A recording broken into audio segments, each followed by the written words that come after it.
Part 3. The Epanchin family, or at least the more serious members of it, were sometimes grieved because they seemed so unlike the rest of the world. They were not quite certain, but had at times a strong suspicion that things did not happen to them as they did to other people. Others led a quiet, uneventful life, while they were subject to continual upheavals. Others kept on the rails without difficulty. They ran off at the slightest obstacle.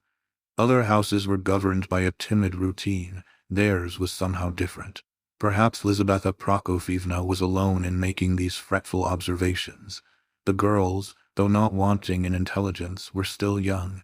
The general was intelligent too, but narrow, and in any difficulty he was content to say, "Achm," and leave the matter to his wife.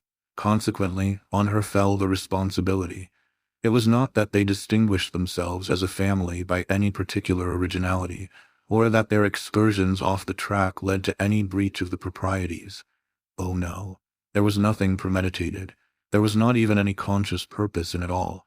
And yet, in spite of everything, the family, although highly respected, was not quite what every highly respected family ought to be. For a long time now Lizaveta Prokofyevna had had it in her mind that all the trouble was owing to her unfortunate character, and this added to her distress. She blamed her own stupid, unconventional eccentricity. Always restless, always on the go, she constantly seemed to lose her way, and to get into trouble over the simplest and more ordinary affairs of life. We said at the beginning of our story that the Epanchins were liked and esteemed by their neighbors. In spite of his humble origin, Ivan Fedorovitch himself was received everywhere with respect. He deserved this, partly on account of his wealth and position, partly because, though limited, he was really a very good fellow. But a certain limitation of mind seems to be an indispensable asset, if not to all public personages, at least to all serious financiers. Added to this, his manner was modest and unassuming. He knew when to be silent, yet never allowed himself to be trampled upon. Also, and this was more important than all, he had the advantage of being under exalted patronage. As to Lizaveta Prokofyevna, she, as the reader knows, belonged to an aristocratic family. True, Russians think more of influential friends than of birth, but she had both. She was esteemed and even loved by people of consequence in society, whose example in receiving her was therefore followed by others. It seems hardly necessary to remark that her family worries and anxieties had little or no foundation, or that her imagination increased them to an absurd degree. But if you have a wart on your forehead or nose, you imagine that all the world is looking at it, and that people would make fun of you because of it, even if you had discovered America. Doubtless Lizaveta Prokofyevna was considered eccentric in society, but she was none the less esteemed. The pity was that she was ceasing to believe in that esteem. When she thought of her daughters, she said to herself sorrowfully that she was a hindrance rather than a help to their future, that her character and temper were absurd, ridiculous, insupportable. Naturally, she put the blame on her surroundings, and from morning to night was quarreling with her husband and children, whom she really loved to the point of self-sacrifice, even, one might say, of passion. She was, above all, distressed by the idea that her daughters might grow up eccentric, like herself. She believed that no other society girls were like them. "They are growing into nihilists," she repeated over and over again. For years she had tormented herself with this idea, and with the question, why don't they get married? It is to annoy their mother. That is their one aim in life. It can be nothing else. The fact is, it is all of a piece with these modern ideas, that wretched woman's question. 6 months ago Aglaya took a fancy to cut off her magnificent hair. Why, even I, when I was young, had nothing like it. The scissors were in her hand, and I had to go down on my knees and implore her. She did it, I know, from sheer mischief, to spite her mother, for she is a naughty, capricious girl, a real spoiled child, spiteful and mischievous to a degree. And then Alexandra wanted to shave her head, not from caprice or mischief, but, like a little fool, simply because Aglaya persuaded her she would sleep better without her hair, and not suffer from headache. And how many suitors have they not had during the last 5 years? Excellent offers, too. What more do they want? Why don't they get married? For no other reason than to vex their mother? None. But Lizaveta Prokofyevna felt somewhat consoled when she could say that one of her girls, Adelaida, was settled at last. "It will be one off our hands," she declared aloud, though in private she expressed herself with greater tenderness. The engagement was both happy and suitable, and was therefore approved in society. Princess was a distinguished man, he had money, and his future wife was devoted to him. What more could be desired? Lizaveta Prokofyevna had felt less anxious about this daughter, however, although she considered her artistic tastes suspicious. But to make up for them she was, as her mother expressed it, merry, and had plenty of common sense. It was Aglaya's future which disturbed her most. With regard to her eldest daughter, Alexandra, the mother never quite knew whether there was cause for anxiety or not. Sometimes she felt as if there was nothing to be expected from her. She was 25 now, and must be fated to be an old maid, and with such beauty too. The mother spent whole nights in weeping and lamenting, while all the time the cause of her grief slumbered peacefully. What is the matter with her? Is she a nihilist, or simply a fool? But Lizaveta Prokofyevna knew perfectly well how unnecessary was the last question. She set a high value on Alexandra Ivanovna's judgment, and often consulted her in difficulties. But that she was a wet hen's he never for a moment doubted. She is so calm, nothing rouses her, though wet hens are not always calm. Oh, I can't understand it. Her eldest daughter inspired Lizaveta with a kind of puzzled compassion. She did not feel this in Aglaya's case, though the latter was her idol. It may be said that these outbursts and epithets, such as wet hen, in which the maternal solicitude usually showed itself, only made Alexandra laugh. Sometimes the most trivial thing annoyed Mrs. Epanchin, and drove her into a frenzy. For instance, Alexandra Ivanovna liked to sleep late, and was always dreaming, though her dreams had the peculiarity of being as innocent and naive as those of a child of 7, and the very innocence of her dreams annoyed her mother. Once she dreamt of 9 hens, and this was the cause of quite a serious quarrel, no one knew why. Another time she had, it was most unusual, a dream with a spark of originality in it. She dreamt of a monk in a dark room, into which she was too frightened to go. Adelaida and Aglaya rushed off with shrieks of laughter to relate this to their mother, but she was quite angry, and said her daughters were all fools. She is as stupid as a fool, a veritable wet hen. Nothing excites her, and yet she is not happy. Some days it makes one miserable only to look at her. Why is she unhappy, I wonder? At times Lizaveta Prokofyevna put this question to her husband, and as usual she spoke in the threatening tone of one who demands an immediate answer. Ivan Fedorovitch would frown, shrug his shoulders, and at last give his opinion. She needs a husband. God forbid that he should share your ideas, Ivan Fedorovitch, his wife flashed back, or that he should be as gross and churlish as you. The general promptly made his escape, and Lizaveta Prokofyevna after a while grew calm again. That evening, of course, she would be unusually attentive, gentle, and respectful to her gross and churlish husband, her dear, kind Ivan Fedorovitch, for she had never left off loving him. She was even still in love with him. He knew it well, and for his part held her in the greatest esteem. But the mother's great and continual anxiety was Aglaya. "She is exactly like me, my image in everything," said Mrs. Epanchin to herself. "A tyrant, a real little demon, a nihilist, eccentric, senseless, and mischievous. Good Lord, how unhappy she will be." But as we said before, the fact of Adelaida's approaching marriage was balm to the mother. For a whole month she forgot her fears and worries. Adelaida's fate was settled, and with her name that of Aglaya's was linked in society gossip. People whispered that Aglaya, too, was as good as engaged, and Aglaya always looked so sweet and behaved so well during this period that the mother's heart was full of joy. Of course, Evgeny Pavlovitch must be thoroughly studied first, before the final step should be taken. But really, how lovely dear Aglaya had become. She actually grew more beautiful every day. And then, this abominable prince showed his face again, and everything went topsy-turvy at once, and everyone seemed as mad as March hares. What had really happened? If it had been any other family than the Epanchins, nothing particular would have happened. But, thanks to Mrs. Epanchin's invariable fussiness and anxiety, there could not be the slightest hitch in the simplest matters of everyday life. but she immediately foresaw the most dreadful and alarming consequences, and suffered accordingly.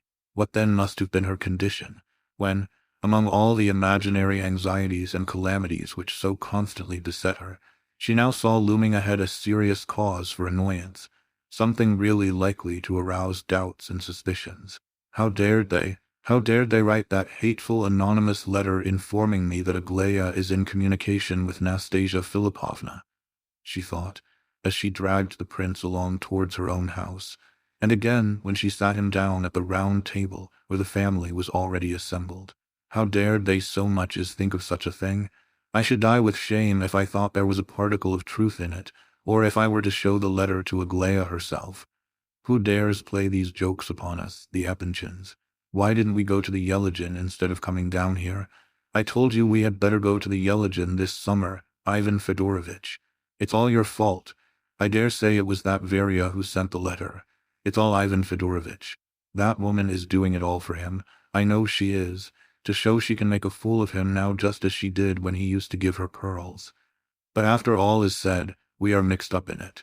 Your daughters are mixed up in it, Ivan Fedorovitch. Young ladies in society, young ladies at an age to be married. They were present, they heard everything there was to hear. They were mixed up with that other scene, too, with those dreadful youths. You must be pleased to remember they heard it all. I cannot forgive that wretched prince. I never shall forgive him.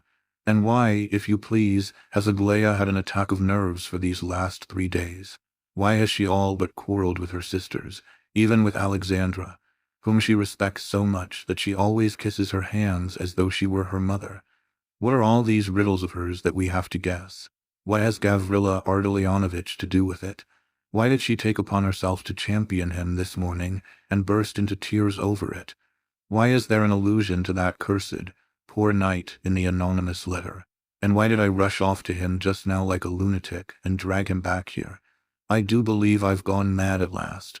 What on earth have I done now? To talk to a young man about my daughter's secrets, and secrets having to do with himself too. Thank goodness he's an idiot and a friend of the house. Surely Aglaya hasn't fallen in love with such a gaby.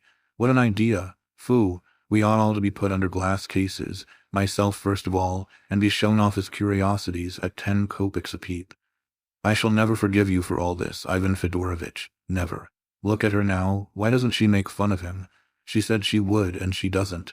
Look there. She stares at him with all her eyes and doesn't move, and yet she told him not to come. He looks pale enough. And that abominable chatterbox, Evgeny Pavlovitch, monopolizes the whole of the conversation. Nobody else can get a word in. I could soon find out all about everything if I could only change the subject. The prince certainly was very pale. He sat at the table and seemed to be feeling, by turns, sensations of alarm and rapture. Oh, how frightened he was of looking to one side, one particular corner, whence he knew very well that a pair of dark eyes were watching him intently, and how happy he was to think that he was once more among them, and occasionally hearing that well-known voice, although she had written and forbidden him to come again. What on earth will she say to me, I wonder? He thought to himself. He had not said a word yet. He sat silent and listened to Evgeny Pavlovitch's eloquence.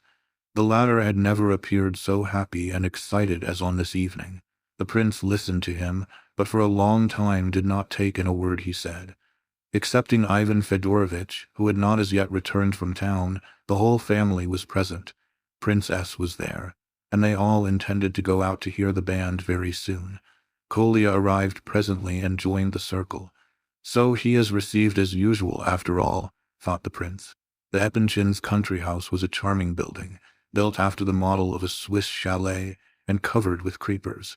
It was surrounded on all sides by a flower garden, and the family sat, as a rule, on the open veranda as at the prince's house. The subject under discussion did not appear to be very popular with the assembly, and some would have been delighted to change it.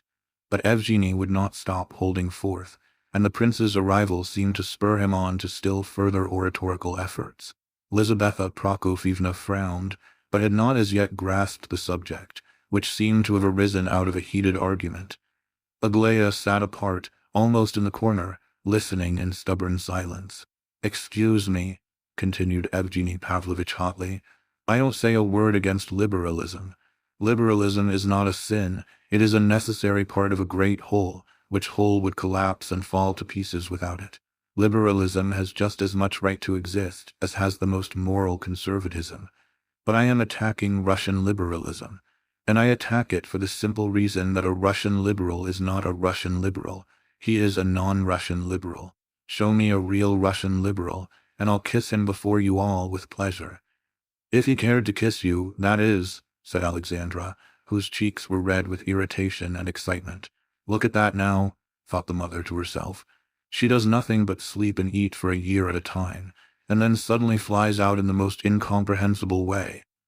The prince observed that Alexandra appeared to be angry with Evgeny, because he spoke on a serious subject in a frivolous manner, pretending to be in earnest, but with an undercurrent of irony.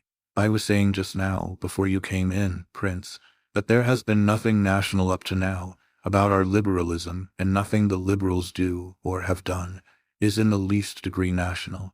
They are drawn from two classes only, the old landowning class and clerical families. How, nothing that they have done is Russian? Asked Princess. It may be Russian, but it is not national. Our liberals are not Russian, nor are our conservatives, and you may be sure that the nation does not recognize anything that has been done by the landed gentry, or by the seminarists, or what is to be done either. Come, that's good. How can you maintain such a paradox? If you are serious, that is, I cannot allow such a statement about the landed proprietors to pass unchallenged.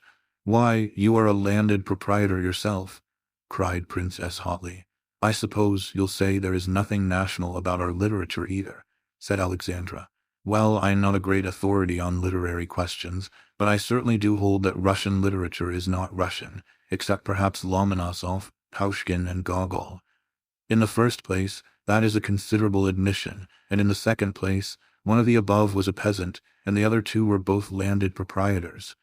Quite so, but don't be in such a hurry, for since it has been the part of these three men, and only these three, to say something absolutely their own, not borrowed, so by this very fact these three men become really national. If any Russian shall have done or said anything really and absolutely original, he is to be called national from that moment, though he may not be able to talk the Russian language. Still, he is a national Russian. I consider that an axiom, but we were not speaking of literature. We began by discussing the socialists. Very well then, I insist that there does not exist one single Russian socialist. There does not, and there has never existed such a one, because all socialists are derived from the two classes, the landed proprietors and the seminarists. All our eminent socialists are merely old liberals of the class of landed proprietors, men who were liberals in the days of serfdom. Why do you laugh? Give me their books, give me their studies, their memoirs, and though I am not a literary critic, yet I will prove as clear as day that every chapter and every word of their writings has been the work of a former landed proprietor of the old school. You'll find that all their raptures, all their generous transports are proprietary, all their woes and their tears proprietary, all proprietary or seminarist. You are laughing again, and you, Prince, are smiling too. Don't you agree with me? It was true enough that everybody was laughing, the Prince among them. I cannot tell you on the instant whether I agree with you or not, said the latter, suddenly stopping his laughter, and starting like a schoolboy caught at mischief. But I assure you, I am listening to you with extreme gratification. So saying, he almost panted with agitation, and a cold sweat stood upon his forehead. These were his first words since he had entered the house. He tried to lift his eyes and look around, but dared not. Evgeny Pavlovitch noticed his confusion and smiled. I'll just tell you one fact, ladies and gentlemen, continued the latter, with apparent seriousness and even exaltation of manner, but with a suggestion of chaff behind every word, as though he were laughing in his sleeve at his own nonsense. A fact, the discovery of which, I believe, I may claim to have made by myself alone. At all events, no other has ever said or written a word about it. And in this fact is expressed the whole essence of Russian liberalism of the sort which I am now considering. In the first place, what is liberalism, speaking generally, but an attack, whether mistaken or reasonable, is quite another question, upon the existing order of things. Is this so? Yes. Very well. Then my fact consists in this, that Russian liberalism is not an attack upon the existing order of things, but an attack upon the very essence of things themselves. Indeed, on the things themselves. Not an attack on the Russian order of things, but on Russia itself. My Russian liberal goes so far as to reject Russia. That is, he hates and strikes his own mother. Every misfortune and mishap of the mother country fills him with mirth and even with ecstasy. He hates the national customs, Russian history, and everything. If he has a justification, it is that he does not know what he is doing, and believes that his hatred of Russia is the grandest and most profitable kind of liberalism. You will often find a liberal who is applauded and esteemed by his fellows, but who is in reality the dreariest, blindest, dullest of conservatives, and is not aware of the fact. This hatred for Russia has been mistaken by some of our Russian liberals for sincere love of their country, and they boast that they see better than their neighbors what real love of one's country should consist in. But of late they have grown more candid and are ashamed of the expression love of country, and have annihilated the very spirit of the words as something injurious and petty and undignified. This is the truth, and I hold by it. But at the same time, it is a phenomenon which has not been repeated at any other time or place. And therefore, though I hold to it as a fact, yet I recognize that it is an accidental phenomenon, and may likely enough pass away. There can be no such thing anywhere else as a liberal who really hates his country, and how is this fact to be explained among us? By my original statement that a Russian liberal is not a Russian liberal. That's the only explanation that I can see. I take all that you have said as a joke, said Princess. Seriously, I have not seen all kinds of liberals, and cannot, therefore, set myself up as a judge, said Alexandra, but I have heard all you have said with indignation. You have taken some accidental case and twisted it into a universal law, which is unjust. Accidental case, said Evgeny Pavlovitch. Do you consider it an accidental case, Prince? I must also admit, said the prince, that I have not seen much or been very far into the question, but I cannot help thinking that you are more or less right, and that Russian liberalism, that phase of it which you are considering, at least, really is sometimes inclined to hate Russia itself, and not only its existing order of things in general. Of course this is only partially the truth. You cannot lay down the law for all. The prince blushed and broke off, without finishing what he meant to say. In spite of his shyness and agitation, he could not help being greatly interested in the conversation. A special characteristic of his was the naive candor with which he always listened to arguments which interested him, and with which he answered any questions put to him on the subject at issue. In the very expression of his face, this naivete was unmistakably evident, this disbelief in the insincerity of others, an unsuspecting disregard of irony or humor in their words. But though Evgeny Pavlovitch had put his questions to the prince with no other purpose but to enjoy the joke of his simple-minded seriousness, yet now, at his answer, he was surprised into some seriousness himself, and looked gravely at Myshkin as though he had not expected that sort of answer at all. "Why, how strange," he ejaculated. "You didn't answer me seriously, surely, did you?" "Did not you ask me the question seriously?" inquired the prince in amazement. Everybody laughed. "Oh, trust him for that," said Adelaida. "Evgeny Pavlovitch turns everything and everybody he can lay hold of to ridicule. You should hear the things he says sometimes, apparently in perfect seriousness. In my opinion, the conversation has been a painful one throughout, and we ought never to have begun it," said Alexandra. "We were all going for a walk." "Come along then," said Evgeny. "It's a glorious evening."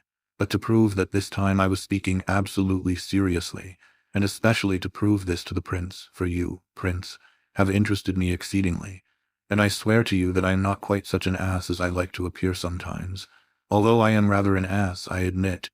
And, well, ladies and gentlemen, will you allow me to put just one more question to the prince, out of pure curiosity? It shall be the last. This question came into my mind a couple of hours since. You see, Prince, I do think seriously at times, and I made my own decision upon it. Now I wish to hear what the prince will say to it. We have just used the expression accidental case. This is a significant phrase. We often hear it. Well, not long since everyone was talking and reading about that terrible murder of 6 people on the part of a young fellow, and of the extraordinary speech of the counsel for the defense. who observed that in the poverty-stricken condition of the criminal, it must have come naturally into his head to kill these 6 people. I do not quote his words, but that is the sense of them, or something very like it. Now, in my opinion, the barrister who put forward this extraordinary plea was probably absolutely convinced that he was stating the most liberal, the most humane, the most enlightened view of the case that could possibly be brought forward in these days. Now was this distortion, this capacity for a perverted way of viewing things, a special or accidental case, or is such a general rule? Everyone laughed at this. A special case, accidental of course, cried Alexandra and Adelaida. Let me remind you once more, Evgeny, said Princess, that your joke is getting a little threadbare. What do you think about it, Prince? Asked Evgeny, taking no notice of the last remark and observing Myshkin's serious eyes fixed upon his face. What do you think? Was it a special or a usual case, the rule or an exception? I confess I put the question especially for you. No, I don't think it was a special case, said the prince quietly, but firmly.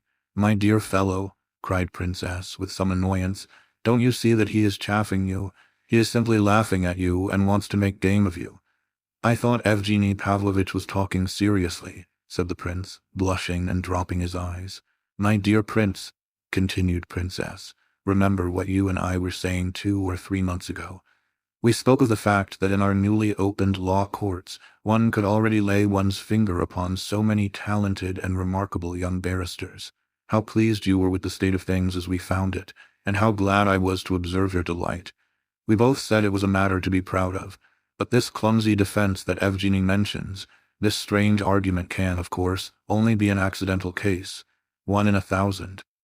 The prince reflected a little, but very soon he replied, with absolute conviction in his tone, though he still spoke somewhat shyly and timidly.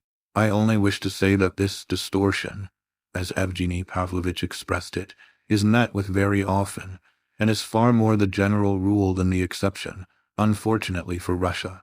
So much so that if this distortion were not the general rule, perhaps these dreadful crimes would be less frequent. Dreadful crimes? But I can assure you that crimes just as dreadful, and probably more horrible, have occurred before our times, and at all times, and not only here in Russia, but everywhere else as well. And in my opinion, it is not at all likely that such murders will cease to occur for a very long time to come. The only difference is that in former times there was less publicity, while now everyone talks and writes freely about such things, which fact gives the impression that such crimes have only now sprung into existence. That is where your mistake lies, an extremely natural mistake, I assure you, my dear fellow, said Princess. I know that there were just as many, and just as terrible, crimes before our times. Not long since I visited a convict prison and made acquaintance with some of the criminals. There were some even more dreadful criminals than this one we have been speaking of, men who have murdered a dozen of their fellow creatures, and feel no remorse whatever. But what I especially noticed was this, that the very most hopeless and remorseless murderer, however hardened a criminal he may be, still knows that he is a criminal. That is, he is conscious that he has acted wickedly, though he may feel no remorse whatever. And they were all like this. Those of whom Evgeny Pavlovitch has spoken do not admit that they are criminals at all. They think they had a right to do what they did, and that they were even doing a good deed, perhaps. I consider there is the greatest difference between the 2 cases. And recollect, it was a youth, at the particular age which is most helplessly susceptible to the distortion of ideas. Princess was now no longer smiling. He gazed at the prince in bewilderment. Alexandra, who had seemed to wish to put in her word when the prince began, now sat silent, as though some sudden thought had caused her to change her mind about speaking. Evgeny Pavlovitch gazed at him in real surprise, and this time his expression of face had no mockery in it whatever. What are you looking so surprised about, my friend? Asked Mrs. Epanchin, suddenly. Did you suppose he was stupider than yourself, and was incapable of forming his own opinions, or what? No, oh no, not at all, said Evgeny. But how is it, Prince, that you excuse the question, will you? If you are capable of observing and seeing things as you evidently do, how is it that you saw nothing distorted or perverted in that claim upon your property, which you acknowledged a day or 2 since, and which was full of arguments founded upon the most distorted views of right and wrong? I'll tell you what, my friend, cried Mrs. Eppington, of a sudden. "Here are we all sitting here and imagining we are very clever, and perhaps laughing at the prince, some of us, and meanwhile he has received a letter this very day in which that same claimant renounces his claim, and begs the prince's pardon. There, we don't often get that sort of letter, and yet we are not ashamed to walk with our noses in the air before him." "And Hippolyte has come down here to stay," said Kolya suddenly. "What, has he arrived?" said the prince, starting up. "Yes, I brought him down from town just after you had left the house." "There now, it's just like him," cried Lizaveta Prokofyevna, boiling over once more, and entirely oblivious of the fact that she had just taken the prince's part. "I dare swear that you went up to town yesterday on purpose to get the little wretch to do you the great honor of coming to stay at your house. You did go up to town. You know you did. You said so yourself. Now then, did you, or did you not, go down on your knees and beg him to come confess?" "No, he didn't, for I saw it all myself," said Kolya. "On the contrary, Hippolyte kissed his hand twice and thanked him, and all the prince said was that he thought Hippolyte might feel better here in the country." "Don't, Kolya. What is the use of saying all that?" cried the prince, rising and taking his hat. "Where are you going to now?" cried Mrs. Eppington. "Never mind about him now, prince," said Kolya. "He is all right and taking a nap after the journey. He is very happy to be here, but I think perhaps it would be better if you let him alone for today. He is very sensitive now that he is so ill, and he might be embarrassed if you show him too much attention at first. He is decidedly better today, and says he has not felt so well for the last 6 months, and has coughed much less, too." The prince observed that Aglaia came out of her corner and approached the table at this point. He did not dare look at her, but he was conscious, to the very tips of his fingers, that she was gazing at him, perhaps angrily, and that she had probably flushed up with a look of fiery indignation in her black eyes. "It seems to me, Mr. Kolya, that you were very foolish to bring your young friend down, if he is the same consumptive boy who wept so profusely, and invited us all to his own funeral," remarked Evgeny Pavlovitch. "He talked so eloquently about the blank wall outside his bedroom window that I'm sure he will never support life here without it." "I think so too," said Mrs. Eppington. "He will quarrel with you and be off," and she drew her workbox towards her with an air of dignity, quite oblivious of the fact that the family was about to start for a walk in the park. "Yes, I remember he boasted about the blank wall in an extraordinary way," continued Evgeny, "and I feel that without that blank wall he will never be able to die eloquently, and he does so long to die eloquently." "Oh, you must forgive him the blank wall," said the prince quietly. "He has come down to see a few trees now, poor fellow." "Oh, I forgive him with all my heart. You may tell him so if you like," laughed Evgeny. "I don't think you should take it quite like that," said the prince quietly, and without removing his eyes from the carpet. "I think it is more a case of his forgiving you." "Forgiving me? Why so? What have I done to need his forgiveness?" "If you don't understand, then, but of course you do understand. He wished to bless you all round and to have your blessing before he died, that's all." "My dear prince," began Princess, hurriedly, exchanging glances with some of those present, "you will not easily find heaven on earth, and yet you seem to expect to. Heaven is a difficult thing to find anywhere, prince, far more difficult than appears to that good heart of yours. Better stop this conversation, or we shall all be growing quite disturbed in our minds, and let's go and hear the band then," said Lizaveta Prokofyevna, angrily rising from her place. The rest of the company followed her example. The prince suddenly approached Evgeny Pavlovitch. "Evgeny Pavlovitch," he said, with strange excitement and seizing the latter's hand in his own, "be assured that I esteem you as a generous and honorable man, in spite of everything. Be assured of that." Evgeny Pavlovitch fell back a step in astonishment. For one moment it was all he could do to restrain himself from bursting out laughing, but looking closer, he observed that the prince did not seem to be quite himself. At all events, he was in a very curious state. "I wouldn't mind betting, prince," he cried, "that you did not in the least mean to say that, and very likely you meant to address someone else altogether. What is it? Are you feeling unwell or anything?" "Very likely, extremely likely, and you must be a very close observer to detect the fact that perhaps I did not intend to come up to you at all." So saying, he smiled strangely, but suddenly and excitedly he began again. Don't remind me of what I have done or said. Don't. I am very much ashamed of myself. Why, what have you done? I don't understand you. I see you are ashamed of me, Evgeny Pavlovitch. You are blushing for me. That's a sign of a good heart. Don't be afraid. I shall go away directly. What's the matter with him? Do his fits begin like that? Said Lizaveta Prokofievna in a high state of alarm, addressing Kolya. No, no, Lizaveta Prokofievna, take no notice of me. I'm not going to have a fit. I will go away directly, but I know I am afflicted. I was 24 years an invalid, you see, the first 24 years of my life, so take all I do and say as the sayings and actions of an invalid. I'm going away directly, I really am. Don't be afraid. I am not blushing, for I don't think I need blush about it, need I? But I see that I am out of place in society. Society is better without me. It's not vanity, I assure you. I have thought over it all these last 3 days, and I have made up my mind that I ought to unbosom myself candidly before you at the first opportunity. There are certain things, certain great ideas, which I must not so much as approach, as Princess has just reminded me, or I shall make you all laugh.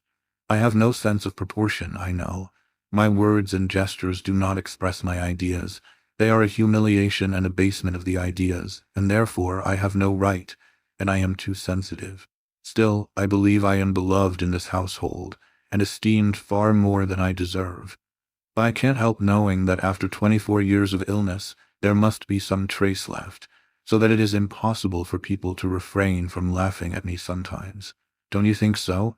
He seemed to pause for a reply, for some verdict, as it were, and looked humbly around him. All present stood rooted to the earth with amazement at this unexpected and apparently uncalled-for outbreak. But the poor prince's painful and rambling speech gave rise to a strange episode. "Why do you say all this here?" cried Aglaya, suddenly. "Why do you talk like this to them?" She appeared to be in the last stages of wrath and irritation. Her eyes flashed. The prince stood dumbly and blindly before her, and suddenly grew pale. "There is not one of them all who is worthy of these words of yours," continued Aglaya. "Not one of them is worth your little finger. Not one of them has heart or head to compare with yours. You are more honest than all, and better, nobler, kinder, wiser than all. There are some here who are unworthy to bend and pick up the handkerchief you have just dropped. Why do you humiliate yourself like this, and place yourself lower than these people?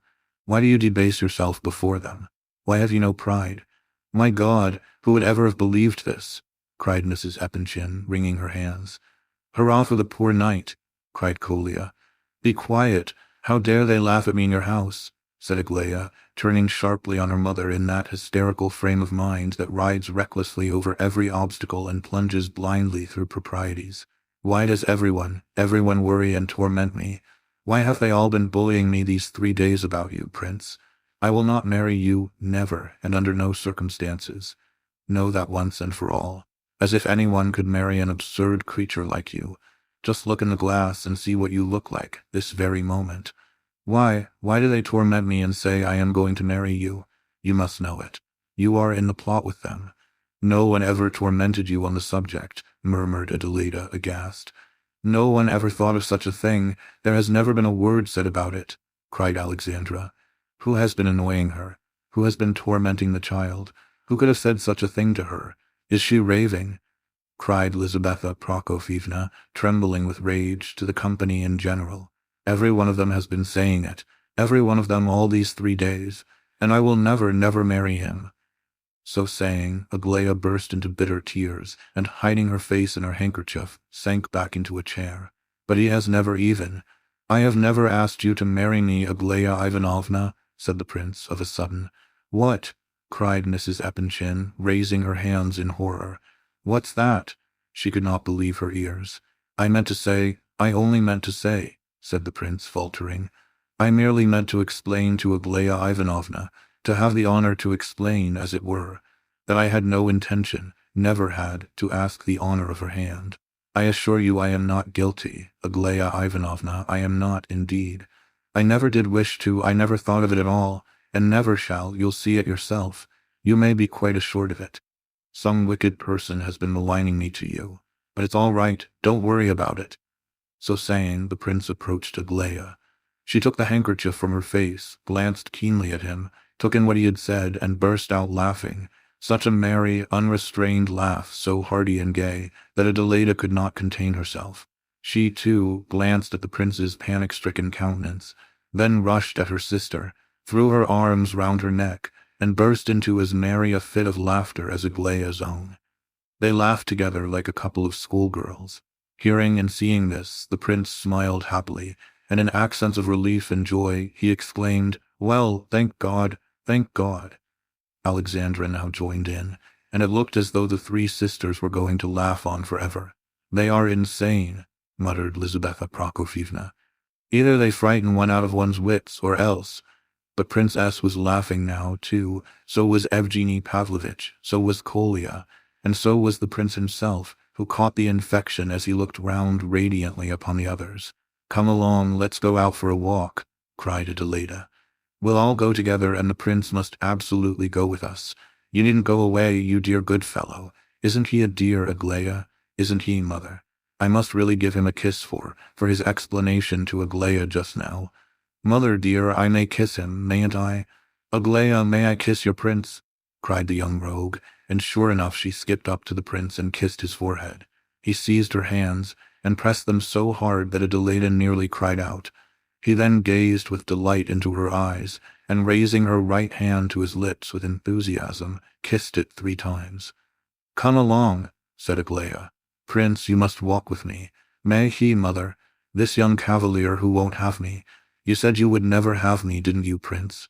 No, no, not like that. That's not the way to give your arm. Don't you know how to give your arm to a lady yet? There, so. Now, come along, you and I will lead the way. Would you like to lead the way with me alone, terte-a-terte?" She went on talking and chatting without a pause, with occasional little bursts of laughter between. Thank God," said Lizaveta Prokofievna to herself, without quite knowing why she felt so relieved. "What extraordinary people they are," thought Princess, for perhaps the 100th time since he had entered into intimate relations with the family. But he liked these extraordinary people, all the same. As for Prince Lev Nikolaevich himself, Prince S. did not seem quite to like him, somehow. He was decidedly preoccupied and a little disturbed as they all started off. Evgeny Pavlovitch seemed to be in a lively humor. He made Adelaida and Alexandra laugh all the way to the Vauxhall, but they both laughed so very readily and promptly that the worthy Evgeny began at last to suspect that they were not listening to him at all. At this idea, he burst out laughing all at once, in quite unaffected mirth, and without giving any explanation. The sisters, who also appeared to be in high spirits, never tired of glancing at Aglaia and the prince, who were walking in front. It was evident that their younger sister was a thorough puzzle to them both. Prince S. tried hard to get up a conversation with Mrs. Epanchin upon outside subjects, probably with the good intention of distracting and amusing her, but he bored her dreadfully. She was absent-minded to a degree, and answered at cross purposes, and sometimes not at all. But the puzzle and mystery of Aglaia was not yet over for the evening. The last exhibition fell to the lot of the prince alone. When they had proceeded some 100 paces or so from the house, Aglaia said to her obstinately silent cavalier in a quick half-whisper, "Look to the right." The prince glanced in the direction indicated. "Look closer. Do you see that bench in the park there, just by those 3 big trees, that green bench?" The prince replied that he saw it. "Do you like the position of it? Sometimes of a morning early, at 7 o'clock, when all the rest are still asleep, I come out and sit there alone." The prince muttered that the spot was a lovely one. "Now, go away, I don't wish to have your arm any longer. Or perhaps, better, continue to give me your arm and walk along beside me, but don't speak a word to me. I wish to think by myself." The warning was certainly unnecessary, for the prince would not have said a word all the rest of the time whether forbidden to speak or not. His heart beat loud and painfully when Aglaia spoke of the bench. Could she? But no. He banished the thought, after an instant's deliberation. At Pavlovsk, on weekdays, the public is more select than it is on Sundays and Saturdays, when the townsfolk come down to walk about and enjoy the park. The ladies dress elegantly on these days, and it is the fashion to gather round the band, which is probably the best of our pleasure garden bands, and plays the newest pieces. The behavior of the public is most correct and proper, and there is an appearance of friendly intimacy among the usual frequenters. Many come for nothing but to look at their acquaintances, but there are others who come for the sake of the music. It is very seldom that anything happens to break the harmony of the proceedings, though, of course, accidents will happen everywhere. On this particular evening, the weather was lovely, and there were a large number of people present. All the places anywhere near the orchestra were occupied. Our friends took chairs near the side exit. The crowd and the music cheered Mrs. Eppenshin a little, and amused the girls. They bowed and shook hands with some of their friends, and nodded at a distance to others. They examined the ladies' dresses, noticed comicalities and eccentricities among the people, and laughed and talked among themselves. Evgeny Pavlovitch, too, found plenty of friends to bow to. Several people noticed Aglaya and the prince, who were still together. Before very long 2 or 3 young men had come up, and 1 or 2 remained to talk. All of these young men appeared to be on intimate terms with Evgeny Pavlovitch. Among them was a young officer, a remarkably handsome fellow, very good-natured and a great chatterbox. He tried to get up a conversation with Aglaya, and did his best to secure her attention. Aglaya behaved very graciously to him, and chatted and laughed merrily. Evgeny Pavlovitch begged the prince's leave to introduce their friend to him. The prince hardly realized what was wanted of him, but the introduction came off. The 2 men bowed and shook hands. Evgeny Pavlovitch's friend asked the prince some question, but the latter did not reply, or if he did, he muttered something so strangely indistinct that there was nothing to be made of it. The officer stared intently at him, then glanced at Evgeny, divined why the latter had introduced him, and gave his undivided attention to Aglaya again. Only Evgeny Pavlovitch observed that Aglaya flushed up for a moment at this. The prince did not notice that others were talking and making themselves agreeable to Aglaya. In fact, at moments, he almost forgot that he was sitting by her himself. At other moments he felt a longing to go away somewhere and be alone with his thoughts, and to feel that no one knew where he was. Or if that were impossible, he would like to be alone at home, on the terrace, without either Lebedev or his children or anyone else about him, and to lie there and think, a day and night and another day again. He thought of the mountains, and especially of a certain spot which he used to frequent, whence he would look down upon the distant valleys and fields, and see the waterfall far off, like a little silver thread, and the old ruined castle in the distance. Oh, how he longed to be there now, alone with his thoughts, to think of one thing all his life, one thing. 1,000 years would not be too much time, and let everyone here forget him utterly. How much better it would have been if they had never known him, if all this could but prove to be a dream. Perhaps it was a dream. Now and then he looked at Aglaya for 5 minutes at a time, without taking his eyes off her face. But his expression was very strange. He would gaze at her as though she were an object a couple of miles distant, or as though he were looking at her portrait and not at herself at all. "Why do you look at me like that, Prince?" she asked suddenly, breaking off her merry conversation and laughter with those about her. "I'm afraid of you. You look as though you were just going to put out your hand and touch my face to see if it's real. Doesn't he, Evgeny Pavlovitch, doesn't he look like that?" The prince seemed surprised that he should have been addressed at all. He reflected a moment, but did not seem to take in what had been said to him. At all events, he did not answer. But observing that she and the others had begun to laugh, he too opened his mouth and laughed with them. The laughter became general, and the young officer, who seemed a particularly lively sort of person, simply shook with mirth. Aglaya suddenly whispered angrily to herself the word, "Idiot! My goodness, surely she is not in love with such a— surely she isn't mad," groaned Mrs. Eppenshin under her breath. "It's all a joke, Mamma. It's just a joke like the poor knight, nothing more whatever, I assure you," Alexandra whispered in her ear. "She is chaffing him, making a fool of him after her own private fashion, that's all. But she carries it just a little too far. She is a regular little actress. How she frightened us just now, didn't she? And all for a lark. Well, it's lucky she has happened upon an idiot then, that's all I can say," whispered Lizaveta Prokofievna, who was somewhat comforted, however, by her daughter's remark. The prince had heard himself referred to as idiot, and had shuddered at the moment.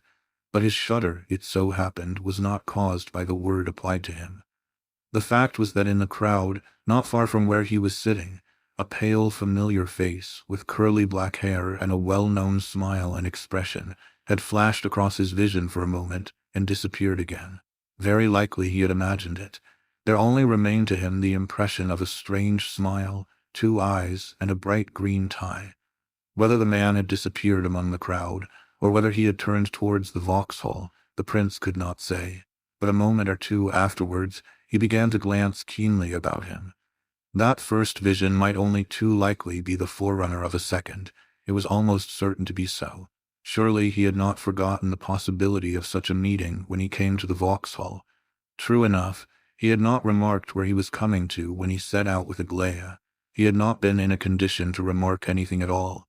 Had he been more careful to observe his companion, he would have seen that for the last quarter of an hour Aglaia had also been glancing around in apparent anxiety, as though she expected to see someone, or something particular, among the crowd of people.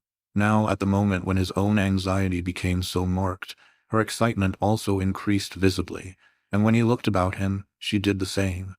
The reason for their anxiety soon became apparent. From that very side entrance to the Vauxhall, near which the prince and all the Epanchin party were seated, there suddenly appeared quite a large knot of persons, at least a dozen. Heading this little band walked 3 ladies, 2 of whom were remarkably lovely, and there was nothing surprising in the fact that they should have had a large troop of admirers following in their wake. But there was something in the appearance of both the ladies and their admirers which was peculiar, quite different from that of the rest of the public assembled around the orchestra. Nearly everyone observed the little band advancing, and all pretended not to see or notice them, except a few young fellows who exchanged glances and smiled, saying something to one another in whispers.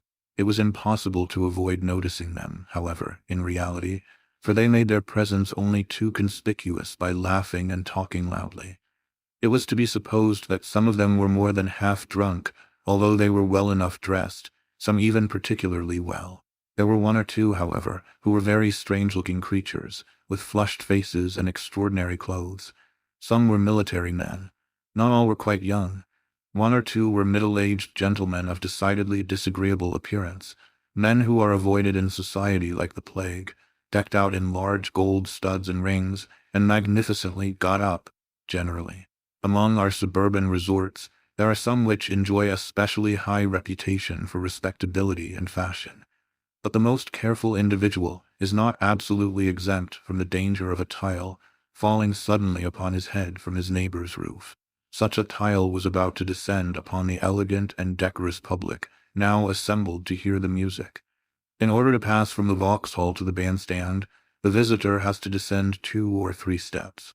Just at these steps the group paused, as though it feared to proceed further.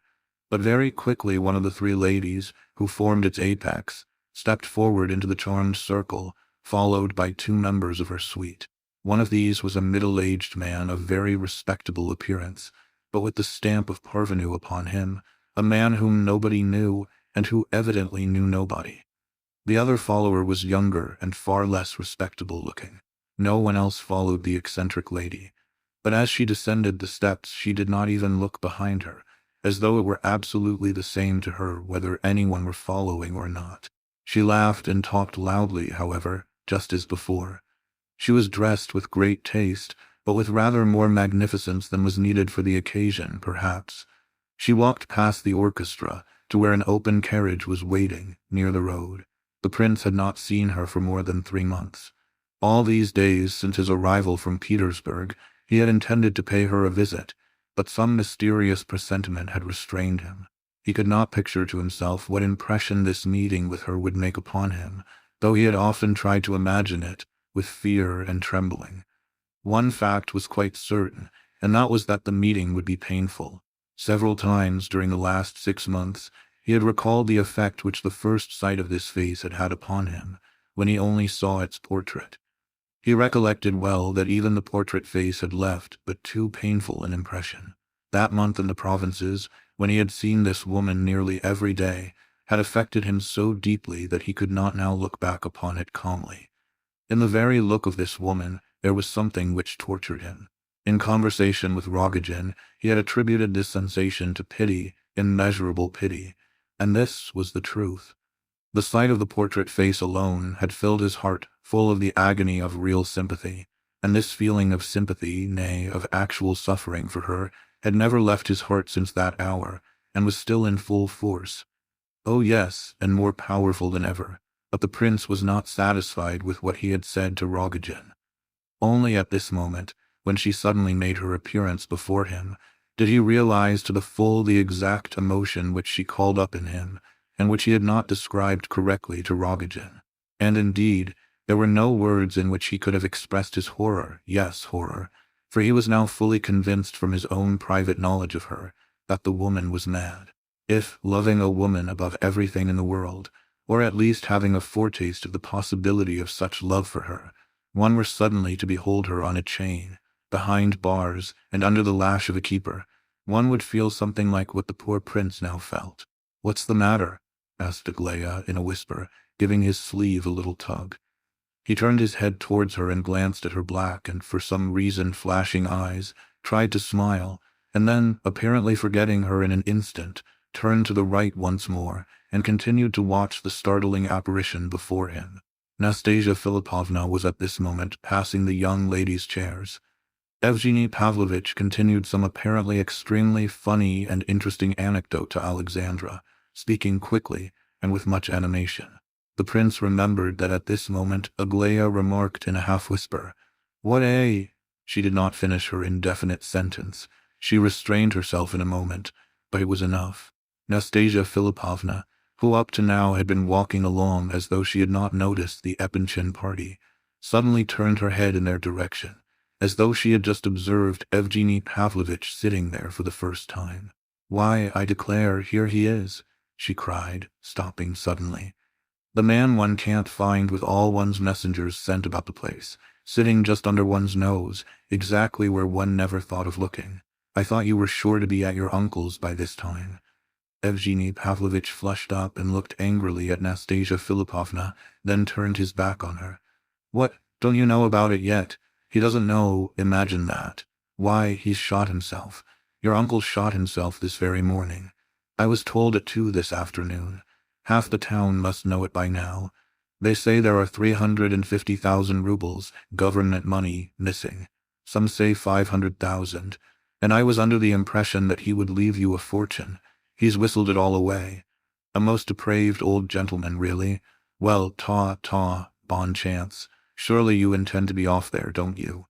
Ha ha, you've retired from the army in good time, I see. Plain clothes. Well done, sly rogue nonsense. I see, you knew it all before. I dare say you knew all about it yesterday."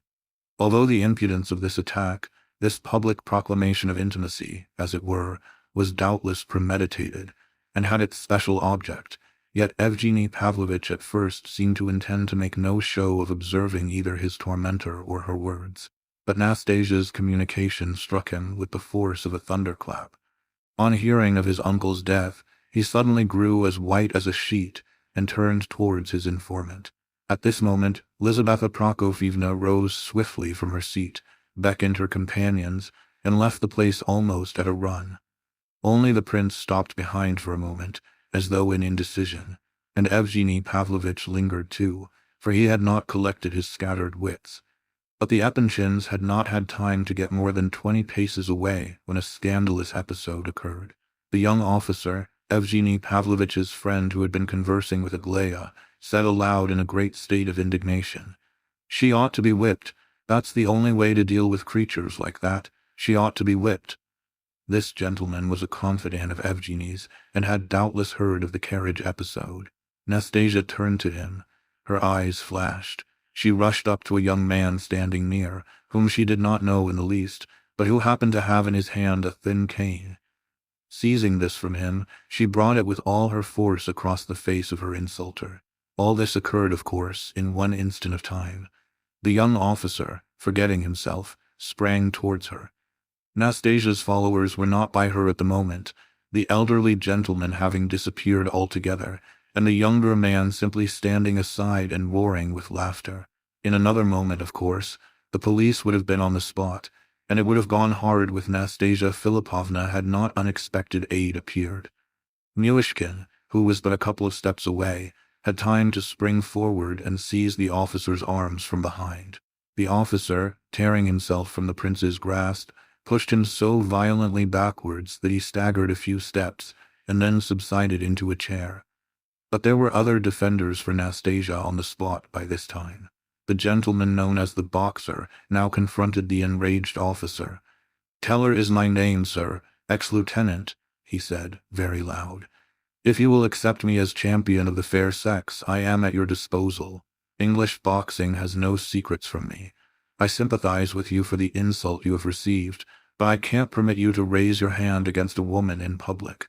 If you prefer to meet me, as would be more fitting to your rank, in some other manner, of course you understand me, Captain." But the young officer had recovered himself, and was no longer listening. At this moment Rogojin appeared, elbowing through the crowd. He took Nastasia's hand, drew it through his arm, and quickly led her away. He appeared to be terribly excited. He was trembling all over, and was as pale as a corpse.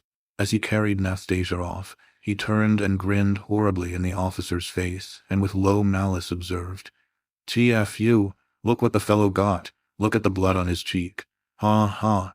Recollecting himself, however, and seeing at a glance the sort of people he had to deal with, the officer turned his back on both his opponents, and courteously, but concealing his face with his handkerchief, approached the prince, who was now rising from the chair into which he had fallen.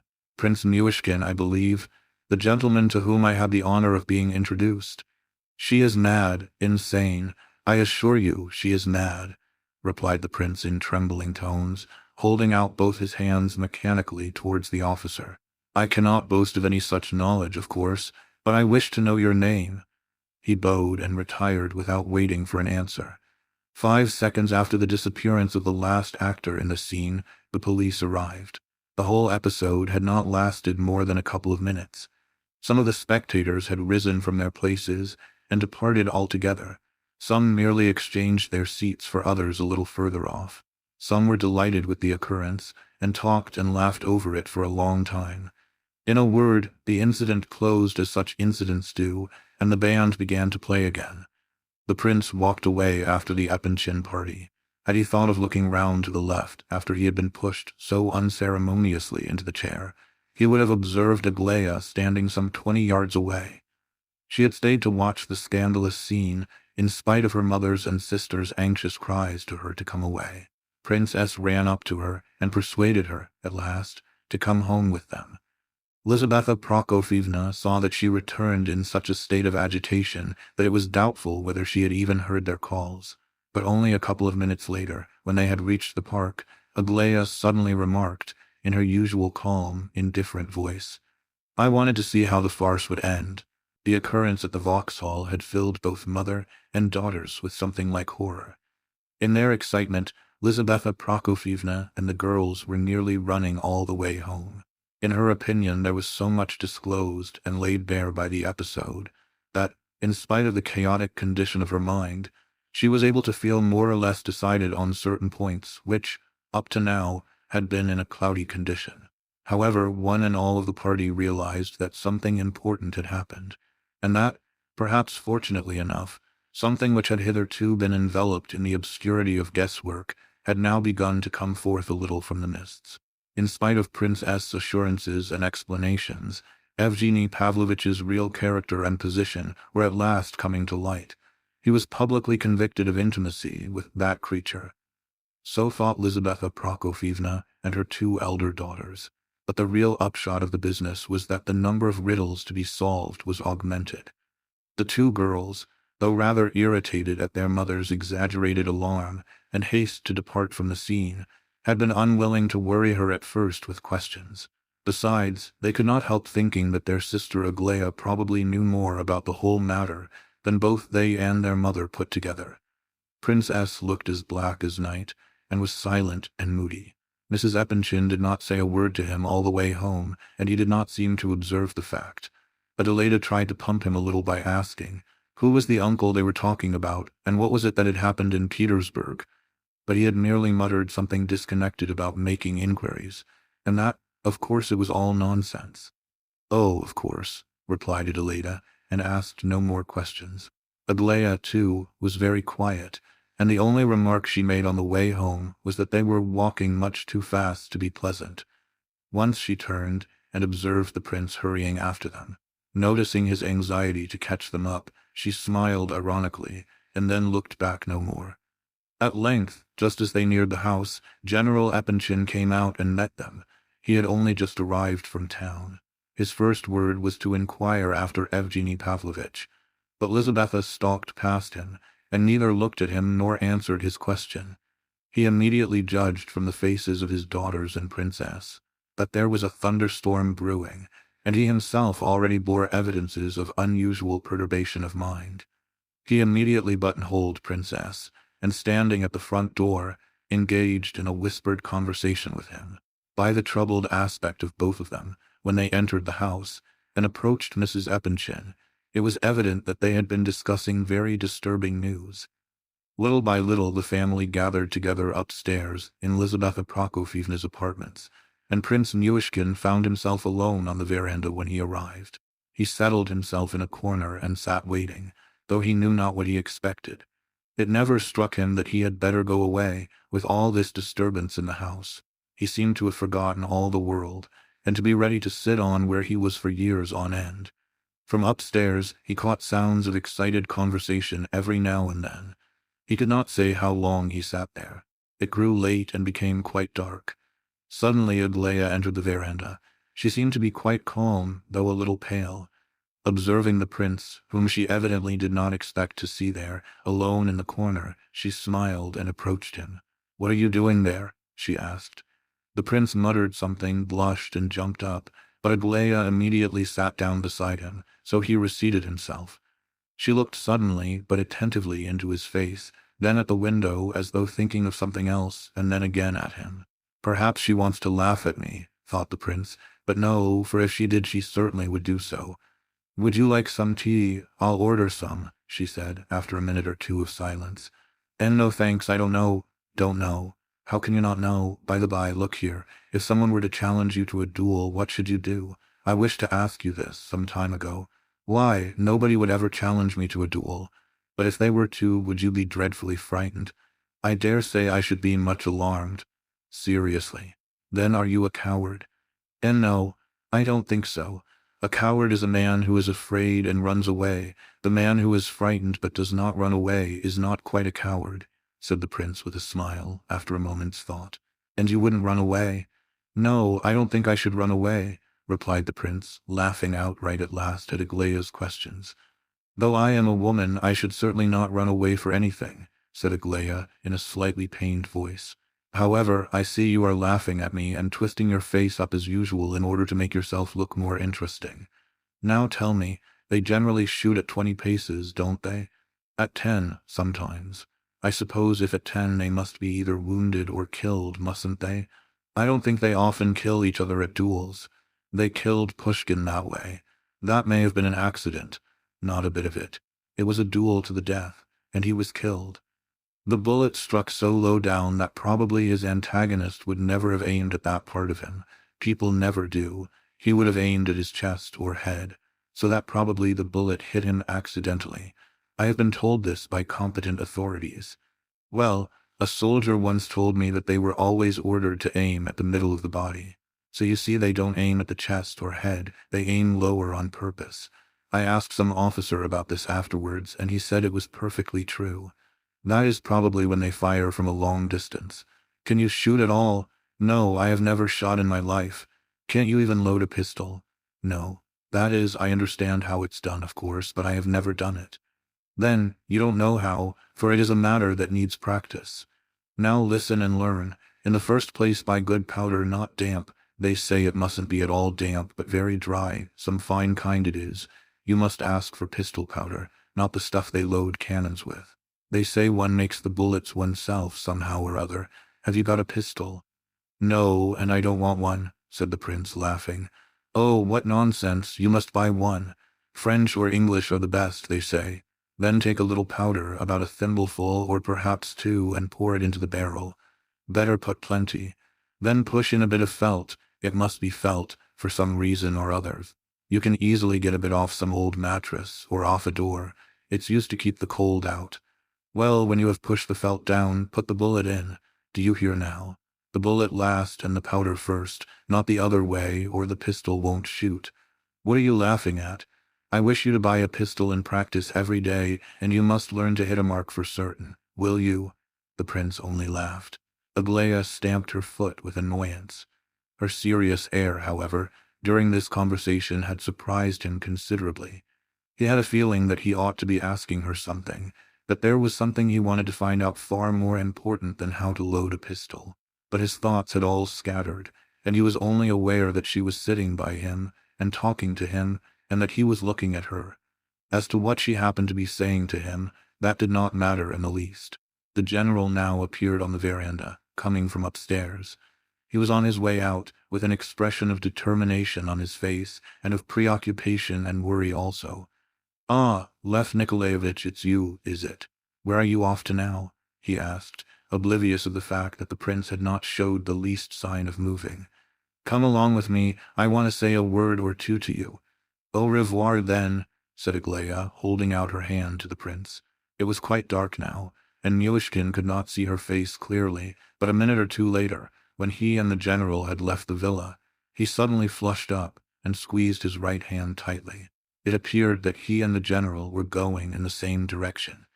In spite of the lateness of the hour, the general was hurrying away to talk to someone upon some important subject. Meanwhile he talked incessantly but disconnectedly to the prince, and continually brought in the name of Lizaveta Prokofievna. If the prince had been in a condition to pay more attention to what the general was saying, he would have discovered that the latter was desirous of drawing some information out of him, or indeed of asking him some question outright, but that he could not make up his mind to come to the point. Myshkin was so absent that from the very first he could not attend to a word the other was saying, and when the general suddenly stopped before him with some excited question, he was obliged to confess, ignominiously, that he did not know in the least what he had been talking about. The general shrugged his shoulders. "How strange everyone, yourself included, has become of late," said he. "I was telling you that I cannot in the least understand Lizaveta Prokofievna's ideas and agitations. She is in hysterics up there, and moans and says that we have been shamed and disgraced. How? Why? When? By whom? I confess that I am very much to blame myself. I do not conceal the fact. But the conduct, the outrageous behavior of this woman, must really be kept within limits, by the police if necessary, and I am just on my way now to talk the question over and make some arrangements. It can all be managed quietly and gently, even kindly, and without the slightest fuss or scandal. I foresee that the future is pregnant with events, and that there is much that needs explanation. There is intrigue in the wind, but if on one side nothing is known, on the other side nothing will be explained. If I have heard nothing about it, nor have you, nor he, nor she, who has heard about it, I should like to know. How can all this be explained except by the fact that half of it is mirage or moonshine, or some hallucination of that sort?" "She is insane," muttered the prince, suddenly recollecting all that had passed, with a spasm of pain at his heart. "I too had that idea, and I slept in peace. But now I see that their opinion is more correct. I do not believe in the theory of madness. The woman has no common sense, but she is not only not insane, she is artful to a degree. Her outburst of this evening about Evgenie's uncle proves that conclusively. It was villainous, simply Jesuitical, and it was all for some special purpose. What about Evgenie's uncle? My goodness, Lev Nikolaevich, why, you can't have heard a single word I said. Look at me, I'm still trembling all over with the dreadful shock. It is that kept me in town so late. Evgenie Pavlovitch's uncle. Well, cried the prince, shot himself this morning at 7 o'clock. A respected, eminent old man of 70, and exactly point for point as she described it. A sum of money, a considerable sum of government money, missing. Why, how could she? What know of it? Ha ha ha. Why, there was a whole crowd round her the moment she appeared on the scenes here. You know what sort of people surround her nowadays, and solicit the honor of her acquaintance. Of course, she might easily have heard the news from someone coming from town. All Petersburg, if not all Pavlovsk, knows it by now. Look at the slyness of her observation about Evgenie's uniform. I mean, her remark that he had retired just in time. There's a venomous hint for you, if you like. No, no, there's no insanity there. Of course I refuse to believe that Evgeny Pavlovitch could have known beforehand of the catastrophe. That is, that at such and such a day at 7 o'clock, and all that. But he might well have had a presentiment of the truth. And all of us, Princess and everybody, believed that he was to inherit a large fortune from this uncle. It's dreadful, horrible. Mind, I don't suspect Evgeny of anything, be quite clear on that point, but the thing is a little suspicious, nevertheless. Princess can't get over it. Altogether, it is a very extraordinary combination of circumstances. What suspicion attaches to Evgeny Pavlovitch? Oh, none at all. He has behaved very well indeed. I didn't mean to drop any sort of hint. His own fortune is intact, I believe. Lizaveta Prokofievna, of course, refuses to listen to anything. That's the worst of it all, these family catastrophes or quarrels, or whatever you like to call them. You know, Prince, you are a friend of the family, so I don't mind telling you. It now appears that Evgeny Pavlovitch proposed to Aglaya a month ago and was refused. Impossible, cried the prince. Why, do you know anything about it? Look here, continued the general, more agitated than ever, and trembling with excitement.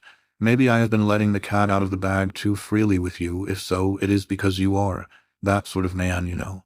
Perhaps you have some special information. I know nothing about Evgeny Pavlovitch, said the prince. Nor do I. They always try to bury me underground when there's anything going on. They don't seem to reflect that it is unpleasant to a man to be treated so. I won't stand it. We have just had a terrible scene. Mind, I speak to you as I would to my own son. Aglaya laughs at her mother. Her sisters guessed about Evgeny having proposed and been rejected, and told Lizaveta. I tell you, my dear fellow, Aglaya is such an extraordinary, such a self-willed, fantastical little creature, you wouldn't believe it. Every high quality, every brilliant trait of heart and mind are to be found in her, and with it all so much caprice and mockery, such wild fancies. Indeed, a little devil. She has just been laughing at her mother to her very face, and at her sisters, and at Princess, and everybody, and of course she always laughs at me. You know I love the child.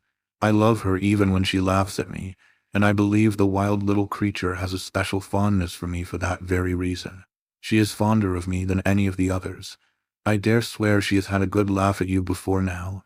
You were having a quiet talk just now, I observed, after all the thunder and lightning upstairs. She was sitting with you just as though there had been no row at all. The prince blushed painfully in the darkness, and closed his right hand tightly, but he said nothing. My dear good Prince Lev Nikolaevich, began the general again, suddenly, both I and Lizaveta Prokofievna, who has begun to respect you once more, and me through you, goodness knows why. We both love you very sincerely, and esteem you, in spite of any appearances to the contrary.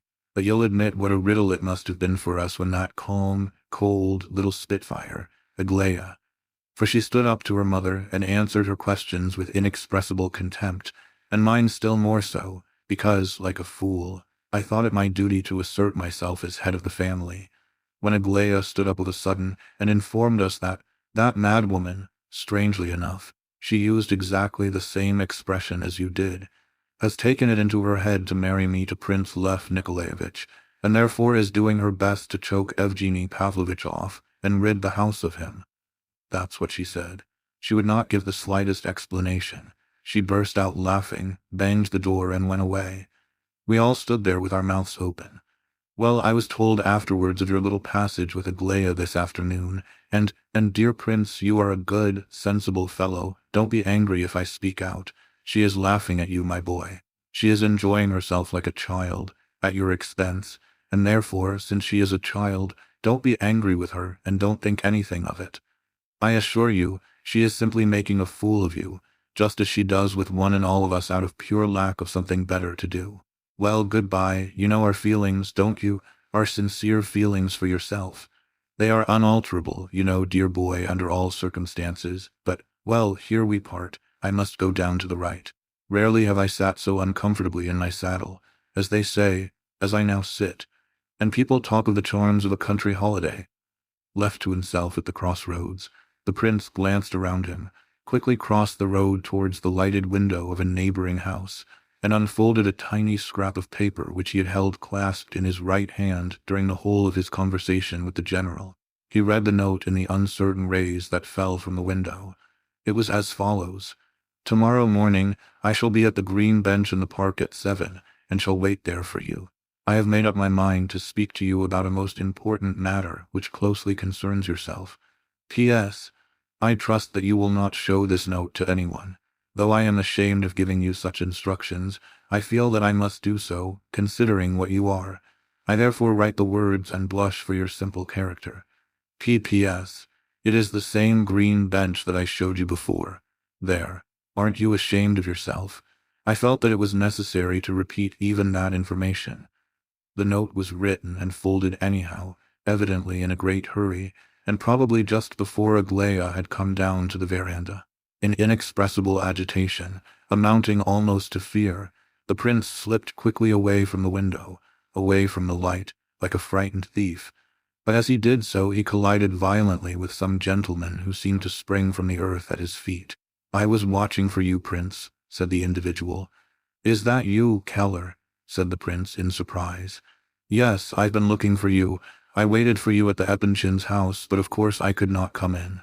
I dogged you from behind as you walked along with the general. Well, Prince, here is Keller, absolutely at your service. Command him, ready to sacrifice himself, even to die in case of need." "But why? Oh, why?" "Of course you'll be challenged. That was young Lieutenant Molosov. I know him, or rather of him. He won't pass an insult. He will take no notice of Rogojin and myself, and therefore you are the only one left to account for. You'll have to pay the piper, Prince. He has been asking about you, and undoubtedly his friend will call on you tomorrow. Perhaps he is at your house already. If you would do me the honor to have me for a second, Prince, I should be happy. That's why I have been looking for you now." "Duel? You've come to talk about a duel too?" The prince burst out laughing, to the great astonishment of Keller. He laughed unrestrainedly, and Keller, who had been on pins and needles and in a fever of excitement to offer himself as second, was very near being offended. "You caught him by the arms, you know, Prince. No man of proper pride can stand that sort of treatment in public." "Yes, and he gave me a fearful dig in the chest," cried the prince, still laughing. "What are we to fight about? I shall beg his pardon, that's all. But if we must fight, we'll fight. Let him have a shot at me by all means. I should rather like it." "Ha, ha, ha, I know how to load a pistol now. Do you know how to load a pistol, Keller? First, you have to buy the powder, you know. It mustn't be wet, and it mustn't be that coarse stuff that they load cannons with. It must be pistol powder. Then you pour the powder in and get hold of a bit of felt from some door, and then shove the bullet in. But don't shove the bullet in before the powder, because the thing wouldn't go off. Do you hear, Keller? The thing wouldn't go off." "Ha, ha, ha. Isn't that a grand reason, Keller, my friend, eh? Do you know, my dear fellow, I really must kiss you and embrace you this very moment." "Ha, ha. How was it you so suddenly popped up in front of me as you did? Come to my house as soon as you can, and we'll have some champagne. We'll all get drunk. Do you know I have a dozen of champagne in Lebedev's cellar? Lebedev sold them to me the day after I arrived. I took the lot. We'll invite everybody. Are you going to do any sleeping tonight?" "As much as usual, Prince. Why? Pleasant dreams then. Ha, ha." The prince crossed the road and disappeared into the park, leaving the astonished Keller in a state of ludicrous wonder. He had never before seen the prince in such a strange condition of mind, and could not have imagined the possibility of it. "Fever, probably," he said to himself, "for the man is all nerves, and this business has been a little too much for him. He is not afraid, that's clear. That sort never funks. Champagne. That was an interesting item of news at all events. 12 bottles. Dear me, that's a very respectable little stock indeed. I bet anything Lebedev lent somebody money on deposit of this dozen of champagne. He's a nice fellow, is this prince. I like this sort of man. Well, I needn't be wasting time here, and if it's a case of champagne, why, there's no time like the present." That the prince was almost in a fever was no more than the truth. He wandered about the park for a long while, and at last came to himself in a lonely avenue. He was vaguely conscious that he had already paced this particular walk, from that large, dark tree to the bench at the other end, about 100 yards altogether, at least 30 times backwards and forwards. As to recollecting what he had been thinking of all that time, he could not. He caught himself, however, indulging in one thought which made him roar with laughter, though there was nothing really to laugh at in it. But he felt that he must laugh, and go on laughing.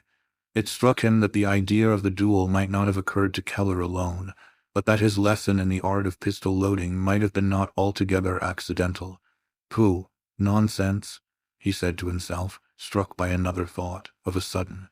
Why, she was immensely surprised to find me there on the veranda, and laughed and talked about tea.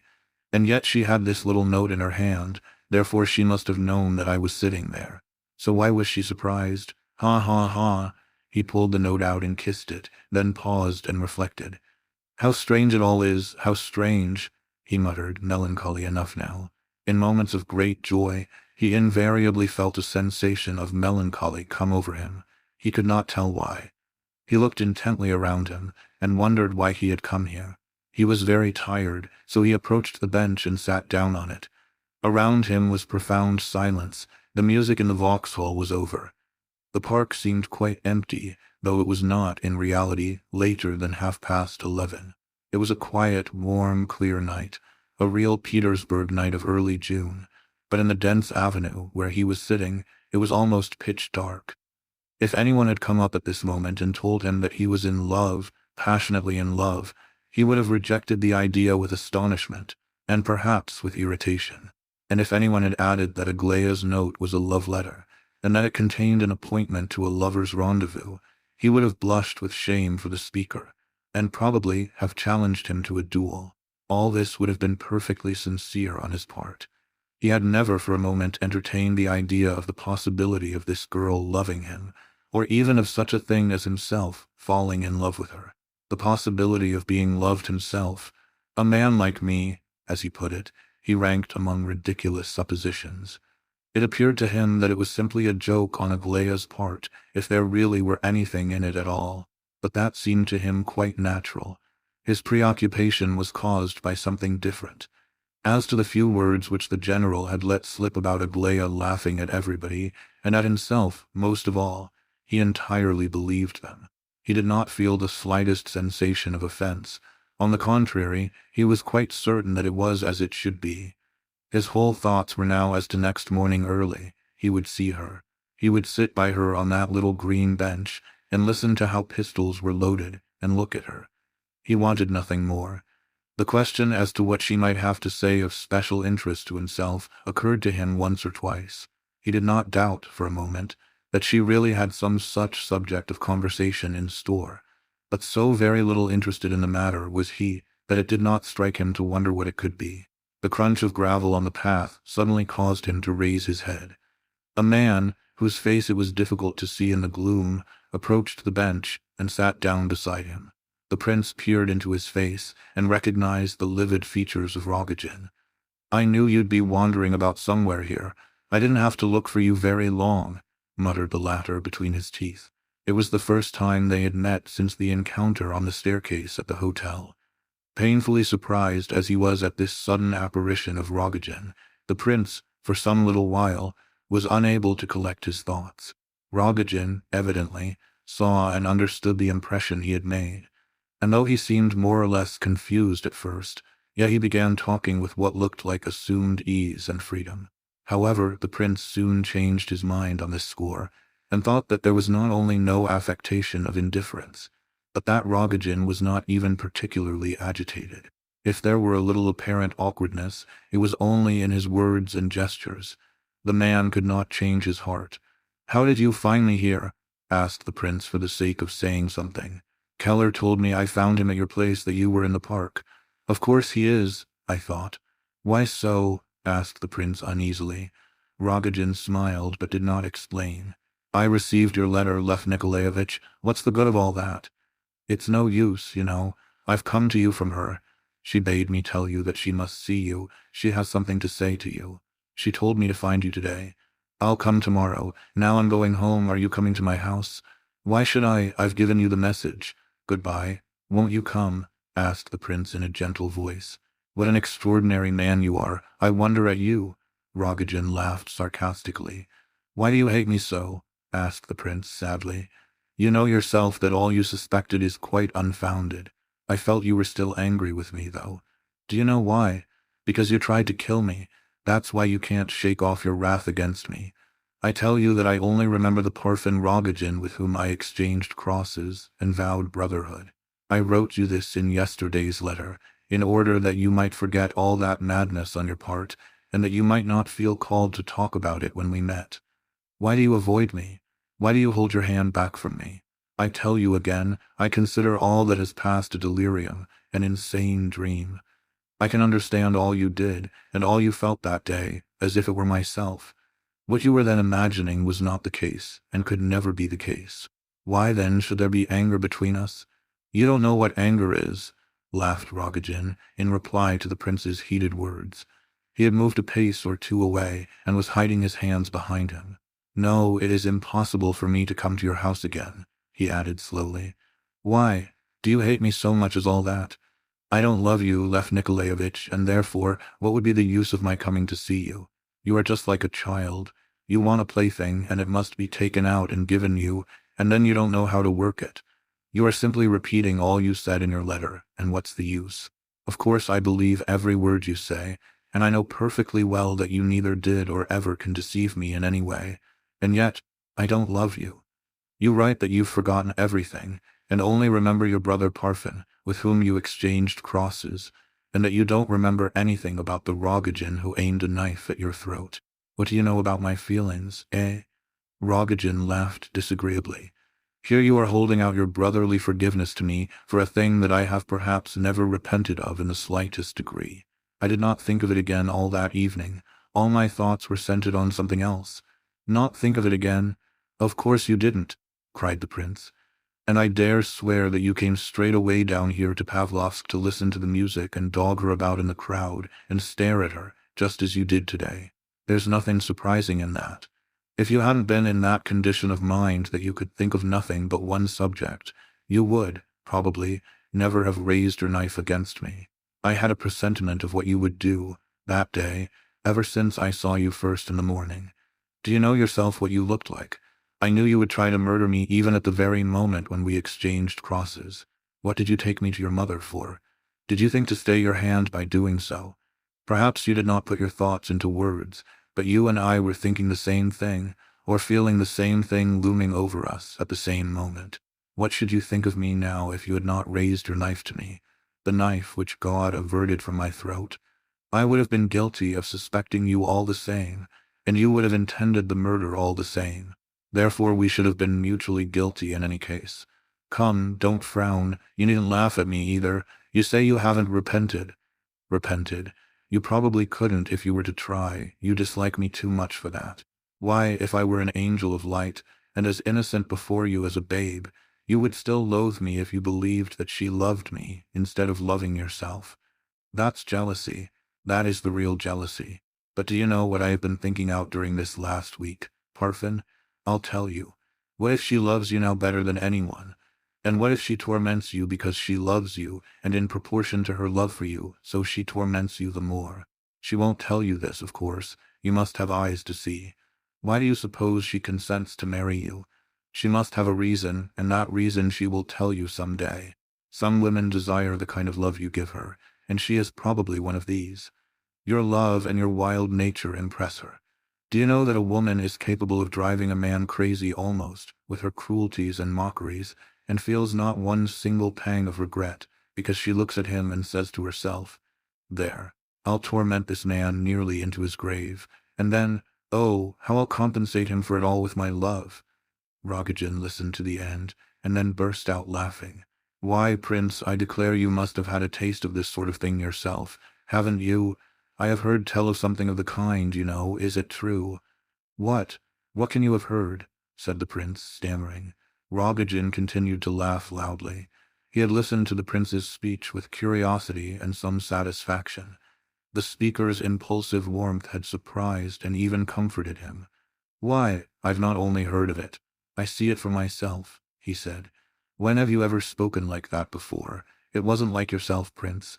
Why, if I hadn't heard this report about you, I should never have come all this way into the park, at midnight too. I don't understand you in the least, Parfen. Oh, she told me all about it long ago, and tonight I saw for myself. I saw you at the music, and whom you were sitting with. She swore to me yesterday, and again today, that you are madly in love with Aglaya Ivanovna. But that's all the same to me, Prince, and it's not my affair at all. For if you have ceased to love her, she has not ceased to love you. You know, of course, that she wants to marry you to that girl. She's sworn to it. Ha, ha, she says to me. Until then I won't marry you. When they go to church, we'll go too, and not before. What on earth does she mean by it? I don't know, and I never did. Either she loves you without limits, or, yet, if she loves you, why does she wish to marry you to another girl? She says, I want to see him happy, which is to say, she loves you. I wrote, and I say to you once more that she is not in her right mind, said the prince, who had listened with anguish to what Rogojin said. Goodness knows, you may be wrong there. At all events, she named the day this evening as we left the gardens. In 3 weeks, says she, and perhaps sooner we shall be married.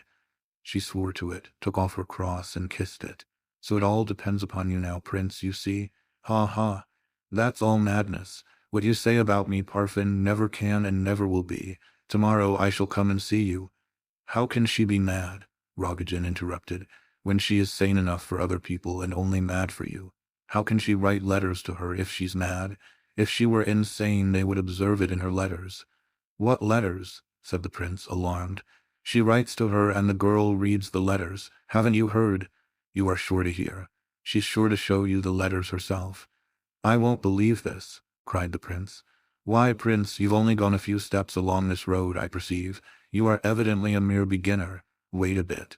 Before long, you'll have your own detectives. You'll watch day and night, and you'll know every little thing that goes on there. That is, if... Drop that subject, Rogojin, and never mention it again. And listen. As I have sat here and talked and listened, it has suddenly struck me that tomorrow is my birthday.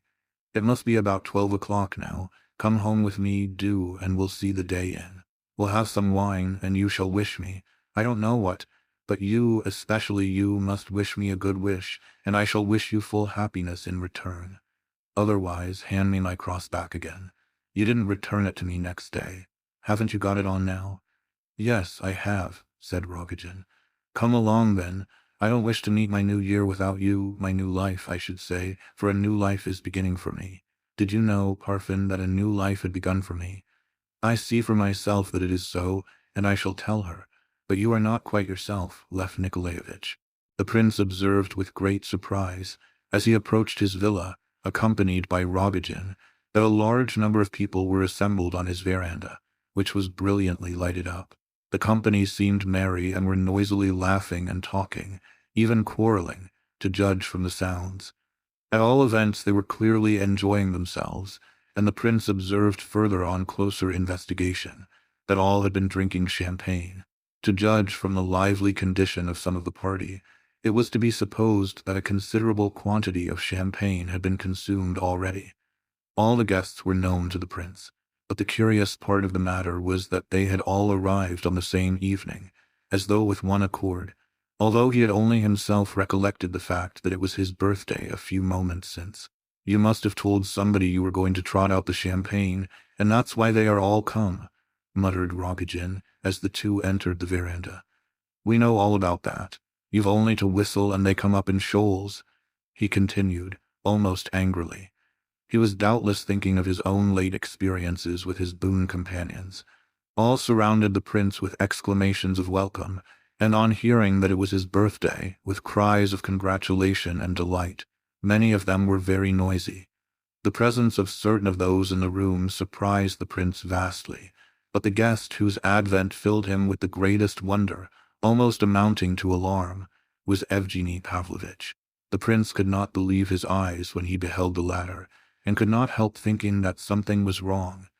Lebedev ran up promptly to explain the arrival of all these gentlemen.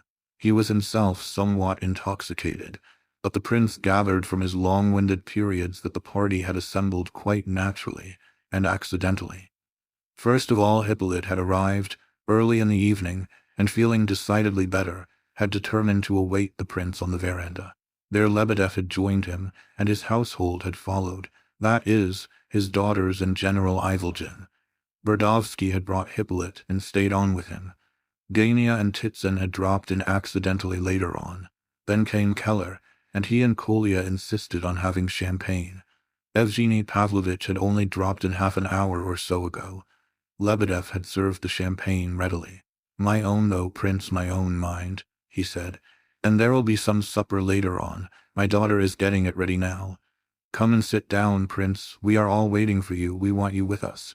Fancy what we have been discussing. You know the question, to be or not to be, out of Hamlet.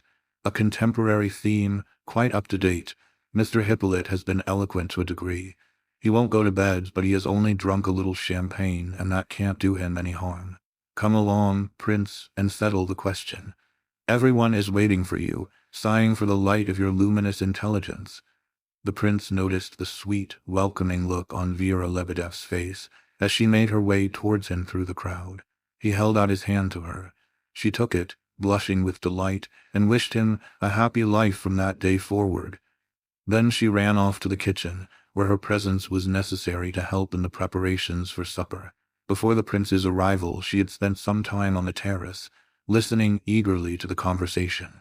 Though the visitors, mostly under the influence of wine, were discussing abstract subjects far beyond her comprehension. In the next room her younger sister lay on a wooden chest, sound asleep, with her mouth wide open. But the boy, Lebedev's son, had taken up his position close beside Kolya and Hippolyte. His face lit up with interest in the conversation of his father and the rest, to which he would willingly have listened for 10 hours at a stretch. "I have waited for you on purpose, and am very glad to see you arrive so happy," said Hippolyte, when the prince came forward to press his hand, immediately after greeting Vera. "And how do you know that I am so happy?" "I can see it by your face. Say how do you do to the others and come and sit down here, quick. I've been waiting for you," he added, accentuating the fact that he had waited. On the prince's asking, "Will it not be injurious to you to sit out so late?" he replied that he could not believe that he had thought himself dying 3 days or so ago, for he never had felt better than this evening. Burdovsky next jumped up and explained that he had come in by accident, having escorted Hippolyte from town. He murmured that he was glad he had written nonsense in his letter, and then pressed the prince's hand warmly and sat down again. The prince approached Evgeny Pavlovich last of all. The latter immediately took his arm. "I have a couple of words to say to you," he began, "and those on a very important matter. Let's go aside for a minute or two." "Just a couple of words," whispered another voice in the prince's other ear, and another hand took his other arm. Myshkin turned, and to his great surprise observed a red, flushed face and a droll-looking figure which he recognized at once as that of Ferdishenko. Goodness knows where he had turned up from. "Do you remember Ferdishenko?" he asked. "Where have you dropped from?" cried the prince. "He is sorry for his sins now, Prince," cried Keller. "He did not want to let you know he was here. He was hidden over there in the corner, but he repents now. He feels his guilt." "Why, what has he done?" "I met him outside and brought him in. He's a gentleman who doesn't often allow his friends to see him of late, but he's sorry now." "Delighted, I'm sure. I'll come back directly, gentlemen. Sit down there with the others, please. Excuse me one moment," said the host, getting away with difficulty in order to follow Evgeny. "You are very gay here," began the latter, "and I have had quite a pleasant half-hour while I waited for you. Now then, my dear Lev Nikolaevich, this is what's the matter.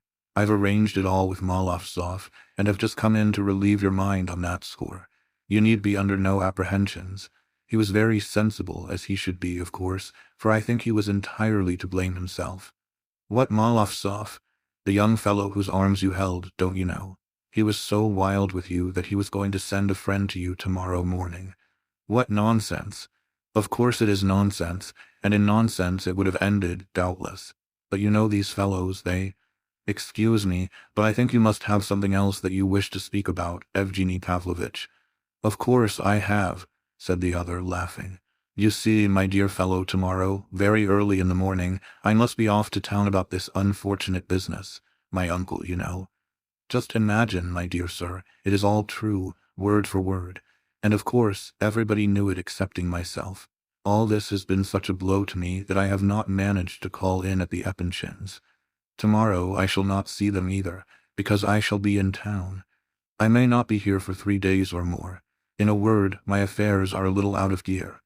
But though my town business is, of course, most pressing, still I determined not to go away until I had seen you, and had a clear understanding with you upon certain points, and that without loss of time.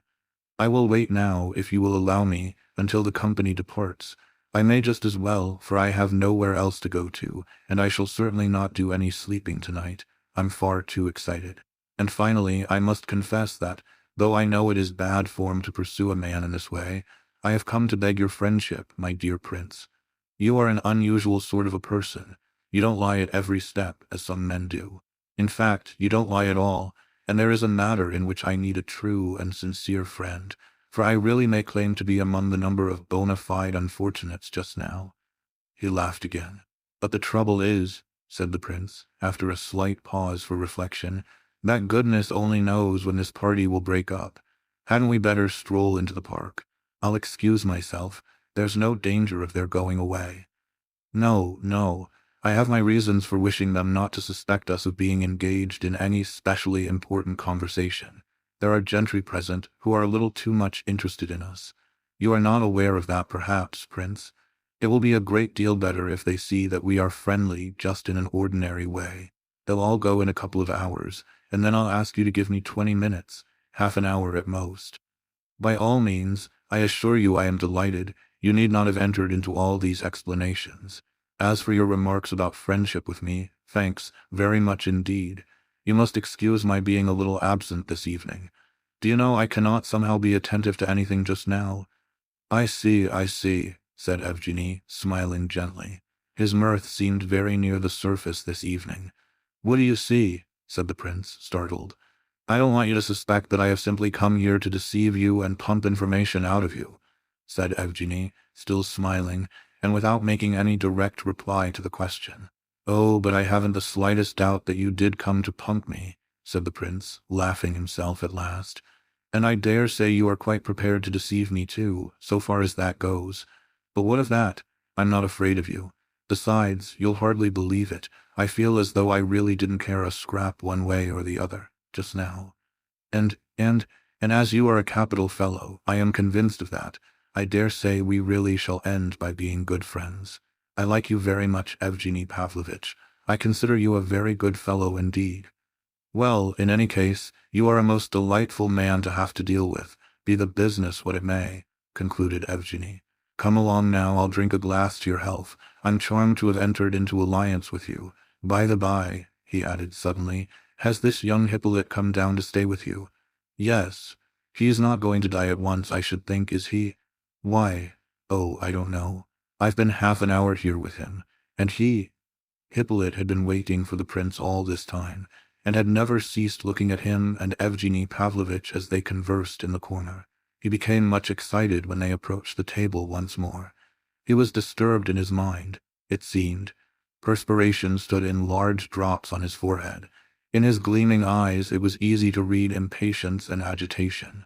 His gaze wandered from face to face of those present, and from object to object in the room, apparently without aim. He had taken a part, and an animated one, in the noisy conversation of the company, but his animation was clearly the outcome of fever. His talk was almost incoherent. He would break off in the middle of a sentence which he had begun with great interest, and forget what he had been saying. The prince discovered to his dismay that Hippolyte had been allowed to drink 2 large glasses of champagne, the one now standing by him being the third. All this he found out afterwards. At the moment he did not notice anything, very particularly. Do you know I am specially glad that today is your birthday? Cried Hippolyte. Why? You'll soon see. Do you know I had a feeling that there would be a lot of people here tonight. It's not the first time that my presentiments have been fulfilled. I wish I had known it was your birthday. I'd have brought you a present. Perhaps I have got a present for you. Who knows? Ha ha. How long is it now before daylight? Not a couple of hours, said Titsin, looking at his watch. What's the good of daylight now? One can read all night in the open air without it, said someone. The good of it? Well, I want just to see a ray of the sun, said Hippolyte. Can one drink to the sun's health, do you think, Prince?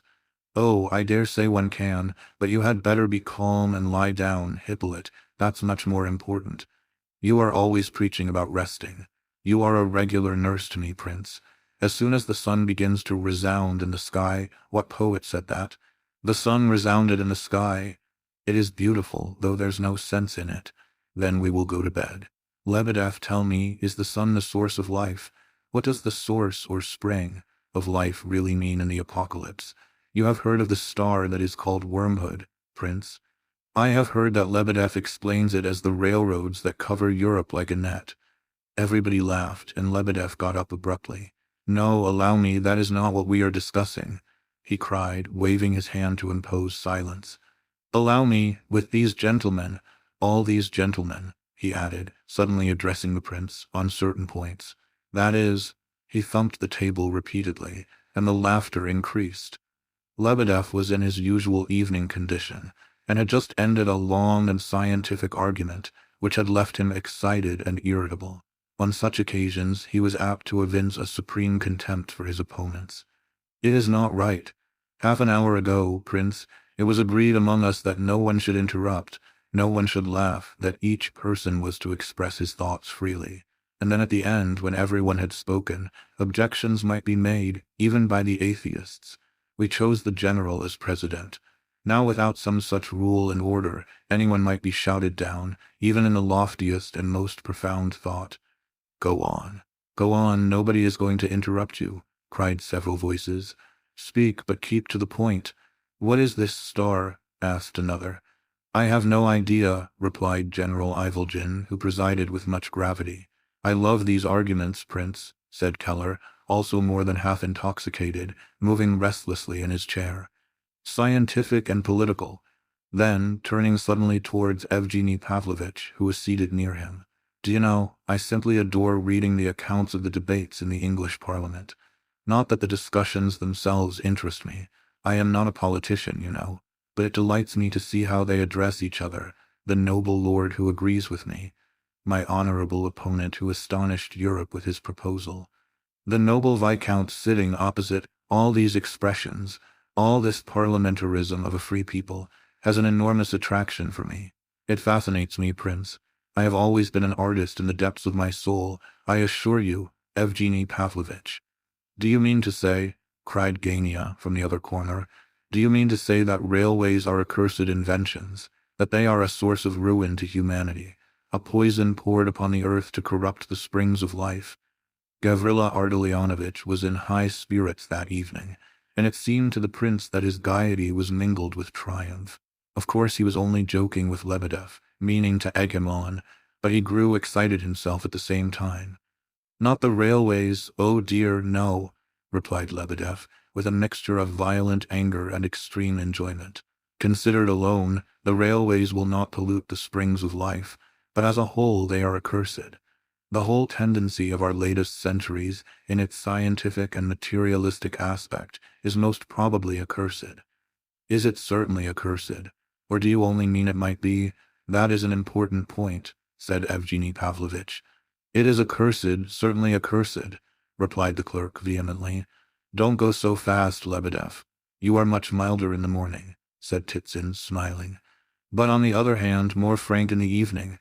In the evening sincere and frank, repeated Lebedev earnestly.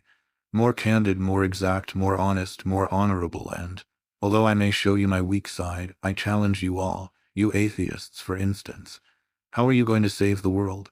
How find a straight road of progress, you men of science, of industry, of cooperation, of trades unions, and all the rest? How are you going to save it, I say? By what? By credit. What is credit? To what will credit lead you? You are too inquisitive, remarked Evgeny Pavlovitch. Well, anyone who does not interest himself in questions such as this is, in my opinion, a mere fashionable dummy. But it will lead at least to solidarity and balance of interests, said Titsin. You will reach that with nothing to help you but credit, without recourse to any moral principle, having for your foundation only individual selfishness and the satisfaction of material desires, universal peace, and the happiness of mankind as a whole being the result. Is it really so, that I may understand you, sir? But the universal necessity of living, of drinking, of eating, in short, the whole scientific conviction that this necessity can only be satisfied by universal cooperation and the solidarity of interests, is, it seems to me, a strong enough idea to serve as a basis, so to speak, and a spring of life, for humanity in future centuries, said Gavrila Ardalionovich, now thoroughly roused. The necessity of eating and drinking, that is to say, solely the instinct of self-preservation. Is not that enough? The instinct of self-preservation is the normal law of humanity. Who told you that? Broke in Evgeny Pavlovitch.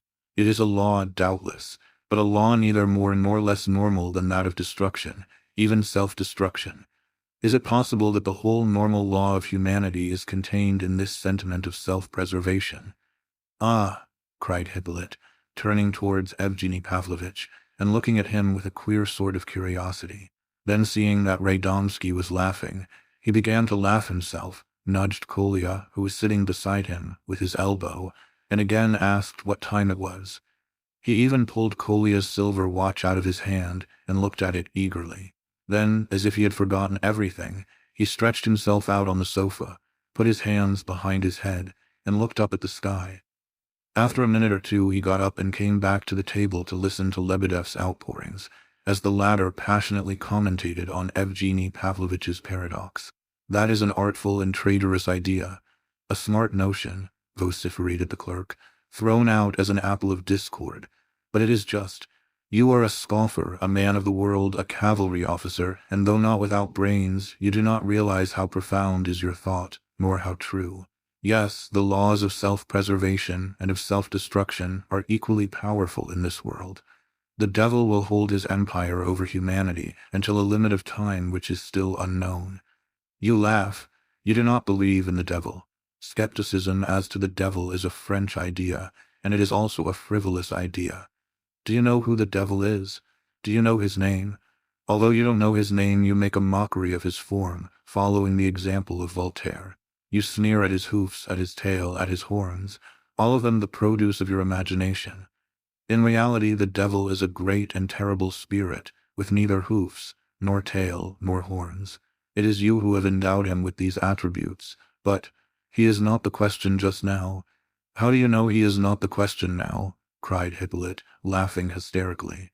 Another excellent idea and worth considering, replied Lebedev.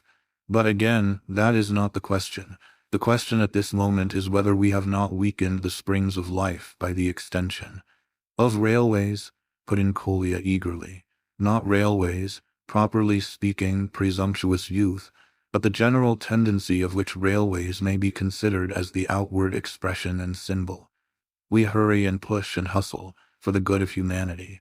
The world is becoming too noisy, too commercial, groaned some solitary thinker. Undoubtedly it is, but the noise of wagons bearing bread to starving humanity is of more value than tranquility of soul, replies another triumphantly, and passes on with an air of pride. As for me, I don't believe in these wagons bringing bread to humanity. For, founded on no moral principle, these may well, even in the act of carrying bread to humanity, coldly exclude a considerable portion of humanity from enjoying it. That has been seen more than once. What these wagons may coldly exclude, repeated someone. That has been seen already, continued Lebedev, not deigning to notice the interruption. Malthus was a friend of humanity, but, with ill-founded moral principles, the friend of humanity is the devourer of humanity, without mentioning his pride. For, touch the vanity of one of these numberless philanthropists, and to avenge his self-esteem, he will be ready at once to set fire to the whole globe. And to tell the truth, we are all more or less like that. I perhaps might be the first to set a light to the fuel and then run away. But again, I must repeat, that is not the question. What is it then, for goodness sake? He is boring us. The question is connected with the following anecdote of past times, for I am obliged to relate a story. In our times, and in our country, which I hope you love as much as I do, for as far as I am concerned, I am ready to shed the last drop of my blood. Go on, go on. In our dear country, as indeed in the whole of Europe, a famine visits humanity about 4 times a century, as far as I can remember, once in every 25 years. I won't swear to this being the exact figure, but anyhow they have become comparatively rare. Comparatively to what? To the 12th century, and those immediately preceding and following it. We are told by historians that widespread famines occurred in those days every 2 or 3 years, and such was the condition of things that men actually had recourse to cannibalism, in secret, of course. One of these cannibals, who had reached a good age, declared of his own free will that during the course of his long and miserable life he had personally killed and eaten, in the most profound secrecy, 60 monks, not to mention several children. The number of the latter, he thought, was about 6, an insignificant total when compared with the enormous mass of ecclesiastics consumed by him. As to adults, laymen, that is to say, he had never touched them. The president joined in the general outcry. "That's impossible," said he in an aggrieved tone. "I am often discussing subjects of this nature with him, gentlemen, but for the most part he talks nonsense enough to make one deaf. This story has no pretense of being true. General, remember the siege of Kars. And you, gentlemen, I assure you my anecdote is the naked truth. I may remark that reality, although it is governed by invariable law, has at times a resemblance to falsehood. In fact, the truer a thing is, the less true it sounds." "But could anyone possibly eat 60 monks?" objected the scoffing listeners. "It is quite clear that he did not eat them all at once, but in a space of 15 or 20 years. From that point of view, the thing is comprehensible and natural." "Natural and natural," repeated Lebedeff with pedantic obstinacy. "Besides, a Catholic monk is by nature excessively curious. It would be quite easy, therefore, to entice him into a wood or some secret place, on false pretenses, and there to deal with him as said. But I do not dispute in the least that the number of persons consumed appears to denote a spice of greediness." "It is perhaps true, gentlemen," said the prince quietly. He had been listening in silence up to that moment without taking part in the conversation, but laughing heartily with the others from time to time. Evidently he was delighted to see that everybody was amused, that everybody was talking at once, and even that everybody was drinking. It seemed as if he were not intending to speak at all, when suddenly he intervened in such a serious voice that everyone looked at him with interest. "It is true that there were frequent famines at that time, gentlemen. I have often heard of them, though I do not know much history, but it seems to me that it must have been so. When I was in Switzerland, I used to look with astonishment at the many ruins of feudal castles perched on the top of steep and rocky heights, half a mile at least above sea level, so that to reach them one had to climb many miles of stony tracks. A castle, as you know, is a kind of mountain of stones, a dreadful, almost an impossible labor. Doubtless the builders were all poor men, vassals, and had to pay heavy taxes and to keep up the priesthood. How then could they provide for themselves, and when had they time to plow and sow their fields? The greater number must, literally, have died of starvation. I have sometimes asked myself how it was that these communities were not utterly swept off the face of the earth, and how they could possibly survive. Lebedeff is not mistaken, in my opinion, when he says that there were cannibals in those days, perhaps in considerable numbers. But I do not understand why he should have dragged in the monks, nor what he means by that. It is undoubtedly because, in the 12th century, monks were the only people one could eat. They were the fat among many lean, said Gavrila Ardalionovitch. "A brilliant idea and most true," cried Lebedeff, "for he never even touched the laity. 60 monks and not a single layman. It is a terrible idea, but it is historic, it is statistic. It is indeed one of those facts which enables an intelligent historian to reconstruct the physiognomy of a special epoch, for it brings out this further point with mathematical accuracy, that the clergy were in those days 60 times richer and more flourishing than the rest of humanity, and perhaps 60 times fatter also." You are exaggerating, Lebedeff," cried his hearers, amid laughter. "I admit that it is an historic thought, but what is your conclusion?" asked the prince. He spoke so seriously in addressing Lebedeff that his tone contrasted quite comically with that of the others. They were very nearly laughing at him too, but he did not notice it. "Don't you see he is a lunatic, Prince?" whispered Evgeny Pavlovitch in his ear. "Someone told me just now that he is a bit touched on the subject of lawyers, that he has a mania for making speeches and intends to pass the examinations. I am expecting a splendid burlesque now." "My conclusion is vast," replied Lebedeff in a voice like thunder. Let us examine first the psychological and legal position of the criminal. We see that in spite of the difficulty of finding other food, the accused, or, as we may say, my client, has often during his peculiar life exhibited signs of repentance, and of wishing to give up this clerical diet. Incontrovertible facts prove this assertion. He has eaten 5 or 6 children, a relatively insignificant number, no doubt, but remarkable enough from another point of view. It is manifest that, pricked by remorse, for my client is religious in his way, and has a conscience, as I shall prove later, and desiring to extenuate his sin as far as possible, he has tried 6 times at least to substitute lay nourishment for clerical. That this was merely an experiment we can hardly doubt, for if it had been only a question of gastronomic variety, 6 would have been too few. Why only 6? Why not 30? But if we regard it as an experiment, inspired by the fear of committing new sacrilege, then this number 6 becomes intelligible. 6 attempts to calm his remorse and the pricking of his conscience would amply suffice, for these attempts could scarcely have been happy ones. In my humble opinion, a child is too small, I should say, not sufficient, which would result in 4 or 5 times more lay children than monks being required in a given time. The sin, lessened on the one hand, would therefore be increased on the other, in quantity, not in quality.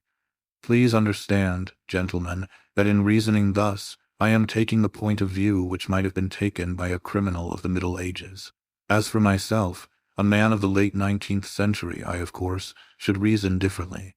I say so plainly, and therefore you need not jeer at me nor mock me, gentlemen. As for you, General, it is still more unbecoming on your part. In the second place, and giving my own personal opinion, a child's flesh is not a satisfying diet. It is too insipid, too sweet, and the criminal, in making these experiments, could have satisfied neither his conscience nor his appetite. I am about to conclude, gentlemen, and my conclusion contains a reply to one of the most important questions of that day and of our own. This criminal ended at last by denouncing himself to the clergy and giving himself up to justice. We cannot but ask, remembering the penal system of that day and the tortures that awaited him, the wheel, the stake, the fire. We cannot but ask, I repeat, what induced him to accuse himself of this crime. Why did he not simply stop short at the number 60 and keep his secret until his last breath? Why could he not simply leave the monks alone and go into the desert to repent? Or why not become a monk himself? That is where the puzzle comes in. There must have been something stronger than the stake or the fire, or even than the habits of 20 years. There must have been an idea more powerful than all the calamities and sorrows of this world, famine or torture, leprosy or plague, an idea which entered into the heart, directed and enlarged the springs of life, and made even that hell supportable to humanity. Show me a force, a power like that, in this our century of vices and railways. I might say, perhaps, in our century of steamboats and railways, but I repeat in our century of vices and railways, because I am drunk but truthful. Show me a single idea which unites men nowadays with half the strength that it had in those centuries, and dare to maintain that the springs of life have not been polluted and weakened beneath this star, beneath this network in which men are entangled. Don't talk to me about your prosperity, your riches, the rarity of famine, the rapidity of the means of transport. There is more of riches, but less of force. The idea uniting heart and soul exists no more. All is loose, soft, limp. We are all of us limp. Enough, gentlemen. I have done. That is not the question. No, the question is now, Excellency, I believe, to sit down to the banquet you are about to provide for us. Lebedev had roused great indignation in some of his auditors. It should be remarked that the bottles were constantly uncorked during his speech, but this unexpected conclusion calmed even the most turbulent spirits. "That's how a clever barrister makes a good point," said he, when speaking of his peroration later on. The visitors began to laugh and chatter once again. The committee left their seats and stretched their legs on the terrace. Keller alone was still disgusted with Lebedev and his speech. He turned from one to another, saying in a loud voice, "He attacks education. He boasts of the fanaticism of the 12th century. He makes absurd grimaces. And added to that, he is by no means the innocent he makes himself out to be. How did he get the money to buy this house? Allow me to ask." In another corner was the general, holding forth to a group of hearers, among them Titsyn, whom he had buttonholed. "I have known," said he, "a real interpreter of the apocalypse, the late Gregory Semyonovich Burmistrov, and he pierced the heart like a fiery flash." He began by putting on his spectacles, then he opened a large black book. His white beard and his 2 medals on his breast, recalling acts of charity, all added to his impressiveness. He began in a stern voice, and before him generals, hard men of the world, bowed down and ladies fell to the ground fainting. "But this one here, he ends by announcing a banquet. That is not the real thing." Titsyn listened and smiled, then turned as if to get his hat. But if he had intended to leave, he changed his mind. Before the others had risen from the table, Gania had suddenly left off drinking and pushed away his glass. A dark shadow seemed to come over his face. When they all rose, he went and sat down by Rogojin. It might have been believed that quite friendly relations existed between them. Rogojin, who had also seemed on the point of going away, now sat motionless, his head bent, seeming to have forgotten his intention. He had drunk no wine, and appeared absorbed in reflection. From time to time he raised his eyes and examined everyone present. One might have imagined that he was expecting something very important to himself, and that he had decided to wait for it. The prince had taken 2 or 3 glasses of champagne, and seemed cheerful. As he rose, he noticed Evgeny Pavlovitch, and remembering the appointment he had made with him, smiled pleasantly. Evgeny Pavlovitch made a sign with his head towards Hippolyte, whom he was attentively watching. The invalid was fast asleep, stretched out on the sofa. "Tell me, Prince, why on earth did this boy intrude himself upon you?" he asked, with such annoyance and irritation in his voice that the prince was quite surprised. "I wouldn't mind laying odds that he is up to some mischief." "I have observed," said the prince, "that he seems to be an object of very singular interest to you, Evgeny Pavlovitch. Why is it? You may add that I have surely enough to think of, on my own account, without him, and therefore it is all the more surprising that I cannot tear my eyes and thoughts away from his detestable physiognomy. Oh, come. He has a handsome face. Why, look at him now." The prince glanced again at Evgeny Pavlovitch with considerable surprise. Hippolyte, who had fallen asleep during Lebedev's discourse, now suddenly woke up, just as though someone had jogged him in the side. He shuddered, raised himself on his arm, gazed around, and grew very pale.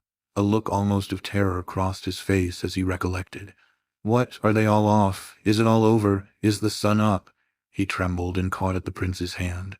"What time is it? Tell me quick, for goodness sake. How long have I slept?" he added, almost in despair, just as though he had overslept something upon which his whole fate depended. "You have slept 7 or perhaps 8 minutes, said Evgeny Pavlovitch. Hippolyte gazed eagerly at the latter and mused for a few moments. "Oh, is that all?" he said at last. "Then He drew a long, deep breath of relief, as it seemed. He realized that all was not over as yet, that the sun had not risen, and that the guests had merely gone to supper. He smiled, and 2 hectic spots appeared on his cheeks. "So you counted the minutes while I slept, did you, Evgeny Pavlovitch?" he said ironically. "You have not taken your eyes off me all the evening. I have noticed that much, you see. Ah, Rogojin. I've just been dreaming about him, Prince," he added, frowning. "Yes, by the by, starting up. Where's the orator? Where's Lebedev? Has he finished? What did he talk about? Is it true, Prince, that you once declared that beauty would save the world? Great heaven! The prince says that beauty saves the world, and I declare that he only has such playful ideas because he's in love. Gentlemen, the prince is in love. I guessed it the moment he came in. Don't blush, Prince, you make me sorry for you. What beauty saves the world? Kolya told me that you are a zealous Christian, is it so? Kolya says you call yourself a Christian." The prince regarded him attentively, but said nothing. "You don't answer me. Perhaps you think I am very fond of you," added Hippolyte, as though the words had been drawn from him. "No, I don't think that. I know you don't love me. What, after yesterday, wasn't I honest with you? I knew yesterday that you didn't love me. Why so? Why so? Because I envy you, eh? You always think that, I know. But do you know why I am saying all this? Look here, I must have some more champagne. Pour me out some, Keller, will you?" No, you're not to drink any more, Hippolyte. I won't let you. The prince moved the glass away. Well, perhaps you're right, said Hippolyte, musing. They might say, yet devil take them. What does it matter? Prince, what can it matter what people will say of us then, eh? I believe I'm half asleep. I've had such a dreadful dream. I've only just remembered it. Prince, I don't wish you such dreams as that, though sure enough, perhaps, I don't love you. Why wish a man evil, though you do not love him, eh? Give me your hand, let me press it sincerely. There, you've given me your hand, you must feel that I do press it sincerely, don't you? I don't think I shall drink any more. What time is it? Never mind, I know the time. The time has come, at all events. What, they are laying supper over there, are they? Then this table is free. Capital, gentlemen. These gentlemen are not listening. Prince, I will just read over an article I have here. Supper is more interesting, of course, but— Here Hippolyte suddenly, and most unexpectedly, pulled out of his breast pocket a large sealed paper. This imposing-looking document he placed upon the table before him. The effect of this sudden action upon the company was instantaneous. Evgeny Pavlovitch almost bounded off his chair in excitement. Rogojin drew nearer to the table with a look on his face as if he knew what was coming. Gania came nearer too, so did Lebedev and the others. The paper seemed to be an object of great interest to the company in general. "What have you got there?" asked the prince, with some anxiety. "At the first glimpse of the rising sun, Prince, I will go to bed. I told you I would, word of honor, you shall see," cried Hippolyte. "You think I'm not capable of opening this packet, do you?" He glared defiantly round at the audience in general. The prince observed that he was trembling all over. "None of us ever thought such a thing," Myshkin replied for all. "Why should you suppose it of us? And what are you going to read, Hippolyte? What is it?" "Yes, what is it?" asked others. The packet sealed with red wax seemed to attract everyone, as though it were a magnet. "I wrote this yesterday myself, just after I saw you, Prince, and told you I would come down here. I wrote all day and all night and finished it this morning early. Afterwards I had a dream." "Hadn't we better hear it tomorrow?" asked the prince timidly. "Tomorrow there will be no more time," laughed Hippolyte hysterically. "You needn't be afraid. I shall get through the whole thing in 40 minutes, at most an hour. Look how interested everybody is. Everybody has drawn near. Look at them all staring at my sealed packet. If I hadn't sealed it up, it wouldn't have been half so effective. Ha ha, that's mystery, that is. Now then, gentlemen, shall I break the seal or not? Say the word, it's a mystery, I tell you. A secret. Prince, you know who said there would be no more time. It was the great and powerful angel in the Apocalypse. Better not read it now, said the prince, putting his hand on the packet. No, don't read it, cried Evgeny suddenly. He appeared so strangely disturbed that many of those present could not help wondering. Reading? None of your reading now, said somebody. It's supper time. What sort of an article is it? For a paper? Probably it's very dull, said another. But the prince's timid gesture had impressed even Hippolyte. Then I'm not to read it, he whispered nervously. Am I not to read it? He repeated, gazing around at each face in turn. What are you afraid of, Prince? He turned and asked the latter suddenly. What should I be afraid of? Has anyone a coin about them? Give me a 20-kopeck piece, somebody. And Hippolyte leapt from his chair. Here you are, said Lebedev, handing him one. He thought the boy had gone mad. Vera Lukianovna, said Hippolyte, toss it, will you? Heads I read, tails I don't. Vera Lebedev tossed the coin into the air and let it fall on the table. It was heads. Then I read it, said Hippolyte, in the tone of one bowing to the fiat of destiny. He could not have grown paler if a verdict of death had suddenly been presented to him. But after all, what is it? Is it possible that I should have just risked my fate by tossing up? He went on, shuddering, and looked round him again. His eyes had a curious expression of sincerity. That is an astonishing psychological fact, he cried, suddenly addressing the prince, in a tone of the most intense surprise. It is something quite inconceivable, Prince, he repeated with growing animation, like a man regaining consciousness. Take note of it, Prince, remember it. You collect, I am told, facts concerning capital punishment. They told me so. Ha ha, my God, how absurd. He sat down on the sofa, put his elbows on the table, and laid his head on his hands. It is shameful, though what does it matter to me if it is shameful? Gentlemen, gentlemen, I am about to break the seal, he continued, with determination. Of course I don't insist upon anyone listening if they do not wish to. With trembling fingers he broke the seal and drew out several sheets of paper, smoothed them out before him, and began sorting them. What on earth does all this mean? What's he going to read? Muttered several voices. Others said nothing, but one and all sat down and watched with curiosity. They began to think something strange might really be about to happen. Vera stood and trembled behind her father's chair, almost in tears with fright. Kolya was nearly as much alarmed as she was. Lebedev jumped up and put a couple of candles nearer to Hippolyte, so that he might see better. Gentlemen, you'll soon see what this is, began Hippolyte, and suddenly commenced his reading. It's headed, A Necessary Explanation, with the motto, Après moi le déluge. Oh, deuce take it all. Surely I can never have seriously written such a silly motto as that. Look here, gentlemen, I beg to give notice that all this is very likely terrible nonsense. It is only a few ideas of mine. If you think that there is anything mysterious coming, or in a word, better read on without any more beating about the bush, said Gania. Affectation, remarked someone else. Too much talk, said Rogojin, breaking the silence for the first time.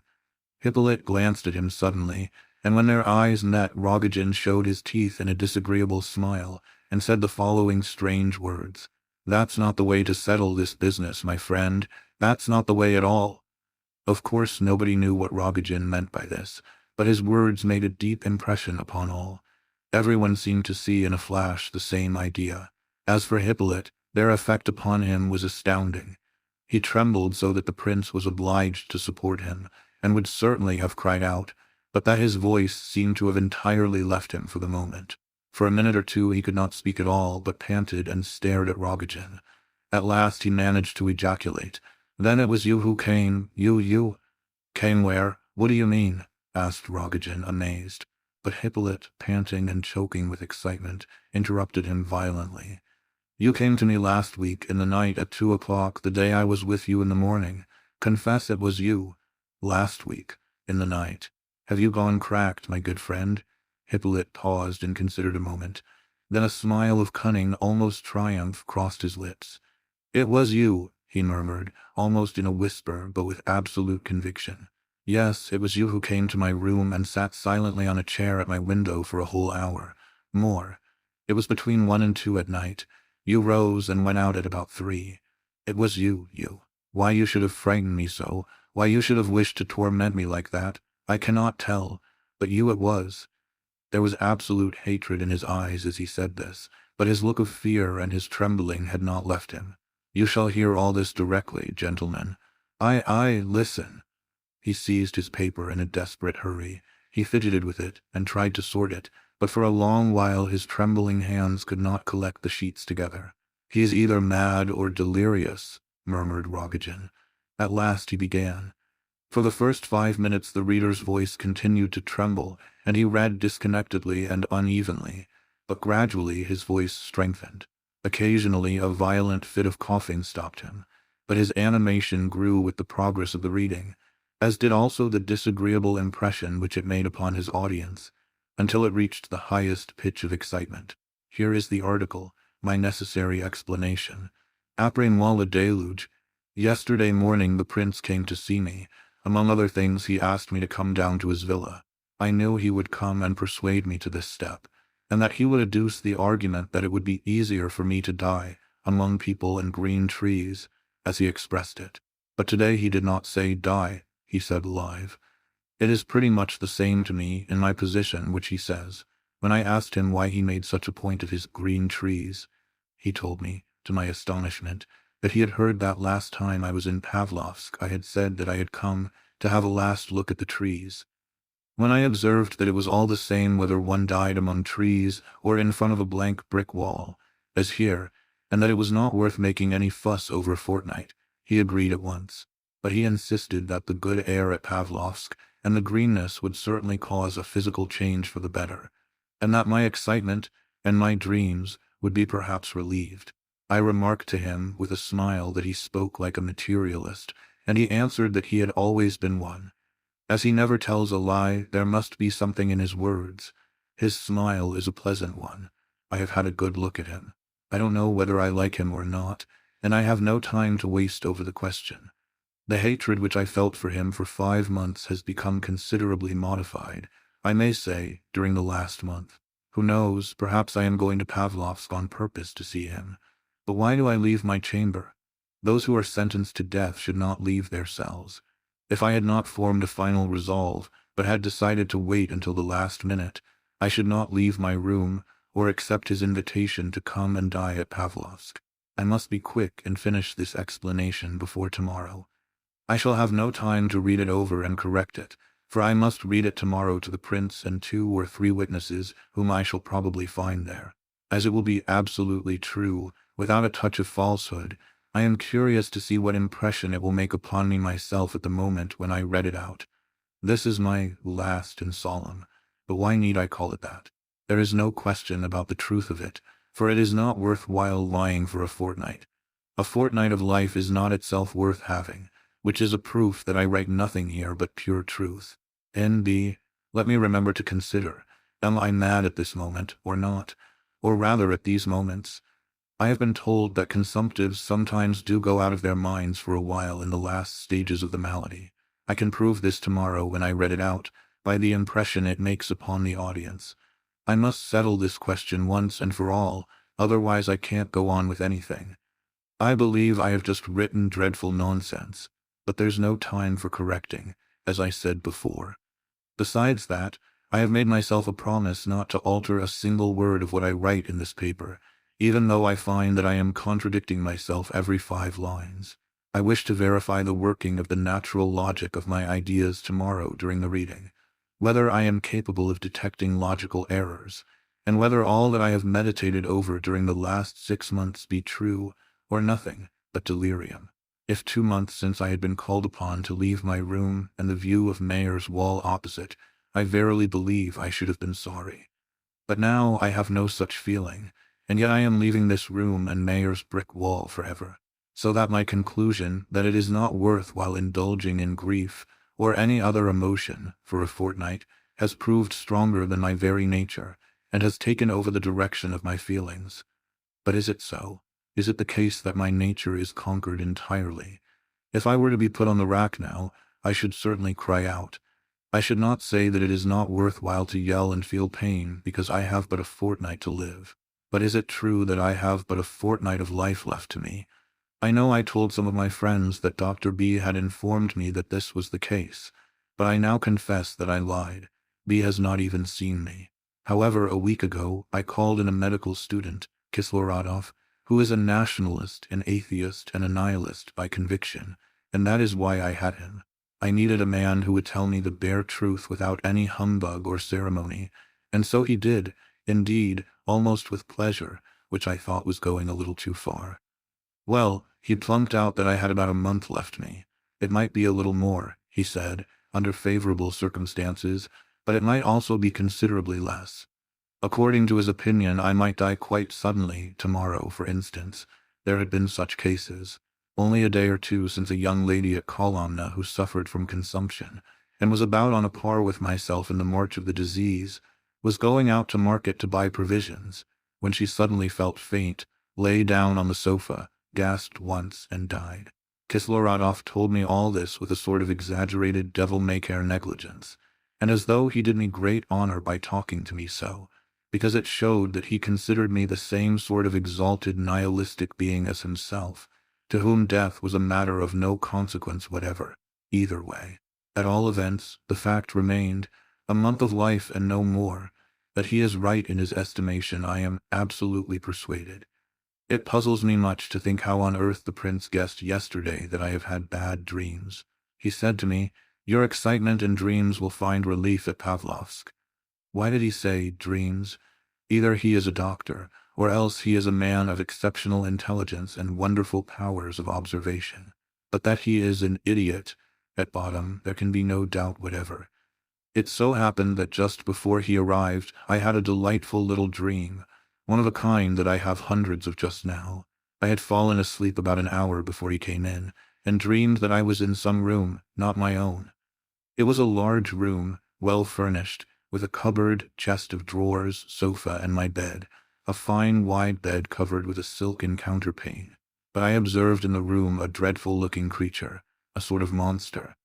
It was a little like a scorpion, but was not a scorpion, but far more horrible, and especially so, because there are no creatures anything like it in nature, and because it had appeared to me for a purpose, and bore some mysterious signification. I looked at the beast well. It was brown in color and had a shell. It was a crawling kind of reptile, about 8 inches long, and narrowed down from the head, which was about a couple of fingers in width, to the end of the tail, which came to a fine point. Out of its trunk, about a couple of inches below its head, came 2 legs at an angle of 45 degrees, each about 3 inches long, so that the beast looked like a trident from above. It had 8 hard needle-like whiskers coming out from different parts of its body. It went along like a snake, bending its body about in spite of the shell it wore, and its motion was very quick and very horrible to look at. I was dreadfully afraid it would sting me. Somebody had told me, I thought, that it was venomous. But what tormented me most of all was the wondering and wondering as to who had sent it into my room, and what was the mystery which I felt it contained. It hid itself under the cupboard and under the chest of drawers, and crawled into the corners. I sat on a chair and kept my legs tucked under me. Then the beast crawled quietly across the room and disappeared somewhere near my chair. I looked about for it in terror, but I still hoped that as my feet were safely tucked away, it would not be able to touch me. Suddenly I heard behind me, and about on a level with my head, a sort of rattling sound. I turned sharp round, and saw that the brute had crawled up the wall as high as the level of my face, and that its horrible tail, which was moving incredibly fast from side to side, was actually touching my hair. I jumped up, and it disappeared. I did not dare lie down on my bed for fear it should creep under my pillow. My mother came into the room, and some friends of hers. They began to hunt for the reptile and were more composed than I was. They did not seem to be afraid of it, but they did not understand as I did. Suddenly the monster reappeared. It crawled slowly across the room and made for the door, as though with some fixed intention, and with a slow movement that was more horrible than ever. Then my mother opened the door and called my dog, Norma. Norma was a great Newfoundland, and died 5 years ago. She sprang forward and stood still in front of the reptile as if she had been turned to stone. The beast stopped too, but its tail and claws still moved about. I believe animals are incapable of feeling supernatural fright, if I have been rightly informed. But at this moment, there appeared to me to be something more than ordinary about Norma's terror, as though it must be supernatural, and as though she felt, just as I did myself, that this reptile was connected with some mysterious secret, some fatal omen.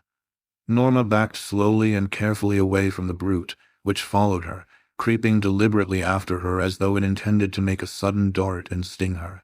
In spite of Norma's terror, she looked furious, though she trembled in all her limbs. At length she slowly bared her terrible teeth, opened her great red jaws, hesitated, took courage, and seized the beast in her mouth. It seemed to try to dart out of her jaws twice, but Norma caught at it and half swallowed it as it was escaping. The shell cracked in her teeth, and the tail and legs stuck out of her mouth and shook about in a horrible manner. Suddenly Norma gave a piteous whine. The reptile had bitten her tongue. She opened her mouth wide with the pain, and I saw the beast lying across her tongue, and out of its body, which was almost bitten in two, came a hideous white-looking substance, oozing out into Norma's mouth. It was of the consistency of a crushed black beetle. Just then I awoke, and the prince entered the room. "Gentlemen," said Hippolyte, breaking off here, "I have not done yet, but it seems to me that I have written down a great deal here that is unnecessary. This dream—" "You have indeed," said Gania. "There is too much about myself, I know, but—" As Hippolyte said this, his face wore a tired, pained look, and he wiped the sweat off his brow. "Yes," said Lebedev, "you certainly think a great deal too much about yourself. Well, gentlemen, I do not force anyone to listen. If any of you are unwilling to sit it out, please go away, by all means." "He turns people out of a house that isn't his own," muttered Rogojin.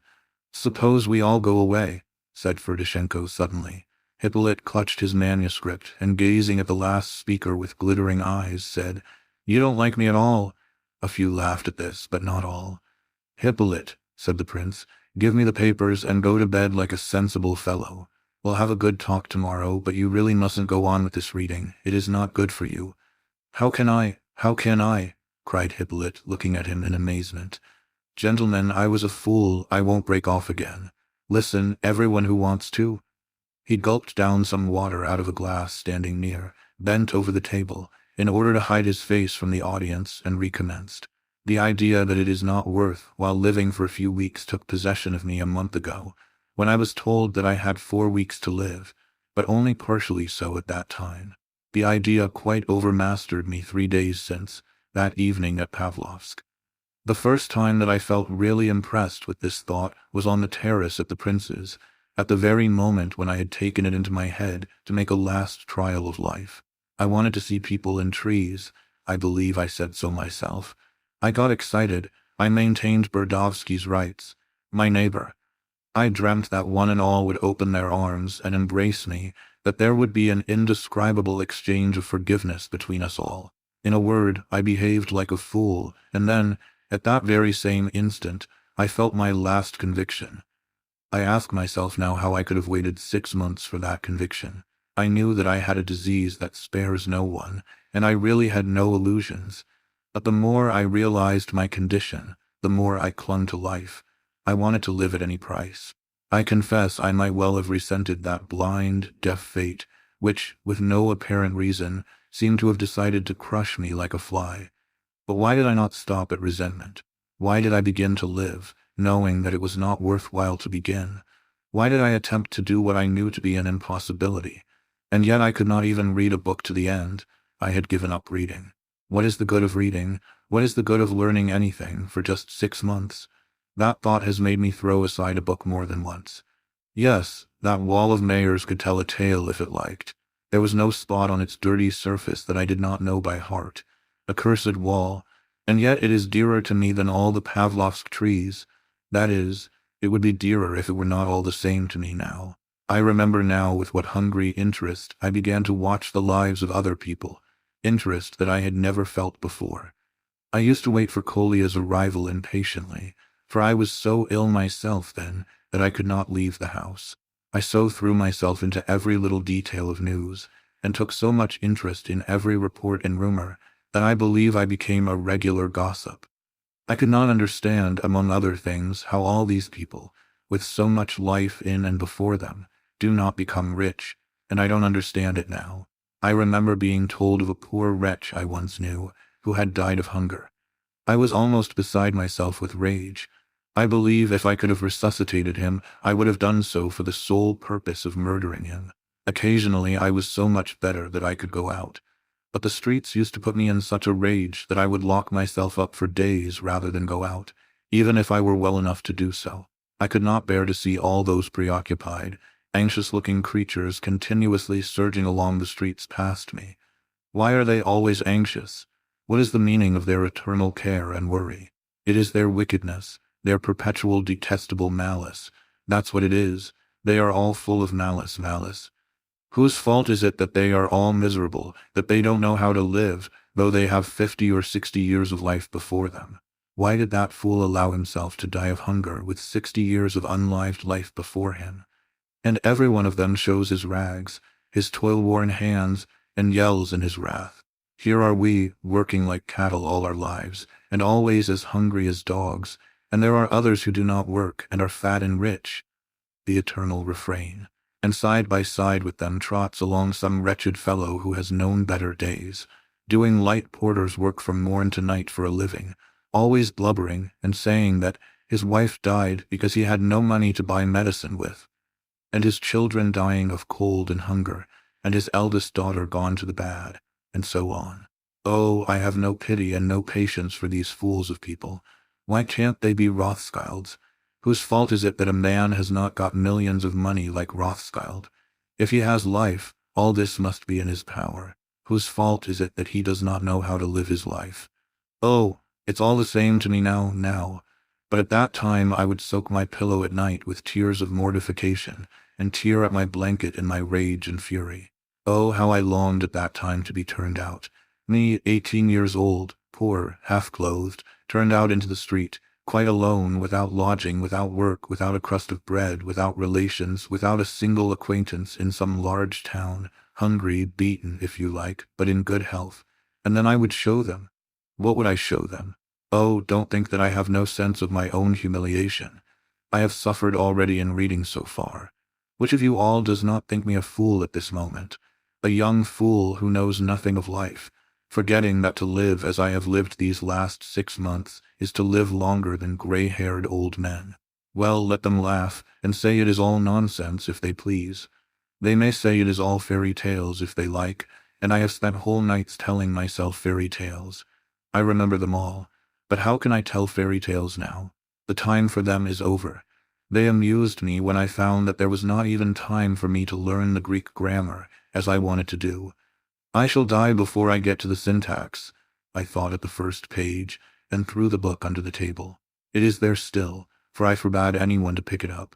If this explanation gets into anybody's hands, and they have patience to read it through, they may consider me a madman, or a schoolboy, or, more likely, a man condemned to die, who thought it only natural to conclude that all men, excepting himself, esteem life far too lightly, live it far too carelessly and lazily, and are therefore one and all unworthy of it. Well, I affirm that my reader is wrong again, for my convictions have nothing to do with my sentence of death. Ask them, ask any one of them, or all of them, what they mean by happiness. Oh, you may be perfectly sure that if Columbus was happy, it was not after he had discovered America, but when he was discovering it. You may be quite sure that he reached the culminating point of his happiness 3 days before he saw the New World with his actual eyes, when his mutinous sailors wanted to tack about and return to Europe. What did the New World matter after all? Columbus had hardly seen it when he died, and in reality he was entirely ignorant of what he had discovered. The important thing is life, and nothing else. What is any discovery, whatever compared with the incessant, eternal discovery of life? But what is the use of talking? I'm afraid all this is so commonplace that my confession will be taken for a schoolboy exercise, the work of some ambitious lad writing in the hope of his work seeing the light. Or perhaps my readers will say that I had perhaps something to say, but did not know how to express it. Let me add to this that in every idea emanating from genius, or even in every serious human idea born in the human brain, there always remains something, some sediment, which cannot be expressed to others, though one wrote volumes and lectured upon it for 35 years. There is always a something, a remnant, which will never come out from your brain, but will remain there with you, and you alone, forever and ever, and you will die, perhaps, without having imparted what may be the very essence of your idea to a single living soul.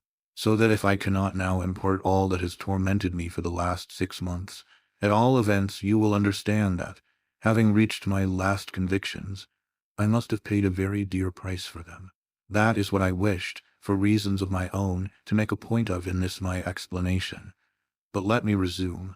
I will not deceive you. Reality got me so entrapped in its meshes now and again during the past 6 months that I forgot my sentence, or perhaps I did not wish to think of it, and actually busied myself with affairs. A word as to my circumstances. When, 8 months since, I became very ill, I threw up all my old connections and dropped all my old companions. As I was always a gloomy, morose sort of individual, my friends easily forgot me. Of course, they would have forgotten me all the same, without that excuse. My position at home was solitary enough. 5 months ago I separated myself entirely from the family, and no one dared enter my room except at stated times, to clean and tidy it, and so on, and to bring me my meals. My mother dared not disobey me.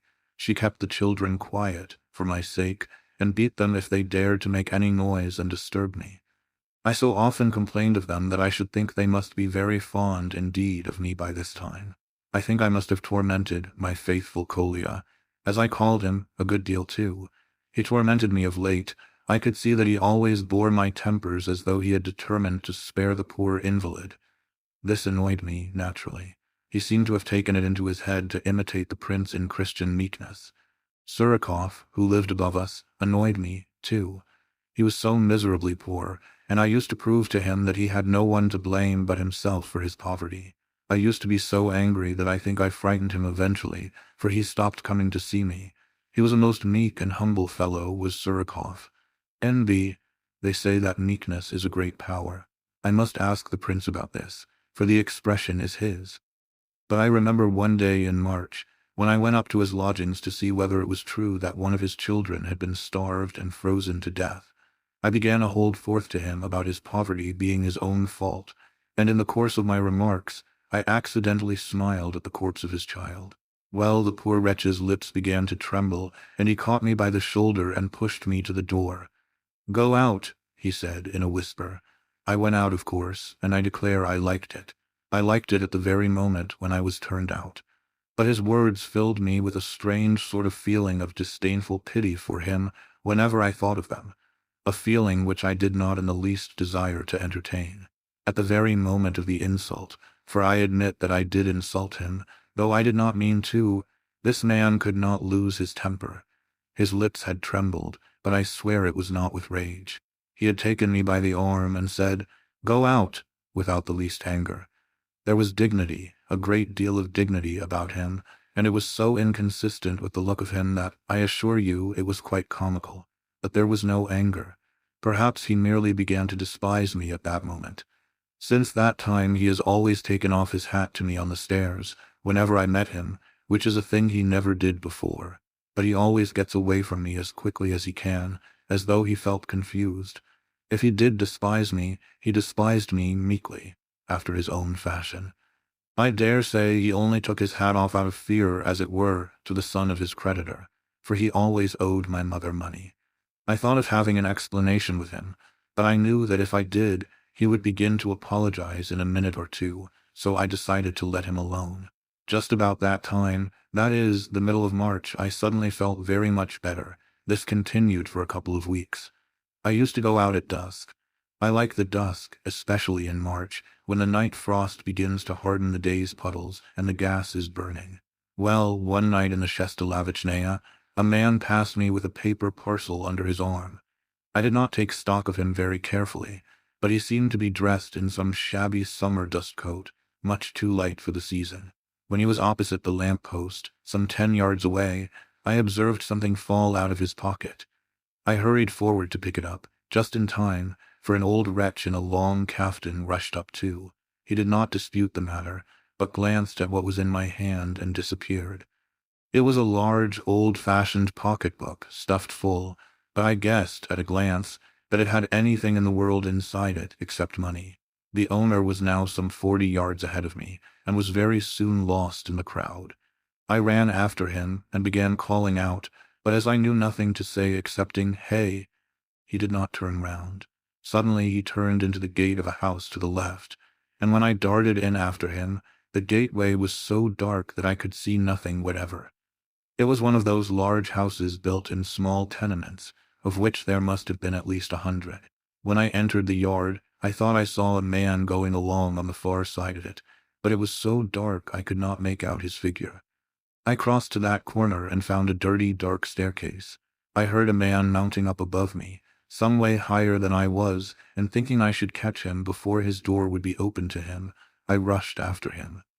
I heard a door open and shut on the 5th story, as I panted along. The stairs were narrow, and the steps innumerable, but at last I reached the door I thought the right one. Some moments passed before I found the bell and got it to ring. An old peasant woman opened the door. She was busy lighting the samovar in a tiny kitchen. She listened silently to my questions, did not understand a word, of course, and opened another door leading into a little bit of a room, low and scarcely furnished at all, but with a large, wide bed in it, hung with curtains. On this bed lay one Terentich, as the woman called him, drunk, it appeared to me. On the table was an end of candle in an iron candlestick, and a half-bottle of vodka nearly finished. Terentich muttered something to me and signed towards the next room. The old woman had disappeared, so there was nothing for me to do but to open the door indicated. I did so, and entered the next room. This was still smaller than the other, so cramped that I could scarcely turn round. A narrow single bed at one side took up nearly all the room. Besides the bed, there were only 3 common chairs, and a wretched old kitchen table standing before a small sofa. One could hardly squeeze through between the table and the bed. On the table, as in the other room, burned a tallow candle end in an iron candlestick, and on the bed there whined a baby of scarcely 3 weeks old. A pale-looking woman was dressing the child, probably the mother. She looked as though she had not as yet got over the trouble of childbirth. She seemed so weak and was so carelessly dressed. Another child, a little girl of about 3 years old, lay on the sofa, covered over with what looked like a man's old dress coat. At the table stood a man in his shirt sleeves. He had thrown off his coat. It lay upon the bed, and he was unfolding a blue paper parcel in which were a couple of pounds of bread and some little sausages. On the table along with these things were a few old bits of black bread and some tea in a pot. From under the bed there protruded an open portmanteau full of bundles of rags. In a word, the confusion and untidiness of the room were indescribable. It appeared to me, at the first glance, that both the man and the woman were respectable people, but brought to that pitch of poverty where untidiness seems to get the better of every effort to cope with it, till at last they take a sort of bitter satisfaction in it. When I entered the room, the man, who had entered but a moment before me and was still unpacking his parcels, was saying something to his wife in an excited manner. The news was apparently bad, as usual, for the woman began whimpering. The man's face seemed to me to be refined and even pleasant. He was dark-complexioned, and about 28 years of age. He wore black whiskers, and his lip and chin were shaved. He looked morose, but with a sort of pride of expression. A curious scene followed. There are people who find satisfaction in their own touchy feelings, especially when they have just taken the deepest offense. At such moments, they feel that they would rather be offended than not. These easily ignited natures, if they are wise, are always full of remorse afterwards, when they reflect that they have been 10 times as angry as they need have been. The gentleman before me gazed at me for some seconds in amazement, and his wife in terror, as though there was something alarmingly extraordinary in the fact that anyone could come to see them. But suddenly he fell upon me almost with fury. I had had no time to mutter more than a couple of words, but he had doubtless observed that I was decently dressed, and therefore took deep offense because I had dared enter his den so unceremoniously, and spy out the squalor and untidiness of it. Of course he was delighted to get hold of someone upon whom to vent his rage against things in general. For a moment I thought he would assault me. He grew so pale that he looked like a woman about to have hysterics. His wife was dreadfully alarmed. "How dare you come in so? Be off!" he shouted, trembling all over with rage and scarcely able to articulate the words. Suddenly, however, he observed his pocketbook in my hand. "I think you dropped this," I remarked, as quietly and dryly as I could. I thought it best to treat him so. For some while he stood before me in downright terror and seemed unable to understand. He then suddenly grabbed at his side pocket, opened his mouth in alarm, and beat his forehead with his hand. "My God!" he cried. "Where did you find it? How?" I explained in as few words as I could, and as dryly as possible, how I had seen it and picked it up, how I had run after him and called out to him, and how I had followed him upstairs and groped my way to his door.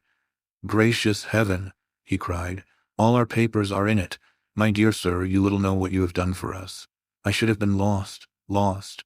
I had taken hold of the door handle meanwhile, intending to leave the room without reply, but I was panting with my run upstairs, and my exhaustion came to a climax in a violent fit of coughing, so bad that I could hardly stand. I saw how the man dashed about the room to find me an empty chair, how he kicked the rags off a chair which was covered up by them, brought it to me, and helped me to sit down. But my cough went on for another 3 minutes or so. When I came to myself, he was sitting by me on another chair, which he had also cleared of the rubbish by throwing it all over the floor, and was watching me intently. "I'm afraid you are ill," he remarked, in the tone which doctors use when they address a patient. "I am myself a medical man." He did not say doctor, with which words he waved his hands towards the room and its contents as though in protest at his present condition. "I see that I'm in consumption," I said laconically, rising from my seat. He jumped up too. "Perhaps you are exaggerating. If you were to take proper measures, perhaps." He was terribly confused and did not seem able to collect his scattered senses. The pocketbook was still in his left hand. "Oh, don't mind me," I said. "Dr. B saw me last week. I lugged him in again, and my hash is quite settled. Pardon me." I took hold of the door handle again. I was on the point of opening the door and leaving my grateful but confused medical friend to himself and his shame, when my damnable cough got hold of me again. My doctor insisted on my sitting down again to get my breath. He now said something to his wife, who, without leaving her place, addressed a few words of gratitude and courtesy to me. She seemed very shy over it, and her sickly face flushed up with confusion.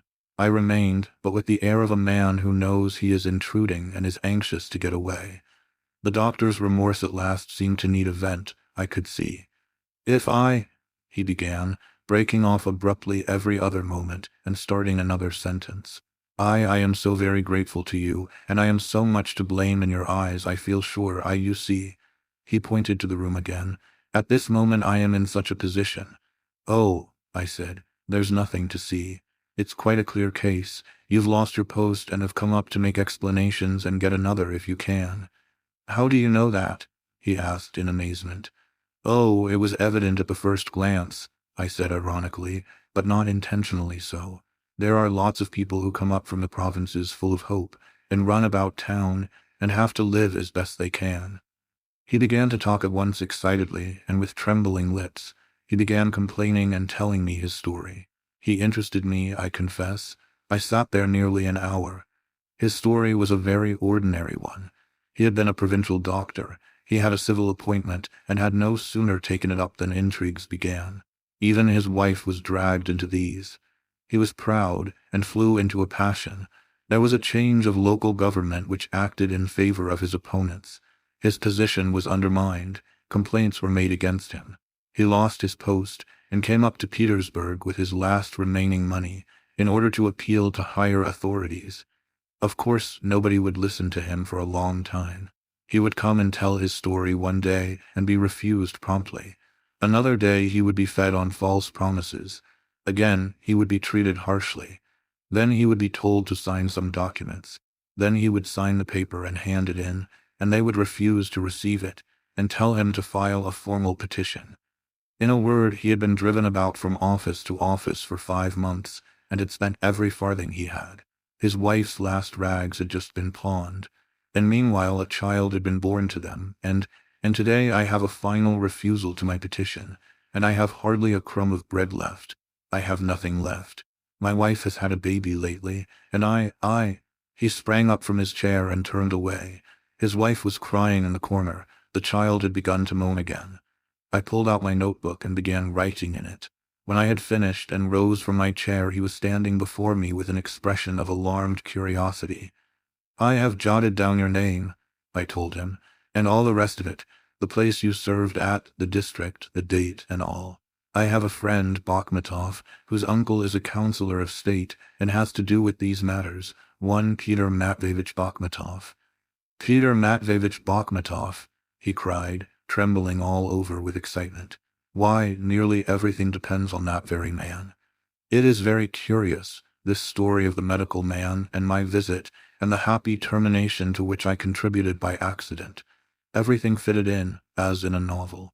I told the poor people not to put much hope in me, because I was but a poor schoolboy myself. I am not really, but I humiliated myself as much as possible in order to make them less hopeful. But that I would go at once to the Vasily Ostrov and see my friend, and that as I knew for certain that his uncle adored him, and was absolutely devoted to him as the last hope and branch of the family. Perhaps the old man might do something to oblige his nephew. If only they would allow me to explain all to his excellency, if I could but be permitted to tell my tale to him, he cried, trembling with feverish agitation, and his eyes flashing with excitement. I repeated once more that I could not hold out much hope, that it would probably end in smoke, and if I did not turn up next morning, they must make up their minds that there was no more to be done in the matter. They showed me out with bows and every kind of respect. They seemed quite beside themselves. I shall never forget the expression of their faces. I took a droshky and drove over to the Vasily Ostrov at once. For some years I had been at enmity with this young Bakhmatov, at school. We considered him an aristocrat. At all events, I called him one. He used to dress smartly and always drove to school in a private trap. He was a good companion, and was always merry and jolly, sometimes even witty, though he was not very intellectual, in spite of the fact that he was always top of the class. I myself was never top in anything. All his companions were very fond of him, excepting myself. He had several times during those years come up to me and tried to make friends, but I had always turned sulkily away and refused to have anything to do with him. I had not seen him for a whole year now. He was at the university. When, at 9 o'clock or so, this evening, I arrived and was shown up to him with great ceremony, he first received me with astonishment, and not too affably, but he soon cheered up, and suddenly gazed intently at me and burst out laughing.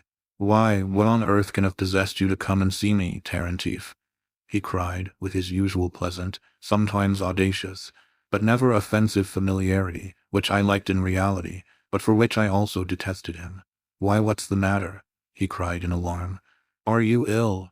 That confounded cough of mine had come on again. I fell into a chair and with difficulty recovered my breath. "It's all right, it's only consumption," I said. "I have come to you with a petition." He sat down in amazement, and I lost no time in telling him the medical man's history, and explained that he, with the influence which he possessed over his uncle, might do some good to the poor fellow. I'll do it, of course," he said. "I shall attack my uncle about it tomorrow morning, and I'm very glad you told me the story. But how was it that you thought of coming to me about it, Tarantief?" "So much depends upon your uncle," I said. "And besides, we have always been enemies, Bakhmatov, and as you are a generous sort of fellow, I thought you would not refuse my request because I was your enemy," I added with irony. "Like Napoleon going to England, eh?" cried he, laughing. "I'll do it though, of course, and at once if I can," he added, seeing that I rose seriously from my chair at this point. And sure enough, the matter ended as satisfactorily as possible. A month or so later, my medical friend was appointed to another post. He got his traveling expenses paid, and something to help him to start life with once more. I think Bakhmatov must have persuaded the doctor to accept a loan from himself. I saw Bakhmatov 2 or 3 times, about this period, the third time being when he gave a farewell dinner to the doctor and his wife before their departure, a champagne dinner. Bakhmatov saw me home after the dinner, and we crossed the Nikolai Bridge. We were both a little drunk. He told me of his joy, the joyful feeling of having done a good action. He said that it was all thanks to myself that he could feel this satisfaction, and held forth about the foolishness of the theory that individual charity is useless. I, too, was burning to have my say. "In Moscow," I said, "there was an old state councillor, a civil general, who, all his life, had been in the habit of visiting the prisons and speaking to criminals. Every party of convicts on its way to Siberia knew beforehand that on the Vorobyev Hills the old general would pay them a visit. He did all he undertook seriously and devotedly. He would walk down the rows of the unfortunate prisoners, stop before each individual and ask after his needs. He never sermonized them. He spoke kindly to them. He gave them money. He brought them all sorts of necessaries for the journey and gave them devotional books, choosing those who could read, under the firm conviction that they would read to those who could not, as they went along. He scarcely ever talked about the particular crimes of any of them, but listened if any volunteered information on that point. All the convicts were equal for him, and he made no distinction. He spoke to all as to brothers, and every one of them looked upon him as a father. When he observed among the exiles some poor woman with a child, he would always come forward and fondle the little one, and make it laugh.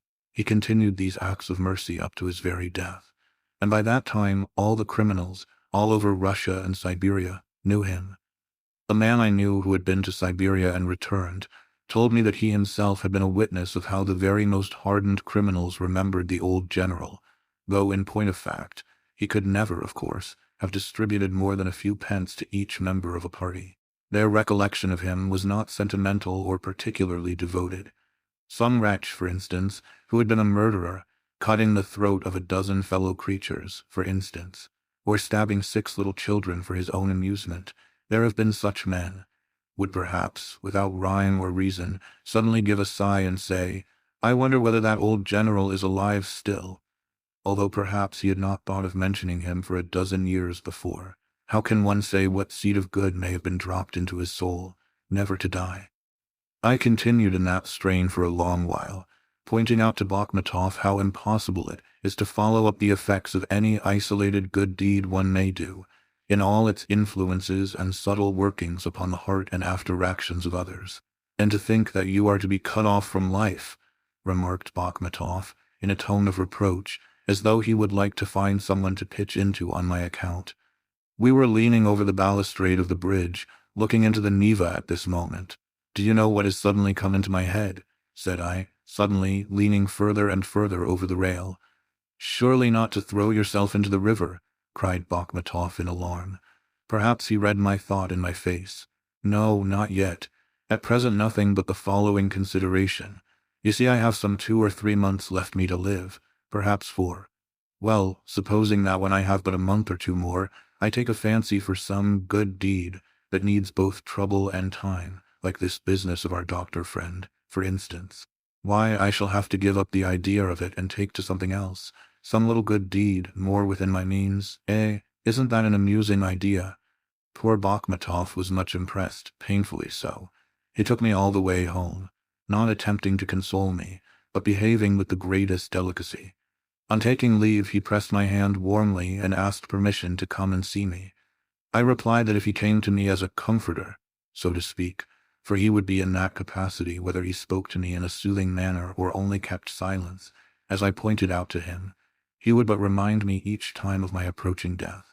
He shrugged his shoulders, but quite agreed with me, and we parted better friends than I had expected. But that evening and that night were sown the first seeds of my last conviction. I seized greedily on my new idea. I thirstily drank in all its different aspects. I did not sleep a wink that night, and the deeper I went into it, the more my being seemed to merge itself in it, and the more alarmed I became. A dreadful terror came over me at last, and did not leave me all next day. Sometimes, thinking over this, I became quite numb with the terror of it, and I might well have deduced from this fact that my last conviction was eating into my being too fast and too seriously, and would undoubtedly come to its climax before long. And for the climax I needed greater determination than I yet possessed. However, within 3 weeks my determination was taken, owing to a very strange circumstance. Here on my paper, I make a note of all the figures and dates that come into my explanation. Of course, it is all the same to me, but just now, and perhaps only at this moment, I desire that all those who are to judge of my action should see clearly out of how logical a sequence of deductions has at length preceded my last conviction. I have said above that the determination needed by me for the accomplishment of my final resolve came to hand not through any sequence of causes, but thanks to a certain strange circumstance which had perhaps no connection whatever with the matter at issue. 10 days ago Rogojin called upon me about certain business of his own with which I have nothing to do at present. I had never seen Rogojin before, but had often heard about him. I gave him all the information he needed, and he very soon took his departure, so that, since he only came for the purpose of gaining the information, the matter might have been expected to end there. But he interested me too much, and all that day I was under the influence of strange thoughts connected with him, and I determined to return his visit the next day. Rogojin was evidently by no means pleased to see me, and hinted, delicately, that he saw no reason why our acquaintance should continue. For all that, however, I spent a very interesting hour, and so, I dare say, did he. There was so great a contrast between us that I am sure we must both have felt it. Anyhow, I felt it acutely. Here was I with my days numbered, and he, a man in the full vigor of life, living in the present without the slightest thought for final convictions, or numbers, or days, or, in fact, for anything but that which he was mad about, if you will excuse me the expression, as a feeble author who cannot express his ideas properly. In spite of his lack of amiability, I could not help seeing in Rogojin a man of intellect and sense, and although, perhaps, there was little in the outside world which was of interest to him, still he was clearly a man with eyes to see. I hinted nothing to him about my final conviction, but it appeared to me that he had guessed it from my words. He remained silent. He is a terribly silent man. I remarked to him as I rose to depart that in spite of the contrast and the wide differences between us two, les extremites si touchant, extremes meet, as I explained to him in Russian, so that maybe he was not so far from my final conviction as appeared. His only reply to this was a sour grimace. He rose and looked for my cap, and placed it in my hand, and led me out of the house, that dreadful gloomy house of his, to all appearances, of course, as though I were leaving of my own accord, and he were simply seeing me to the door out of politeness. His house impressed me much. It is like a burial ground, he seems to like it, which is, however, quite natural. Such a full life as he leads is so overflowing with absorbing interests that he has little need of assistance from his surroundings. The visit to Rogojin exhausted me terribly. Besides, I had felt ill since the morning, and by evening I was so weak that I took to my bed, and was in high fever at intervals and even delirious. Kolya sat with me until 11 o'clock. Yet I remember all he talked about, and every word we said, though whenever my eyes closed for a moment I could picture nothing but the image of Surikov just in the act of finding 1,000,000 rubles. He could not make up his mind what to do with the money, and tore his hair over it. He trembled with fear that somebody would rob him, and at last he decided to bury it in the ground. I persuaded him that, instead of putting it all away uselessly underground, he had better melt it down and make a golden coffin out of it for his starved child, and then dig up the little one and put her into the golden coffin. Surikov accepted this suggestion, I thought, with tears of gratitude, and immediately commenced to carry out my design. I thought I spat on the ground and left him in disgust. Kolya told me, when I quite recovered my senses, that I had not been asleep for a moment, but that I had spoken to him about Surikov the whole while. At moments I was in a state of dreadful weakness and misery, so that Kolya was greatly disturbed when he left me. When I arose to lock the door after him, I suddenly called to mind a picture I had noticed at Rogojin's in one of his gloomiest rooms, over the door. He had pointed it out to me himself as we walked past it, and I believe I must have stood a good 5 minutes in front of it. There was nothing artistic about it, but the picture made me feel strangely uncomfortable. It represented Christ just taken down from the cross. It seems to me that painters as a rule represent the Savior, both on the cross and taken down from it, with great beauty still upon his face. This marvelous beauty they strive to preserve even in his moments of deepest agony and passion. But there was no such beauty in Rogojin's picture. This was the presentment of a poor mangled body, which had evidently suffered unbearable anguish even before its crucifixion, full of wounds and bruises, marks of the violence of soldiers and people, and of the bitterness of the moment when he had fallen with the cross. All this combined with the anguish of the actual crucifixion. The face was depicted as though still suffering, as though the body, only just dead, was still almost quivering with agony. The picture was one of pure nature, for the face was not beautified by the artist, but was left as it would naturally be, whosoever the sufferer after such anguish. I know that the earliest Christian faith taught that the Savior suffered actually, and not figuratively, and that nature was allowed her own way, even while his body was on the cross. It is strange to look on this dreadful picture of the mangled corpse of the Savior, and to put this question to oneself. Supposing that the disciples, the future apostles, the women who had followed him and stood by the cross, all of whom believed in and worshipped him, supposing that they saw this tortured body, this face so mangled and bleeding and bruised, and they must have so seen it, how could they have gazed upon the dreadful sight, and yet have believed that he would rise again? The thought steps in, whether one likes it or no, that death is so terrible and so powerful, that even he who conquered it in his miracles during life was unable to triumph over it at the last.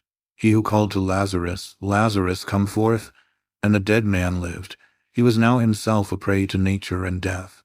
Nature appears to one, looking at this picture, as some huge, implacable, dumb monster, or still better, a stranger simile, some enormous mechanical engine of modern days which has seized and crushed and swallowed up a great and invaluable being, a being worth nature and all her laws, worth the whole earth, which was perhaps created merely for the sake of the advent of that being.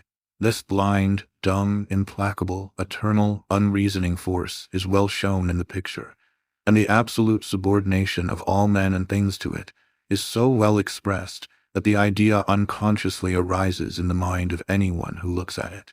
All those faithful people who were gazing at the cross and its mutilated occupant must have suffered agony of mind that evening, for they must have felt that all their hopes and almost all their faith had been shattered at a blow.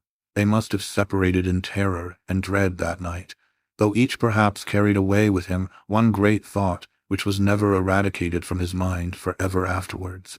If this great teacher of theirs could have seen himself after the crucifixion, how could he have consented to mount the cross and to die as he did? This thought also comes into the mind of the man who gazes at this picture. I thought of all this by snatches, probably between my attacks of delirium, for an hour and a half or so before Kolya's departure. Can there be an appearance of that which has no form? And yet it seemed to me, at certain moments, that I beheld in some strange and impossible form that dark, dumb, irresistibly powerful eternal force.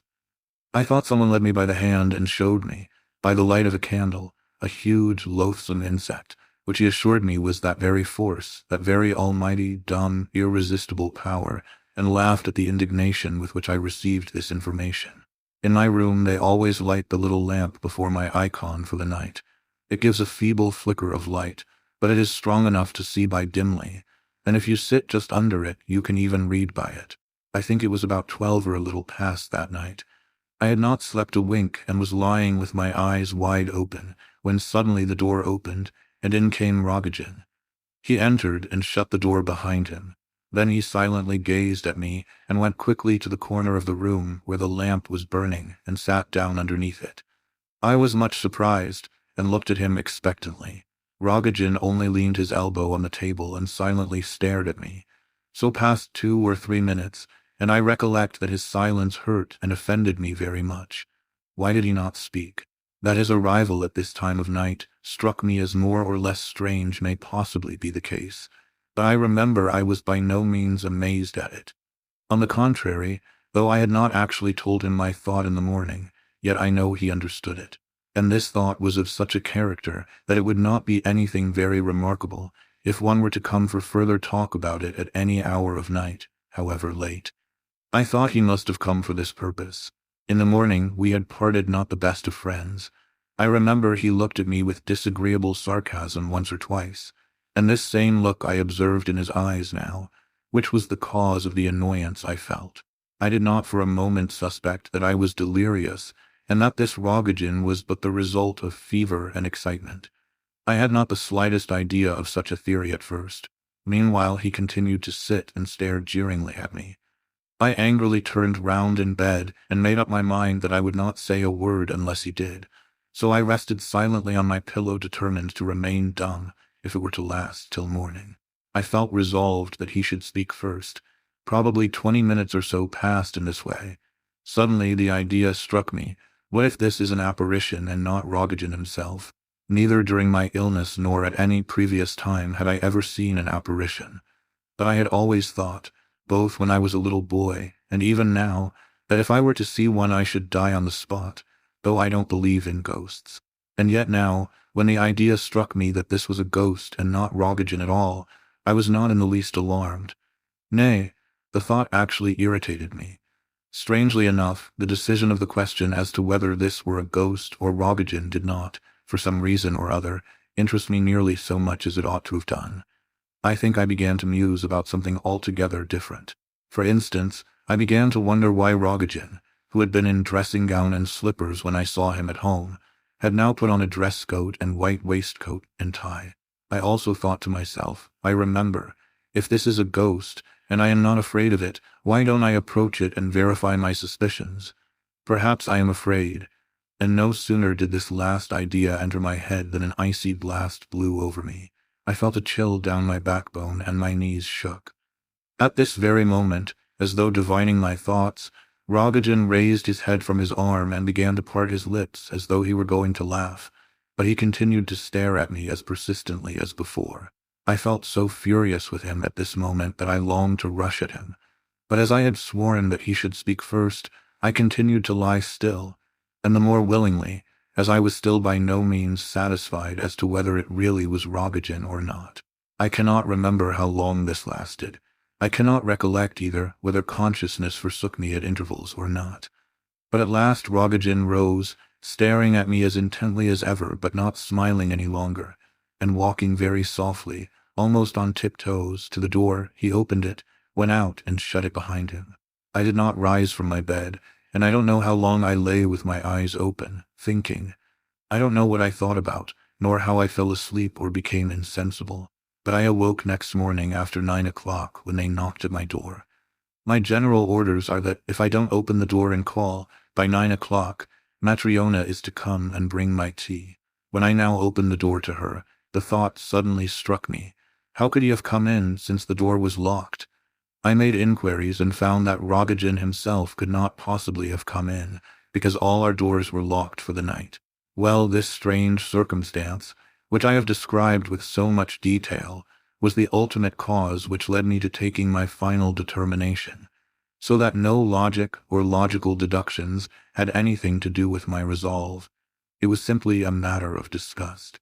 It was impossible for me to go on living when life was full of such detestable, strange, tormenting forms.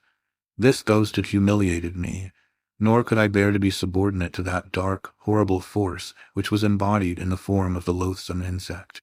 It was only towards evening, when I had quite made up my mind on this point, that I began to feel easier. I had a small pocket pistol. I had procured it while still a boy, at that droll age when the stories of duels and highwaymen begin to delight one, and when one imagines oneself nobly standing fire at some future day, in a duel. There were a couple of old bullets in the bag which contained the pistol, and powder enough in an old flask for 2 or 3 charges. The pistol was a wretched thing, very crooked, and wouldn't carry farther than 15 paces at the most. However, it would send your skull flying well enough if you pressed the muzzle of it against your temple. I determined to die at Pavlovsk at sunrise, in the park, so as to make no commotion in the house. This explanation will make the matter clear enough to the police. Students of psychology, and anyone else who likes, may make what they please of it. I should not like this paper, however, to be made public. I request the prince to keep a copy himself, and to give a copy to Aglaya Ivanovna Epanchin. This is my last will and testament. As for my skeleton, I bequeath it to the Medical Academy for the benefit of science. I recognize no jurisdiction over myself, and I know that I am now beyond the power of laws and judges. A little while ago, a very amusing idea struck me. What if I were now to commit some terrible crime, murder 10 fellow creatures, for instance, or anything else that is thought most shocking and dreadful in this world? What a dilemma my judges would be in, with a criminal who only has a fortnight to live in any case, now that the rack and other forms of torture are abolished. Why, I should die comfortably in their own hospital, in a warm, clean room with an attentive doctor, probably much more comfortably than I should at home. I don't understand why people in my position do not oftener indulge in such ideas, if only for a joke. Perhaps they do, who knows? There are plenty of merry souls among us. But though I do not recognize any jurisdiction over myself, still I know that I shall be judged, when I am nothing but a voiceless lump of clay. Therefore I do not wish to go before I have left a word of reply, the reply of a free man, not one forced to justify himself. Oh no, I have no need to ask forgiveness of anyone. I wish to say a word merely because I happen to desire it of my own free will. Here, in the first place, comes a strange thought. Who, in the name of what law, would think of disputing my full personal right over the fortnight of life left to me? What jurisdiction can be brought to bear upon the case? Who would wish me, not only to be sentenced, but to endure the sentence to the end? Surely there exists no man who would wish such a thing. Why should anyone desire it? For the sake of morality.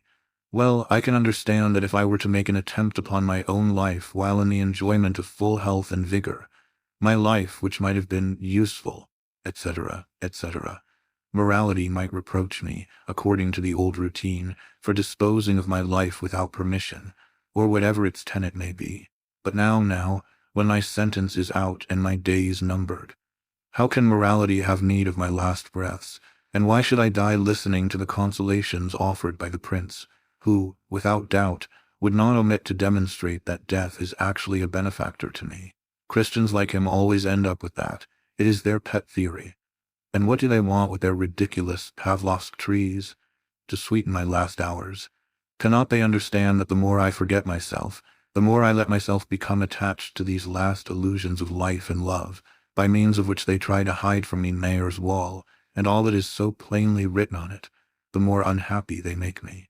What is the use of all your nature to me, all your parks and trees, your sunsets and sunrises, your blue skies and your self-satisfied faces, when all this wealth of beauty and happiness begins with the fact that it accounts me, only me, one too many? What is the good of all this beauty and glory to me, when every second, every moment, I cannot but be aware that this little fly which buzzes around my head in the sun's rays, even this little fly is a sharer and participator in all the glory of the universe, and knows its place and is happy in it, while I, only I, am an outcast, and have been blind to the fact hitherto, thanks to my simplicity.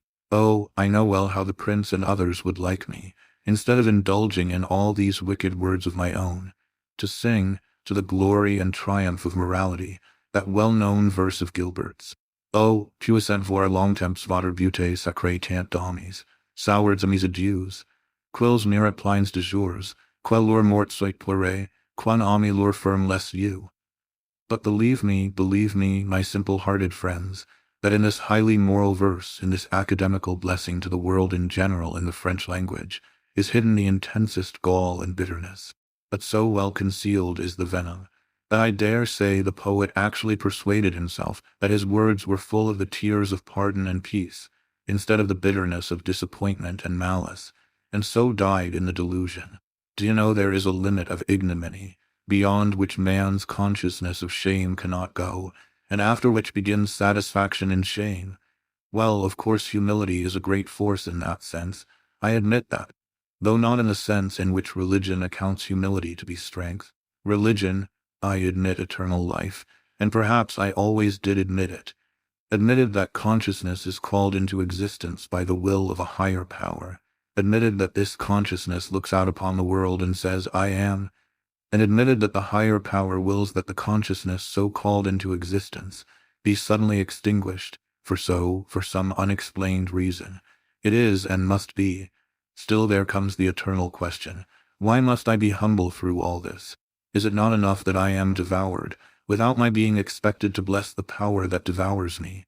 Surely I need not suppose that somebody, there, will be offended because I do not wish to live out the fortnight allowed me. I don't believe it. It is much simpler and far more likely to believe that my death is needed, the death of an insignificant atom, in order to fulfill the general harmony of the universe, in order to make even some plus or minus in the sum of existence, just as every day the death of numbers of beings is necessary, because without their annihilation the rest cannot live on. Although we must admit that the idea is not a particularly grand one in itself. However, admit the fact.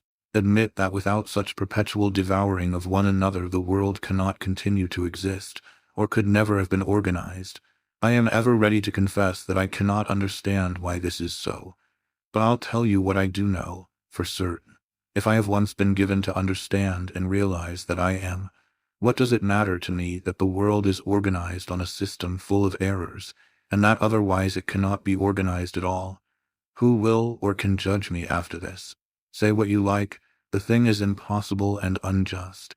And meanwhile I have never been able, in spite of my great desire to do so, to persuade myself that there is no future existence and no providence. The fact of the matter is that all this does exist, but that we know absolutely nothing about the future life and its laws. But it is so difficult and even impossible to understand, that surely I am not to be blamed because I could not fathom the incomprehensible. Of course I know they say that one must be obedient, and of course, too, the prince is one of those who say so. That one must be obedient without questions, out of pure goodness of heart, and that for my worthy conduct in this matter I shall meet with reward in another world. We degrade God when we attribute our own ideas to him, out of annoyance that we cannot fathom his ways. Again, I repeat, I cannot be blamed because I am unable to understand that which it is not given to mankind to fathom. Why am I to be judged because I could not comprehend the will and laws of providence? No, we had better drop religion. And enough of this. By the time I have got so far in the reading of my document, the sun will be up, and the huge force of his rays will be acting upon the living world. So be it. I shall die gazing straight at the great fountain of life and power. I do not want this life. If I had had the power to prevent my own birth, I should certainly never have consented to accept existence under such ridiculous conditions. However, I have the power to end my existence, although I do but give back days that are already numbered. It is an insignificant gift, and my revolt is equally insignificant. Final explanation. I die not in the least because I am unable to support these next 3 weeks. Oh no, I should find strength enough, and if I wished it, I could obtain consolation from the thought of the injury that is done me. But I am not a French poet, and I do not desire such consolation. And finally, nature has so limited my capacity for work or activity of any kind, in allotting me but 3 weeks of time, that suicide is about the only thing left that I can begin and end in the time of my own free will. Perhaps then I am anxious to take advantage of my last chance of doing something for myself. A protest is sometimes no small thing. The explanation was finished. Hippolyte paused at last. There is, in extreme cases, a final stage of cynical candor when a nervous man, excited, and beside himself with emotion, will be afraid of nothing and ready for any sort of scandal. Nay, glad of it. The extraordinary, almost unnatural, tension of the nerves which upheld Hippolyte up to this point had now arrived at this final stage. This poor feeble boy of 18, exhausted by disease, looked for all the world as weak and frail as a leaflet torn from its parent tree and trembling in the breeze. But no sooner had his eyes swept over his audience, for the first time during the whole of the last hour, than the most contemptuous, the most haughty expression of repugnance lighted up his face. He defied them all, as it were, but his hearers were indignant, too. They rose to their feet with annoyance. Fatigue, the wine consumed, the strain of listening so long, all added to the disagreeable impression which the reading had made upon them. Suddenly Hippolyte jumped up as though he had been shot. "The sun is rising," he cried, seeing the gilded tops of the trees and pointing to them as to a miracle. "See, it is rising now." "Well, what then? Did you suppose it wasn't going to rise?"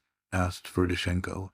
"It's going to be atrociously hot again all day," said Gania, with an air of annoyance, taking his hat. "A month of this. Are you coming home, Titsin?" Hippolyte listened to this in amazement, almost amounting to stupefaction. Suddenly he became deadly pale and shuddered. "You manage your composure too awkwardly. I see you wish to insult me," he cried to Gania. You are a cur." He looked at Gania with an expression of malice. "What on earth is the matter with the boy? What phenomenal feeble-mindedness?" exclaimed Ferdishenko. "Oh, he's simply a fool," said Gania. Hippolyte braced himself up a little. "I understand, gentlemen," he began, trembling as before and stumbling over every word, "that I have deserved your resentment and am sorry that I should have troubled you with this raving nonsense," pointing to his article. "Or rather, I am sorry that I have not troubled you enough." He smiled feebly. "Have I troubled you, Evgeny Pavlovitch?" He suddenly turned on Evgeny with this question. "Tell me now, have I troubled you or not? Well, it was a little drawn out, perhaps, but come, speak out. Don't lie, for once in your life, speak out," continued Hippolyte, quivering with agitation. "Oh, my good sir, I assure you it's entirely the same to me. Please leave me in peace," said Evgeny angrily, turning his back on him. "Good night, Prince," said Titsin, approaching his host. "What are you thinking of? Don't go, he'll blow his brains out in a minute," cried Vera Lebedev, rushing up to Hippolyte and catching hold of his hands in a torment of alarm. "What are you thinking of? He said he would blow his brains out at sunrise." "Oh, he won't shoot himself," cried several voices sarcastically. "Gentlemen, you'd better look out," cried Kolya, also seizing Hippolyte by the hand. "Just look at him. Prince, what are you thinking of?" Vera and Kolya and Keller and Berdovsky were all crowding round Hippolyte now and holding him down. "He has the right," murmured Berdovsky. "Excuse me, Prince, but what are your arrangements?" asked Lebedev, tipsy and exasperated, going up to Myshkin. "What do you mean by arrangements?" No, excuse me. I'm master of this house, though I do not wish to lack respect towards you. You are master of the house too, in a way, but I can't allow this sort of thing." He won't shoot himself. The boy is only playing the fool, said General Ivolgin, suddenly and unexpectedly with indignation. I know he won't, General, but I'm master here.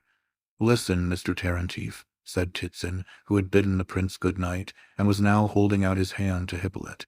I think you remark in that manuscript of yours that you bequeath your skeleton to the Academy. Are you referring to your own skeleton? I mean your very bones. Yes, my bones, Quite so, I see. Because, little mistakes have occurred now and then. There was a case. Why do you tease him? Cried the prince, suddenly. You've moved him to tears, added Ferdishenko, but Hippolyte was by no means weeping. He was about to move from his place, when his 4 guards rushed at him and seized him once more. There was a laugh at this. He led up to this on purpose. He took the trouble of writing all that so that people should come and grab him by the arm, observed Rogojin. Good night, Prince. What a time we've sat here, my very bones ache. If you really intended to shoot yourself, Tarantief, said Evgeny Pavlovitch, laughing, if I were you, after all these compliments, I should just not shoot myself in order to vex them all. They are very anxious to see me blow my brains out, said Hippolyte bitterly. Yes, they'll be awfully annoyed if they don't see it. Then you think they won't see it? I am not trying to egg you on. On the contrary, I think it very likely that you may shoot yourself. But the principal thing is to keep cool, said Evgeny with a drawl, and with great condescension. I only now perceive what a terrible mistake I made in reading this article to them, said Hippolyte, suddenly, addressing Evgeny, and looking at him with an expression of trust and confidence, as though he were applying to a friend for counsel.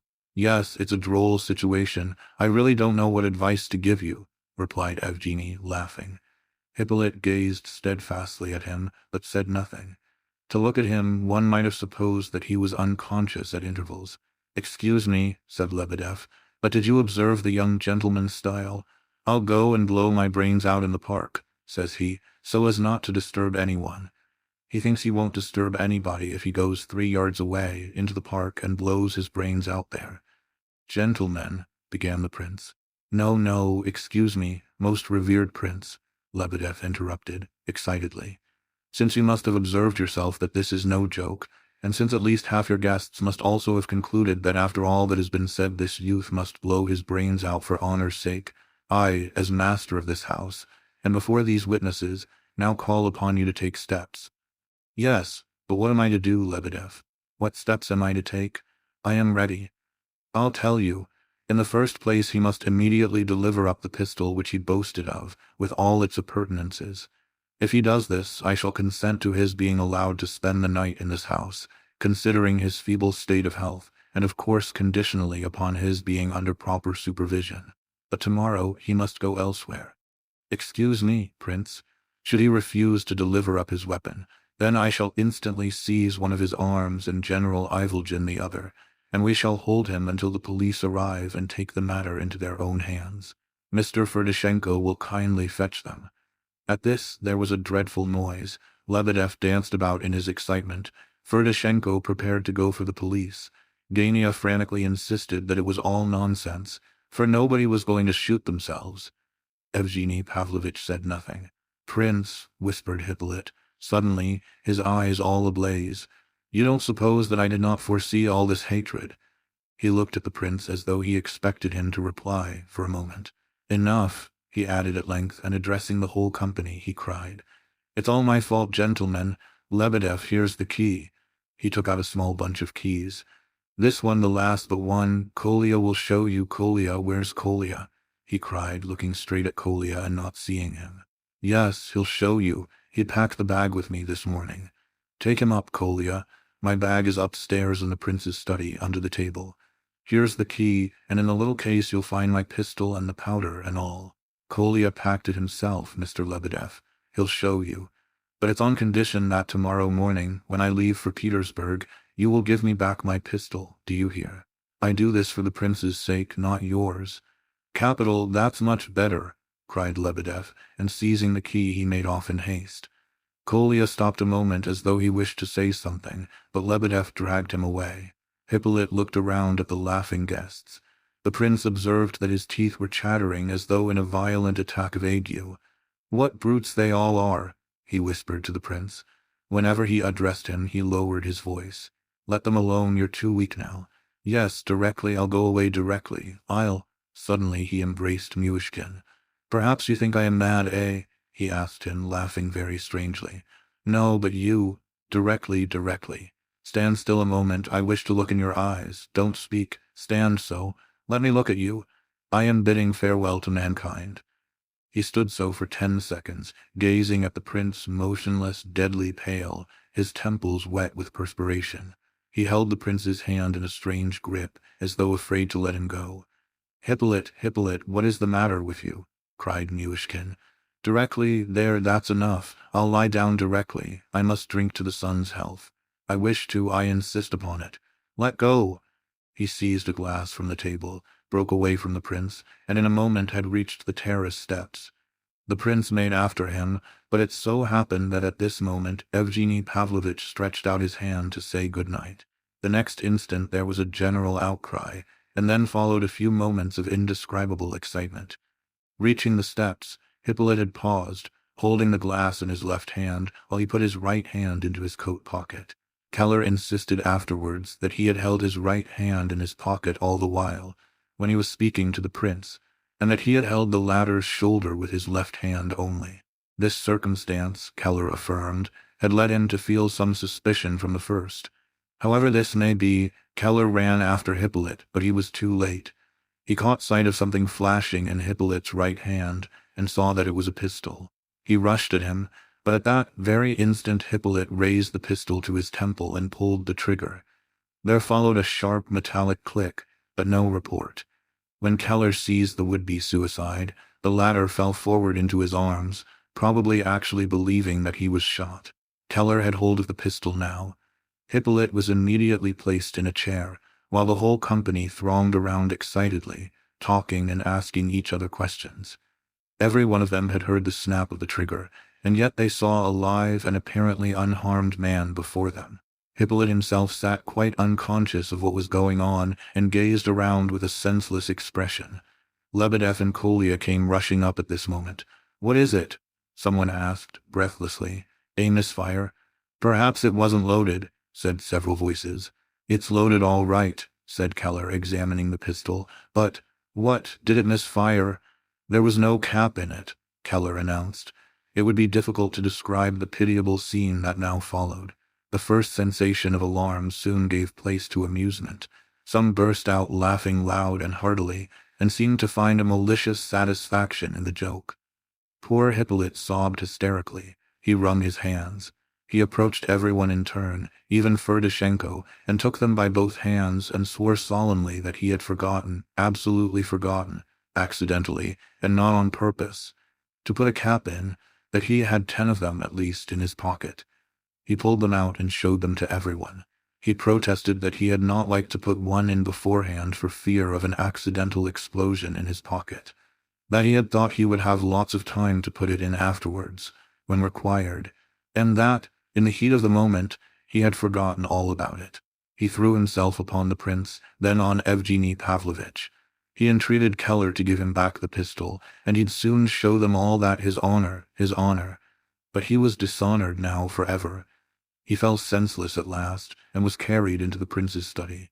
Lebedev, now quite sobered down, sent for a doctor, and he and his daughter, with Burdovsky and General Ivolgin, remained by the sick man's couch.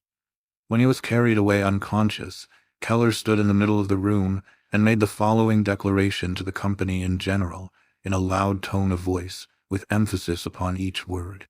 "Gentlemen, if any one of you casts any doubt again, before me, upon Hippolyte's good faith, or hints that the cap was forgotten intentionally, or suggests that this unhappy boy was acting a part before us, I beg to announce that the person so speaking shall account to me for his words."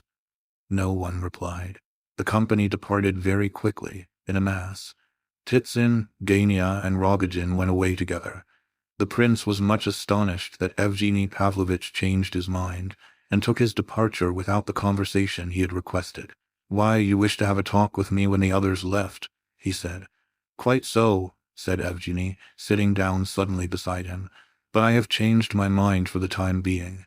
I confess I am too disturbed, and so, I think, are you.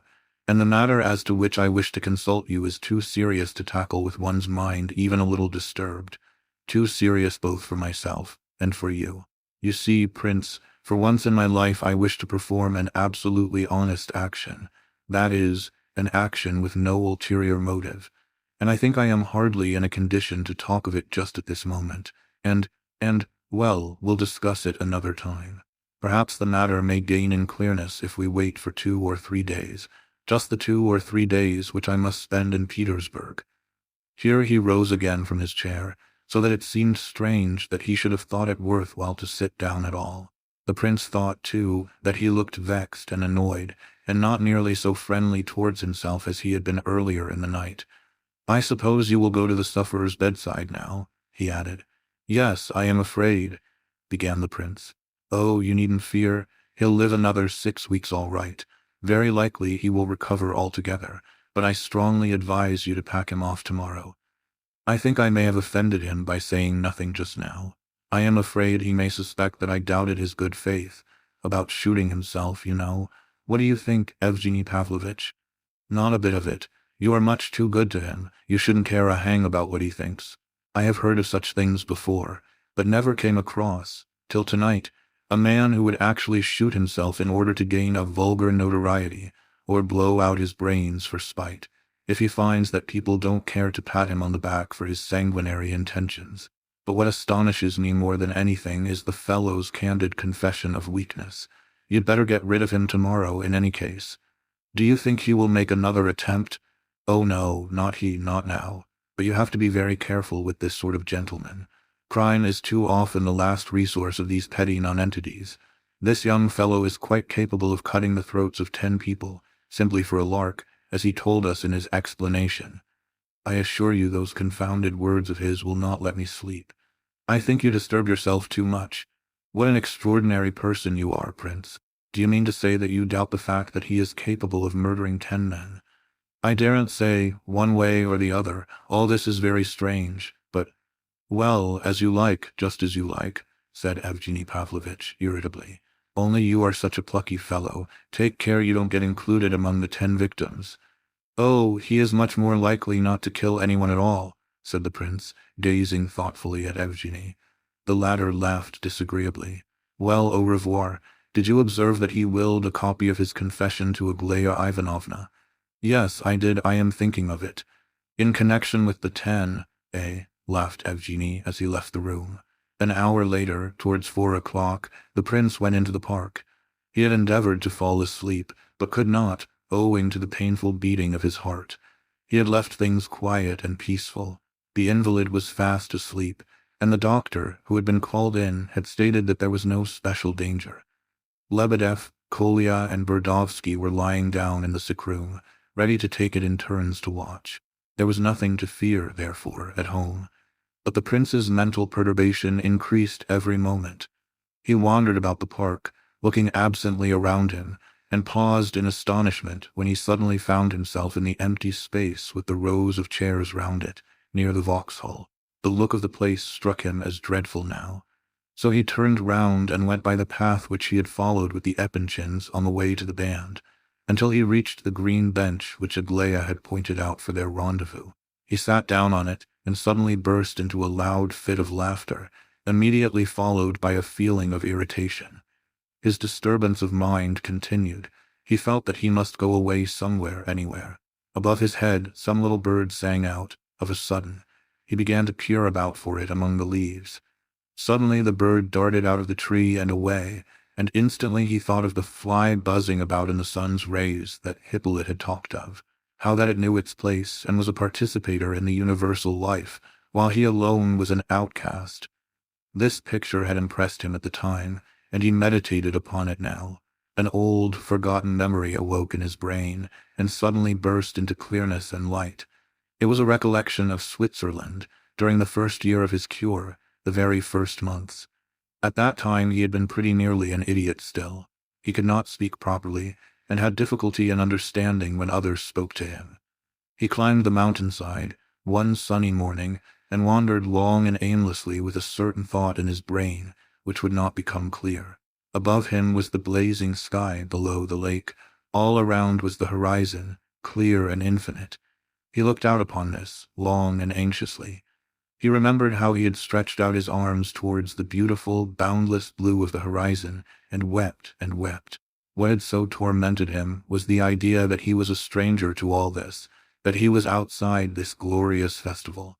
What was this universe? What was this grand, eternal pageant to which he had yearned from his childhood up, and in which he could never take part?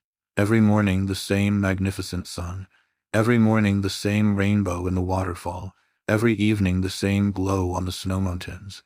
Every little fly that buzzed in the sun's rays was a singer in the universal chorus, knew its place, and was happy in it. Every blade of grass grew and was happy. Everything knew its path and loved it, went forth with a song and returned with a song. Only he knew nothing, understood nothing, neither men nor words, nor any of nature's voices. He was a stranger and an outcast. Oh, he could not then speak these words, or express all he felt.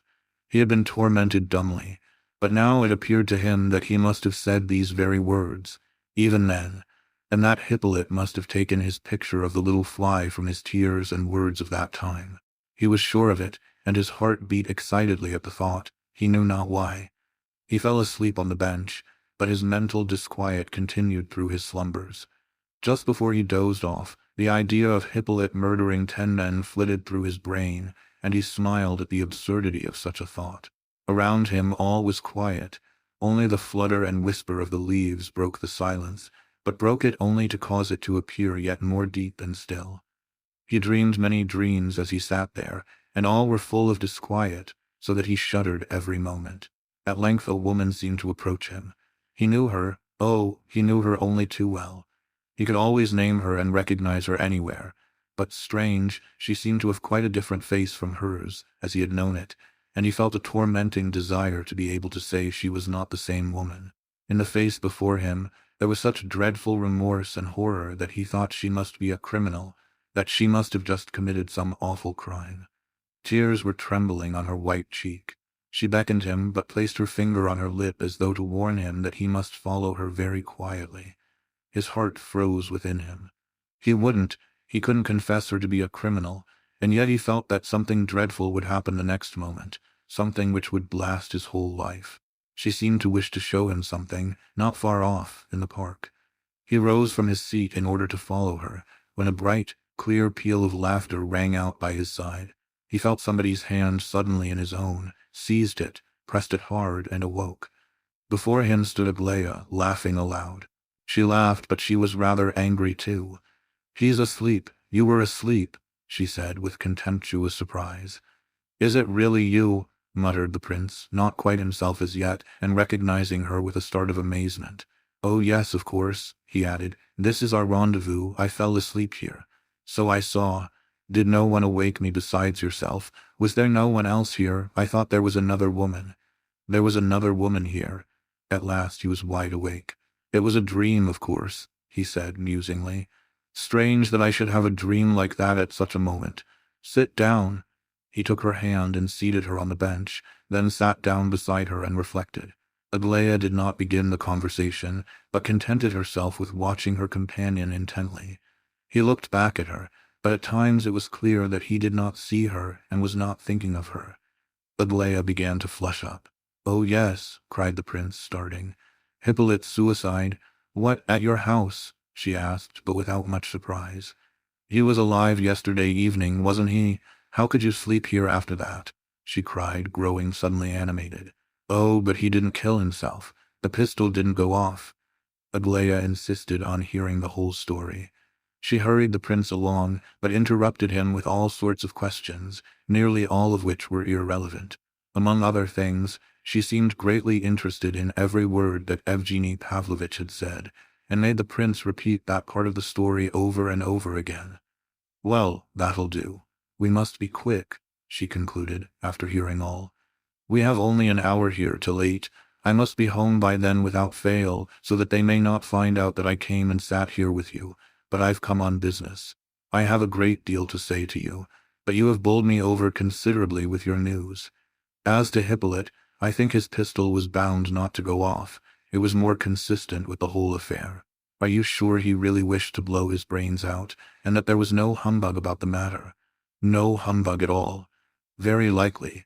So he wrote that you were to bring me a copy of his confession, did he? Why didn't you bring it? Why, he didn't die. I'll ask him for it if you like. Bring it by all means, you needn't ask him. He will be delighted, you may be sure. For in all probability, he shot at himself simply in order that I might read his confession. Don't laugh at what I say, please, Lev Nikolaevich, because it may very well be the case. I'm not laughing. I am convinced myself that that may have been partly the reason. You are convinced? You don't really mean to say you think that honestly? Asked Aglaia, extremely surprised. She put her questions very quickly and talked fast, every now and then forgetting what she had begun to say, and not finishing her sentence. She seemed to be impatient to warn the prince about something or other. She was in a state of unusual excitement, and though she put on a brave and even defiant air, she seemed to be rather alarmed. She was dressed very simply, but this suited her well. She continually trembled and blushed, and she sat on the very edge of the seat. The fact that the prince confirmed her idea about Hippolyte shooting himself that she might read his confession surprised her greatly. Of course, added the prince, he wished us all to applaud his conduct besides yourself. How do you mean applaud? Well, how am I to explain? He was very anxious that we should all come around him and say we were so sorry for him, and that we loved him very much and all that, and that we hoped he wouldn't kill himself, but remain alive.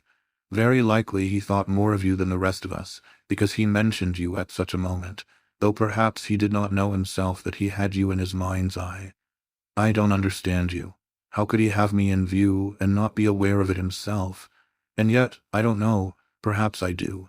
Do you know I have intended to poison myself at least 30 times, ever since I was 13 or so, and to write to my parents before I did it. I used to think how nice it would be to lie in my coffin, and have them all weeping over me and saying it was all their fault for being so cruel and all that. What are you smiling at? She added, knitting her brow. What do you think of when you go mooning about alone? I suppose you imagine yourself a field marshal and think you have conquered Napoleon. Well, I really have thought something of the sort now and then, especially when just dozing off, laughed the prince. Only it is the Austrians whom I conquer, not Napoleon. I don't wish to joke with you, Lev Nikolaevich. I shall see Hippolyte myself. Tell him so. As for you, I think you are behaving very badly, because it is not right to judge a man's soul as you are judging Hippolyte's. You have no gentleness, but only justice, so you are unjust. The prince reflected. I think you are unfair towards me, he said. There is nothing wrong in the thoughts I ascribe to Hippolyte. They are only natural. But of course I don't know for certain what he thought. Perhaps he thought nothing, but simply longed to see human faces once more, and to hear human praise and feel human affection. Who knows? Only it all came out wrong somehow. Some people have luck, and everything comes out right with them. Others have none, and never a thing turns out fortunately. I suppose you have felt that in your own case, said Aglaia. Yes, I have, replied the prince, quite unsuspicious of any irony in the remark. Well, at all events, I shouldn't have fallen asleep here in your place. It wasn't nice of you, that. I suppose you fall asleep wherever you sit down. But I didn't sleep a wink all night. I walked and walked about and went to where the music was. What music? Where they played last night. Then I found this bench and sat down, and thought, and at last I fell fast asleep. Oh, is that it? That makes a difference, perhaps. What did you go to the bandstand for? I don't know, Very well, afterwards. You are always interrupting me. What woman was it you were dreaming about? It was about, you saw her. Quite so, I understand. I understand quite well. You are very well. How did she appear to you? What did she look like? No, I don't want to know anything about her, said Aglaia angrily. Don't interrupt me. She paused a moment as though getting breath, or trying to master her feeling of annoyance. Look here, this is what I called you here for. I wish to make you to ask you to be my friend. What do you stare at me like that for? She added, almost angrily. The prince certainly had darted a rather piercing look at her, and now observed that she had begun to blush violently. At such moments, the more Aglaia blushed, the angrier she grew with herself, and this was clearly expressed in her eyes, which flashed like fire. As a rule, she vented her wrath on her unfortunate companion, be it who it might. She was very conscious of her own shyness, and was not nearly so talkative as her sisters for this reason. In fact, at times she was much too quiet. When, therefore, she was bound to talk, especially at such delicate moments as this, she invariably did so with an air of haughty defiance. She always knew beforehand when she was going to blush, long before the blush came. "Perhaps you do not wish to accept my proposition?" she asked, gazing haughtily at the prince. "Oh yes, I do, but it is so unnecessary. I mean, I did not think you need make such a proposition," said the prince, looking confused. "What did you suppose, then? Why did you think I invited you out here? I suppose you think me a little fool, as they all call me at home." "I didn't know they called you a fool. I certainly don't think you one." "You don't think me one? Oh, dear me, that's very clever of you. You put it so neatly, too. In my opinion, you are far from a fool sometimes. In fact, you are very intelligent. You said a very clever thing just now about my being unjust because I had only justice. I shall remember that and think about it." Aglaia blushed with pleasure. All these changes in her expression came about so naturally and so rapidly, they delighted the prince. He watched her and laughed. "Listen," she began again. "I have long waited to tell you all this, ever since the time when you sent me that letter, even before that. Half of what I have to say you heard yesterday. I consider you the most honest and upright of men, more honest and upright than any other man. And if anybody says that your mind is sometimes affected, you know, it is unfair. I always say so and uphold it, because even if your surface mind be a little affected, of course you will not feel angry with me for talking so. I am speaking from a higher point of view, yet your real mind is far better than all theirs put together. Such a mind as they have never even dreamed of, because really there are two minds, the kind that matters and the kind that doesn't matter. Isn't it so?" Maybe so," said the prince faintly. His heart was beating painfully. "I knew you would not misunderstand me," she said, triumphantly. "Princess and Evgeny Pavlovitch and Alexandra don't understand anything about these two kinds of mind, but just fancy Mama does. You are very like Lizaveta Prokofievna." "What? Surely not," said Aglaia. "Yes, you are indeed." "Thank you, I am glad to be like Mama," she said thoughtfully. "You respect her very much, don't you?" she added, quite unconscious of the naiveness of the question. "Very much. And I am so glad that you have realized the fact." "I am very glad, too, because she is often laughed at by people. But listen to the chief point. I have long thought over the matter, and at last I have chosen you. I don't wish people to laugh at me. I don't wish people to think me a little fool. I don't want to be chaffed. I felt all this of a sudden, and I refused Evgeny Pavlovitch flatly, because I am not going to be forever thrown at people's heads to be married. Well, I'll tell you, I wish to run away from home, and I have chosen you to help me." "Run away from home," cried the prince. Yes, run away from home," she repeated in a transport of rage. I won't be made to blush every minute by them all. I don't want to blush before Princess or Evgeny Pavlovitch or anyone, and therefore I have chosen you. I shall tell you everything, even the most important things of all, whenever I like, and you are to hide nothing from me on your side. I want to speak to at least one person, as I would to myself. They have suddenly begun to say that I am waiting for you and in love with you. They began this before you arrived here, and so I didn't show them the letter, and now they all say it, every one of them. I want to be brave and be afraid of nobody. I don't want to go to their balls and things. I want to do good. I have long desired to run away, for I have been kept shut up for 20 years, and they are always trying to marry me off. I wanted to run away when I was 14 years old. I was a little fool then, I know, but now I have worked it all out, and I have waited for you to tell me about foreign countries. I have never seen a single Gothic cathedral. I must go to Rome. I must see all the museums. I must study in Paris. All this last year I have been preparing and reading forbidden books. Alexandra and Adelaida are allowed to read anything they like, but I mayn't. I don't want to quarrel with my sisters, but I told my parents long ago that I wish to change my social position. I have decided to take up teaching, and I count on you because you said you loved children. Can we go in for education together? If not at once, then afterwards. We could do good together. I won't be a general's daughter anymore. Tell me, are you a very learned man? Oh no, not at all. I'm sorry for that. I thought you were. I wonder why I always thought so, but at all events you'll help me, won't you? Because I've chosen you, you know. Aglaya Ivanovna, it's absurd. But I will run away, she cried, and her eyes flashed again with anger. And if you don't agree, I shall go and marry Gavrila Ardalionovitch. I won't be considered a horrible girl, and accused of goodness knows what. Are you out of your mind? Cried the prince, almost starting from his seat. What do they accuse you of? Who accuses you? At home, everybody, mother, my sisters, princess, even that detestable Kolya. If they don't say it, they think it. I told them also to their faces. I told mother and father and everybody. Mama was ill all the day after it. And next day father and Alexandra told me that I didn't understand what nonsense I was talking. I informed them that they little knew me. I was not a small child. I understood every word in the language, that I had read a couple of Paul de Kock's novels 2 years since on purpose, so as to know all about everything. No sooner did Mama hear me say this than she nearly fainted. A strange thought passed through the prince's brain. He gazed intently at Aglaya and smiled. He could not believe that this was the same haughty young girl who had once so proudly shown him Gania's letter. He could not understand how that proud and austere beauty could show herself to be such an utter child, a child who probably did not even now understand some words. "Have you always lived at home, Aglaya Ivanovna?" he asked. "I mean, have you never been to school or college or anything?" "No, never, nowhere.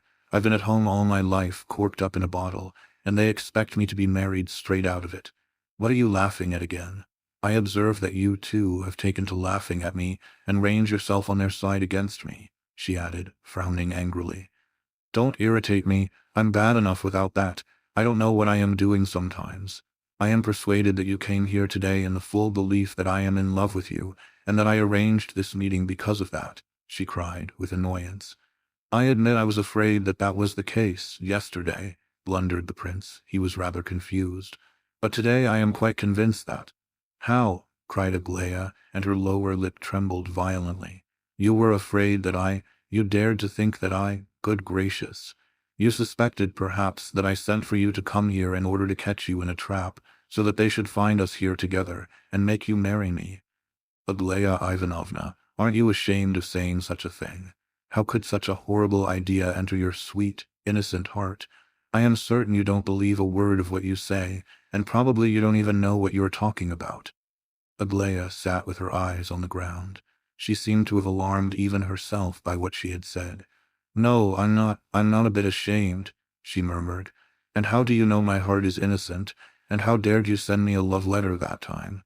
"Love letter? My letter a love letter? That letter was the most respectful of letters. It went straight from my heart, at what was perhaps the most painful moment of my life. I thought of you at the time as a kind of light. Very well, very well," she said, but quite in a different tone. She was remorseful now, and bent forward to touch his shoulder, though still trying not to look him in the face, as if the more persuasively to beg him not to be angry with her. "Very well," she continued, looking thoroughly ashamed of herself. "I feel that I said a very foolish thing. I only did it just to try you. Take it as unsaid, and if I offended you, forgive me. Don't look straight at me like that, please. Turn your head away. You called it a horrible idea. I only said it to shock you. Very often I am myself afraid of saying what I intend to say, and out it comes all the same. You have just told me that you wrote that letter at the most painful moment of your life. I know what moment that was," she added softly, looking at the ground again. "Oh, if you could know all!" "I do know all," she cried with another burst of indignation. "You were living in the same house as that horrible woman with whom you ran away." She did not blush as she said this. On the contrary, she grew pale, and started from her seat, apparently oblivious of what she did, and immediately sat down again. Her lip continued to tremble for a long time. There was silence for a moment. The prince was taken aback by the suddenness of this last reply, and did not know to what he should attribute it. "I don't love you a bit," she said suddenly, just as though the words had exploded from her mouth. The prince did not answer, and there was silence again. "I love Gavrila Ardalionovitch," she said quickly, but hardly audibly, and with her head bent lower than ever. "That is not true," said the prince in an equally low voice. What? I tell stories, do I? It is true. I gave him my promise a couple of days ago on this very seat. The prince was startled and reflected for a moment. It is not true, he repeated decidedly. You have just invented it. You are wonderfully polite. You know he is greatly improved. He loves me better than his life. He let his hand burn before my very eyes in order to prove to me that he loved me better than his life. He burned his hand. Yes, believe it or not, it's all the same to me. The prince sat silent once more.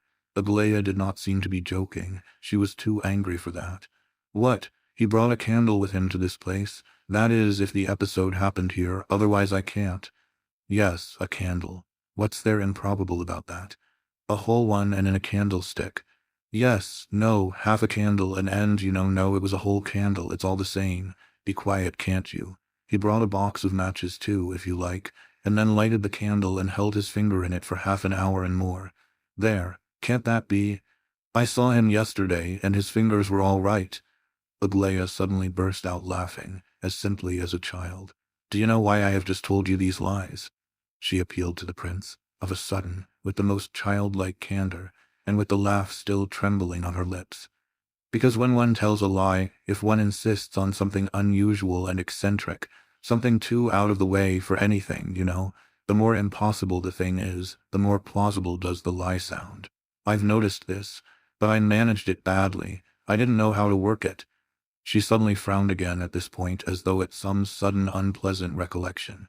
If, she began, looking seriously and even sadly at him, if when I read you all that about the poor knight, I wished to praise you for one thing, I also wished to show you that I knew all, and did not approve of your conduct. You are very unfair to me, and to that unfortunate woman of whom you spoke just now in such dreadful terms, Aglaia. Because I know all, and that is why I speak so. I know very well how you, half a year since, offered her your hand before everybody. Don't interrupt me. You see, I am merely stating facts without any comment upon them. After that she ran away with Rogojin. Then you lived with her at some village or town, and she ran away from you. Aglaia blushed dreadfully. Then she returned to Rogojin again, who loves her like a madman. Then you, like a wise man as you are, came back here after her as soon as ever you heard that she had returned to Petersburg. Yesterday evening you sprang forward to protect her, and just now you dreamed about her. You see, I know all. You did come back here for her, now didn't you? Yes, for her, said the prince softly and sadly, and bending his head down, quite unconscious of the fact that Aglaia was gazing at him with eyes which burned like live coals. I came to find out something. I don't believe in her future happiness as Rogojin's wife, although, in a word, I did not know how to help her or what to do for her. But I came, on the chance. He glanced at Aglaia, who was listening with a look of hatred on her face. If you came without knowing why, I suppose you love her very much indeed, she said at last. No, said the prince. No, I do not love her. Oh, if you only knew with what horror I recall the time I spent with her. A shudder seemed to sweep over his whole body at the recollection. Tell me about it, said Aglaia. There is nothing which you might not hear.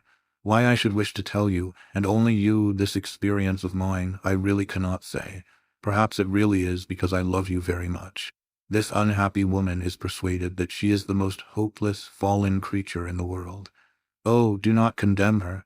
Do not cast stones at her. She has suffered too much already in the consciousness of her own undeserved shame. And she is not guilty. Oh God! Every moment she bemoans and bewails herself, and cries out that she does not admit any guilt, that she is the victim of circumstances, the victim of a wicked libertine. But whatever she may say, remember that she does not believe it herself. Remember that she will believe nothing but that she is a guilty creature. When I tried to rid her soul of this gloomy fallacy, she suffered so terribly that my heart will never be quite at peace so long as I can remember that dreadful time. Do you know why she left me? Simply to prove to me what is not true, that she is base. But the worst of it is, she did not realize herself that that was all she wanted to prove by her departure. She went away in response to some inner prompting to do something disgraceful, in order that she might say to herself, "There, you've done a new act of shame, you degraded creature." Oh, Aglaia, perhaps you cannot understand all this. Try to realize that in the perpetual admission of guilt, she'd probably find some dreadful, unnatural satisfaction, as though she were revenging herself upon someone. Now and then, I was able to persuade her almost to see light around her again, but she would soon fall, once more, into her old tormenting delusions, and would go so far as to reproach me for placing myself on a pedestal above her. I never had an idea of such a thing, and informed me, in reply to my proposal of marriage, that she did not want condescending sympathy or help from anybody. You saw her last night. You don't suppose she can be happy among such people as those. You cannot suppose that such society is fit for her. You have no idea how well educated she is, and what an intellect she has. She astonished me sometimes. And you preached her sermons there, did you? Oh no, continued the prince thoughtfully, not noticing Aglaya's mocking tone. I was almost always silent there. I often wished to speak, but I really did not know what to say. In some cases it is best to say nothing, I think. I loved her, yes, I loved her very much indeed, but afterwards she guessed all. What did she guess? That I only pitied her and loved her no longer. How do you know that? How do you know that she is not really in love with that rich cad, the man she eloped with? Oh no, I know she only laughs at him. She has made a fool of him all along. Has she never laughed at you? No, in anger, perhaps. Oh yes. She reproached me dreadfully in anger, and suffered herself too. But afterwards, oh, don't remind me of that. He hid his face in his hands. Are you aware that she writes to me almost every day? So that is true, is it? Cried the prince, greatly agitated. I had heard a report of it, but would not believe it. Whom did you hear it from? Asked Aglaya, alarmed. Rogojin said something about it yesterday, but nothing definite. Yesterday, morning or evening, before the music or after. After it was about 12 o'clock. Ah, well, if it was Rogojin, but do you know what she writes to me about? I should not be surprised by anything. She is mad. There are the letters. Aglaya took 3 letters out of her pocket and threw them down before the prince. For a whole week she has been entreating and worrying and persuading me to marry you. She is clever, though she may be mad, much cleverer than I am, as you say. Well, she writes that she is in love with me herself, and tries to see me every day, if only from a distance. She writes that you love me, and that she has long known it and seen it, and that you and she talked about me. There. She wishes to see you happy, and she says that she is certain only I can ensure you the happiness you deserve. She writes such strange, wild letters, I haven't shown them to anyone. Now, do you know what all this means? Can you guess anything? It is madness. It is merely another proof of her insanity, said the prince, and his lips trembled. You are crying, aren't you? No, Aglaya, no, I'm not crying. The prince looked at her. Well, what am I to do? What do you advise me? I cannot go on receiving these letters, you know. Oh, let her alone, I entreat you, cried the prince. What can you do in this dark, gloomy mystery? Let her alone, and I'll use all my power to prevent her writing you any more letters. If so, you are a heartless man, cried Aglaya, as if you can't see that it is not myself she loves, but you, and only you. Surely you have not remarked everything else in her, and only not this. Do you know what these letters mean? They mean jealousy, sir, nothing but pure jealousy. Do you think she will ever really marry this Rogojin, as she says here she will? She would take her own life the day after you and I were married. The prince shuddered. His heart seemed to freeze within him. He gazed at Aglaya in wonderment. It was difficult for him to realize that this child was also a woman. God knows, Aglaya, that to restore her peace of mind and make her happy I would willingly give up my life. But I cannot love her, and she knows that. Oh, make a sacrifice of yourself. That sort of thing becomes you well, you know. Why not do it? And don't call me Aglaya. You have done it several times lately. You are bound. It is your duty to raise her. You must go off somewhere again to soothe and pacify her. Why, you love her, you know. I cannot sacrifice myself so, though I admit I did wish to do so once. Who knows, perhaps I still wish to. But I know for certain that if she married me it would be her ruin. I know this, and therefore I leave her alone. I ought to go to see her today. Now I shall probably not go. She is proud. She would never forgive me the nature of the love I bear her, and we should both be ruined. This may be unnatural, I don't know, but everything seems unnatural. You say she loves me as if this were love, as if she could love me after what I have been through. No, it is not love. How pale you have grown, cried Aglaia in alarm. Oh, it's nothing, I haven't slept, that's all, and I'm rather tired. We certainly did talk about you, Aglaia. Oh, indeed, it is true then. You could actually talk about me with her. And how could you have been fond of me when you had only seen me once? I don't know. Perhaps it was that I seemed to come upon light in the midst of my gloom. I told you the truth when I said I did not know why I thought of you before all others. Of course it was all a sort of dream, a dream amidst the horrors of reality. Afterwards I began to work. I did not intend to come back here for 2 or 3 years. Then you came for her sake. Aglaia's voice trembled. Yes, I came for her sake. There was a moment or two of gloomy silence. Aglaia rose from her seat. If you say, she began in shaky tones, if you say that this woman of yours is mad, at all events I have nothing to do with her insane fancies. Kindly take these 3 letters, Lev Nikolaevich, and throw them back to her from me. And if she dares, cried Aglaia suddenly, much louder than before, if she dares so much as write me 1 word again, tell her I shall tell my father, and that she shall be taken to a lunatic asylum. The prince jumped up in alarm at Aglaia's sudden wrath, and a mist seemed to come before his eyes. You cannot really feel like that. You don't mean what you say. It is not true, he murmured. It is true, cried Aglaia, almost beside herself with rage. What's true? What's all this? What's true? Said an alarmed voice just beside them. Before them stood Lizaveta Prokofyevna. Why, it's true that I am going to marry Gavrila Ardalionovitch, that I love him and intend to elope with him tomorrow, cried Aglaia, turning upon her mother. Do you hear? Is your curiosity satisfied? Are you pleased with what you have heard? Aglaia rushed away homewards with these words. Well, you are not going away just yet, my friend, at all events, said Lizaveta, stopping the prince. Kindly step home with me, and let me have a little explanation of the mystery. Nice goings-on, these. I haven't slept a wink all night as it is. The prince followed her. Arrived at her house, Lizaveta Prokofyevna paused in the first room.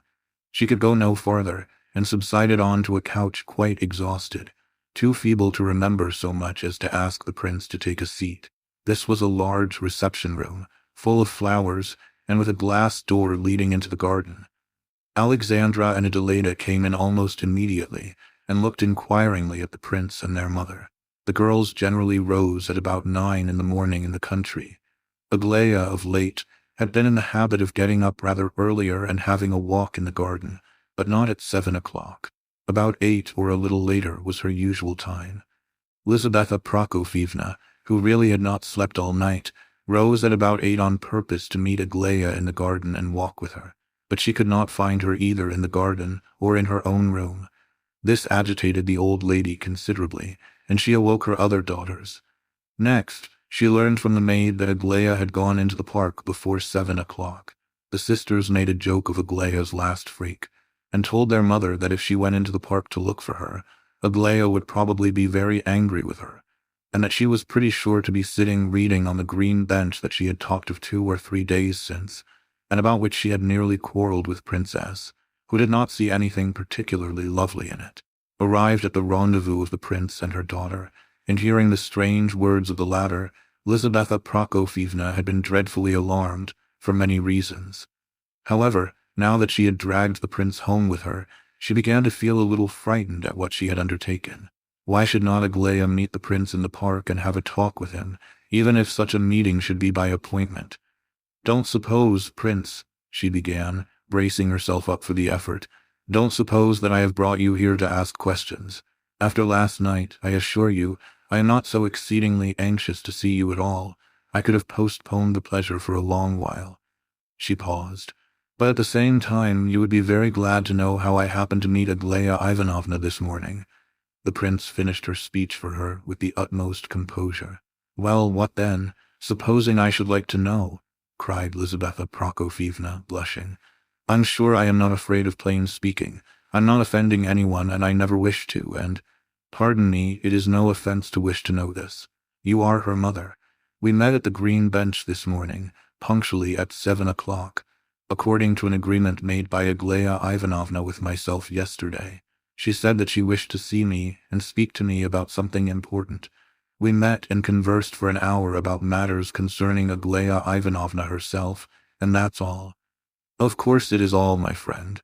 I don't doubt you for a moment, said Lizaveta Prokofyevna with dignity. Well done, Prince, capital, cried Aglaya, who entered the room at this moment. Thank you for assuming that I would not demean myself with lies. Come, is that enough, mamma, or do you intend to put any more questions? You know I have never needed to blush before you, up to this day, though perhaps you would have been glad enough to make me, said Lizaveta Prokofyevna, with majesty. Goodbye, Prince, forgive me for bothering you. I trust you will rest assured of my unalterable esteem for you. The prince made his bows and retired at once. Alexandra and Adelaida smiled and whispered to each other, while Lizaveta Prokofyevna glared severely at them. We are only laughing at the prince's beautiful bows, mamma, said Adelaida. Sometimes he bows just like a meal sack, but today he was like Evgeny Pavlovitch. It is the heart which is the best teacher of refinement and dignity, not the dancing master, said her mother, sententiously, and departed upstairs to her own room, not so much as glancing at Aglaya. When the prince reached home, about 9 o'clock, he found Vera Lebedev and the maid on the veranda. They were both busy trying to tidy up the place after last night's disorderly party. Thank goodness we've just managed to finish it before you came in, said Vera joyfully. Good morning. My head whirls so I didn't sleep all night. I should like to have a nap now. Here, on the veranda. Very well, I'll tell them all not to come and wake you. Papa has gone out somewhere. The servant left the room. Vera was about to follow her, but returned and approached the prince with a preoccupied air. Prince, she said, have pity on that poor boy, don't turn him out today. Not for the world, he shall do just as he likes. He won't do any harm now, and then don't be too severe with him. Oh dear no. Why, and you won't laugh at him, that's the chief thing. Oh no, never. How foolish I am to speak of such things to a man like you, said Vera, blushing. Though you do look tired, she added, half turning away. Your eyes are so splendid at this moment, so full of happiness. Really? Asked the prince gleefully, and he laughed in delight. But Vera, simple-minded little girl that she was, just like a boy, in fact, here became dreadfully confused, of a sudden, and ran hastily out of the room, laughing and blushing. What a dear little thing she is, thought the prince, and immediately forgot all about her. He walked to the far end of the veranda, where the sofa stood, with a table in front of it. Here he sat down and covered his face with his hands, and so remained for 10 minutes.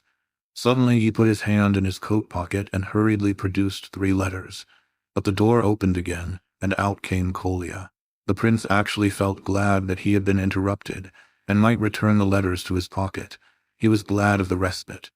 Well, said Kolya, plunging in medias res as he always did, here's a go. What do you think of Hippolyte now? Don't respect him any longer, eh? Why not? But look here, Kolya, I'm tired. Besides, the subject is too melancholy to begin upon again. How is he, though? Asleep. He'll sleep for a couple of hours yet. I quite understand you haven't slept. You walked about the park, I know. Agitation, excitement, all that sort of thing, quite natural, too. How do you know I walked in the park and didn't sleep at home? Vera just told me. She tried to persuade me not to come, but I couldn't help myself, just for 1 minute. I have been having my turn at the bedside for the last 2 hours. Kostya Lebedev is there now. Verdovsky has gone. Now lie down, Prince, make yourself comfortable and sleep well. I'm awfully impressed, you know. Naturally, all this— No, I mean with the explanation, especially that part of it where he talks about providence and a future life. There is a gigantic thought there. The prince gazed affectionately at Kolya, who, of course, had come in solely for the purpose of talking about this gigantic thought. But it is not any one particular thought only. It is the general circumstances of the case. If Voltaire had written this now, or Rousseau, I should have just read it and thought it remarkable, but should not have been so impressed by it. But a man who knows for certain that he has but 10 minutes to live and can talk like that, why, it's pride, that is. It is really a most extraordinary, exalted assertion of personal dignity. It's defiant. What a gigantic strength of will, eh? And to accuse a fellow like that of not putting in the cap on purpose, it's base and mean. You know he deceived us last night, the cunning rascal. I never packed his bag for him, and I never saw his pistol. He packed it himself. But he put me off my guard like that, you see. Vera says you are going to let him stay on. I swear there's no danger, especially as we are always with him. Who was by him at night? I and Burdovsky and Kostya Lebedev. Keller stayed a little while and then went over to Lebedev's to sleep. Ferdishenko slept at Lebedev's too, but he went away at 7 o'clock. My father is always at Lebedev's, but he has gone out just now. I dare say Lebedev will be coming in here directly. He has been looking for you. I don't know what he wants. Shall we let him in or not if you are asleep? I'm going to have a nap too. By the by, such a curious thing happened. Burdovsky woke me at 7, and I met my father just outside the room, so drunk he didn't even know me. He stood before me like a log, and when he recovered himself, asked hurriedly how Hippolyte was. Yes, he said when I told him, that's all very well, but I really came to warn you that you must be very careful what you say before Ferdishenko. Do you follow me, Prince? Yes. Is it really so? However, it's all the same to us, of course. Of course it is. We are not a secret society, and that being the case, it is all the more curious that the general should have been on his way to wake me up in order to tell me this. Ferdishenko has gone, you say? Yes, he went at 7 o'clock. He came into the room on his way out. I was watching just then. He said he was going to spend the rest of the night at Wilkins. There's a tipsy fellow, a friend of his of that name. Well, I'm off. Oh, here's Lebedev himself. The prince wants to go to sleep, Lukian Timofeyevich, so you may just go away again.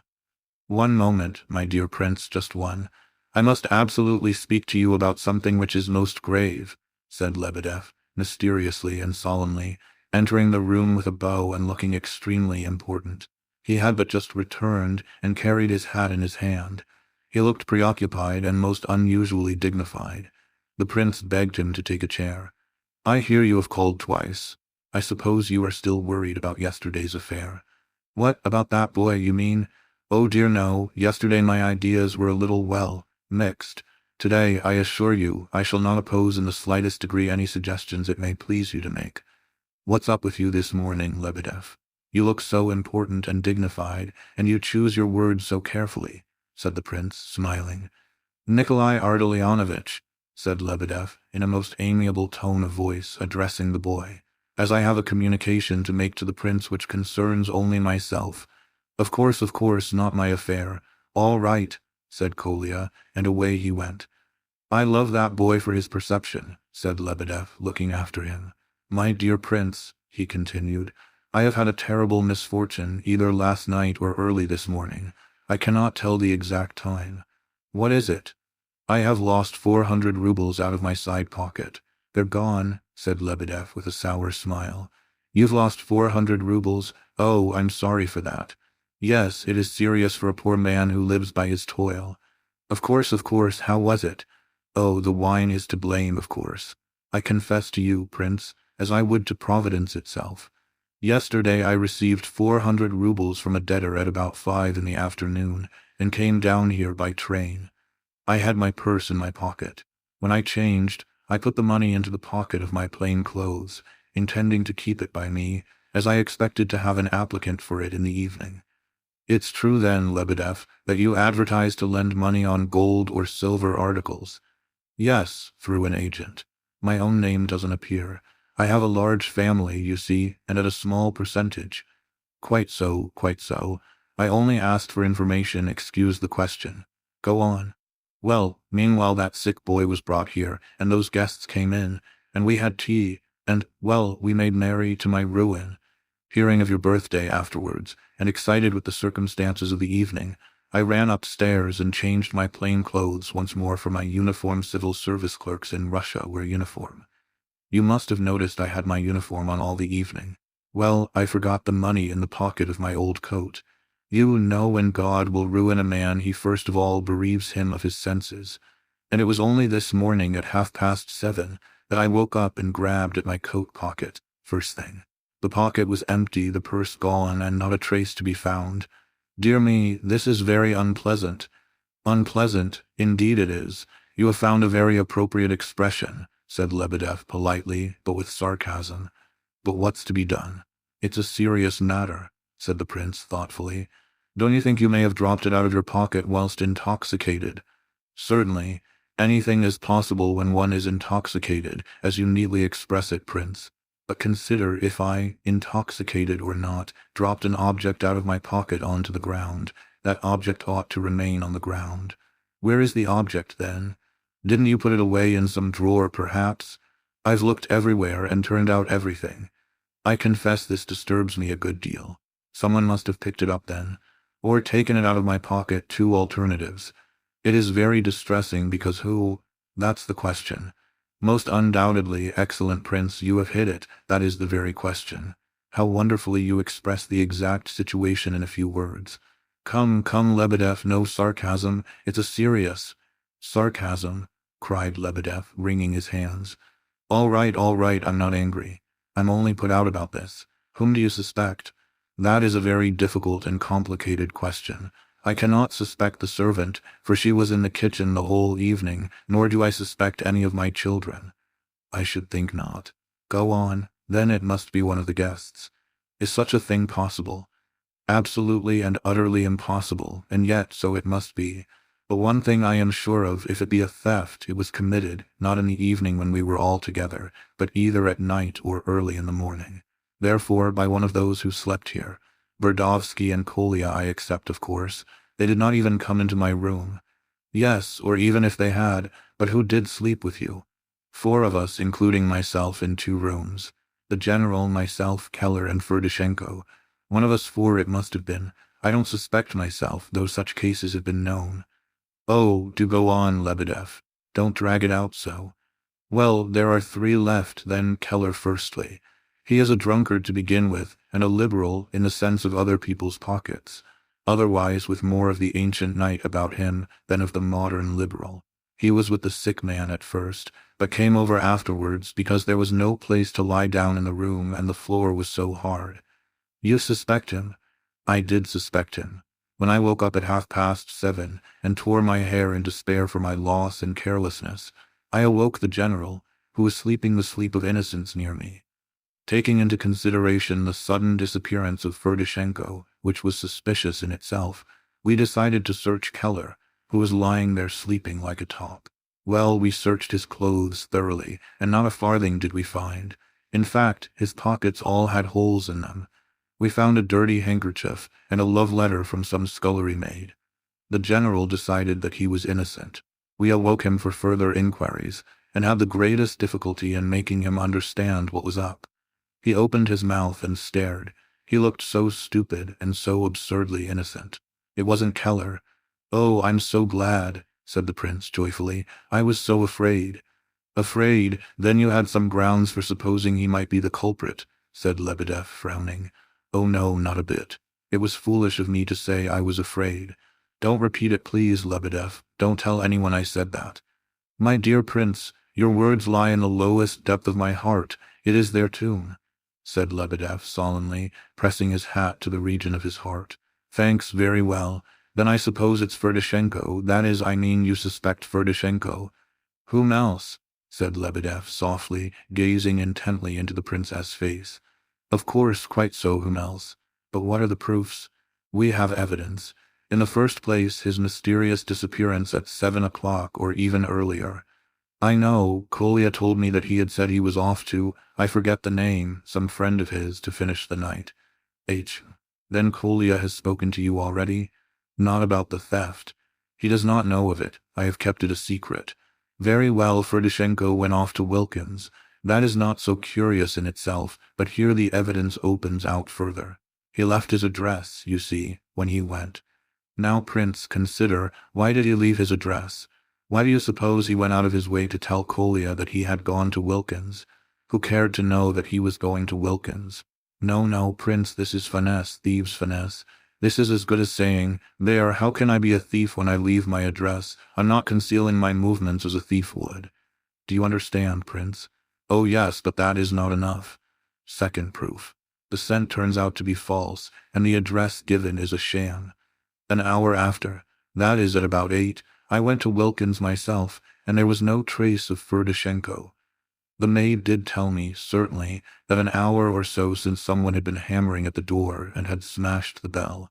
She said she would not open the door because she didn't want to wake her master, Probably she was too lazy to get up herself. Such phenomena are met with occasionally. But is that all your evidence? It is not enough. Well, Prince, whom are we to suspect then? Consider, said Lebedeff with almost servile amiability, smiling at the prince. There was a look of cunning in his eyes, however. You should search your room and all the cupboards again, said the prince, after a moment or two of silent reflection. But I have done so, my dear prince, said Lebedeff, more sweetly than ever.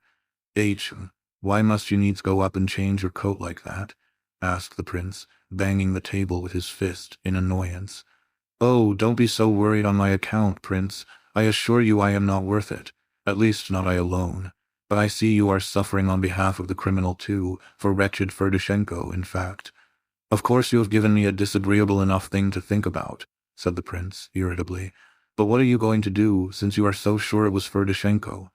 But who else could it be, my very dear prince? Repeated Lebedeff, as sweet as sugar again. If you don't wish me to suspect Mr. Burdovsky. Of course not. Nor the general, ha ha ha. Nonsense, said the prince angrily, turning round upon him. Quite so, nonsense, ha ha ha, dear me. He did amuse me, did the general. We went off on the hot scent to Wilkins together, you know. But I must first observe that the general was even more thunderstruck than I myself this morning, when I awoke him after discovering the theft. So much so that his very face changed. He grew red and then pale, and at length flew into a paroxysm of such noble wrath that I assure you I was quite surprised. He is a most generous-hearted man. He tells lies by the thousands, I know, but it is merely a weakness. He is a man of the highest feelings, a simple-minded man too, and a man who carries the conviction of innocence in his very appearance. I love that man, sir. I may have told you so before, it is a weakness of mine. Well, he suddenly stopped in the middle of the road, opened out his coat and bared his breast. Search me, he says. You searched Keller, why don't you search me too? It is only fair, says he. And all the while his legs and hands were trembling with anger, and he as white as a sheet all over. So I said to him, Nonsense, General. If anybody but yourself had said that to me, I'd have taken my own head, and put it on a large dish and carried it round to anyone who suspected you. And I should have said, There, you see that head. It's my head, and I'll go bail with that head for him. Yes, and walk through the fire for him too. There, says I, that's how I'd answer for you, General.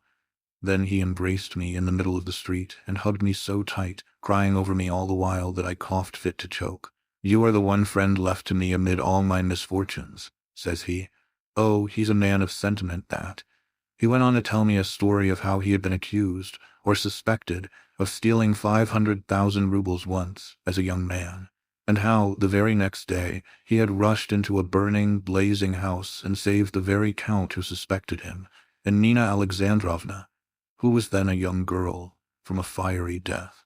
The count embraced him, and that was how he came to marry Nina Alexandrovna, he said. As for the money, it was found among the ruins next day in an English iron box with a secret lock. It had got under the floor somehow, and if it had not been for the fire it would never have been found. The whole thing is, of course, an absolute fabrication, though when he spoke of Nina Alexandrovna he wept. She's a grand woman, is Nina Alexandrovna, though she is very angry with me. Are you acquainted with her? Well, hardly at all. I wish I were, if only for the sake of justifying myself in her eyes. Nina Alexandrovna has a grudge against me for, as she thinks, encouraging her husband in drinking, whereas in reality I not only do not encourage him, but I actually keep him out of harm's way, and out of bad company. Besides, he's my friend, Prince, so that I shall not lose sight of him again. Where he goes, I go. He's quite given up visiting the captain's widow, though sometimes he thinks sadly of her, especially in the morning, when he's putting on his boots. I don't know why it's at that time, but he has no money, and it's no use his going to see her without. Has he borrowed any money from you, Prince? No, he has not. Ah, he's ashamed to. He meant to ask you, I know, for he said so. I suppose he thinks that as you gave him some once, you remember, you would probably refuse if he asked you again. Do you ever give him money? Prince, money. Why, I would give that man not only my money, but my very life if he wanted it. Well, perhaps that's exaggeration, not life, we'll say, but some illness, a boil or a bad cough or anything of that sort, I would stand with pleasure for his sake, for I consider him a great man fallen money indeed. Then you do give him money? And no, I have never given him money, and he knows well that I will never give him any, because I am anxious to keep him out of intemperate ways.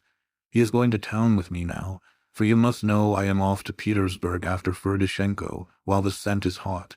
Uncertain he is there. I shall let the general go one way, while I go the other. We have so arranged matters in order to pop out upon Ferdishenko, you see, from different sides. But I am going to follow that naughty old general and catch him. I know where, at a certain widow's house, for I think it will be a good lesson to put him to shame by catching him with the widow.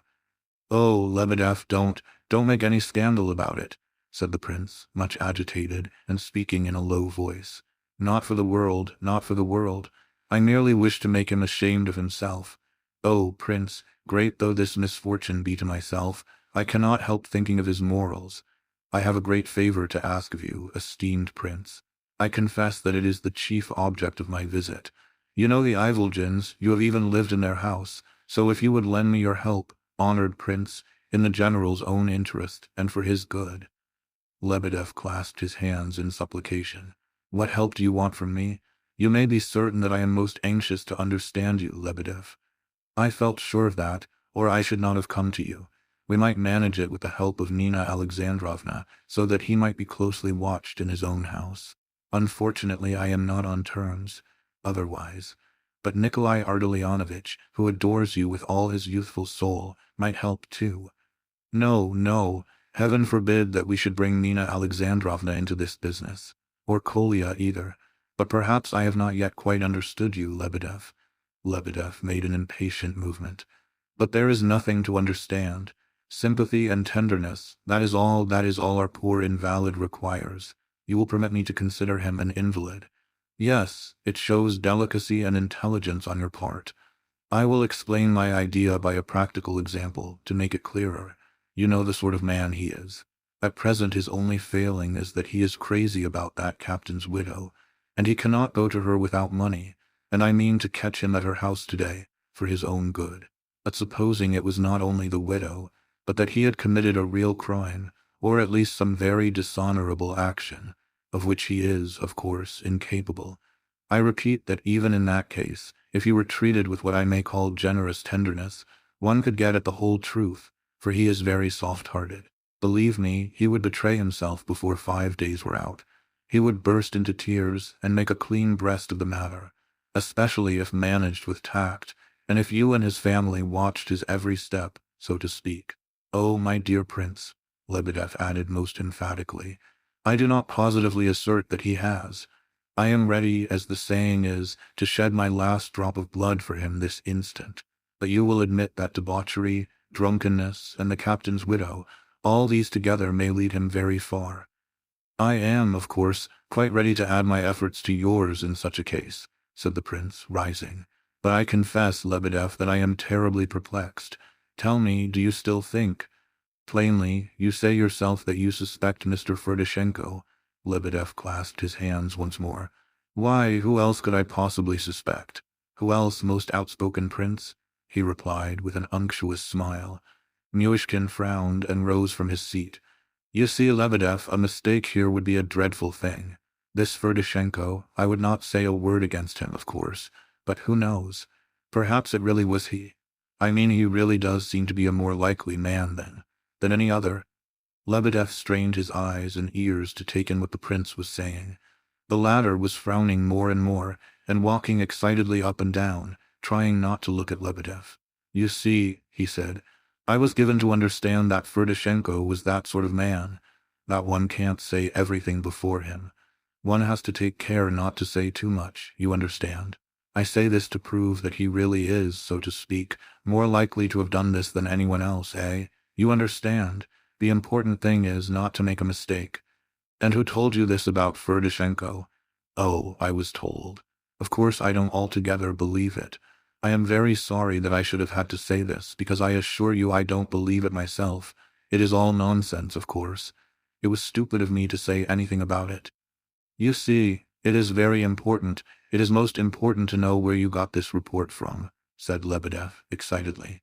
He had risen from his seat, and was trying to keep step with the prince, running after him, up and down.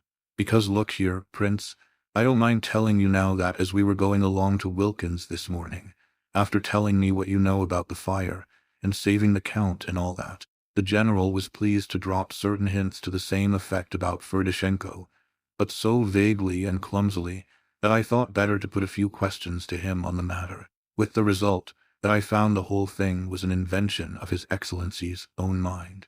Of course, he only lies with the best intentions. Still, he lies. But, such being the case, where could you have heard the same report? It was the inspiration of the moment with him, you understand, so who could have told you? It is an important question, you see. It was Kolya told me, and his father told him at about 6 this morning. They met at the threshold when Kolya was leaving the room for something or other." The prince told Lebedev all that Kolya had made known to himself, in detail. "There now, that's what we may call scent," said Lebedev, rubbing his hands and laughing silently. "I thought it must be so, you see. The general interrupted his innocent slumbers at 6 o'clock in order to go and wake his beloved son and warn him of the dreadful danger of companionship with Ferdishenko. Dear me, what a dreadfully dangerous man Ferdishenko must be, and what touching paternal solicitude on the part of His Excellency, ha! Ha! Ha! Listen, Lebedev," began the prince, quite overwhelmed. "Do act quietly, don't make a scandal, Lebedev, I ask you, I entreat you. No one must know, no one mind. In that case only I will help you. Be assured, most honorable, most worthy of princes, be assured that the whole matter shall be buried within my heart," cried Lebedev, in a paroxysm of exaltation. "I'd give every drop of my blood. Illustrious prince, I am a poor wretch in soul and spirit, but ask the veriest scoundrel whether he would prefer to deal with one like himself, or with a noble-hearted man like you, and there is no doubt as to his choice. He'll answer that he prefers the noble-hearted man, and there you have the triumph of virtue. Au revoir, honored prince. You and I together, softly, softly." The prince understood at last why he shivered with dread every time he thought of the 3 letters in his pocket, and why he had put off reading them until the evening. When he fell into a heavy sleep on the sofa on the veranda, without having had the courage to open a single one of the 3 envelopes, he again dreamed a painful dream, and once more that poor, sinful woman appeared to him. Again she gazed at him with tears sparkling on her long lashes, and beckoned him after her, and again he awoke, as before, with the picture of her face haunting him. He longed to get up and go to her at once, but he could not. At length, almost in despair, he unfolded the letters and began to read them. These letters, too, were like a dream. We sometimes have strange, impossible dreams, contrary to all the laws of nature. When we awake, we remember them and wonder at their strangeness. You remember, perhaps, that you were in full possession of your reason during this succession of fantastic images, even that you acted with extraordinary logic and cunning, while surrounded by murderers who hid their intentions and made great demonstrations of friendship, while waiting for an opportunity to cut your throat. You remember how you escaped them by some ingenious stratagem. Then you doubted if they were really deceived, or whether they were only pretending not to know your hiding place. Then you thought of another plan and hoodwinked them once again. You remember all this quite clearly. But how is it that your reason calmly accepted all the manifest absurdities and impossibilities that crowded into your dream? One of the murderers suddenly changed into a woman before your very eyes.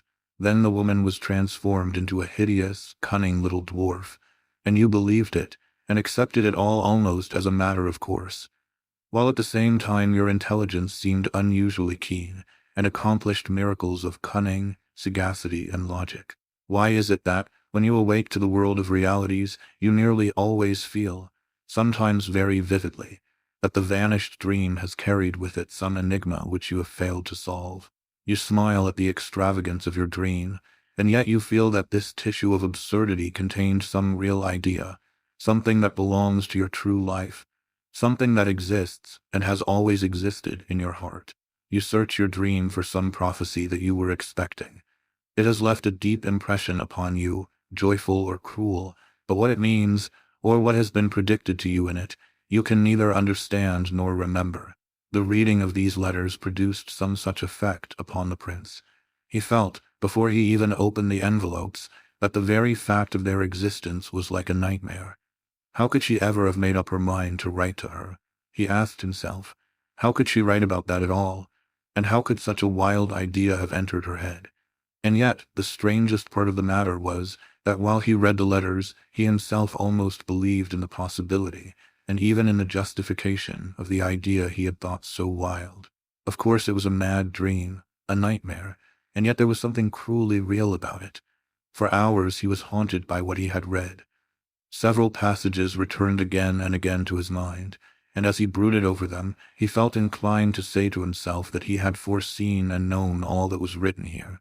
It even seemed to him that he had read the whole of this some time or other, long, long ago, and all that had tormented and grieved him up to now was to be found in these old, long-since-read letters. When you open this letter, so the first began, look first at the signature. The signature will tell you all, so that I need explain nothing, nor attempt to justify myself. Were I in any way on a footing with you, you might be offended at my audacity. But who am I, and who are you? We are at such extremes, and I am so far removed from you, that I could not offend you if I wished to do so. Farther on, in another place, she wrote, Do not consider my words as the sickly ecstasies of a diseased mind, but you are, in my opinion, perfection. I have seen you, I see you every day. I do not judge you. I have not weighed you in the scales of reason and found you perfection. It is simply an article of faith. But I must confess one sin against you. I love you. One should not love perfection. One should only look on it as perfection, yet I am in love with you. Though love equalizes, do not fear. I have not lowered you to my level, even in my most secret thoughts. I have written do not fear, as if you could fear. I would kiss your footprints if I could, but oh, I am not putting myself on a level with you. Look at the signature, quick, look at the signature. However, observe, she wrote in another of the letters, that although I couple you with him, yet I have not once asked you whether you love him. He fell in love with you, though he saw you but once. He spoke of you as of the light. These are his own words. I heard him use them. But I understood without his saying it that you were all that light is to him. I lived near him for a whole month, and I understood then that you, too, must love him. I think of you and him as one. What was the matter yesterday? She wrote on another sheet. I passed by you, and you seemed to me to blush. Perhaps it was only my fancy. If I were to bring you to the most loathsome den, and show you the revelation of undisguised vice, you should not blush. You can never feel the sense of personal affront. You may hate all who are mean, or base, or unworthy, but not for yourself, only for those whom they wrong. No one can wrong you. Do you know, I think you ought to love me, for you are the same in my eyes as in his. You are as light. An angel cannot hate, perhaps cannot love either. I often ask myself, is it possible to love everybody? Indeed it is not. It is not in nature. Abstract love of humanity is nearly always love of self, but you are different. You cannot help loving all, since you can compare with none, and are above all personal offense or anger. Oh, how bitter it would be to me to know that you felt anger or shame on my account, for that would be your fall. You would become comparable at once with such as me. Yesterday, after seeing you, I went home and thought out a picture. Artists always draw the Savior as an actor in one of the gospel stories. I should do differently. I should represent Christ alone. The disciples did leave him alone occasionally. I should paint one little child left with him. This child has been playing about near him, and had probably just been telling the Savior something in its pretty baby prattle. Christ had listened to it, but was now musing, one hand reposing on the child's bright head. His eyes have a faraway expression. Thought, great as the universe, is in them. His face is sad. The little one leans its elbow upon Christ's knee, and with its cheek resting on its hand, gazes up at him, pondering as children sometimes do ponder. The sun is setting. There you have my picture. You are innocent, and in your innocence lies all your perfection. Oh, remember that. What is my passion to you? You are mine now. I shall be near you all my life. I shall not live long. At length, in the last letter of all he found, for heaven's sake, don't misunderstand me. Do not think that I humiliate myself by writing thus to you, or that I belong to that class of people who take a satisfaction in humiliating themselves, from pride. I have my consolation, though it would be difficult to explain it, but I do not humiliate myself. Why do I wish to unite you two? For your sakes or my own? For my own sake, naturally. All the problems of my life would thus be solved. I have thought so for a long time. I know that once when your sister Adelaida saw my portrait, she said that such beauty could overthrow the world. But I have renounced the world. You think it strange that I should say so, for you saw me decked with lace and diamonds in the company of drunkards and wastrels. Take no notice of that. I know that I have almost ceased to exist. God knows what it is dwelling within me now. It is not myself. I can see it every day in two dreadful eyes which are always looking at me, even when not present. These eyes are silent now, they say nothing, but I know their secret. His house is gloomy, and there is a secret in it. I am convinced that in some box he has a razor hidden, tied round with silk, just like the one that Moscow murderer had. This man also lived with his mother, and had a razor hidden away, tied round with white silk, and with this razor he intended to cut a throat. All the while I was in their house I felt sure that somewhere beneath the floor there was hidden away some dreadful corpse, wrapped in old cloth, perhaps buried there by his father, who knows? Just as in the Moscow case. I could have shown you the very spot. He is always silent, but I know well that he loves me so much that he must hate me. My wedding and yours are to be on the same day, so I have arranged with him. I have no secrets from him. I would kill him from very fright, but he will kill me first. He has just burst out laughing and says that I am raving. He knows I am writing to you. There was much more of this delirious wandering in the letters. One of them was very long. At last the prince came out of the dark, gloomy park, in which he had wandered about for hours just as yesterday. The bright night seemed to him to be lighter than ever. It must be quite early, he thought. He had forgotten his watch. There was a sound of distant music somewhere. Ah, he thought, the Vauxhall, they won't be there today, of course. At this moment he noticed that he was close to their house. He had felt that he must gravitate to this spot eventually, and with a beating heart he mounted the veranda steps. No one met him. The veranda was empty and nearly pitch dark. He opened the door into the room, but it too was dark and empty. He stood in the middle of the room in perplexity. Suddenly the door opened, and in came Alexandra, candle in hand. Seeing the prince, she stopped before him in surprise, looking at him questioningly. It was clear that she had been merely passing through the room from door to door, and had not had the remotest notion that she would meet anyone. "How did you come here?" she asked at last. I came in. Mamma is not very well, nor is Aglaia. Adelaida has gone to bed, and I am just going. We were alone the whole evening, father and princess. I've gone to town. I have come to you now to— do you know what time it is? No, 12:30. We are always in bed by 1. I thought it was 9:30. Never mind, she laughed, but why didn't you come earlier? Perhaps you were expected. I thought, he stammered, making for the door. Au revoir, I shall amuse them all with this story tomorrow. He walked along the road towards his own house. His heart was beating, his thoughts were confused, everything around seemed to be part of a dream. And suddenly, just as twice already he had awaked from sleep with the same vision, that very apparition now seemed to rise up before him. The woman appeared to step out from the park and stand in the path in front of him, as though she had been waiting for him there. He shuddered and stopped. She seized his hand and pressed it frenziedly. No, this was no apparition. There she stood at last, face to face with him for the first time since their parting. She said something, but he looked silently back at her. His heart ached with anguish. Oh, never would he banish the recollection of this meeting with her, and he never remembered it but with the same pain and agony of mind. She went on her knees before him, there in the open road, like a madwoman. He retreated a step, but she caught his hand and kissed it, and just as in his dream, the tears were sparkling on her long, beautiful lashes. "Get up," he said, in a frightened whisper, raising her. "Get up at once. Are you happy? Are you happy?" she asked. "Say this one word. Are you happy now, today, this moment? Have you just been with her? What did she say?" She did not rise from her knees. She would not listen to him. She put her questions hurriedly, as though she were pursued. "I am going away tomorrow, as you bade me. I won't write, so that this is the last time I shall see you, the last time. This is really the last time. Oh, be calm, be calm. Get up," he entreated in despair. She gazed thirstily at him and clutched his hands. "Goodbye," she said at last, and rose and left him very quickly.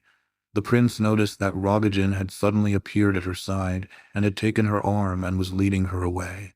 "Wait a minute, prince," shouted the latter as he went. "I shall be back in 5 minutes." He reappeared in 5 minutes as he had said. The prince was waiting for him.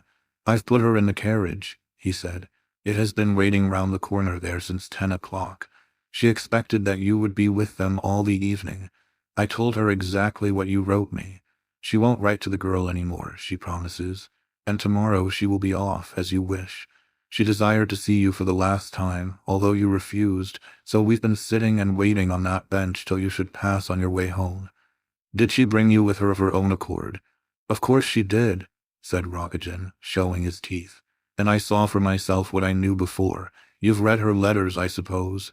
"Did you read them?" asked the prince, struck by the thought. "Of course, she showed them to me herself. You are thinking of the razor, eh? Ha ha ha. Oh, she is mad," cried the prince, wringing his hands. "Who knows? Perhaps she is not so mad after all," said Rogojin softly, as though thinking aloud. The prince made no reply. "Well, goodbye," said Rogojin. "I'm off tomorrow too, you know. Remember me kindly. By the by," he added, turning round sharply again, "did you answer her question just now? Are you happy or not?" "No, no, no," cried the prince with unspeakable sadness. "Ha ha, I never supposed you would say yes," cried Rogojin, laughing sardonically, and he disappeared without looking round again. Part 4. A week had elapsed since the rendezvous of our two friends on the green bench in the park, when, one fine morning at about 10:30 o'clock, Varvara Ardalionovna, otherwise Mrs. Titson, who had been out to visit a friend, returned home in a state of considerable mental depression. There are certain people of whom it is difficult to say anything which will at once throw them into relief. In other words, describe them graphically in their typical characteristics. These are they who are generally known as commonplace people. And this class comprises, of course, the immense majority of mankind. Authors, as a rule, attempt to select and portray types rarely met with in their entirety, but these types are nevertheless more real than real life itself. Podkolossin, a character in Gogol's comedy, The Wedding, was perhaps an exaggeration, but he was by no means a non-existent character. On the contrary, how many intelligent people, after hearing of this Podkolossin from Gogol, immediately began to find that scores of their friends were exactly like him. They knew, perhaps before Gogol told them, that their friends were like Podkolossin, but they did not know what name to give them. In real life, young fellows seldom jump out of the window just before their weddings, because such a feat, not to speak of its other aspects, must be a decidedly unpleasant mode of escape. And yet there are plenty of bridegrooms, intelligent fellows too, who would be ready to confess themselves Podkolossins in the depths of their consciousness, just before marriage. Nor does every husband feel bound to repeat at every step, "Tu elas vulu, George's Dandin," like another typical personage. And yet how many millions and billions of George's Dandins there are in real life who feel inclined to utter this soul-drawn cry after their honeymoon, if not the day after the wedding. Therefore, without entering into any more serious examination of the question, I will content myself with remarking that in real life typical characters are watered down, so to speak, and all these Dandins and Podkolossins actually exist among us every day, but in a diluted form. I will just add, however, that George's Dandin might have existed exactly as Molière presented him, and probably does exist now and then, though rarely. And so I will end this scientific examination, which is beginning to look like a newspaper criticism. But for all this, the question remains, what are the novelists to do with commonplace people, and how are they to be presented to the reader in such a form as to be in the least degree interesting? They cannot be left out altogether, for commonplace people meet one at every turn of life, and to leave them out would be to destroy the whole reality and probability of the story. To fill a novel with typical characters only, or with merely strange and uncommon people, would render the book unreal and improbable, and would very likely destroy the interest. In my opinion, the duty of the novelist is to seek out points of interest and instruction even in the characters of commonplace people. For instance, when the whole essence of an ordinary person's nature lies in his perpetual and unchangeable commonplaceness, and when in spite of all his endeavors to do something out of the common, this person ends, eventually, by remaining in his unbroken line of routine. I think such an individual really does become a type of his own, a type of commonplaceness which will not for the world, if it can help it, be contented, but strains and yearns to be something original and independent, without the slightest possibility of being so. To this class of commonplace people belong several characters in this novel, characters which, I admit, I have not drawn very vividly up to now for my readers' benefit. Such were, for instance, Varvara Ardalionovna Titsyn, her husband, and her brother Gania. There is nothing so annoying as to be fairly rich, of a fairly good family, pleasing presence, average education, to be not stupid, kind-hearted, and yet to have no talent at all, no originality, not a single idea of one's own, to be, in fact, just like everyone else. Of such people there are countless numbers in this world, far more even than appear. They can be divided into two classes as all men can, that is, those of limited intellect, and those who are much clever. The former of these classes is the happier. To a commonplace man of limited intellect, for instance, nothing is simpler than to imagine himself an original character, and to revel in that belief without the slightest misgiving. Many of our young women have thought fit to cut their hair short, put on blue spectacles, and call themselves nihilists. By doing this, they have been able to persuade themselves, without further trouble, that they have acquired new convictions of their own. Some men have but felt some little qualm of kindness towards their fellow-men, and the fact has been quite enough to persuade them that they stand alone in the van of enlightenment, and that no one has such humanitarian feelings as they. Others have but to read an idea of somebody else's, and they can immediately assimilate it and believe that it was a child of their own brain. The impudence of ignorance, if I may use the expression, is developed to a wonderful extent in such cases. Unlikely as it appears, it is met with at every turn.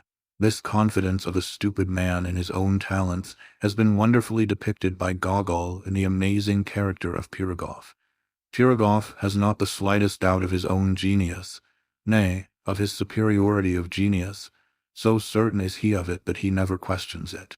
How many Pirogovs have there not been among our writers, scholars, propagandists? I say have been, but indeed there are plenty of them at this very day. Our friend, Gania, belonged to the other class, to the much cleverer persons, though he was from head to foot permeated and saturated with the longing to be original. This class, as I have said above, is far less happy. For the clever commonplace person, though he may possibly imagine himself a man of genius and originality, none the less has within his heart the deathless worm of suspicion and doubt, and this doubt sometimes brings a clever man to despair. As a rule, however, nothing tragic happens. His liver becomes a little damaged in the course of time, nothing more serious. Such men do not give up their aspirations after originality without a severe struggle, and there have been men who, though good fellows in themselves, and even benefactors to humanity, have sunk to the level of base criminals for the sake of originality. Gania was a beginner, as it were, upon this road. A deep and unchangeable consciousness of his own lack of talent, combined with a vast longing to be able to persuade himself that he was original, had rankled in his heart, even from childhood. He seemed to have been born with overwrought nerves, and in his passionate desire to excel, he was often led to the brink of some rash step. And yet, having resolved upon such a step, when the moment arrived, he invariably proved too sensible to take it. He was ready, in the same way, to do a base action in order to obtain his wished-for object. And yet, when the moment came to do it, he found that he was too honest for any great baseness. Not that he objected to acts of petty meanness, he was always ready for them. He looked with hate and loathing on the poverty and downfall of his family, and treated his mother with haughty contempt, although he knew that his whole future depended on her character and reputation. Aglaia had simply frightened him, yet he did not give up all thoughts of her, though he never seriously hoped that she would condescend to him. At the time of his adventure with Nastasia Philippovna, he had come to the conclusion that money was his only hope. Money should do all for him. At the moment when he lost Aglaia, and after the scene with Nastasia, He had felt so low in his own eyes that he actually brought the money back to the prince. Of this returning of the money given to him by a madwoman who had received it from a madman, he had often repented since, though he never ceased to be proud of his action. During the short time that Myshkin remained in Petersburg, Gania had had time to come to hate him for his sympathy, though the prince told him that it was not everyone who would have acted so nobly as to return the money. He had long pondered, too, over his relations with Aglaya, and had persuaded himself that with such a strange, childish, innocent character as hers, things might have ended very differently. Remorse then seized him. He threw up his post and buried himself in self-torment and reproach. He lived at Titsin's and openly showed contempt for the latter, though he always listened to his advice and was sensible enough to ask for it when he wanted it. Gavrila Ardalionovitch was angry with Titsin because the latter did not care to become a Rothschild. "If you are to be a Jew," he said, "do it properly, squeeze people right and left, show some character. Be the king of the Jews while you are about it." Titsin was quiet and not easily offended. He only laughed. But on one occasion he explained seriously to Gania that he was no Jew, that he did nothing dishonest, that he could not help the market price of money, that, thanks to his accurate habits, he had already a good footing and was respected, and that his business was flourishing. "I shan't ever be a Rothschild, and there is no reason why I should," he added, smiling. "But I shall have a house in the Lightnea, perhaps 2, and that will be enough for me. Who knows but what I may have 3, he concluded to himself. But this dream, cherished inwardly, he never confided to a soul. Nature loves and favors such people. Titsin will certainly have his reward, not 3 houses, but 4, precisely because from childhood up he had realized that he would never be a Rothschild. That will be the limit of Titsin's fortune, and, come what may, he will never have more than 4 houses. Varvara Ardalionovna was not like her brother. She, too, had passionate desires, but they were persistent rather than impetuous. Her plans were as wise as her methods of carrying them out. No doubt she also belonged to the category of ordinary people who dream of being original, but she soon discovered that she had not a grain of true originality, and she did not let it trouble her too much. Perhaps a certain kind of pride came to her help. She made her first concession to the demands of practical life with great resolution when she consented to marry Titsin. However, when she married, she did not say to herself, "Never mind a mean action if it leads to the end in view," as her brother would certainly have said in such a case. It is quite probable that he may have said it when he expressed his elder brotherly satisfaction at her decision. Far from this, Varvara Ardalionovna did not marry until she felt convinced that her future husband was unassuming, agreeable, almost cultured, and that nothing on earth would tempt him to a really dishonorable deed. As to small meannesses, such trifles did not trouble her. Indeed, who is free from them? It is absurd to expect the ideal. Besides, she knew that her marriage would provide a refuge for all her family. Seeing Gania unhappy, she was anxious to help him, in spite of their former disputes and misunderstandings. Titsin, in a friendly way, would press his brother-in-law to enter the army. "You know," he said sometimes, jokingly, "you despise generals and generaldom, but you will see that they will all end by being generals in their turn. You will see it if you live long enough." "But why should they suppose that I despise generals?" Gania thought sarcastically to himself. To serve her brother's interests, Varvara Ardalionovna was constantly at the Epinchins' house, helped by the fact that in childhood she and Gania had played with General Ivan Fedorovitch's daughters. It would have been inconsistent with her character if in these visits she had been pursuing a chimera. Her project was not chimerical at all. She was building on a firm basis, on her knowledge of the character of the Epinchin family, especially Aglaya, whom she studied closely. All Varvara's efforts were directed towards bringing Aglaya and Gania together. Perhaps she achieved some result. Perhaps, also, she made the mistake of depending too much upon her brother, and expecting more from him than he would ever be capable of giving. However this may be, her maneuvers were skillful enough. For weeks at a time she would never mention Gania. Her attitude was modest but dignified, and she was always extremely truthful and sincere. Examining the depths of her conscience, she found nothing to reproach herself with, and this still further strengthened her in her designs. But Varvara Ardalionovna sometimes remarked that she felt spiteful, that there was a good deal of vanity in her, perhaps even of wounded vanity. She noticed this at certain times more than at others, and especially after her visits to the Epanchins. Today, as I have said, she returned from their house with a heavy feeling of dejection. There was a sensation of bitterness, a sort of mocking contempt, mingled with it. Arrived at her own house, Varya heard a considerable commotion going on in the upper story, and distinguished the voices of her father and brother. On entering the salon, she found Gania pacing up and down at frantic speed, pale with rage and almost tearing his hair. She frowned, and subsided onto the sofa with a tired air, and without taking the trouble to remove her hat. She very well knew that if she kept quiet and asked her brother nothing about his reason for tearing up and down the room, his wrath would fall upon her head. So she hastened to put the question, "The old story, eh?" "Old story? No. Heaven knows what's up now, I don't. Father has simply gone mad. Mother's in floods of tears. Upon my word, Varya, I must kick him out of the house, or else go myself," he added, probably remembering that he could not well turn people out of a house which was not his own. "You must make allowances," murmured Varya. "Make allowances? For whom? Him, the old blackguard?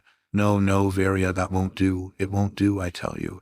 And look at the swagger of the man. He's all to blame himself, and yet he puts on so much side that you'd think, my word. It's too much trouble to go through the gate. You must break the fence for me. That's the sort of air he puts on. But what's the matter with you, Varya? What a curious expression you have." "I'm all right," said Varya, in a tone that sounded as though she were all wrong. Gania looked more intently at her. "You've been there?" he asked suddenly. "Yes. Did you find out anything?" "Nothing unexpected. I discovered that it's all true. My husband was wiser than either of us. Just as he suspected from the beginning, so it has fallen out." "Where is he?" "Out." "Well, what has happened?" "Go on." "The prince is formally engaged to her, that's settled. The elder sisters told me about it. Aglaia has agreed. They don't attempt to conceal it any longer. You know how mysterious and secret they have all been up to now. Adelaida's wedding is put off again, so that both can be married on one day. Isn't that delightfully romantic? Somebody ought to write a poem on it. Sit down and write an ode instead of tearing up and down like that. This evening Princess Bielokonsky is to arrive. She comes just in time. They have a party tonight. He is to be presented to old Bielokonsky, though I believe he knows her already. Probably the engagement will be openly announced. They are only afraid that he may knock something down, or trip over something when he comes into the room. It would be just like him." Gania listened attentively, but to his sister's astonishment, he was by no means so impressed by this news, which should, she thought, have been so important to him, as she had expected. "Well, it was clear enough all along," he said, after a moment's reflection. "So that's the end," he added, with a disagreeable smile, continuing to walk up and down the room, but much slower than before, and glancing slyly into his sister's face. "It's a good thing that you take it philosophically, at all events," said Varya. "I'm really very glad of it. Yes, it's off our hands, off yours, I should say. I think I have served you faithfully. I never even asked you what happiness you expected to find with Aglaia. Did I ever expect to find happiness with Aglaia? Come, come, don't overdo your philosophy. Of course you did. Now it's all over, and a good thing, too. Pair of fools that we have been. I confess I have never been able to look at it seriously. I busied myself in it for your sake, thinking that there was no knowing what might happen with a funny girl like that to deal with. There were 90 to 1 chances against it. To this moment I can't make out why you wished for it. Now, I suppose, you and your husband will never weary of egging me on to work again. You'll begin your lectures about perseverance and strength of will and all that. I know it all by heart," said Gania, laughing. "He's got some new idea in his head," thought Varya. "Are they pleased over there, the parents?" asked Gania suddenly. "And no, I don't think they are. You can judge for yourself. I think the general is pleased enough. Her mother is a little uneasy. She always loathed the idea of the prince as a husband. Everybody knows that. Of course, naturally, the bridegroom is an impossible and ridiculous one. I mean, has she given her formal consent? She has not said no, up to now, and that's all. It was sure to be so with her. You know what she is like. You know how absurdly shy she is. You remember how she used to hide in a cupboard as a child so as to avoid seeing visitors for hours at a time. She is just the same now. But do you know, I think there is something serious in the matter, even from her side. I feel it somehow. She laughs at the prince, they say, from morn to night in order to hide her real feelings. But you may be sure she finds occasion to say something or other to him on the sly, for he himself is in a state of radiant happiness. He walks in the clouds. They say he is extremely funny just now. I heard it from themselves. They seem to be laughing at me in their sleeves. Those elder girls, I don't know why. Gania had begun to frown, and probably Varia added this last sentence in order to probe his thought. However, at this moment, the noise began again upstairs.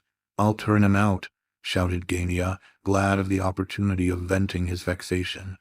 "I shall just turn him out, we can't have this." "Yes, and then he'll go about the place and disgrace us as he did yesterday." "How, as he did yesterday? What do you mean, what did he do yesterday?" asked Gania in alarm. "Why, goodness me, don't you know?" Varia stopped short. "What, you don't mean to say that he went there yesterday?" cried Gania, flushing red with shame and anger. "Good heavens, Varia, speak, you have just been there, was he there or not, quick?" And Gania rushed for the door. Varia followed and caught him by both hands. "What are you doing? Where are you going to? You can't let him go now. If you do, he'll go and do something worse."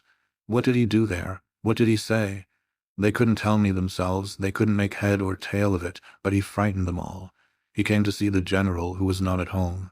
So he asked for Lizaveta Prokofievna. First of all, he begged her for some place or situation for work of some kind, and then he began to complain about us, about me and my husband, and you, especially you. He said a lot of things." "Oh, couldn't you find out?" muttered Gania, trembling hysterically. "No, nothing more than that. Why, they couldn't understand him themselves, and very likely didn't tell me all." Gania seized his head with both hands and tottered to the window. Varia sat down at the other window. "Funny girl, Aglaya," she observed, after a pause. "When she left me, she said, 'Give my special and personal respects to your parents. I shall certainly find an opportunity to see your father one day,' and so serious over it.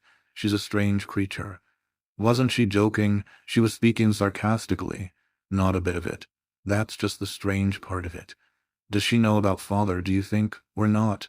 "That they do not know about it in the house is quite certain, the rest of them, I mean, but you have given me an idea. Aglaya perhaps knows. She alone, though, if anyone, for the sisters were as astonished as I was to hear her speak so seriously. If she knows, the prince must have told her." "Oh, it's not a great matter to guess who told her. A thief. A thief in our family, and the head of the family, too." "Oh, nonsense," cried Varia angrily. "That was nothing but a drunkard's tale. Nonsense. Why, who invented the whole thing? Lebedev and the prince, a pretty pair. Both were probably drunk. Father is a drunkard and a thief. I am a beggar, and the husband of my sister is a usurer," continued Gania bitterly. "There was a pretty list of advantages with which to enchant the heart of Aglaya. That same husband of your sister, the usurer, feeds me. Go on, don't stand on ceremony, pray. Don't lose your temper. You are just like a schoolboy. You think that all this sort of thing would harm you in Aglaya's eyes, do you? You little know her character. She is capable of refusing the most brilliant party, and running away and starving in a garret with some wretched student. That's the sort of girl she is. You never could or did understand how interesting you would have seen in her eyes if you had come firmly and proudly through our misfortunes. The prince has simply caught her with hook and line. Firstly, because he never thought of fishing for her, and secondly, because he is an idiot in the eyes of most people. It's quite enough for her that by accepting him she puts her family out and annoys them all round. That's what she likes. You don't understand these things. We shall see whether I understand or no, said Gania enigmatically. But I shouldn't like her to know all about father all the same. I thought the prince would manage to hold his tongue about this, at least. He prevented Lebedev spreading the news. He wouldn't even tell me all when I asked him. Then you must see that he is not responsible. What does it matter to you now in any case? What are you hoping for still? If you have a hope left, it is that your suffering heir may soften her heart towards you. Oh, she would funk a scandal like anyone else. You are all tarred with one brush. What? Aglaya would have funked. "You are a chicken-hearted fellow, Gania," said Varia, looking at her brother with contempt. "Not one of us is worth much. Aglaia may be a wild sort of a girl, but she is far nobler than any of us, 1,000 times nobler." "Well, come, there's nothing to get cross about," said Gania. "All I'm afraid of is mother. I'm afraid this scandal about father may come to her ears. Perhaps it has already. I am dreadfully afraid." "It undoubtedly has already," observed Gania. Varia had risen from her place and had started to go upstairs to her mother, but at this observation of Gania's, she turned and gazed at him attentively. Who could have told her? Hippolyte, probably. He would think it the most delightful amusement in the world to tell her of it the instant he moved over here. I haven't a doubt of it. But how could he know anything of it? Tell me that. Lebedev and the prince determined to tell no one, even Kolya knows nothing. What, Hippolyte? He found it out himself, of course. Why, you have no idea what a cunning little animal he is. Dirty little gossip. He has the most extraordinary nose for smelling out other people's secrets, or anything approaching to scandal. Believe it or not, but I'm pretty sure he has got round Aglaia. If he hasn't, he soon will. Rogojin is intimate with him, too. How the prince doesn't notice it, I can't understand. The little wretch considers me his enemy now, and does his best to catch me tripping. What on earth does it matter to him when he's dying? However, you'll see, I shall catch him tripping yet, and not he me. Why did you get him over here, if you hate him so? And is it really worth your while to try to score off him? Why, it was yourself who advised me to bring him over. I thought he might be useful. You know he is in love with Aglaia himself now, and has written to her. He has even written to Lizaveta Prokofievna. Oh, he's not dangerous there, cried Gania, laughing angrily.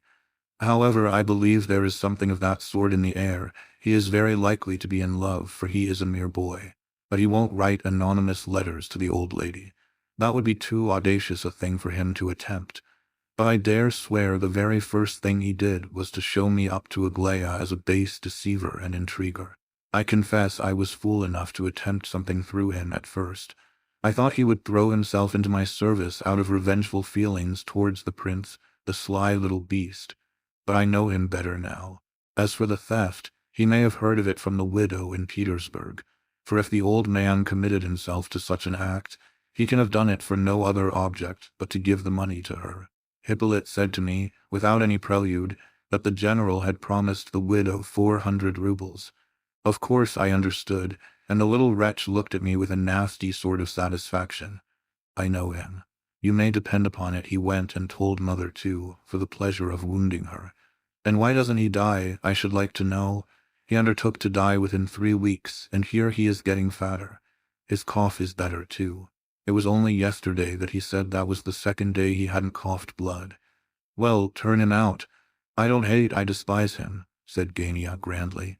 Well, I do hate him if you like, he added with a sudden access of rage, and I'll tell him so to his face even when he's dying. If you had but read his confession. Good Lord, what refinement of impudence. Oh, but I'd have liked to whip him then and there like a schoolboy just to see how surprised he would have been. Now he hates everybody because oh, I say, what on earth are they doing there? Listen to that noise. I really can't stand this any longer. Titsin, he cried as the latter entered the room, what in the name of goodness are we coming to? Listen to that. But the noise came rapidly nearer. The door burst open, and old General Ivolgin, raging, furious, purple-faced, and trembling with anger, rushed in. He was followed by Nina Alexandrovna, Kolya, and behind the rest, Hippolyte. Hippolyte had now been 5 days at the Titsins. His flitting from the prince's to these new quarters had been brought about quite naturally and without many words. He did not quarrel with the prince. In fact, they seemed to part as friends. Gania, who had been hostile enough on that eventful evening, had himself come to see him a couple of days later, probably in obedience to some sudden impulse. For some reason or other, Rogojin too had begun to visit the sick boy. The prince thought it might be better for him to move away from the prince's house. Hippolyte informed him, as he took his leave, that Titsin had been kind enough to offer him a corner, and did not say a word about Gania, though Gania had procured his invitation, and himself came to fetch him away. Gania noticed this at the time, and put it to Hippolyte's debit on account. Gania was right when he told his sister that Hippolyte was getting better. That he was better was clear at the first glance. He entered the room now last of all, deliberately, and with a disagreeable smile on his lips. Nina Alexandrovna came in, looking frightened. She had changed much since we last saw her, half a year ago, and had grown thin and pale. Kolya looked worried and perplexed. He could not understand the vagaries of the general, and knew nothing of the last achievement of that worthy, which had caused so much commotion in the house. But he could see that his father had of late changed very much, and that he had begun to behave in so extraordinary a fashion both at home and abroad that he was not like the same man.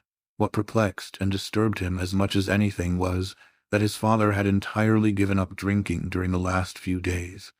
Kolya knew that he had quarreled with both Lebedev and the prince, and had just bought a small bottle of vodka and brought it home for his father. "Really, mother," he had assured Nina Alexandrovna upstairs, "really you had better let him drink. He has not had a drop for 3 days. He must be suffering agonies." The general now entered the room, threw the door wide open, and stood on the threshold trembling with indignation. "Look here, my dear sir," he began, addressing Titsyn in a very loud tone of voice. "If you have really made up your mind to sacrifice an old man, your father too, or at all events father of your wife, an old man who has served his emperor, to a wretched little atheist like this, all I can say is, sir, my foot shall cease to tread your floors. Make your choice, sir. Make your choice quickly, if you please. Me or this screw. Yes, screw, sir. I said it accidentally, but let the word stand, this screw, for he screws and drills himself into my soul." "Hadn't you better say corkscrew?" said Hippolyte. "No, sir, not corkscrew. I am a general, not a bottle, sir. Make your choice, sir, me or him." Here Kolya handed him a chair, and he subsided into it, breathless with rage. "Hadn't you better take a nap?" murmured the stupefied Titsyn. "A nap!" shrieked the general. "I am not drunk, sir. You insult me. I see," he continued, rising. "I see that all are against me here. Enough, I go. But no, sirs, know that—" He was not allowed to finish his sentence. Somebody pushed him back into his chair and begged him to be calm. Nina Alexandrovna trembled and cried quietly. Gania retired to the window in disgust. "But what have I done? What is his grievance?" asked Hippolyte, grinning. "What have you done, indeed?" put in Nina Alexandrovna. "You ought to be ashamed of yourself, teasing an old man like that, and in your position, too." "And pray what is my position, madame? I have the greatest respect for you, personally, but—" "He's a little screw," cried the general. "He drills holes in my heart and soul. He wishes me to be a pervert to atheism. Know, you young greenhorn, that I was covered with honors before ever you were born. And you are nothing better than a wretched little worm, torn in two with coughing, and dying slowly of your own malice and unbelief. What did Gavrila bring you over here for? They're all against me, even to my own son, all against me." "Oh, come, nonsense," cried Gania. "If you did not go shaming us all over the town, things might be better for all parties." "What shame you?" What do you mean, you young calf? I shame you? I can only do you honor, sir. I cannot shame you." He jumped up from his chair in a fit of uncontrollable rage. Gania was very angry too. "Honor, indeed," said the latter with contempt. "What do you say, sir?" growled the general, taking a step towards him.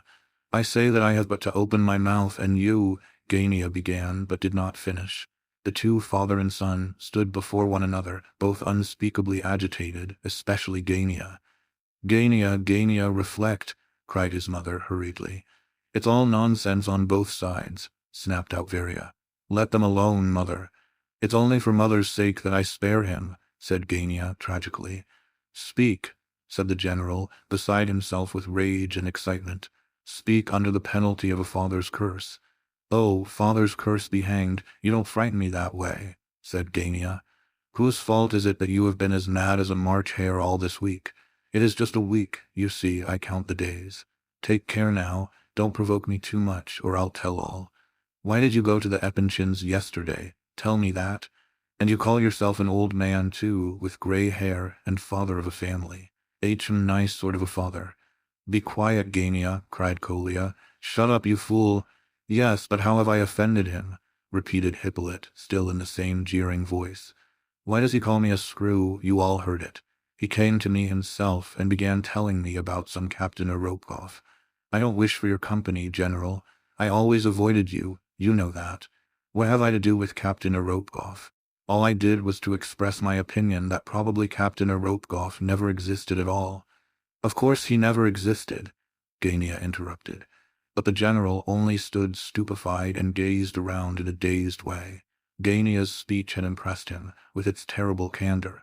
For the first moment or two he could find no words to answer him, and it was only when Hippolyte burst out laughing and said, "There, you see, even your own son supports my statement that there never was such a person as Captain Arokov," that the old fellow muttered confusedly.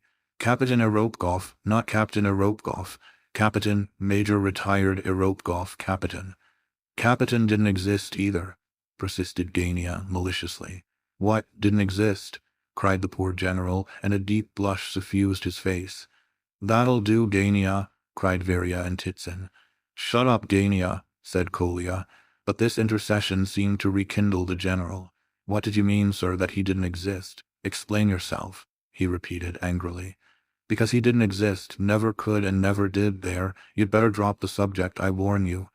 And this is my son, my own son, whom oh gracious heaven. Eroshka Irokov didn't exist." "Ha ha, it's Eroshka now," laughed Hippolyte. "No, sir, Kapitoshka, not Eroshka. I mean Kapitan Alexeyevich, retired major, married Maria Petrovna Lou, he was my friend and companion, Ludugov, from our earliest beginnings. I closed his eyes for him. He was killed. Kapitan Arokov never existed. TFU, the general shouted in his fury, but it was to be concluded that his wrath was not kindled by the expressed doubt as to Kapitan's existence. This was his scapegoat, but his excitement was caused by something quite different. As a rule, he would have merely shouted down the doubt as to Kapitan, told a long yarn about his friend, and eventually retired upstairs to his room.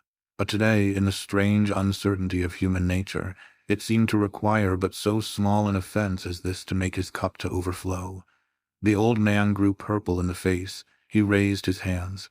"Enough of this," he yelled. "My curse, away, out of the house I go. Kolya, bring my bag away." He left the room hastily and in a paroxysm of rage. His wife, Kolya, and Titsin ran out after him. "What have you done now?" said Varya to Gania. "He'll probably be making off there again. What a disgrace it all is." "Well, he shouldn't steal," cried Gania, panting with fury. And just at this moment his eye met Hippolyte's. "As for you, sir," he cried, "you should at least remember that you are in a strange house and receiving hospitality. You should not take the opportunity of tormenting an old man, sir, who is too evidently out of his mind." Hippolyte looked furious, but he restrained himself. "I don't quite agree with you that your father is out of his mind," he observed quietly. "On the contrary, I cannot help thinking he has been less demented of late. Don't you think so? He has grown so cunning and careful, and weighs his words so deliberately. He spoke to me about that Capitan fellow with an object, you know. Just fancy, he wanted me to— Oh, devil take what he wanted you to do. Don't try to be too cunning with me, young man," shouted Gania. "If you are aware of the real reason for my father's present condition, and you have kept such an excellent spying watch during these last few days that you are sure to be aware of it, you had no right whatever to torment the unfortunate man, and to worry my mother by your exaggerations of the affair, because the whole business is nonsense, simply a drunken freak, and nothing more, quite unproved by any evidence, and I don't believe that much of it." He snapped his fingers.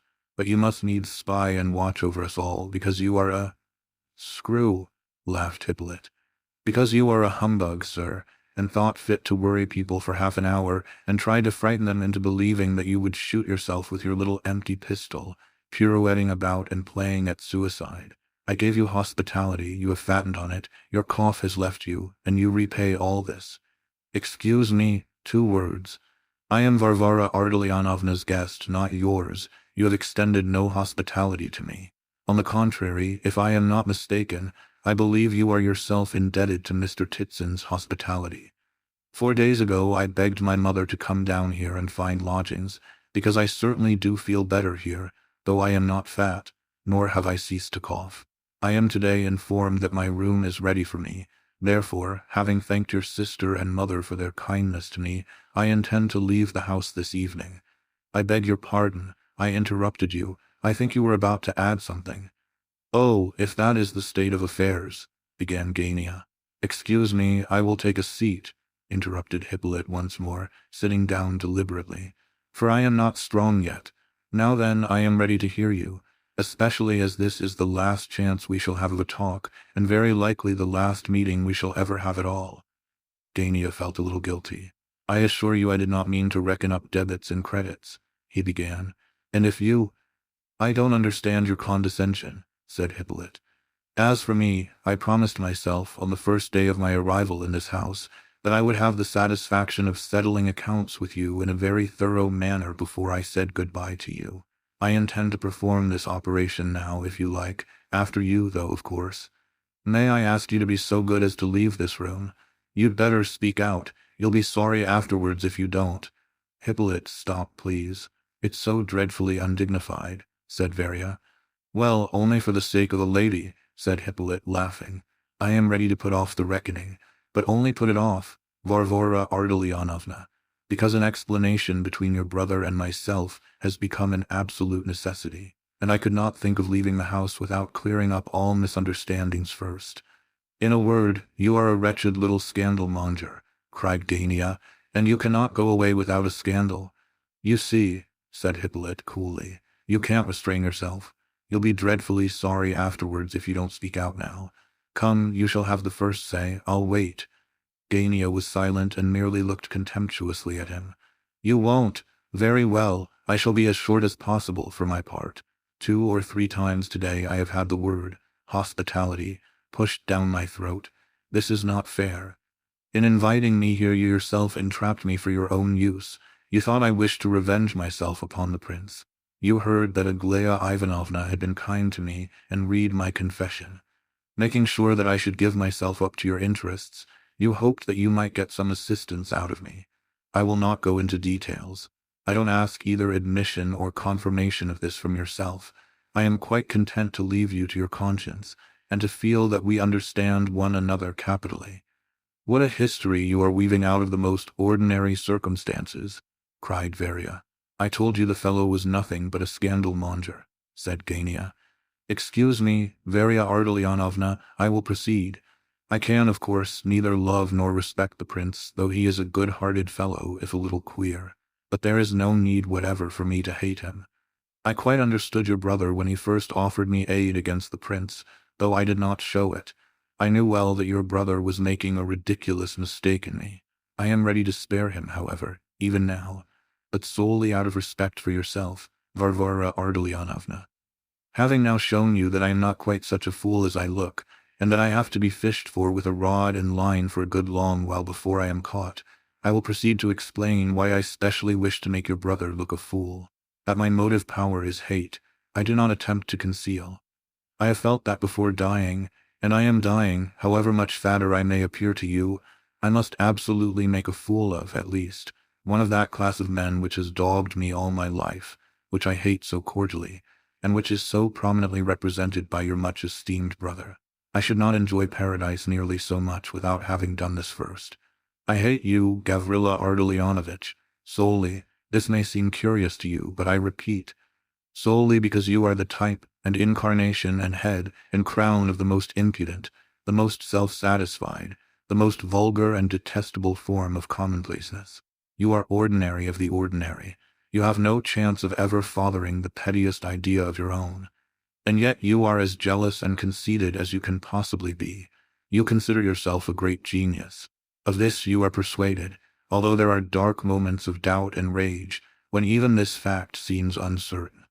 There are spots of darkness on your horizon, though they will disappear when you become completely stupid. But a long and checkered path lies before you, and of this I am glad. In the first place, you will never gain a certain person. Come, come, this is intolerable. You had better stop, you little mischief-making wretch, cried Varia.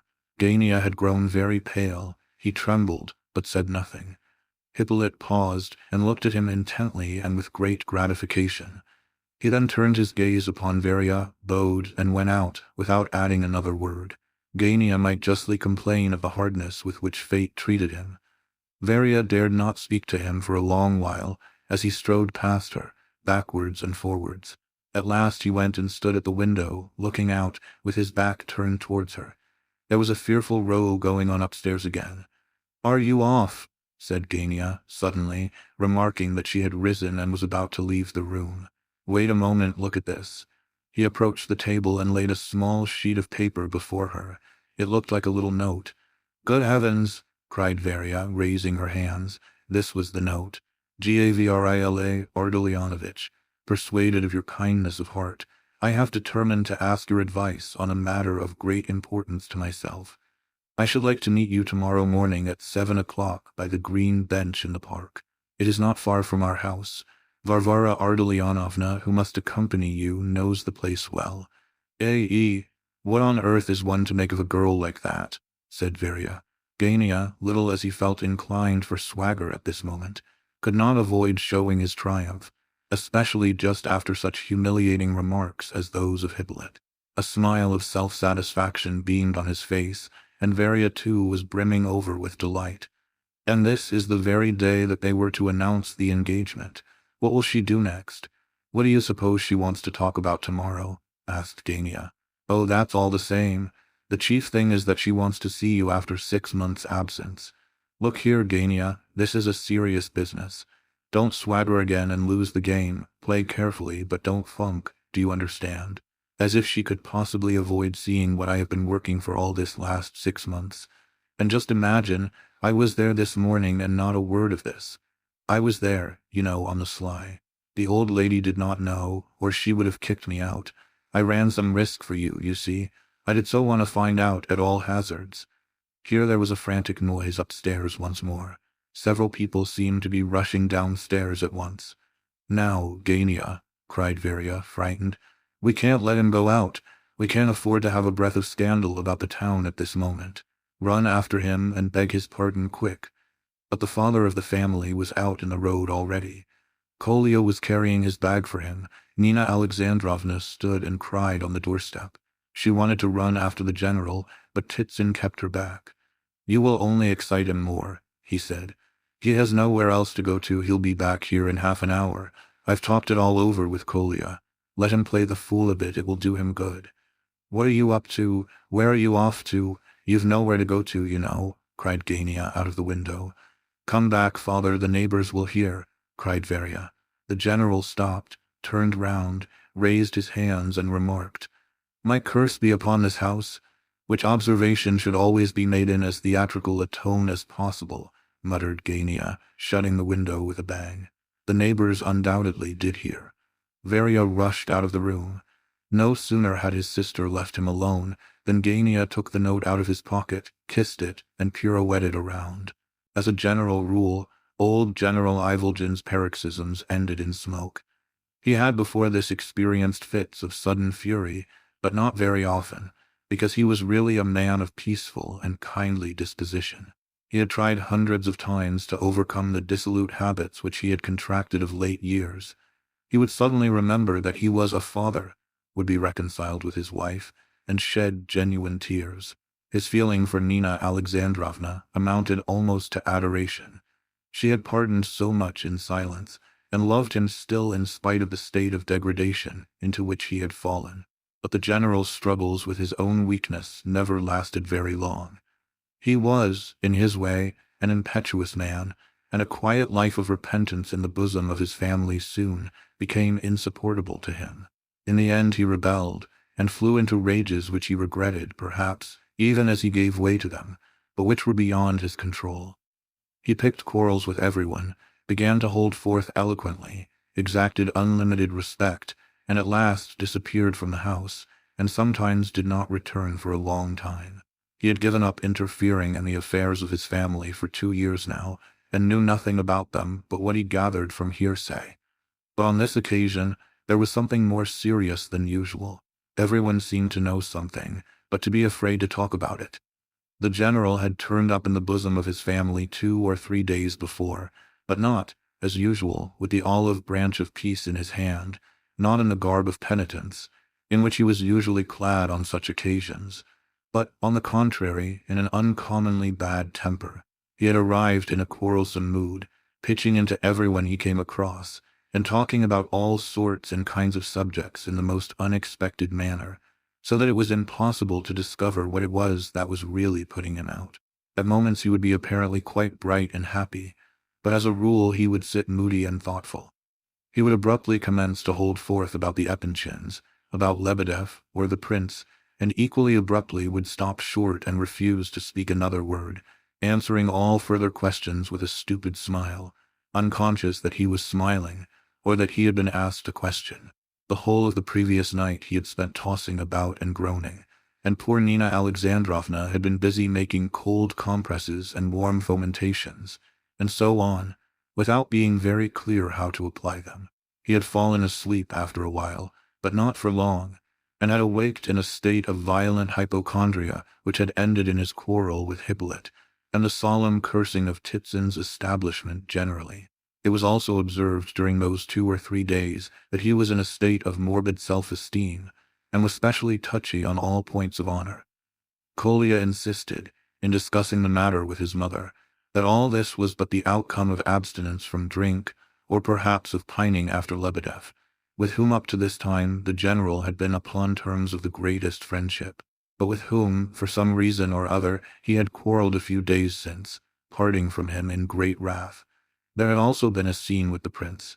Kolya had asked an explanation of the latter, but had been forced to conclude that he was not told the whole truth.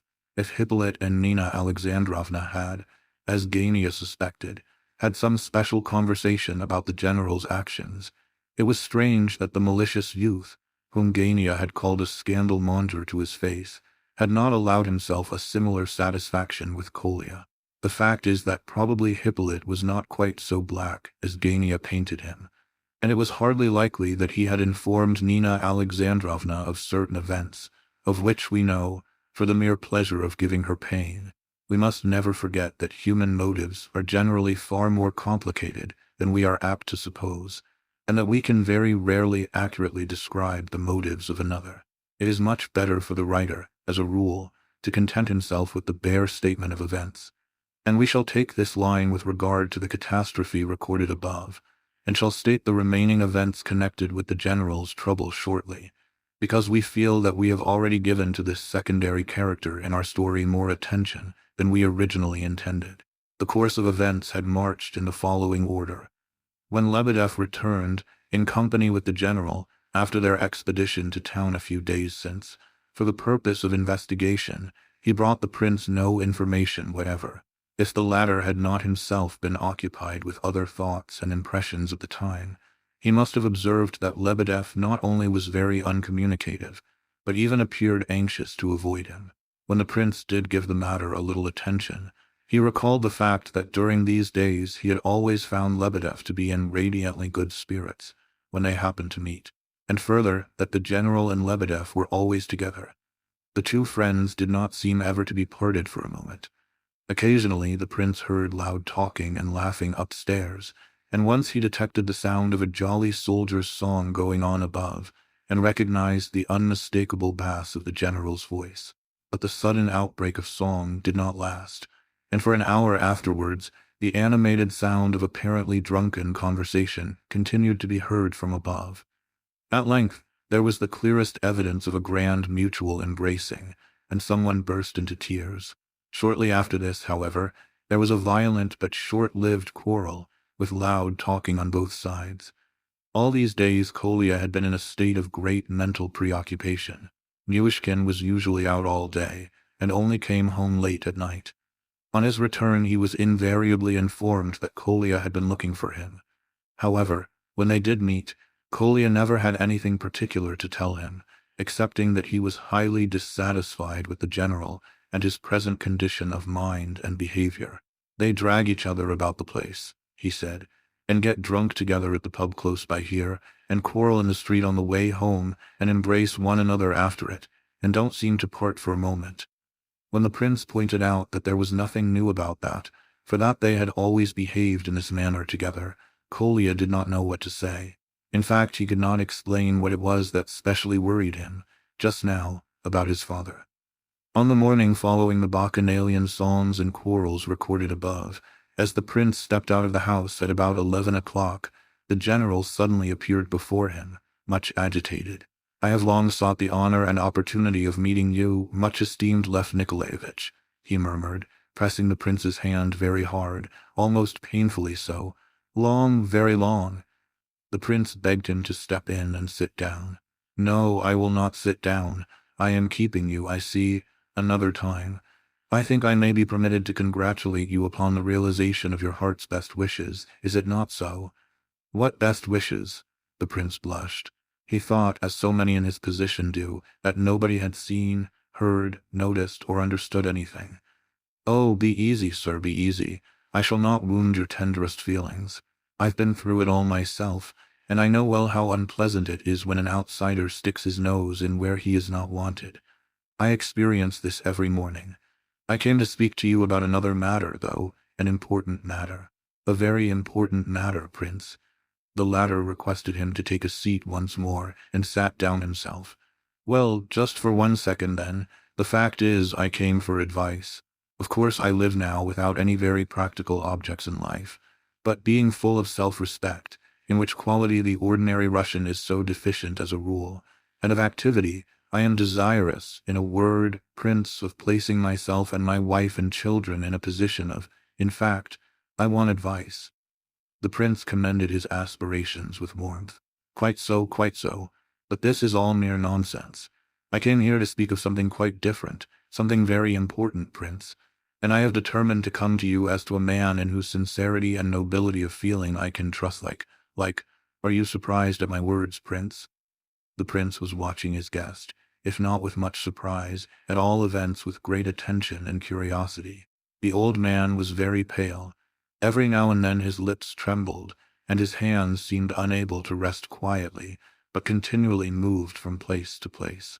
He had twice already jumped up from his chair and sat down again without being in the least aware of it.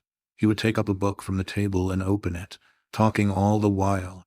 Look at the heading of a chapter, shut it and put it back again, seizing another immediately, but holding it unopened in his hand and waving it in the air as he spoke. "But enough," he cried suddenly. "I see I have been boring you with my— not in the least, I assure you. On the contrary, I am listening most attentively, and am anxious to guess. Prince, I wish to place myself in a respectable position. I wish to esteem myself, and to— My dear sir, a man of such noble aspirations is worthy of all esteem by virtue of those aspirations alone." The prince brought out his copybook sentence, in the firm belief that it would produce a good effect. He felt instinctively that some such well-sounding humbug, brought out at the proper moment, would soothe the old man's feelings, and would be specially acceptable to such a man in such a position. At all hazards, his guest must be dispatched with heart relieved and spirit comforted. That was the problem before the prince at this moment. The phrase flattered the general, touched him, and pleased him mightily. He immediately changed his tone, and started off on a long and solemn explanation. But listen as he would, the prince could make neither head nor tail of it. The general spoke hotly and quickly for 10 minutes. He spoke as though his words could not keep pace with his crowding thoughts. Tears stood in his eyes, and yet his speech was nothing but a collection of disconnected sentences, without beginning and without end, a string of unexpected words and unexpected sentiments, colliding with one another and jumping over one another as they burst from his lips. "Enough," he concluded at last. "You understand me, and that is the great thing. A heart like yours cannot help understanding the sufferings of another. Prince, you are the ideal of generosity. What are other men beside yourself? But you are young. Accept my blessing. My principal object is to beg you to fix an hour for a most important conversation. That is my great hope, Prince. My heart needs but a little friendship and sympathy, and yet I cannot always find means to satisfy it. But why not now? I am ready to listen, and— No, Prince, not now. Now is a dream, and it is too important. It is to be the hour of fate to me, my own hour. Our interview is not to be broken in upon by every chance comer, every impertinent guest, and there are plenty of such stupid, impertinent fellows." He bent over and whispered mysteriously, with a funny, frightened look on his face, "who are unworthy to tie your shoe, Prince. I don't say mine, mind. You will understand me, Prince. Only you understand me, Prince, no one else. He doesn't understand me. He is absolutely, absolutely unable to sympathize. The first qualification for understanding another is heart. The prince was rather alarmed at all this, and was obliged to end by appointing the same hour of the following day for the interview desired. The general left him much comforted and far less agitated than when he had arrived. At 7 in the evening, the prince sent to request Lebedeff to pay him a visit. Lebedeff came at once, and esteemed it an honor, as he observed, the instant he entered the room. He acted as though there had never been the slightest suspicion of the fact that he had systematically avoided the prince for the last 3 days. He sat down on the edge of his chair, smiling and making faces, and rubbing his hands, and looking as though he were in delighted expectation of hearing some important communication, which had been long guessed by all. The prince was instantly covered with confusion, for it appeared to be plain that everyone expected something of him, that everyone looked at him as though anxious to congratulate him, and greeted him with hints and smiles and knowing looks. Keller, for instance, had run into the house 3 times of late, just for a moment, and each time with the air of desiring to offer his congratulations. Kolya, too, in spite of his melancholy, had once or twice begun sentences in much the same strain of suggestion or insinuation. The prince, however, immediately began, with some show of annoyance, to question Lebedeff categorically as to the general's present condition and his opinion thereon. He described the morning's interview in a few words. "Everyone has his worries, Prince, especially in these strange and troublous times of ours," Lebedeff replied dryly, and with the air of a man disappointed of his reasonable expectations. "Dear me, what a philosopher you are," laughed the prince. "Philosophy is necessary, sir, very necessary in our day. It is too much neglected. As for me, much esteemed prince, I am sensible of having experienced the honor of your confidence in a certain matter up to a certain point, but never beyond that point. I do not for a moment complain." "Lebedeff, you seem to be angry for some reason," said the prince. "Not the least bit in the world, esteemed and revered prince, not the least bit in the world," cried Lebedeff solemnly with his hand upon his heart. "On the contrary, I am too painfully aware that neither by my position in the world, nor by my gifts of intellect and heart, nor by my riches, nor by any former conduct of mine, have I in any way deserved your confidence, which is far above my highest aspirations and hopes. Oh no, prince, I may serve you, but only as your humble slave. I am not angry, oh no, not angry, pained perhaps, but nothing more. My dear Lebedeff, nothing more, I was saying to myself but now. I am quite unworthy of friendly relations with him, say I, but perhaps as landlord of this house I may, at some future date, in his good time, receive information as to certain imminent and much to be desired changes." So saying, Lebedeff fixed the prince with his sharp little eyes, still in hope that he would get his curiosity satisfied. The prince looked back at him in amazement. "I don't understand what you are driving at," he cried, almost angrily, and what an intriguer you are, Lebedeff," he added, bursting into a fit of genuine laughter. Lebedeff followed suit at once, and it was clear from his radiant face that he considered his prospects of satisfaction immensely improved.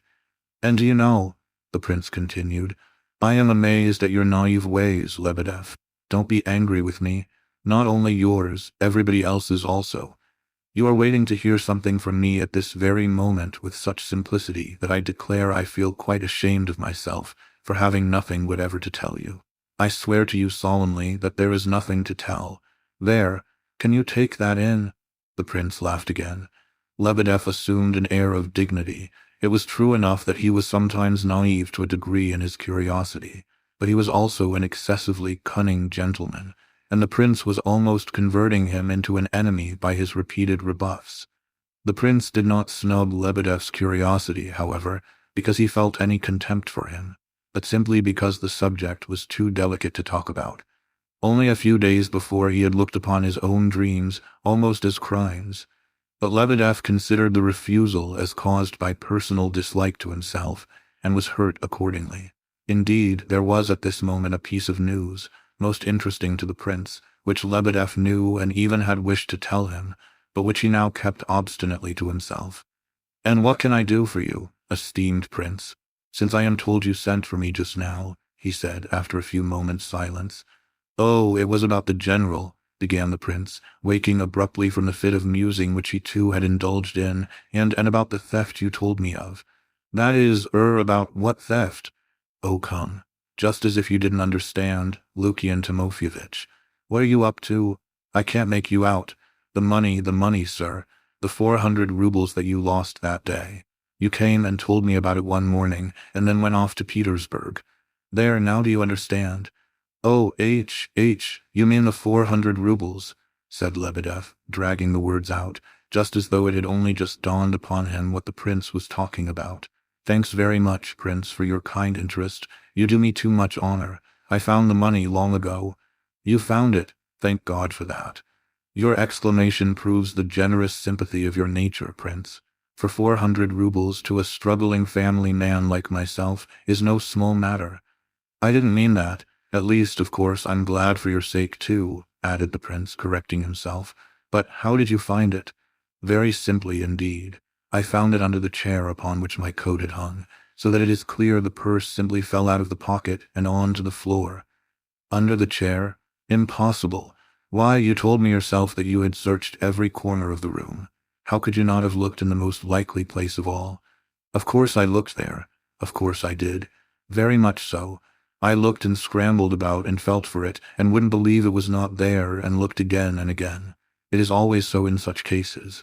One longs and expects to find a lost article. One sees it is not there, and the place is as bare as one's palm. And yet one returns and looks again and again, 15 or 20 times, likely enough." "Oh, quite so, of course. But how was it in your case?" "I don't quite understand," said the bewildered prince. "You say it wasn't there at first, and that you searched the place thoroughly, and yet it turned up on that very spot." "Yes, sir, on that very spot." The prince gazed strangely at Lebedev. "And the general?" he asked abruptly. "Though the general? How do you mean the general?" said Lebedev dubiously, as though he had not taken in the drift of the prince's remark. "Oh, good heavens. I mean, what did the general say when the purse turned up under the chair? You and he had searched for it together there, hadn't you?" "Quite so, together. But the second time I thought better to say nothing about finding it. I found it alone. But why in the world, and the money, was it all there? I opened the purse and counted it myself, right to a single ruble." "I think you might have come and told me," said the prince thoughtfully. "Oh, I didn't like to disturb you, Prince, in the midst of your private and doubtless most interesting personal reflections. Besides, I wanted to appear myself, to have found nothing. I took the purse and opened it and counted the money and shut it and put it down again under the chair." "What in the world for?" "Oh, just out of curiosity," said Lebedev, rubbing his hands and sniggering. "What, it's still there then, is it? Ever since the day before yesterday?" "Oh no, you see, I was half in hopes the general might find it, because if I found it, why should not he too observe an object lying before his very eyes? I moved the chair several times so as to expose the purse to view, but the general never saw it. He is very absent just now, evidently. He talks and laughs and tells stories, and suddenly flies into a rage with me, goodness knows why." "Well, but have you taken the purse away now?" "No, it disappeared from under the chair in the night." "Where is it now, then?" "Here," laughed Lebedev at last, rising to his full height and looking pleasantly at the prince. "Here, in the lining of my coat. Look, you can feel it for yourself, if you like." Sure enough, there was something sticking out of the front of the coat, something large. It certainly felt as though it might well be the purse fallen through a hole in the pocket into the lining. I took it out and had a look at it. It's all right. I've let it slip back into the lining now, as you see, and so I have been walking about ever since yesterday morning. It knocks against my legs when I walk along. And you take no notice of it? Quite so, I take no notice of it. Ha, ha, and think of this, Prince, my pockets are always strong and whole, and yet, here in one night is a huge hole. I know the phenomenon is unworthy of your notice, but such is the case. I examined the hole, and I declare it actually looks as though it had been made with a penknife, a most improbable contingency. And the general? Ah, very angry all day, sir. All yesterday and all today. He shows decided bacchanalian predilections at one time, and at another is tearful and sensitive. but at any moment he is liable to paroxysms of such rage that I assure you, Prince, I am quite alarmed. I am not a military man, you know. Yesterday we were sitting together in the tavern, and the lining of my coat was, quite accidentally, of course, sticking out right in front. The general squinted at it and flew into a rage. He never looks me quite in the face now, unless he is very drunk or maudlin. But yesterday he looked at me in such a way that a shiver went all down my back. I intend to find the purse tomorrow, but till then I am going to have another night of it with him. What's the good of tormenting him like this? Cried the prince. I don't torment him, Prince, I don't indeed, cried Lebedeff hotly. I love him, my dear sir, I esteem him, and believe it or not, I love him all the better for this business, yes, and value him more. Lebedeff said this so seriously that the prince quite lost his temper with him. Nonsense. Love him and torment him so. Why, by the very fact that he put the purse prominently before you, first under the chair and then in your lining, he shows that he does not wish to deceive you, but is anxious to beg your forgiveness in this artless way. Do you hear? He is asking your pardon. He confides in the delicacy of your feelings and in your friendship for him, and you can allow yourself to humiliate so thoroughly honest a man. Thoroughly honest, quite so, Prince, thoroughly honest, said Lebedeff with flashing eyes. And only you, Prince, could have found so very appropriate an expression. I honor you for it, Prince. Very well, that's settled. I shall find the purse now and not tomorrow. Here, I find it and take it out before your eyes. And the money is all right. Take it, Prince, and keep it till tomorrow, will you? Tomorrow or next day I'll take it back again. I think, Prince, that the night after its disappearance it was buried under a bush in the garden. So I believe. What do you think of that? Well, take care you don't tell him to his face that you have found the purse. Simply let him see that it is no longer in the lining of your coat and form his own conclusions. Do you think so? Had I not just better tell him I have found it and pretend I never guessed where it was? No, I don't think so, said the prince thoughtfully. It's too late for that, that would be dangerous now. No, better say nothing about it. Be nice with him, you know, but don't show him. Oh, you know well enough. I know, Prince, of course I know, but I'm afraid I shall not carry it out, for to do so one needs a heart like your own. He is so very irritable just now, and so proud. At one moment he will embrace me, and the next he flies out at me and sneers at me, and then I stick the lining forward on purpose. Well, au revoir, Prince, I see I am keeping you, and boring you too, interfering with your most interesting private reflections. Now, do be careful, secrecy as before. Oh, silence isn't the word. Softly, softly. But in spite of this conclusion to the episode, the prince remained as puzzled as ever, if not more so. He awaited next morning's interview with the general most impatiently. The time appointed was 12 o'clock, and the prince, returning home unexpectedly late, found the general waiting for him. At the first glance, he saw that the latter was displeased, perhaps because he had been kept waiting. The prince apologized, and quickly took a seat. He seemed strangely timid before the general this morning, for some reason, and felt as though his visitor were some piece of china which he was afraid of breaking. On scrutinizing him, the prince soon saw that the general was quite a different man from what he had been the day before. He looked like one who had come to some momentous resolve. His calmness, however, was more apparent than real. He was courteous, but there was a suggestion of injured innocence in his manner. "I've brought your book back," he began, indicating a book lying on the table. "Much obliged to you for lending it to me." "Ah, yes. Well, did you read it, General? It's curious, isn't it?" said the prince, delighted to be able to open up conversation upon an outside subject. "Curious enough, yes, but crude and of course dreadful nonsense. Probably the man lies in every other sentence." The general spoke with considerable confidence, and dragged his words out with a conceited drawl. "Oh, but it's only the simple tale of an old soldier who saw the French enter Moscow. Some of his remarks were wonderfully interesting. Remarks of an eyewitness are always valuable, whoever he be, don't you think so? Had I been the publisher, I should not have printed it. As to the evidence of eyewitnesses, in these days people prefer impudent lies to the stories of men of worth and long service. I know of some notes of the year 1812, which I have determined, Prince, to leave this house, Mr. Lebedeff's house." The general looked significantly at his host. "Of course you have your own lodging at Pavlovsk at your daughter's house," began the prince, quite at a loss what to say. He suddenly recollected that the general had come for advice on a most important matter, affecting his destiny. "At my wife's, in other words, at my own place, my daughter's house.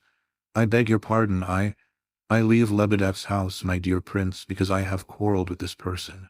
I broke with him last night, and am very sorry that I did not do so before. I expect respect, prince, even from those to whom I give my heart, so to speak. Prince, I have often given away my heart, and am nearly always deceived. This person was quite unworthy of the gift. There is much that might be improved in him," said the prince moderately, "but he has some qualities which, though amid them one cannot but discern a cunning nature, reveal what is often a diverting intellect." The prince's tone was so natural and respectful that the general could not possibly suspect him of any insincerity. "Oh, that he possesses good traits, I was the first to show, when I very nearly made him a present of my friendship. I am not dependent upon his hospitality and upon his house. I have my own family. I do not attempt to justify my own weakness. I have drunk with this man, and perhaps I deplore the fact now, but I did not take him up for the sake of drink alone. Excuse the crudeness of the expression, prince. I did not make friends with him for that alone. I was attracted by his good qualities, but when the fellow declares that he was a child in 1812, and had his left leg cut off, and buried in the Vagarkov cemetery in Moscow, such a cock-and-bull story amounts to disrespect, my dear sir, to impudent exaggeration." "Oh, he was very likely joking. He said it for fun.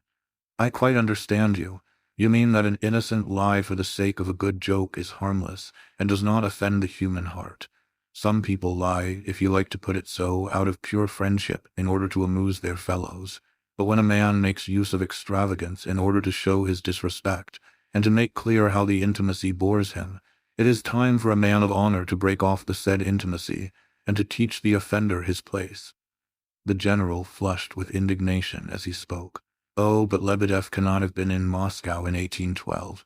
He is much too young. It is all nonsense." "Very well, but even if we admit that he was alive in 1812, can one believe that a French chasseur pointed a cannon at him for a lark, and shot his left leg off? He says he picked his own leg up and took it away and buried it in the cemetery. He swore he had a stone put up over it with the inscription, 'Here lies the leg of Collegiate Secretary Lebedev,' and on the other side, 'Rest, beloved ashes, till the morn of joy,' and that he has a service read over it every year, which is simply sacrilege, and goes to Moscow once a year on purpose. He invites me to Moscow in order to prove his assertion, and show me his leg's tomb and the very cannon that shot him. He says it's the 11th from the gate of the Kremlin, an old-fashioned falconet taken from the French afterwards. And, meanwhile, both his legs are still on his body," said the prince, laughing. "I assure you it is only an innocent joke, and you need not be angry about it. Excuse me, wait a minute. He says that the leg we see is a wooden one made by teacher Nesvitov. They do say one can dance with those." Quite so, quite so. And he swears that his wife never found out that one of his legs was wooden all the while they were married. When I showed him the ridiculousness of all this, he said, "Well, if you were one of Napoleon's pages in 1812, you might let me bury my leg in the Moscow cemetery." "Why, did you say—" began the prince, and paused in confusion. The general gazed at his host disdainfully. "Oh, go on," he said. "Finish your sentence by all means. Say how odd it appears to you that a man fallen to such a depth of humiliation as I can ever have been the actual eyewitness of great events. Go on, I don't mind. Has he found time to tell you scandal about me?" "No, I've heard nothing of this from Lebedev, if you mean Lebedev." I thought differently. You see, we were talking over this period of history. I was criticizing a current report of something which then happened, and having been myself an eyewitness of the occurrence. You are smiling. Prince, you are looking at my face as if— "Oh no, not at all. I am rather young-looking, I know, but I am actually older than I appear to be. I was 10 or 11 in the year 1812. I don't know my age exactly, but it has always been a weakness of mine to make it out less than it really is.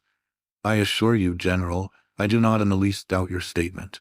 One of our living autobiographers states that when he was a small baby in Moscow in 1812, the French soldiers fed him with bread.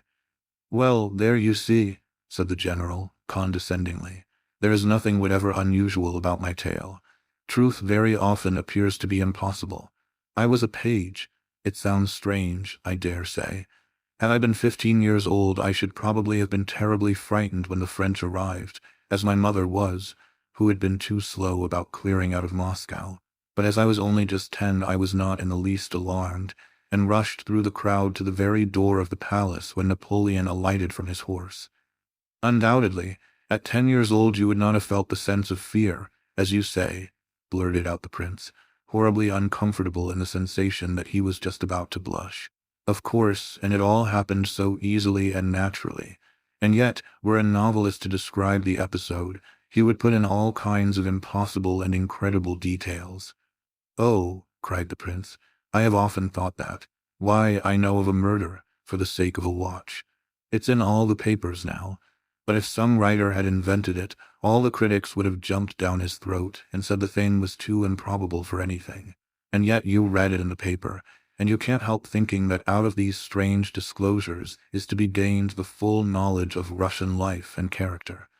You said that well, General. It is so true," concluded the prince, warmly, delighted to have found a refuge from the fiery blushes which had covered his face. "Yes, it's quite true, isn't it?" cried the general, his eyes sparkling with gratification. "A small boy, a child, would naturally realize no danger. He would shove his way through the crowds to see the shine and glitter of the uniforms, and especially the great man of whom everyone was speaking. For at that time all the world had been talking of no one but this man for some years past. The world was full of his name. I, so to speak, drew it in with my mother's milk. Napoleon, passing a couple of paces from me, caught sight of me accidentally. I was very well dressed, and being all alone in that crowd, as you will easily imagine. Oh, of course. Naturally the sight impressed him, and proved to him that not all the aristocracy had left Moscow, that at least some nobles and their children had remained behind. Just so, he wanted to win over the aristocracy. When his eagle eye fell on me, mine probably flashed back in response. Voilà un garçon bien éveillé, qui est ton père, I immediately replied, almost panting with excitement, a general who died on the battlefields of his country.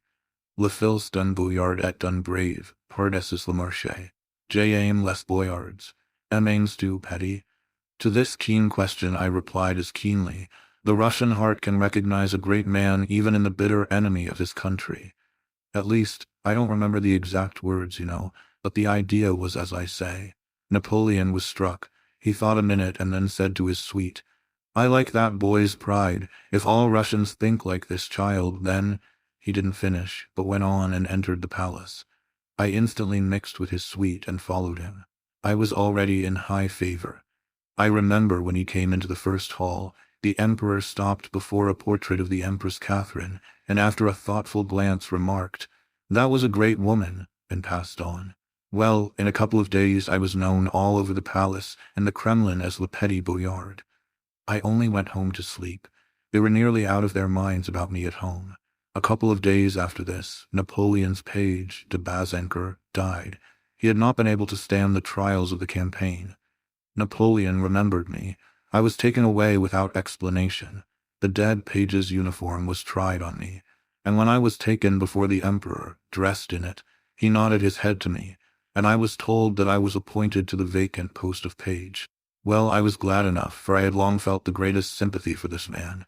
And then the pretty uniform and all that, only a child, and so on.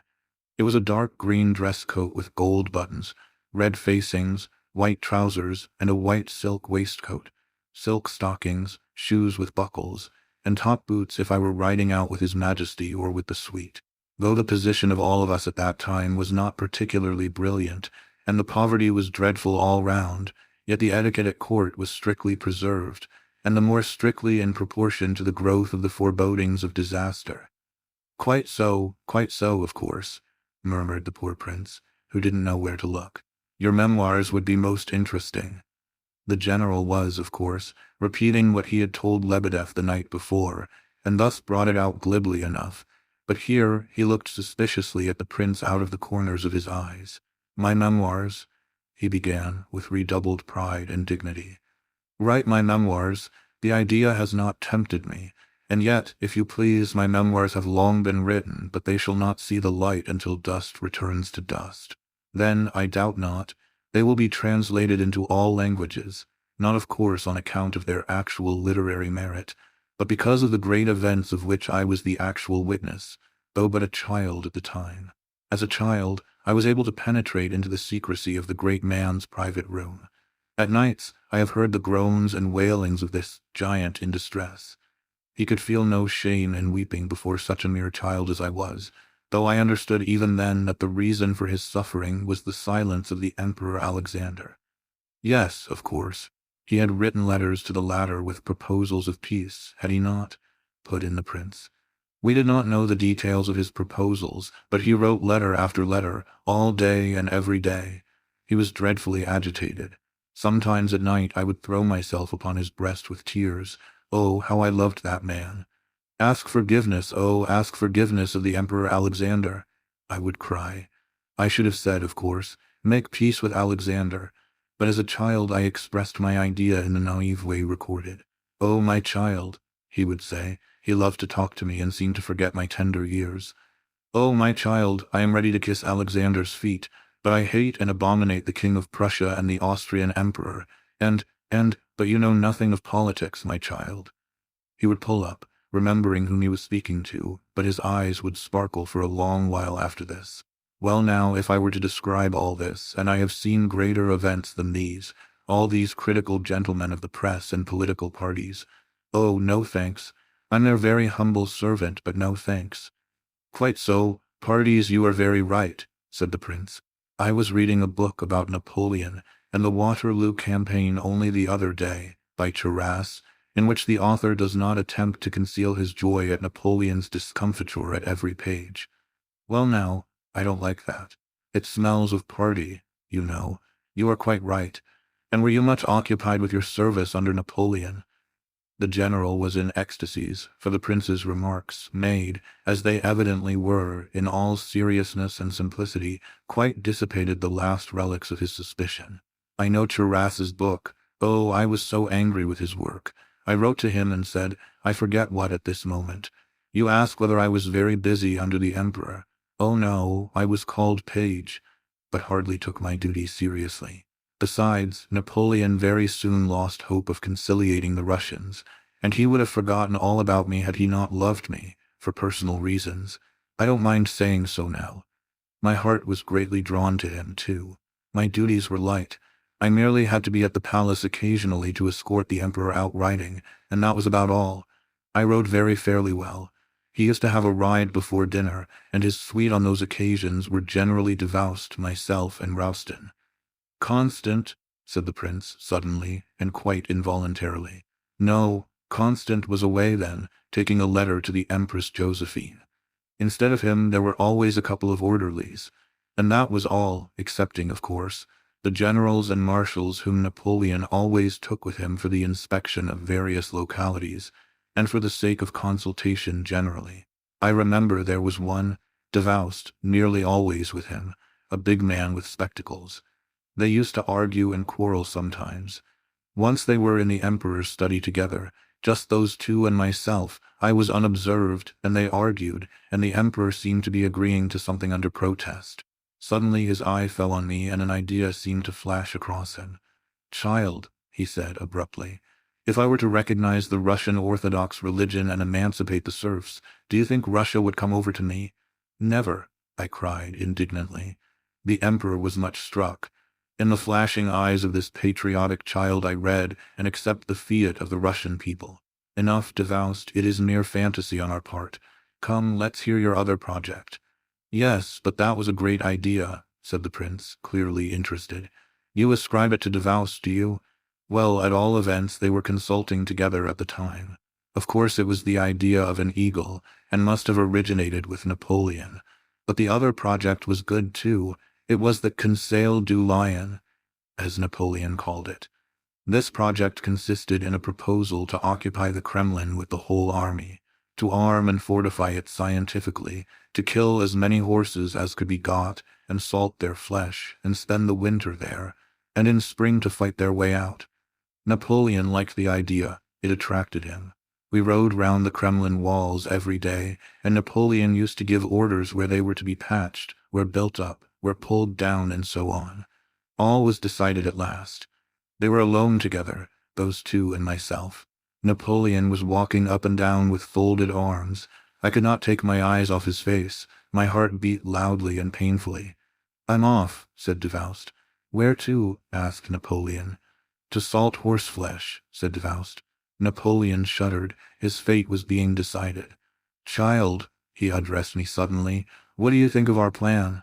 Of course he only applied to me as a sort of toss-up, you know. I turned to Davoust and addressed my reply to him. I said, as though inspired, "Escape, General, go home." The project was abandoned. Davoust shrugged his shoulders and went out, whispering to himself, "Bah, il devient superstitia." Next morning the order to retreat was given. "All this is most interesting," said the prince very softly. "If it really was so, that is, I mean," he hastened to correct himself. "Oh, my dear prince," cried the general, who was now so intoxicated with his own narrative that he probably could not have pulled up at the most patent indiscretion. "You say, if it really was so. There was more, much more, I assure you. These are merely a few little political acts. I tell you I was the eyewitness of the nightly sorrow and groanings of the great man, and of that no one can speak but myself." Towards the end he wept no more, though he continued to emit an occasional groan. But his face grew more overcast day by day, as though eternity were wrapping its gloomy mantle about him. Occasionally we passed whole hours of silence together at night, Rouston snoring in the next room. That fellow slept like a pig. "But he's loyal to me and my dynasty," said Napoleon of him. Sometimes it was very painful to me, and once he caught me with tears in my eyes. He looked at me kindly. "You are sorry for me," he said. "You, my child, and perhaps one other child, my son, the King of Rome, may grieve for me. All the rest hate me, and my brothers are the first to betray me in misfortune." I sobbed and threw myself into his arms. He could not resist me. He burst into tears, and our tears mingled as we folded each other in a close embrace. Write a letter to the Empress Josephine," I cried, sobbing. Napoleon started, reflected, and said, "You remind me of a third heart which loves me. Thank you, my friend." And then and there he sat down and wrote that letter to Josephine, with which Constant was sent off next day. "You did a good action," said the prince, "for in the midst of his angry feelings you insinuated a kind thought into his heart." "Just so, prince, just so. How well you bring out that fact, because your own heart is good," cried the ecstatic old gentleman, and strangely enough real tears glistened in his eyes. "Yes, prince, it was a wonderful spectacle. And do you know, I all but went off to Paris, and should assuredly have shared his solitary exile with him. But alas, our destinies were otherwise ordered. We parted, he to his island, where I am sure he thought of the weeping child who had embraced him so affectionately at parting in Moscow, and I was sent off to the cadet corps, where I found nothing but roughness and harsh discipline. Alas, my happy days were done. I do not wish to deprive your mother of you, and therefore I will not ask you to go with me," he said, the morning of his departure, "but I should like to do something for you." He was mounting his horse as he spoke. "Write something in my sister's album for me," I said rather timidly, for he was in a state of great dejection at the moment. He turned, called for a pen, took the album. "How old is your sister?" he asked, holding the pen in his hand. 3 years old," I said. "Ah, petite fille alors," and he wrote in the album, "Ni mentes jamais, Napoleon votre ami sincere." Such advice, and at such a moment, you must allow, Prince, was, yes, quite so, very remarkable. This page of the album, framed in gold, hung on the wall of my sister's drawing-room all her life, in the most conspicuous place, till the day of her death. Where it is now, I really don't know. Heavens, it's 2 o'clock. How I have kept you, Prince. It is really most unpardonable of me." The general rose. "Oh, not in the least," said the prince. "On the contrary, I have been so much interested. I'm really very much obliged to you." "Prince," said the general, pressing his hand, and looking at him with flashing eyes, and an expression as though he were under the influence of a sudden thought which had come upon him with stunning force. Prince, you are so kind, so simple-minded, that sometimes I really feel sorry for you. I gaze at you with a feeling of real affection. Oh, heaven bless you. May your life blossom and fructify in love. Mine is over. Forgive me, forgive me. He left the room quickly, covering his face with his hands. The prince could not doubt the sincerity of his agitation. He understood, too, that the old man had left the room intoxicated with his own success. The general belonged to that class of liars, who, in spite of their transports of lying, invariably suspect that they are not believed. On this occasion, when he recovered from his exaltation, he would probably suspect Myshkin of pitying him, and feel insulted. Have I been acting rightly in allowing him to develop such vast resources of imagination? The prince asked himself. But his answer was a fit of violent laughter, which lasted 10 whole minutes. He tried to reproach himself for the laughing fit, but eventually concluded that he needn't do so, since in spite of it he was truly sorry for the old man. The same evening he received a strange letter, short but decided. The general informed him that they must part forever, that he was grateful, but that even from him he could not accept signs of sympathy which were humiliating to the dignity of a man already miserable enough. When the prince heard that the old man had gone to Nina Alexandrovna, though, he felt almost easy on his account. We have seen, however, that the general paid a visit to Lizaveta Prokofievna and caused trouble there, the final upshot being that he frightened Mrs. Epanchin and angered her by bitter hints as to his son Gania. He had been turned out in disgrace, eventually, and this was the cause of his bad night and quarrelsome day, which ended in his sudden departure into the street in a condition approaching insanity, as recorded before. Kolya did not understand the position. He tried severity with his father, as they stood in the street after the latter had cursed the household, hoping to bring him round that way. "Well, where are we to go to now, father?" he asked.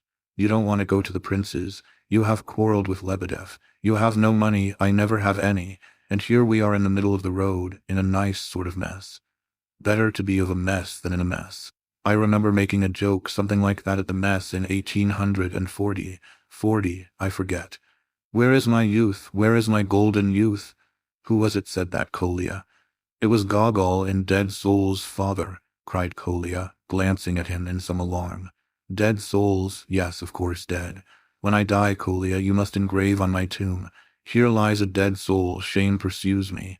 Who said that, Kolya?" "I don't know, father. There was no Eropkov. Eroshka Eropkov," he cried suddenly, stopping in the road in a frenzy. "No Eropkov, and my own son to say it. Eropkov was in the place of a brother to me for 11 months. I fought a duel for him. He was married afterwards, and then killed on the field of battle. The bullet struck the cross on my breast and glanced off straight into his temple. 'I'll never forget you,' he cried, and expired. I served my country well and honestly, Kolya, but shame has pursued me. You and Nina will come to my grave, Kolya. Poor Nina, I always used to call her Nina in the old days, and how she loved. Nina, Nina, oh Nina, what have I ever done to deserve your forgiveness and long-suffering? Oh, Kolya, your mother has an angelic spirit, Kolya. I know that, father. Look here, dear old father, come back home. Let's go back to mother. Look, she ran after us when we came out. What have you stopped her for, just as though you didn't take in what I said? Why are you crying, father?" Poor Kolya cried himself, and kissed the old man's hands. "You kiss my hands, mine?" Yes, yours. What is there to surprise anyone in that? Come, you mustn't go on like this, crying in the middle of the road. And you a general too, a military man. Come, let's go back. God bless you, dear boy, for being respectful to a disgraced man. Yes, to a poor disgraced old fellow, your father. You shall have such a son yourself, le roi de Rome. Oh, curses on this house. Come, what does all this mean? Cried Kolya beside himself at last. What is it? What has happened to you? Why don't you wish to come back home? Why have you gone out of your mind like this? I'll explain all to you. Don't shout, you shall hear. Le roi de Rome. Oh, I am sad, I am melancholy. Nurse, where is your tomb? Who said that, Kolya? I don't know who said it. Come home at once, come on. I'll punch Gania's head myself if you like, only come. Oh, where are you off to again? The general was dragging him away towards the door of a house nearby. He sat down on the step, still holding Kolya by the hand. Bend down your ear. I'll tell you all, disgrace. Bend down, I'll tell you in your ear. What are you dreaming of? Said poor, frightened Kolya, stooping down towards the old man all the same. Le Roi de Rome, whispered the general, trembling all over. What? What do you mean, what Roi de Rome? I, the general continued to whisper, clinging more and more tightly to the boy's shoulder. I wish to tell you all, Maria Petrovna, Sue. Kolya broke loose, seized his father by the shoulders, and stared into his eyes with frenzied gaze. The old man had grown livid. His lips were shaking. Convulsions were passing over his features. Suddenly he leant over and began to sink slowly into Kolya's arms. He's got a stroke, cried Kolya loudly, realizing what was the matter at last. In point of fact, Varya had rather exaggerated the certainty of her news as to the prince's betrothal to Aglaya. Very likely, with the perspicacity of her sex, she gave out as an accomplished fact what she felt was pretty sure to become a fact in a few days. Perhaps she could not resist the satisfaction of pouring one last drop of bitterness into her brother Gania's cup, in spite of her love for him. At all events, she had been unable to obtain any definite news from the Epanchin girls, the most she could get out of them being hints and surmises, and so on. Perhaps Aglaya's sisters had merely been pumping Varya for news, while pretending to impart information. Or perhaps, again, they had been unable to resist the feminine gratification of teasing a friend. For, after all this time, they could scarcely have helped divining the aim of her frequent visits. On the other hand, the prince, although he had told Lebedev, as we know, that nothing had happened, and that he had nothing to impart, the prince may have been in error. Something strange seemed to have happened, without anything definite having actually happened. Varya had guessed that with her true feminine instinct. How or why it came about that everyone at the Epanchins became imbued with one conviction, that something very important had happened to Aglaya, and that her fate was in process of settlement, it would be very difficult to explain. But no sooner had this idea taken root, than all at once declared that they had seen and observed it long ago, that they had remarked it at the time of the poor night joke, and even before, though they had been unwilling to believe in such nonsense. So said the sisters. Of course, Lizaveta Prokofyevna had foreseen it long before the rest. Her heart had been sore for a long while, she declared, and it was now so sore that she appeared to be quite overwhelmed, and the very thought of the prince became distasteful to her. There was a question to be decided, most important but most difficult, so much so that Mrs. Epanchin did not even see how to put it into words. Would the prince do or not? Was all this good or bad? If good, which might be the case, of course, why good? If bad, which was hardly doubtful, wherein especially bad? Even the general, the paterfamilias, though astonished at first, suddenly declared that, upon his honor, he really believed he had fancied something of the kind, after all. At first it seemed a new idea, and then somehow it looked as familiar as possible. His wife frowned him down there.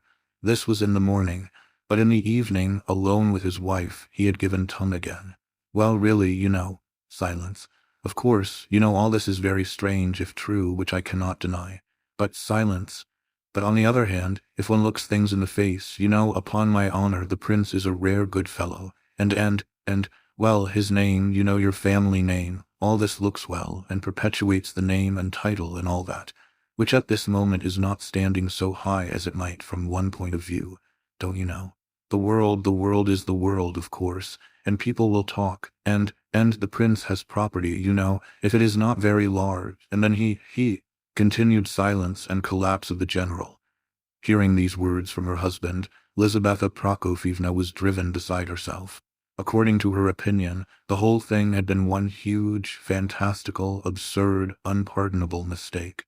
First of all, this prince is an idiot, and secondly, he is a fool, knows nothing of the world and has no place in it. Whom can he be shown to? Where can you take him to? What will old Bielakonsky say? We never thought of such a husband as that for our Aglaya. Of course, the last argument was the chief one. The maternal heart trembled with indignation to think of such an absurdity, although in that heart there rose another voice, which said, And why is not the prince such a husband as you would have desired for Aglaia? It was this voice which annoyed Lizaveta Prokofievna more than anything else. For some reason or other, the sisters liked the idea of the prince. They did not even consider it very strange. In a word, they might be expected at any moment to range themselves strongly on his side. But both of them decided to say nothing either way. It had always been noticed in the family that the stronger Mrs. Epanchin's opposition was to any project, the nearer she was, in reality, to giving in. Alexandra, however, found it difficult to keep absolute silence on the subject. Long since holding, as she did, the post of confidential adviser to Mamma, she was now perpetually called in council, and asked her opinion, and especially her assistance, in order to recollect how on earth all this happened. Why did no one see it? Why did no one say anything about it? What did all that wretched, poor night joke mean? Why was she, Lizaveta Prokofievna, driven to think and foresee and worry for everybody, while they all sucked their thumbs, and counted the crows in the garden and did nothing? At first, Alexandra had been very careful, and had merely replied that perhaps her father's remark was not so far out. That, in the eyes of the world, probably the choice of the prince as a husband for one of the Epanchin girls would be considered a very wise one. Warming up, however, she added that the prince was by no means a fool, and never had been, and that as to place in the world, no one knew what the position of a respectable person in Russia would imply in a few years, whether it would depend on successes in the government service, on the old system, or what. To all this her mother replied that Alexandra was a free thinker, and that all this was due to that cursed woman's rights question. Half an hour after this conversation, she went off to town, and thence to the Kameny Ostrov, Stone Island, a suburb in Park of St. Petersburg, to see Princess Bielokonsky, who had just arrived from Moscow on a short visit. The princess was Aglaia's godmother. Old Bielokonsky listened to all the fevered and despairing lamentations of Lizaveta Prokofievna without the least emotion. The tears of this sorrowful mother did not evoke answering sighs. In fact, she laughed at her. She was a dreadful old despot, this princess. She could not allow equality in anything, not even in friendship of the oldest standing, and she insisted on treating Mrs. Epanchin as her protégée, as she had been 35 years ago. She could never put up with the independence and energy of Lizaveta's character. She observed that, as usual, the whole family had gone much too far ahead, and had converted a fly into an elephant. That, so far as she had heard their story, she was persuaded that nothing of any seriousness had occurred, that it would surely be better to wait until something did happen, that the prince, in her opinion, was a very decent young fellow, though perhaps a little eccentric, through illness, and not quite as weighty in the world as one could wish. The worst feature was, she said, Nastasia Philippovna. Lizaveta Prokofievna well understood that the old lady was angry at the failure of Evgeny Pavlovitch, her own recommendation. She returned home to Pavlovsk in a worse humor than when she left, and of course everybody in the house suffered. She pitched into everyone, because, she declared, they had gone mad. Why were things always mismanaged in her house? Why had everybody been in such a frantic hurry in this matter? So far as she could see, nothing whatever had happened. Surely they had better wait and see what was to happen, instead of making mountains out of molehills.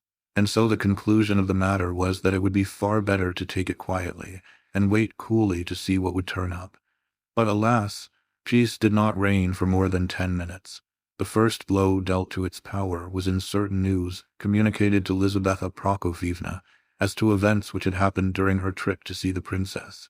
This trip had taken place the day after that on which the prince had turned up at the Epanchins at nearly 1 o'clock at night, thinking it was 9.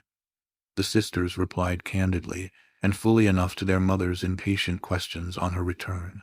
They said, in the first place, that nothing particular had happened since her departure, that the prince had been, and that Aglaia had kept him waiting a long while before she appeared, half an hour at least, that she had then come in, and immediately asked the prince to have a game of chess, that the prince did not know the game, and Aglaia had beaten him easily, that she had been in a wonderfully merry mood, and had laughed at the prince, and chaffed him so unmercifully that one was quite sorry to see his wretched expression. She had then asked him to play cards, the game called Little Fools. At this game the tables were turned completely. for the prince had shown himself a master at it. Aglaia had cheated and changed cards, and stolen others in the most barefaced way, but in spite of everything the prince had beaten her hopelessly 5 times running, and she had been left, little fool, each time. Aglaia then lost her temper, and began to say such awful things to the prince that he laughed no more, but grew dreadfully pale, especially when she said that she should not remain in the house with him, and that he ought to be ashamed of coming to their house at all, especially at night, after all that had happened. So saying, she had left the room, banging the door after her, and the prince went off, looking as though he were on his way to a funeral, in spite of all their attempts at consolation. Suddenly, a quarter of an hour after the prince's departure, Aglaia had rushed out of her room in such a hurry that she had not even wiped her eyes, which were full of tears. She came back because Kolya had brought a hedgehog. Everybody came in to see the hedgehog. In answer to their questions, Kolya explained that the hedgehog was not his, and that he had left another boy, Kostya Lebedev, waiting for him outside. Kostya was too shy to come in because he was carrying a hatchet. They had bought the hedgehog and the hatchet from a peasant whom they had met on the road. He had offered to sell them the hedgehog, and they had paid 50 kopecks for it, and the hatchet had so taken their fancy that they had made up their minds to buy it of their own accord. On hearing this, Aglaia urged Kolya to sell her the hedgehog. She even called him Dear Kolya in trying to coax him. He refused for a long time, but at last he could hold out no more, and went to fetch Kostya Lebedev. The latter appeared, carrying his hatchet and covered with confusion.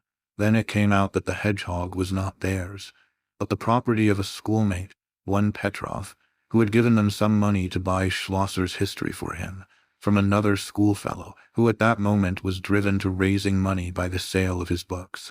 Kolya and Kostya were about to make this purchase for their friend when chance brought the hedgehog to their notice, and they had succumbed to the temptation of buying it.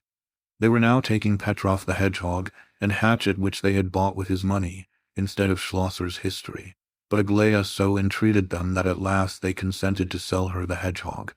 As soon as she had got possession of it, she put it in a wicker basket with Kolya's help, and covered it with a napkin. Then she said to Kolya, "Go and take this hedgehog to the prince from me, and ask him to accept it as a token of my profound respect." Kolya joyfully promised to do the errand, but he demanded explanations.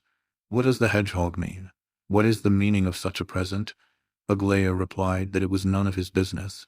"I am sure that there is some allegory about it," Kolya persisted. Aglaia grew angry and called him a silly boy. "If I did not respect all women in your person," replied Kolya, "and if my own principles would permit it, I would soon prove to you that I know how to answer such an insult." But in the end, Kolya went off with the hedgehog in great delight, followed by Kostya Lebedev.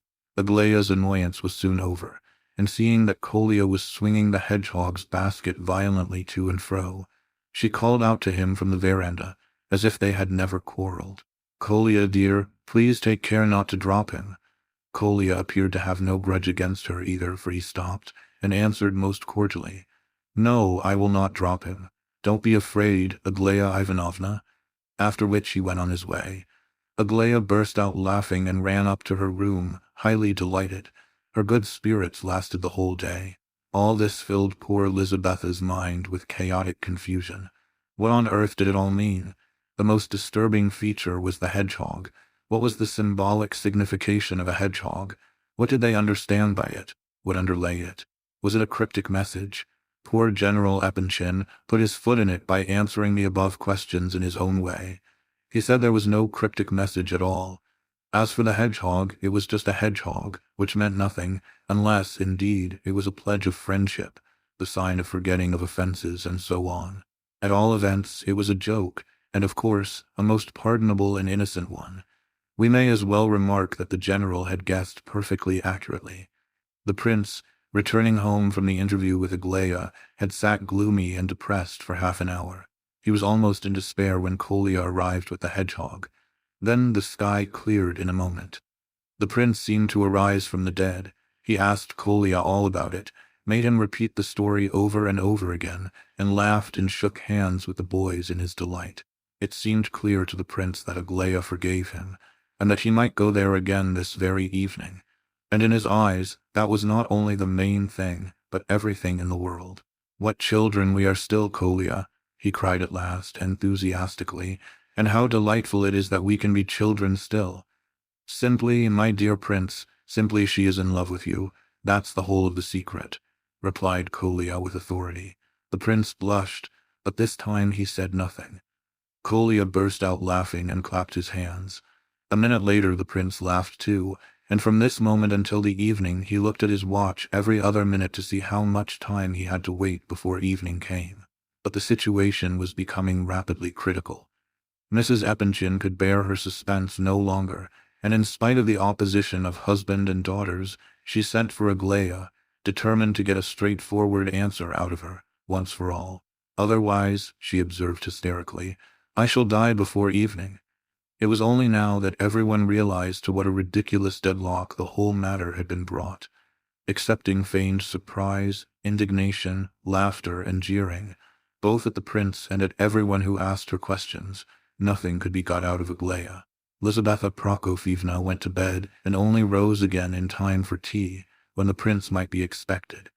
She awaited him in trembling agitation, and when he at last arrived, she nearly went off into hysterics. Myshkin himself came in very timidly. He seemed to feel his way and looked in each person's eyes in a questioning way, for Aglaya was absent, which fact alarmed him at once. This evening there were no strangers present, no one but the immediate members of the family. Prince S. was still in town, occupied with the affairs of Evgeny Pavlovitch's uncle. "I wish at least you would come and say something," complained poor Lizaveta Prokofyevna. The general sat still with a most preoccupied air. The sisters were looking very serious and did not speak a word, and Lizaveta Prokofyevna did not know how to commence the conversation. At length she plunged into an energetic and hostile criticism of railways, and glared at the prince defiantly. Alas, Aglaya still did not come, and the prince was quite lost. He had the greatest difficulty in expressing his opinion that railways were most useful institutions. And in the middle of his speech Adelaida laughed, which threw him into a still worse state of confusion. At this moment in marched Aglaya, as calm and collected as could be. She gave the prince a ceremonious bow and solemnly took up a prominent position near the big round table. She looked at the prince questioningly. All present realized that the moment for the settlement of perplexities had arrived. "Did you get my hedgehog?" she inquired, firmly and almost angrily. "Yes, I got it," said the prince, blushing. "Tell us now at once what you made of the present. I must have you answer this question for mother's sake. She needs pacifying, and so do all the rest of the family." "Look here, Aglaya," began the general. This is going beyond all limits," said Lizaveta Prokofyevna, suddenly alarmed. "It is not in the least beyond all limits, mamma," said her daughter firmly. "I sent the prince a hedgehog this morning, and I wish to hear his opinion of it." "Go on, prince." What sort of opinion, Aglaya Ivanovna?" "About the hedgehog. That is, I suppose you wish to know how I received the hedgehog, Aglaya Ivanovna, or, I should say, how I regarded your sending him to me. In that case I may tell you in a word that I in fact—" He paused, breathless. "Come, you haven't told us much," said Aglaya, after waiting some 5 seconds. "Very well, I am ready to drop the hedgehog if you like, but I am anxious to be able to clear up this accumulation of misunderstandings. Allow me to ask you, Prince, I wish to hear from you, personally, are you making me an offer or not?" "Gracious heavens!" exclaimed Lizaveta Prokofyevna. The prince started. The general stiffened in his chair. The sisters frowned. "Don't deceive me now, Prince, tell the truth. All these people persecute me with astounding questions about you. Is there any ground for all these questions, or not? Come." "I have not asked you to marry me yet, Aglaya Ivanovna," said the prince, becoming suddenly animated. "But you know yourself how much I love you and trust you. No, I asked you this, answer this. Do you intend to ask for my hand or not?" "Yes, I do ask for it," said the prince, more dead than alive now. There was a general stir in the room. "No, no, my dear girl," began the general. "You cannot proceed like this, Aglaya, if that's how the matter stands. It's impossible. Prince, forgive it, my dear fellow, but Lizaveta Prokofyevna," he appealed to his spouse for help, "you must really—" Not I, I retire from all responsibility," said Lizaveta Prokofyevna with a wave of the hand. "Allow me to speak, please, Mama," said Aglaya. "I think I ought to have something to say in the matter. An important moment of my destiny is about to be decided." This is how Aglaya expressed herself. "And I wish to find out how the matter stands, for my own sake, though I am glad you are all here. Allow me to ask you, Prince, since you cherish those intentions, how you consider that you will provide for my happiness." I don't quite know how to answer your question, Aglaya Ivanovna. What is there to say to such a question? And must I answer? I think you are rather overwhelmed and out of breath. Have a little rest and try to recover yourself. Take a glass of water, but they'll give you some tea directly. I love you, Aglaya Ivanovna. I love you very much. I love only you, and please don't jest about it, for I do love you very much. Well, this matter is important. We are not children. We must look into it thoroughly. Now then, kindly tell me, what does your fortune consist of? No, Aglaya, come, enough of this. You mustn't behave like this, said her father in dismay. It's disgraceful, said Lizaveta Prokofyevna in a loud whisper. She's mad quite, said Alexandra. Fortune, money, do you mean? Asked the prince in some surprise. Just so. I have now, let's see, I have 135,000 rubles, said the prince, blushing violently. Is that all, really? Said Aglaya, candidly, without the slightest show of confusion. However, it's not so bad, especially if managed with economy. Do you intend to serve? I intended to try for a certificate as private tutor. Very good. That would increase our income nicely. Have you any intention of being a kammerjunker? A kammerjunker? I had not thought of it, but here the two sisters could restrain themselves no longer, and both of them burst into irrepressible laughter. Adelaida had long since detected in Aglaya's features the gathering signs of an approaching storm of laughter, which she restrained with amazing self-control. Aglaya looked menacingly at her laughing sisters, but could not contain herself any longer, and the next minute she too had burst into an irrepressible, and almost hysterical, fit of mirth. At length she jumped up and ran out of the room. I knew it was all a joke, cried Adelaida. I felt it ever since the hedgehog. No, no, I cannot allow this. This is a little too much, cried Lizaveta Prokofyevna, exploding with rage, and she rose from her seat and followed Aglaya out of the room as quickly as she could. The two sisters hurriedly went after her. The prince and the general were the only two persons left in the room. It's really, now could you have imagined anything like it, Lev Nikolaevich? Cried the general. He was evidently so much agitated that he hardly knew what he wished to say. Seriously now, seriously, I mean. I only see that Aglaya Ivanovna is laughing at me, said the poor prince, sadly. Wait a bit, my boy, I'll just go. You stay here, you know. But to just explain, if you can, Lev Nikolaevich, how in the world has all this come about? And what does it all mean? You must understand, my dear fellow. I am a father, you see, and I ought to be allowed to understand the matter. Do explain, I beg you. I love Aglaya Ivanovna, she knows it, and I think she must have long known it. The general shrugged his shoulders. Strange, it's strange, he said. And you love her very much? Yes, very much. Well, it's almost strange to me. That is, my dear fellow, it is such a surprise, such a blow, that. You see, it is not your financial position, though I should not object if you were a bit richer. I am thinking of my daughter's happiness, of course, and the thing is, are you able to give her the happiness she deserves?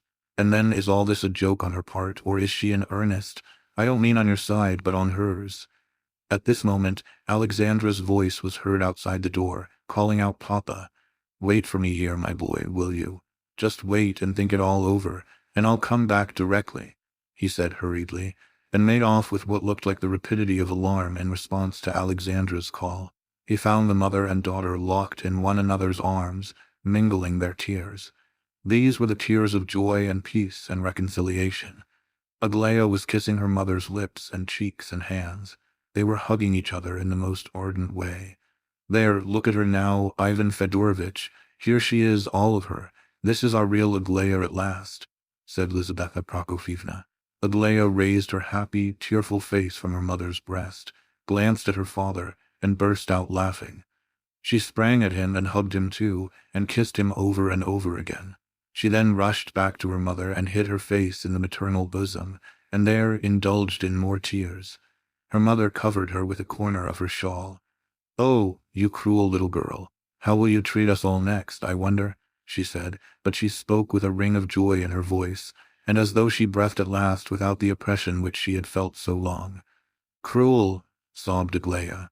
"Yes, I am cruel and worthless and spoiled. Tell father so. Oh, here he is. I forgot father. Listen." She laughed through her tears. "My darling, my little idol," cried the general, kissing and fondling her hands. Aglaia did not draw them away. "So you love this young man, do you?"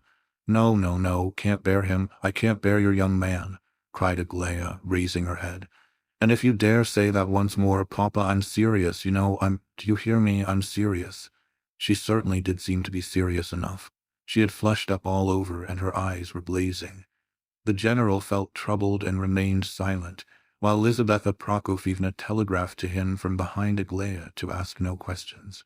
"If that's the case, darling, then, of course, you shall do exactly as you like. He is waiting alone downstairs. Hadn't I better hint to him gently that he can go?" The general telegraphed to Lizaveta Prokofievna in his turn.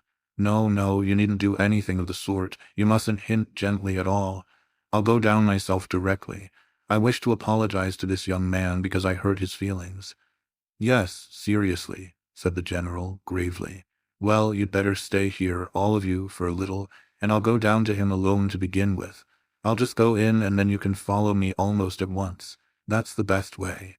She had almost reached the door when she turned round again. "I shall laugh, I know I shall. I shall die of laughing," she said lugubriously. However, she turned and ran down to the prince as fast as her feet could carry her. "Well, what does it all mean? What do you make of it?" asked the general of his spouse hurriedly. "I hardly dare say," said Lizaveta as hurriedly, "but I think it's as plain as anything can be. I think so too, as clear as day. She loves him." "Loves him.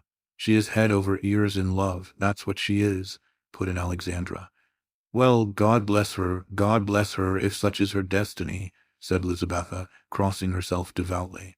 "Ancient destiny it is," said the general, "and there's no getting out of destiny." With these words they all moved off towards the drawing-room, where another surprise awaited them. Aglaia had not only not laughed, as she had feared, but had gone to the prince rather timidly, and said to him, "Forgive a silly, horrid, spoilt girl." She took his hand here, "and be quite assured that we all of us esteem you beyond all words. And if I dared to turn your beautiful, admirable simplicity to ridicule, forgive me as you would a little child its mischief. Forgive me all my absurdity of just now, which, of course, meant nothing, and could not have the slightest consequence." She spoke these words with great emphasis. Her father, mother, and sisters came into the room and were much struck with the last words, which they just caught as they entered. Absurdity, which of course meant nothing, and still more so with the emphasis with which Aglaia had spoken. They exchanged glances questioningly, but the prince did not seem to have understood the meaning of Aglaia's words. He was in the highest heaven of delight. "Why do you speak so?" he murmured. "Why do you ask my forgiveness?" He wished to add that he was unworthy of being asked for forgiveness by her, but paused. Perhaps he did understand Aglaia's sentence about absurdity, which meant nothing, and like the strange fellow that he was, rejoiced in the words. Undoubtedly, the fact that he might now come and see Aglaia as much as he pleased again was quite enough to make him perfectly happy. That he might come and speak to her, and see her, and sit by her, and walk with her. Who knows? But that all this was quite enough to satisfy him for the whole of his life, and that he would desire no more to the end of time. Lizaveta Prokofievna felt that this might be the case, and she didn't like it, though very probably she could not have put the idea into words. It would be difficult to describe the animation and high spirits which distinguished the prince for the rest of the evening. He was so happy that it made one feel happy to look at him, as Aglaia's sisters expressed it afterwards. He talked and told stories just as he had done once before, and never since, namely on the very first morning of his acquaintance with the Epinchins, 6 months ago. Since his return to Petersburg from Moscow, he had been remarkably silent, and had told Prince S. on one occasion, before everyone, that he did not think himself justified in degrading any thought by his unworthy words. But this evening he did nearly all the talking himself, and told stories by the dozen, while he answered all questions put to him clearly, gladly, and with any amount of detail. There was nothing, however, of love-making in his talk. His ideas were all of the most serious kind. Some were even mystical and profound. He aired his own views on various matters, some of his most private opinions and observations, many of which would have seemed rather funny, so his hearers agreed afterwards, had they not been so well expressed.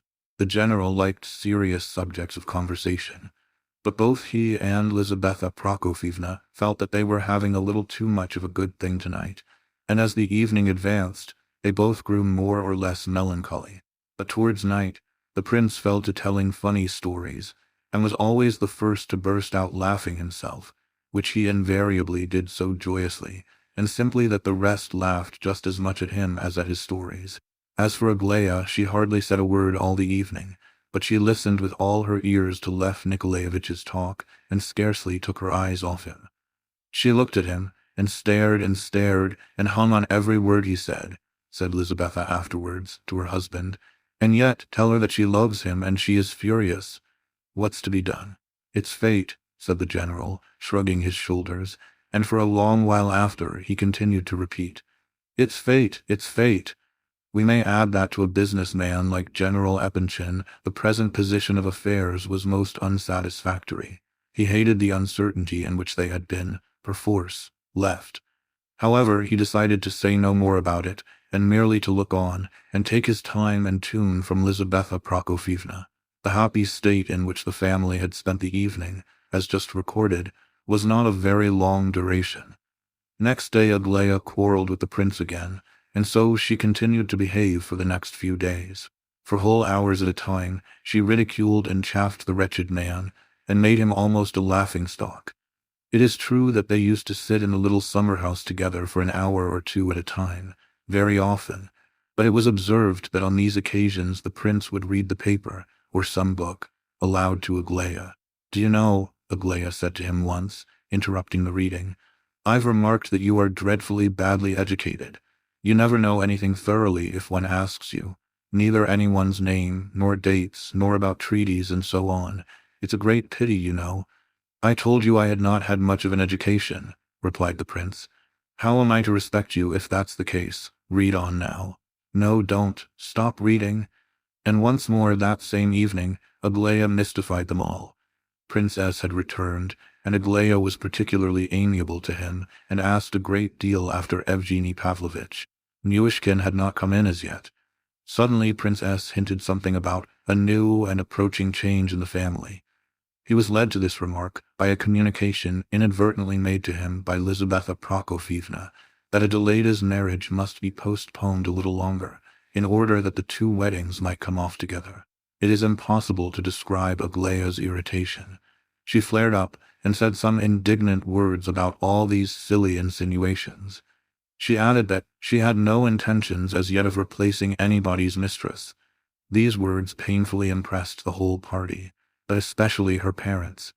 Lizaveta Prokofyevna summoned a secret council of two, and insisted upon the general's demanding from the prince a full explanation of his relations with Nastasia Philippovna.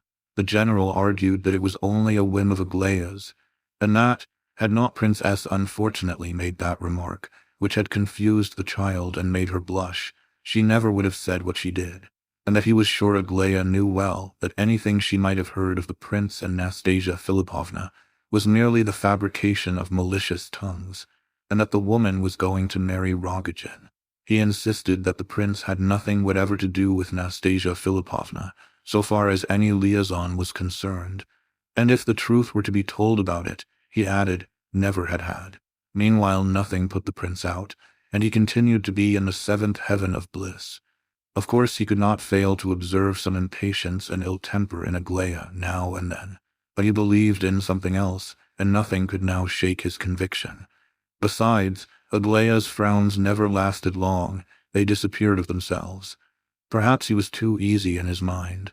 So thought Hippolyte at all events, who met him in the park one day. Didn't I tell you the truth now, when I said you were in love? He said, coming up to Myshkin of his own accord and stopping him. The prince gave him his hand, and congratulated him upon looking so well. Hippolyte himself seemed to be hopeful about his state of health, As is often the case with consumptives, he had approached the prince with the intention of talking sarcastically about his happy expression of face, but very soon forgot his intention and began to talk about himself. He began complaining about everything, disconnectedly and endlessly, as was his wont. "You wouldn't believe," he concluded, "how irritating they all are there. They are such wretchedly small, vain, egotistical, commonplace people. Would you believe it? They invited me there under the express condition that I should die quickly, and they are all as wild as possible with me for not having died yet, and for being, on the contrary, a good deal better. Isn't it a comedy? I don't mind betting that you don't believe me." The prince said nothing. "I sometimes think of coming over to you again," said Hippolyte carelessly. "So you don't think them capable of inviting a man on the condition that he is to look sharp and die? I certainly thought they invited you with quite other views. Ho, ho, you are not nearly so simple as they try to make you out. This is not the time for it, or I would tell you a thing or two about that beauty, Gania, and his hopes. You are being undermined, pitilessly undermined, and it is really melancholy to see you so calm about it. But alas, it's your nature, you can't help it. My word, what a thing to be melancholy about. Why do you think I should be any happier if I were to feel disturbed about the excavations you tell me of? It is better to be unhappy and know the worst than to be happy in a fool's paradise. I suppose you don't believe that you have a rival in that quarter. Your insinuations as to rivalry are rather cynical, Hippolyte. I'm sorry to say I have no right to answer you. As for Gania, I put it to you, can any man have a happy mind after passing through what he has had to suffer? I think that is the best way to look at it. He will change yet, he has lots of time before him, and life is rich. Besides, the prince hesitated. As to being undermined, I don't know what in the world you are driving at, Hippolyte. I think we had better drop the subject. Very well, we'll drop it for a while. You can't look at anything but in your exalted, generous way. You must put out your finger and touch a thing before you'll believe it. Eh? Ha, ha, ha, I suppose you despise me dreadfully, Prince, eh? What do you think? Why? Because you have suffered more than we have. No, because I am unworthy of my sufferings, if you like. Whoever can suffer is worthy to suffer, I should think. Aglaya Ivanovna wished to see you after she had read your confession, but she postponed the pleasure. I see, I quite understand, said Hippolyte hurriedly, as though he wished to banish the subject. I hear, they tell me, that you read her all that nonsense aloud. Stupid bosh, it was written in delirium. And I can't understand how anyone can be so, I won't say cruel, because the word would be humiliating to myself, but will say childishly vain and revengeful, as to reproach me with this confession, and use it as a weapon against me. Don't be afraid, I'm not referring to yourself. Oh, but I'm sorry you repudiate the confession. Hippolyte, it is sincere. And do you know even the absurd parts of it, and these are many, here Hippolyte frowned savagely, are, as it were, redeemed by suffering, for it must have cost you something to admit what you there say. Great torture, perhaps, for all I know. Your motive must have been a very noble one all through. Whatever may have appeared to the contrary, I give you my word, I see this more plainly every day. I do not judge you. I merely say this to have it off my mind, and I am only sorry that I did not say it all then. Hippolyte flushed hotly. He had thought at first that the prince was humbugging him, but on looking at his face, he saw that he was absolutely serious and had no thought of any deception. Hippolyte beamed with gratification. And yet I must die, he said, and almost added, a man like me, and imagine how that Gania annoys me. He has developed the idea, or pretends to believe, that in all probability 3 or 4 others who heard my confession will die before I do. There's an idea for you, and all this by way of consoling me. Ha, ha, ha, in the first place they haven't died yet, and in the second, if they did die, all of them, what would be the satisfaction to me in that? He judges me by himself. But he goes further, he actually pitches into me because, as he declares, any decent fellow would die quietly, and that all this is mere egotism on my part. He doesn't see what refinement of egotism it is on his own part, and at the same time, what ox-like coarseness. Have you ever read of the death of one Stepan Glebov in the 18th century? I read of it yesterday by chance. Who was he? He was impaled on a stake in the time of Peter. I know. He lay there 15 hours in the hard frost, and died with the most extraordinary fortitude. I know, what of him? Only that God gives that sort of dying to some, and not to others. Perhaps you think, though, that I could not die like Glebov. Not at all, said the prince, blushing. I was only going to say that not that you could not be like Glebov, but that you would have been more like— I guess what you mean. I should be an Osterman, not a Glebov, eh? Is that what you meant? What Osterman? Asked the prince in some surprise. Why, Osterman the diplomatist, Peter's Osterman, muttered Hippolyte, confused. There was a moment's pause of mutual confusion. Oh, no, no, said the prince at last. That was not what I was going to say. Oh, no, I don't think you would ever have been like Osterman. Hippolyte frowned gloomily. I'll tell you why I draw the conclusion, explained the prince, evidently desirous of clearing up the matter a little. Because, though I often think over the men of those times, I cannot for the life of me imagine them to be like ourselves. It really appears to me that they were of another race altogether than ourselves of today. At that time people seemed to stick so to one idea. Now they are more nervous, more sensitive, more enlightened, people of 2 or 3 ideas at once, as it were. The man of today is a broader man, so to speak, and I declare I believe that is what prevents him from being so self-contained and independent a being as his brother of those earlier days. Of course my remark was only made under this impression, and not in the least. I quite understand. You are trying to comfort me for the naiveness with which you disagreed with me. Eh, ha, you are a regular child, Prince. However, I cannot help seeing that you always treat me like a fragile china cup. Never mind, I'm not a bit angry. At all events, we have had a very funny talk. Do you know, all things considered, I should like to be something better than Osterman. I wouldn't take the trouble to rise from the dead to be an Osterman. However, I see I must make arrangements to die soon, or I myself— Well, leave me now. Au revoir. Look here, before you go, just give me your opinion. How do you think I ought to die now? I mean, the best, the most virtuous way. Tell me. You should pass us by and forgive us our happiness, said the prince in a low voice.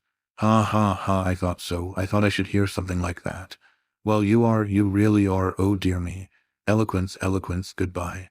As to the evening party at the Epinchins at which Princess Bielokonsky was to be present, Varia had reported with accuracy, though she had perhaps expressed herself too strongly.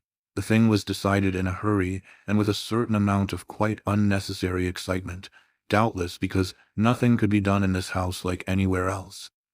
The impatience of Lizaveta Prokofyevna to get things settled explained a good deal, as well as the anxiety of both parents for the happiness of their beloved daughter.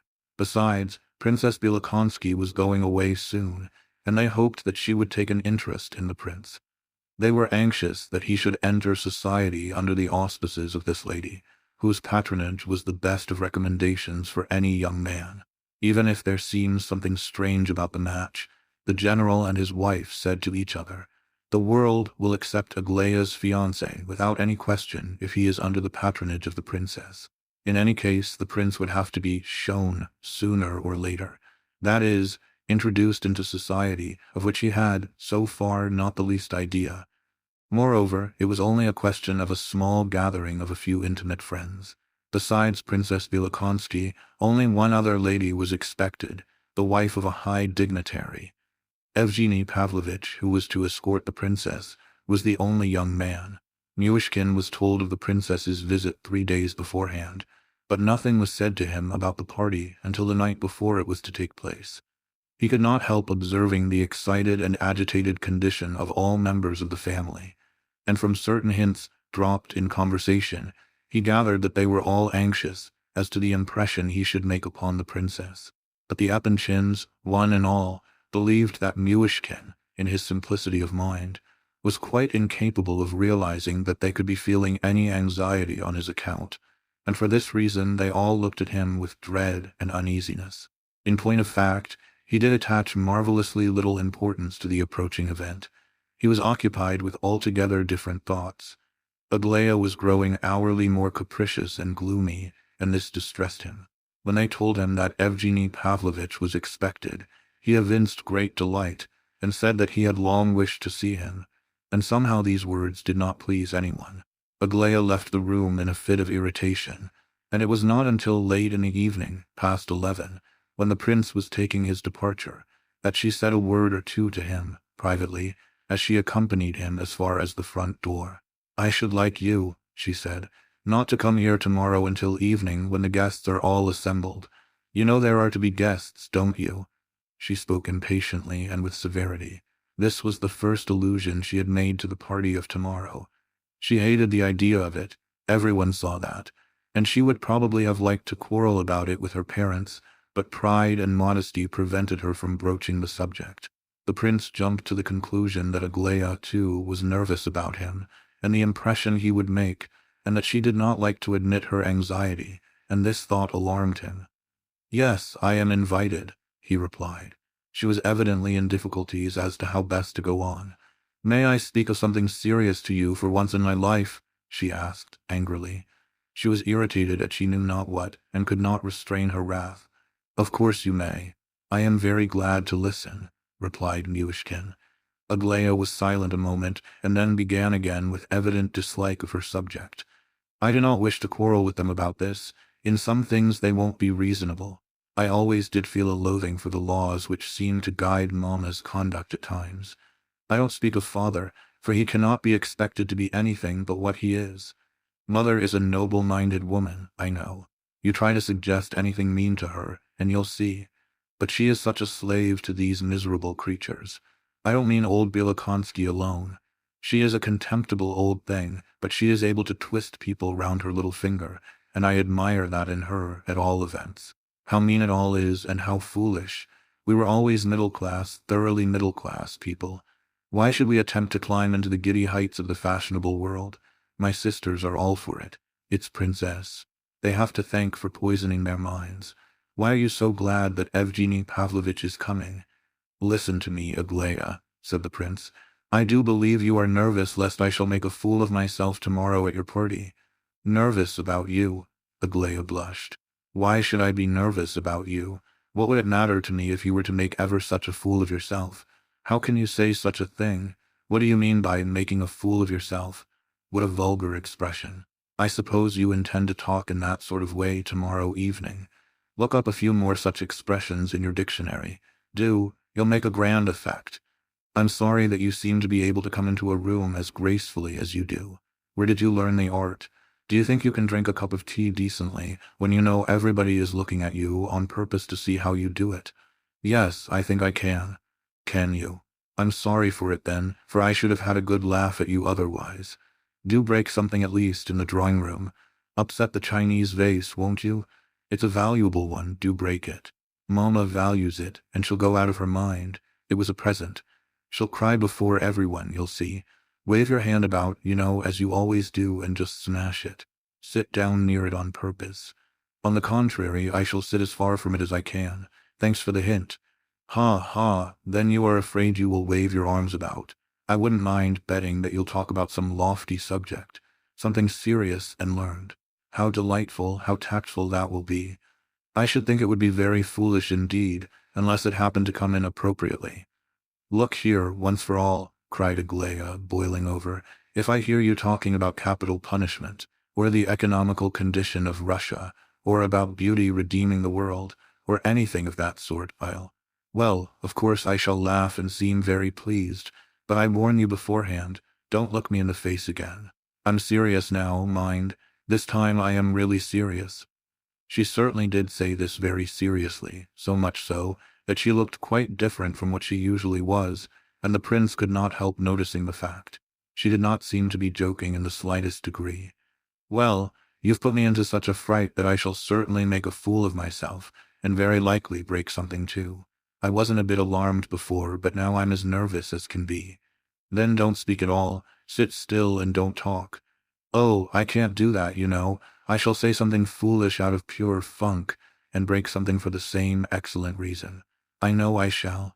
Perhaps I shall slip and fall on the slippery floor. I've done that before now, you know. I shall dream of it all night now. Why did you say anything about it?" Aglaia looked blackly at him. "Do you know what? I had better not come at all tomorrow. I'll plead sick list and stay away," said the prince with decision. Aglaia stamped her foot and grew quite pale with anger. Oh my goodness, just listen to that. Better not come, when the party is on purpose for him. Good Lord, what a delightful thing it is to have to do with such a stupid as you are. Well, I'll come, interrupted the prince hastily, and I'll give you my word of honor that I will sit the whole evening and not say a word. I believe that's the best thing you can do. You said you'd plead sick list just now. Where in the world do you get hold of such expressions? Why do you talk to me like this? Are you trying to irritate me, or what? Forgive me, it's a schoolboy expression. I won't do it again. I know quite well, I see it, that you are anxious on my account. Now, don't be angry. And it makes me very happy to see it. You wouldn't believe how frightened I am of misbehaving somehow, and how glad I am of your instructions. But all this panic is simply nonsense. You know, Aglaia, I give you my word it is. I am so pleased that you are such a child, such a dear good child. How charming you can be if you like, Aglaia. Aglaia wanted to be angry, of course, but suddenly some quite unexpected feeling seized upon her heart, all in a moment. And you won't reproach me for all these rude words of mine, some day afterwards? She asked, of a sudden. What an idea, of course not. And what are you blushing for again? And there comes that frown once more. You've taken to looking too gloomy sometimes, Aglaia, much more than you used to. I know why it is. Be quiet, do be quiet. No, I had much better speak out. I have long wished to say it and have said it, but that's not enough, for you didn't believe me. Between us two there stands a being who— Be quiet, be quiet, be quiet, be quiet. Aglaia struck in, suddenly, seizing his hand in hers and gazing at him almost in terror. At this moment she was called by someone. She broke loose from him with an air of relief and ran away. The prince was in a fever all night. It was strange, but he had suffered from fever for several nights in succession. On this particular night, while in semi-delirium, he had an idea. What if on the morrow he were to have a fit before everybody? The thought seemed to freeze his blood within him. All night he fancied himself in some extraordinary society of strange persons. The worst of it was that he was talking nonsense. He knew that he ought not to speak at all, and yet he talked the whole time. He seemed to be trying to persuade them all to something. Evgenie and Hippolyte were among the guests, and appeared to be great friends. He awoke towards 9 o'clock with a headache, full of confused ideas and strange impressions. For some reason or other he felt most anxious to see Rogojin, to see and talk to him, but what he wished to say he could not tell. Next, he determined to go and see Hippolyte. His mind was in a confused state, so much so that the incidents of the morning seemed to be imperfectly realized, though acutely felt. One of these incidents was a visit from Lebedev. Lebedev came rather early, before 10, but he was tipsy already. Though the prince was not in an observant condition, yet he could not avoid seeing that for at least 3 days. Ever since General Ivolgin had left the house, Lebedev had been behaving very badly. He looked untidy and dirty at all times of the day, and it was said that he had begun to rage about in his own house, and that his temper was very bad. As soon as he arrived this morning, he began to hold forth, beating his breast and apparently blaming himself for something. I've had a reward for my meanness. I've had a slap in the face, he concluded tragically. A slap in the face, from whom, and so early in the morning? Early, said Lebedev sarcastically. Time counts for nothing, even in physical chastisement, but my slap in the face was not physical, it was moral. He suddenly took a seat, very unceremoniously, and began his story. It was very disconnected. The prince frowned and wished he could get away, but suddenly a few words struck him.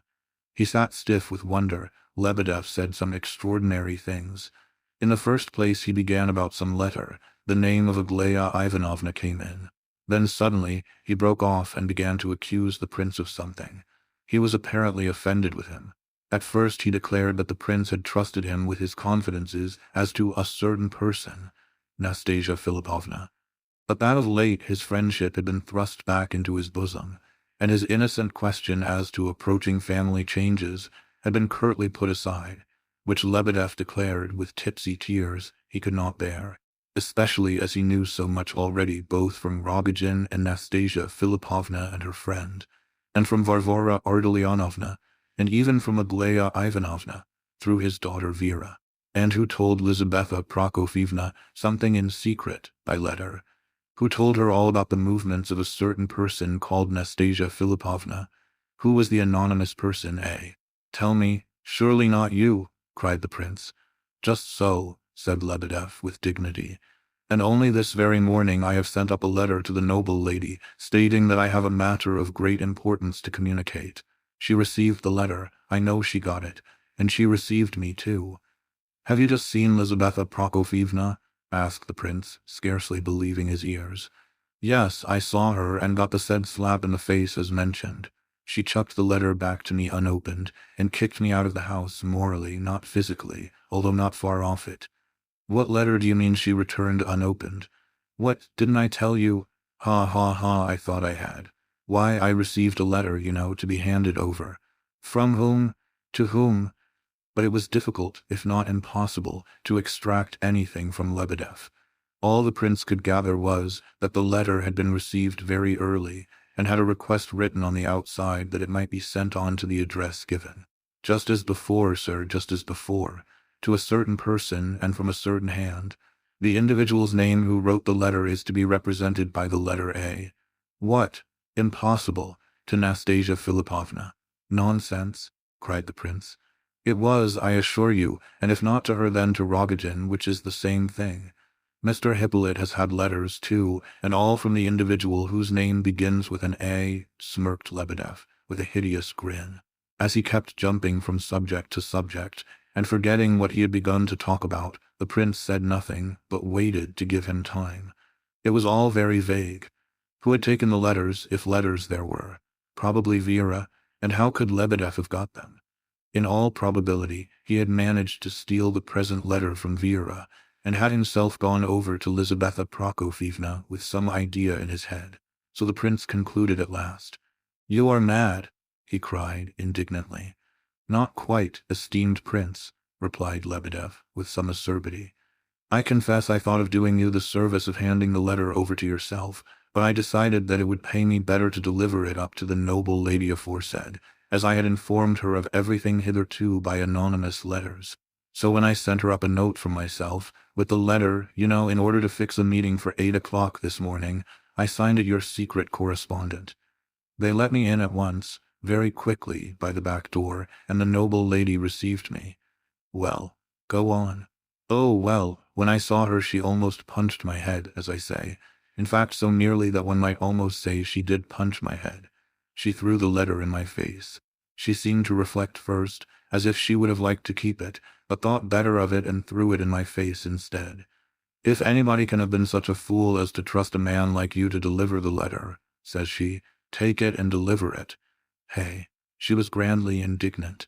A fierce, fiery lady that, sir. Where's the letter now? Oh, I've still got it here. And he handed the prince the very letter from Aglaya to Gania, which the latter showed with so much triumph to his sister at a later hour.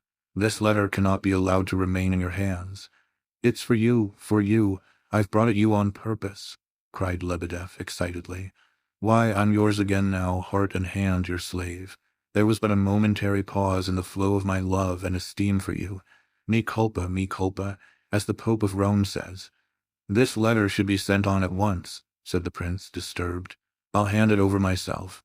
Wouldn't it be better, esteemed prince, wouldn't it be better, don't you know? Lebedev made a strange and very expressive grimace.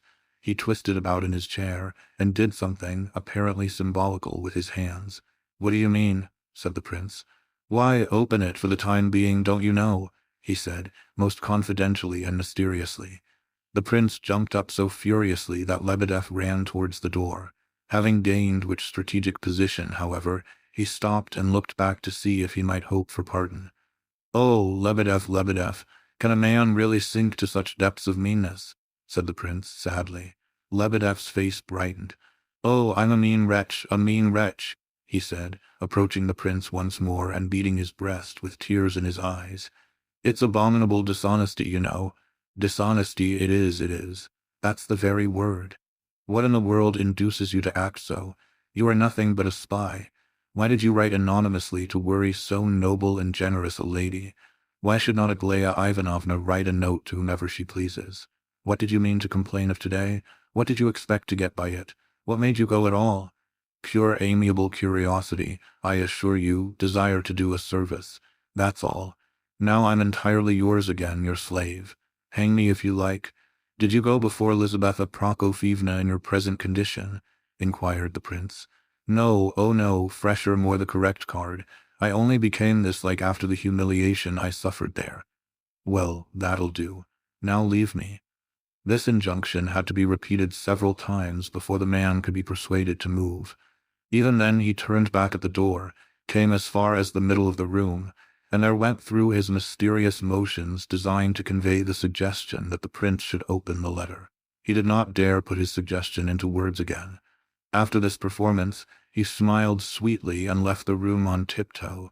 All this had been very painful to listen to.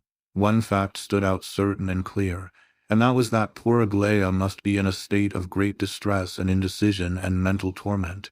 From jealousy, the prince whispered to himself.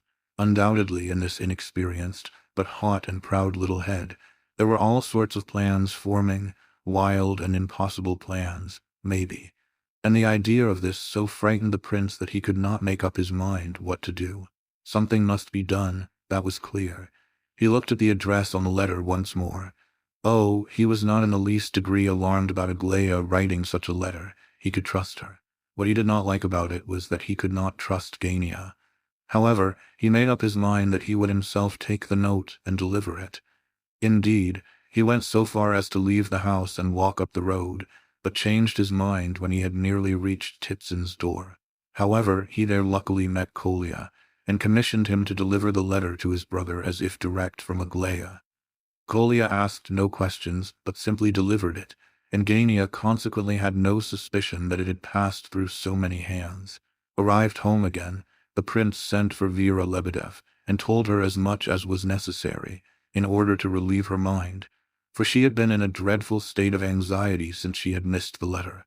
She heard with horror that her father had taken it. Myshkin learned from her that she had on several occasions performed secret missions both for Aglaia and for Rogojin, without, however, having had the slightest idea that in so doing she might injure the prince in any way. The latter, with one thing and another, was now so disturbed and confused that when, a couple of hours or so later, a message came from Kolya that the general was ill, he could hardly take the news in. However, when he did master the fact, it acted upon him as a tonic by completely distracting his attention. He went at once to Nina Alexandrovna's, whither the general had been carried, and stayed there until the evening. He could do no good, but there are people whom to have near one is a blessing at such times. Kolya was in an almost hysterical state. He cried continuously, but was running about all day, all the same, fetching doctors, of whom he collected 3, going to the chemists, and so on. The general was brought round to some extent, but the doctors declared that he could not be said to be out of danger. Varya and Nina Alexandrovna never left the sick man's bedside. Gania was excited and distressed, but would not go upstairs, and seemed afraid to look at the patient. He wrung his hands when the prince spoke to him, and said that such a misfortune at such a moment was terrible. The prince thought he knew what Gania meant by such a moment. Hippolyte was not in the house. Lebedev turned up late in the afternoon. He had been asleep ever since his interview with the prince in the morning. He was quite sober now, and cried with real sincerity over the sick general mourning for him as though he were his own brother. He blamed himself aloud, but did not explain why. He repeated over and over again to Nina Alexandrovna that he alone was to blame, no one else, but that he had acted out of pure amiable curiosity, and that the deceased, as he insisted upon calling the still living general, had been the greatest of geniuses. He laid much stress on the genius of the sufferer, as if this idea must be one of immense solace in the present crisis. Nina Alexandrovna, seeing his sincerity of feeling, said at last, and without the faintest suspicion of reproach in her voice, "Come, come, don't cry. God will forgive you." Lebedev was so impressed by these words, and the tone in which they were spoken, that he could not leave Nina Alexandrovna all the evening, in fact, for several days. Till the general's death, indeed, he spent almost all his time at his side. Twice during the day a messenger came to Nina Alexandrovna from the Epinchins to inquire after the invalid. When, late in the evening, The prince made his appearance in Lizaveta Prokofievna's drawing room. He found it full of guests. Mrs. Epanchin questioned him very fully about the general as soon as he appeared, and when old Princess Vilokonsky wished to know who this general was and who was Nina Alexandrovna, she proceeded to explain in a manner which pleased the prince very much. He himself, when relating the circumstances of the general's illness to Lizaveta Prokofievna, spoke beautifully, as Aglaya's sisters declared afterwards, modestly, quietly, without gestures or too many words, and with great dignity. He had entered the room with propriety and grace, and he was perfectly dressed. He not only did not fall down on the slippery floor, as he had expressed it, but evidently made a very favorable impression upon the assembled guests. As for his own impression on entering the room and taking his seat, he instantly remarked that the company was not in the least such as Aglaya's words had led him to fear, and as he had dreamed of, in nightmare form, all night. This was the first time in his life that he had seen a little corner of what was generally known by the terrible name of society. He had long thirsted, for reasons of his own, to penetrate the mysteries of the magic circle, and therefore this assemblage was of the greatest possible interest to him. His first impression was one of fascination. Somehow or other he felt that all these people must have been born on purpose to be together. It seemed to him that the Epanchins were not having a party at all, that these people must have been here always, and that he himself was one of them, returned among them after a long absence, but one of them, naturally and indisputably. It never struck him that all this refined simplicity and nobility and wit and personal dignity might possibly be no more than an exquisite artistic polish.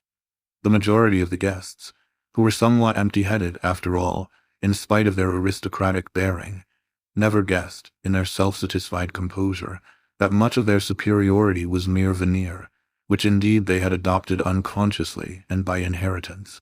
The prince would never so much as suspect such a thing in the delight of his first impression.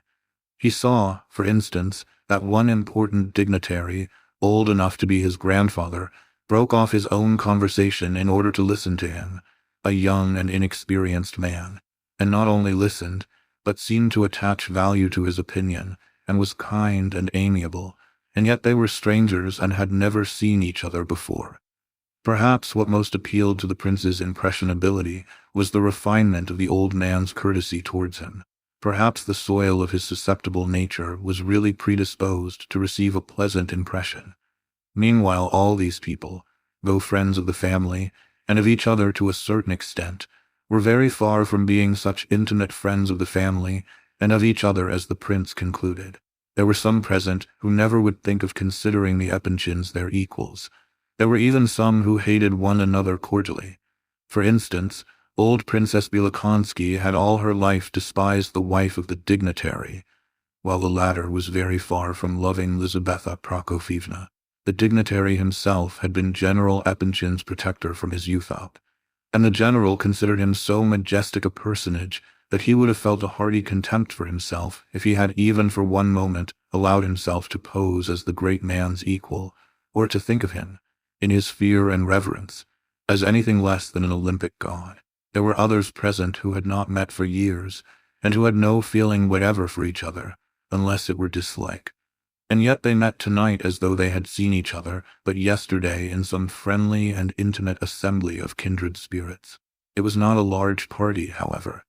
Besides Princess Vilokonsky and the old dignitary, who was really a great man, and his wife, there was an old military general, a count or baron with a German name, a man reputed to possess great knowledge and administrative ability. He was one of those Olympian administrators who know everything except Russia, pronounce a word of extraordinary wisdom, admired by all, about once in 5 years, and after being an eternity in the service, generally die full of honor and riches, though they have never done anything great, and have even been hostile to all greatness. This general was Ivan Fedorovitch's immediate superior in the service, and it pleased the latter to look upon him also as a patron. On the other hand, the great man did not at all consider himself Epanchin's patron.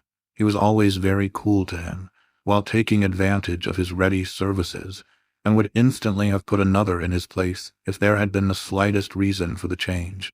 Another guest was an elderly, important-looking gentleman, a distant relative of Lizaveta Prokofievna's. This gentleman was rich, held a good position, was a great talker, and had the reputation of being one of the dissatisfied, though not belonging to the dangerous sections of that class. He had the manners, to some extent, of the English aristocracy, and some of their tastes, especially in the matter of underdone roast beef, harness, manservants, etc. He was a great friend of the dignitaries, and Lizaveta Prokofievna, for some reason or other, had got hold of the idea that this worthy intended at no distant date to offer the advantages of his hand and heart to Alexandra. Besides the elevated and more solid individuals enumerated, there were present a few younger though not less elegant guests. Besides Prince S. and Evgeny Pavlovitch, we must name the eminent and fascinating Prince N., once the vanquisher of female hearts all over Europe. This gentleman was no longer in the first bloom of youth. He was 45, but still very handsome. He was well off, and lived, as a rule, abroad, and was noted as a good teller of stories. Then came a few guests belonging to a lower stratum of society, people who, like the Epanchins themselves, moved only occasionally in this exalted sphere. The Epanchins liked to draft among their more elevated guests a few picked representatives of this lower stratum, and Lizaveta Prokofievna received much praise for this practice, which proved, her friends said, that she was a woman of tact. The Epanchins prided themselves upon the good opinion people held of them. One of the representatives of the middle class present today was a colonel of engineers, a very serious man and a great friend of Prince S., who had introduced him to the Epanchins. He was extremely silent in society, and displayed on the forefinger of his right hand a large ring, probably bestowed upon him for services of some sort. There was also a poet, German by name, but a Russian poet, very presentable and even handsome, the sort of man one could bring into society with impunity. This gentleman belonged to a German family of decidedly bourgeois origin, but he had a knack of acquiring the patronage of bigwigs, and of retaining their favor. He had translated some great German poem into Russian verse, and claimed to have been a friend of a famous Russian poet, since dead. It is strange how great a multitude of literary people there are who have had the advantages of friendship with some great man of their own profession who is, unfortunately, dead. The dignitary's wife had introduced this worthy to the Epanchins. This lady posed as the patroness of literary people, and she certainly had succeeded in obtaining pensions for a few of them, thanks to her influence with those in authority on such matters. She was a lady of weight in her own way. Her age was about 45, so that she was a very young wife for such an elderly husband as the dignitary. She had been a beauty in her day and still loved, as many ladies of 4 to 5 do love, to dress a little too smartly. Her intellect was nothing to boast of, and her literary knowledge very doubtful. Literary patronage was, however, with her as much a mania as was the love of gorgeous clothes. Many books and translations were dedicated to her by her protégés, and a few of these talented individuals had published some of their own letters to her, upon very weighty subjects. This, then, was the society that the prince accepted at once as true coin, as pure gold without alloy. It so happened, however, that on this particular evening all these good people were in excellent humor and highly pleased with themselves. Every one of them felt that they were doing the Epanchins the greatest possible honor by their presence. But alas, the prince never suspected any such subtleties. For instance, he had no suspicion of the fact that the Epanchins, having in their mind so important a step as the marriage of their daughter, would never think of presuming to take it without having previously shown off the proposed husband to the dignitary, the recognized patron of the family. The latter, too, though he would probably have received news of a great disaster to the Epanchin family with perfect composure, would nevertheless have considered it a personal offense if they had dared to marry their daughter without his advice, or we might almost say, his leave. The amiable and undoubtedly witty Prince N could not but feel that he was as a sun, risen for one night only to shine upon the Epanchin drawing-room. He accounted them immeasurably his inferiors, and it was this feeling which caused his special amiability and delightful ease and grace towards them. He knew very well that he must tell some story this evening for the edification of the company, and led up to it with the inspiration of anticipatory triumph. The prince, when he heard the story afterwards, felt that he had never yet come across so wonderful a humorist or such remarkable brilliancy as was shown by this man. And yet if he had only known it, this story was the oldest, stalest, and most worn-out yarn, and every drawing-room in town was sick to death of it.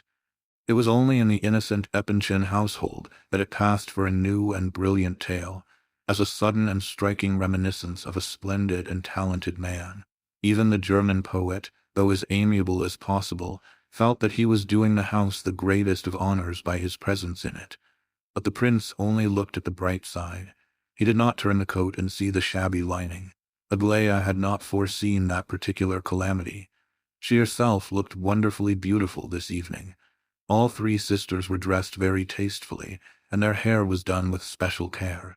Aglaia sat next to Evgeny Pavlovitch, and laughed and talked to him with an unusual display of friendliness. Evgeny himself behaved rather more sedately than usual, probably out of respect to the dignitary. Evgeny had been known in society for a long while. He had appeared at the Eppenshins today with crape on his hat, and Princess Bielokonsky had commended this action on his part.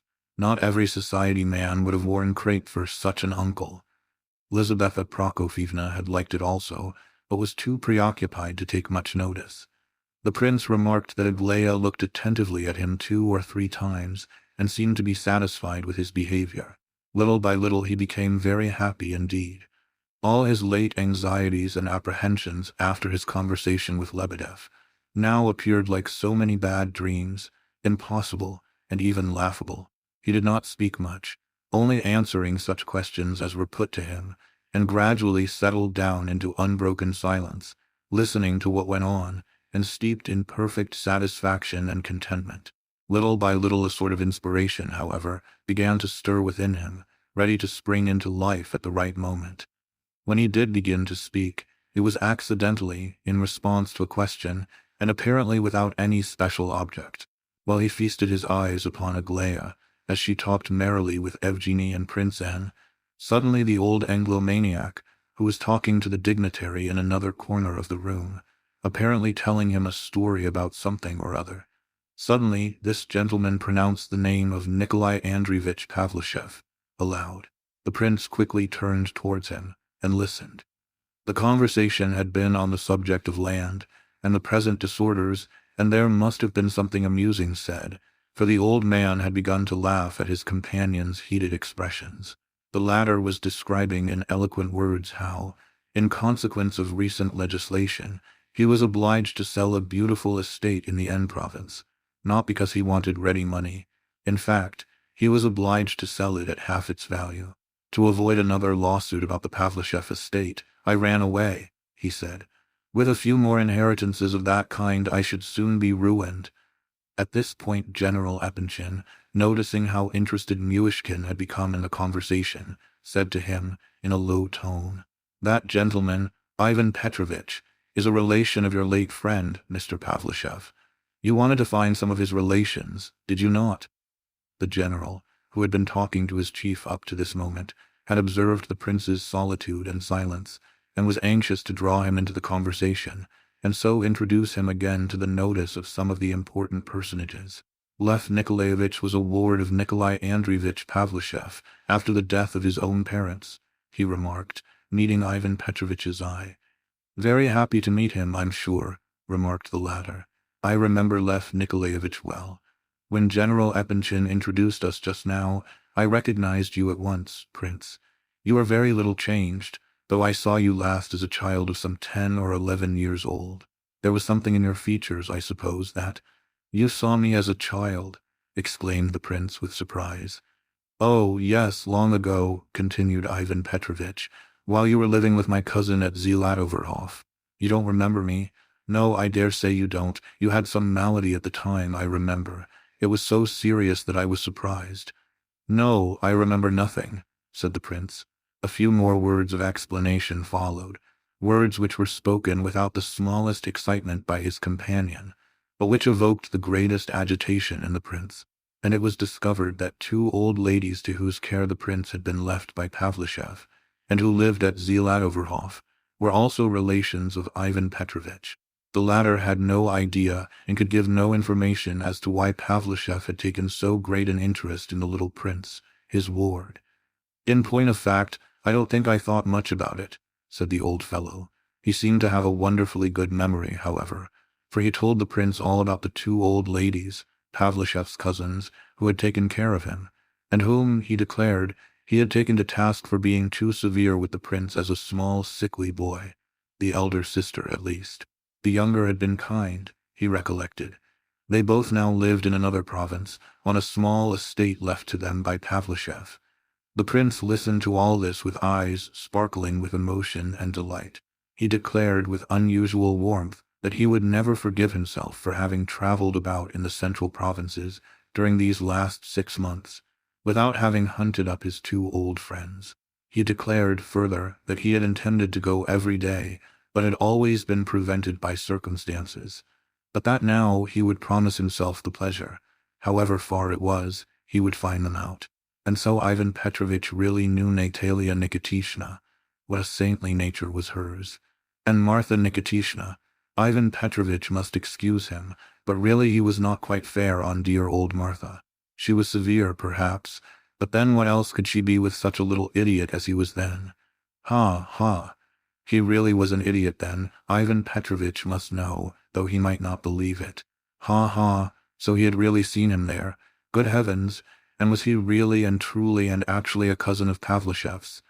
"I assure you of it," laughed Ivan Petrovich, gazing amusedly at the prince. "Oh, I didn't say it because I doubt the fact, you know. Ha, ha. How could I doubt such a thing? Ha, ha, ha. I made the remark because Nikolai Andreevich Pavlushev was such a splendid man, don't you see? Such a high-souled man, he really was, I assure you." The prince did not exactly pant for breath, but he seemed almost to choke out of pure simplicity and goodness of heart, as Adelaida expressed it, on talking the party over with her fiancé, the princess, next morning. "But my goodness me," laughed Ivan Petrovich, "why can't I be cousin to even a splendid man?" "Oh, dear," cried the prince, confused, trying to hurry his words out, and growing more and more eager every moment. "I've gone and said another stupid thing. I don't know what to say. I didn't mean that, you know. He really was such a splendid man, wasn't he?" The prince trembled all over. Why was he so agitated? Why had he flown into such transports of delight without any apparent reason? He had far outshot the measure of joy and emotion consistent with the occasion. Why this was it would be difficult to say. He seemed to feel warmly and deeply grateful to someone for something or other, perhaps to Ivan Petrovich, but likely enough to all the guests, individually and collectively. He was much too happy. Ivan Petrovich began to stare at him with some surprise. The dignitary, too, looked at him with considerable attention. Princess Bielokonsky glared at him angrily and compressed her lips. Prince N. Evgeny, Princess, and the girls all broke off their own conversations and listened. Aglaya seemed a little startled. As for Lizaveta Prokofyevna, her heart sank within her. This was odd of Lizaveta Prokofyevna and her daughters. They had themselves decided that it would be better if the prince did not talk all the evening. Yet seeing him sitting silent and alone, but perfectly happy, they had been on the point of exerting themselves to draw him into one of the groups of talkers around the room. Now that he was in the midst of a talk, they became more than ever anxious and perturbed. "That he was a splendid man is perfectly true. You are quite right," repeated Ivan Petrovich, but seriously this time. "He was a fine and a worthy fellow, worthy, one may say, of the highest respect," he added, more and more seriously at each pause. "And it is agreeable to see, on your part, such— Wasn't it this same Pavlushev about whom there was a strange story in connection with some abbot? I don't remember who the abbot was, but I remember at one time everybody was talking about it," remarked the old dignitary. "Yes, Abbot Durat, a Jesuit," said Ivan Petrovich. "Yes, that's the sort of thing our best men are apt to do. A man of rank, too, and rich. A man who, if he had continued to serve, might have done anything, and then to throw up the service and everything else in order to go over to Roman Catholicism and turn Jesuit. Openly, too, almost triumphantly. By Jove, it was positively a mercy that he died when he did. It was indeed. Everyone said so at the time." The prince was beside himself. Pavlushev turned Roman Catholic? Impossible, he cried in horror. Impossible is rather a strong word, said Ivan Petrovitch. You must allow, my dear prince. However, of course you value the memory of the deceased so very highly, and he certainly was the kindest of men, to which fact, by the way, I ascribe, more than to anything else, the success of the abbot in influencing his religious convictions. But you may ask me, if you please, how much trouble and worry I, personally, had over that business, and especially with this same Gurot. Would you believe it? He continued, addressing the dignitary. They actually tried to put in a claim under the deceased's will, and I had to resort to the very strongest measures in order to bring them to their senses. I assure you they knew their cue, did these gentlemen. Wonderful. Thank goodness all this was in Moscow, and I got the court, to help me, and we soon brought them to their senses. You wouldn't believe how you have pained and astonished me, cried the prince. Very sorry, but in point of fact, it was all nonsense and would have ended in smoke, as usual, I'm sure of that.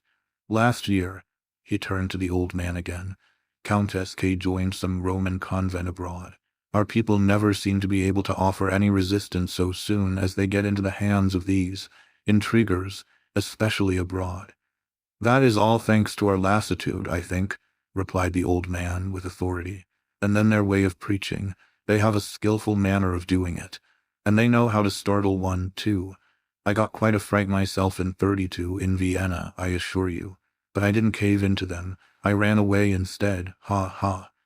Come, I've always heard that you ran away with the beautiful Countess Levitsky that time, throwing up everything in order to do it, and not from the Jesuits at all, said Princess Bielokonsky, suddenly.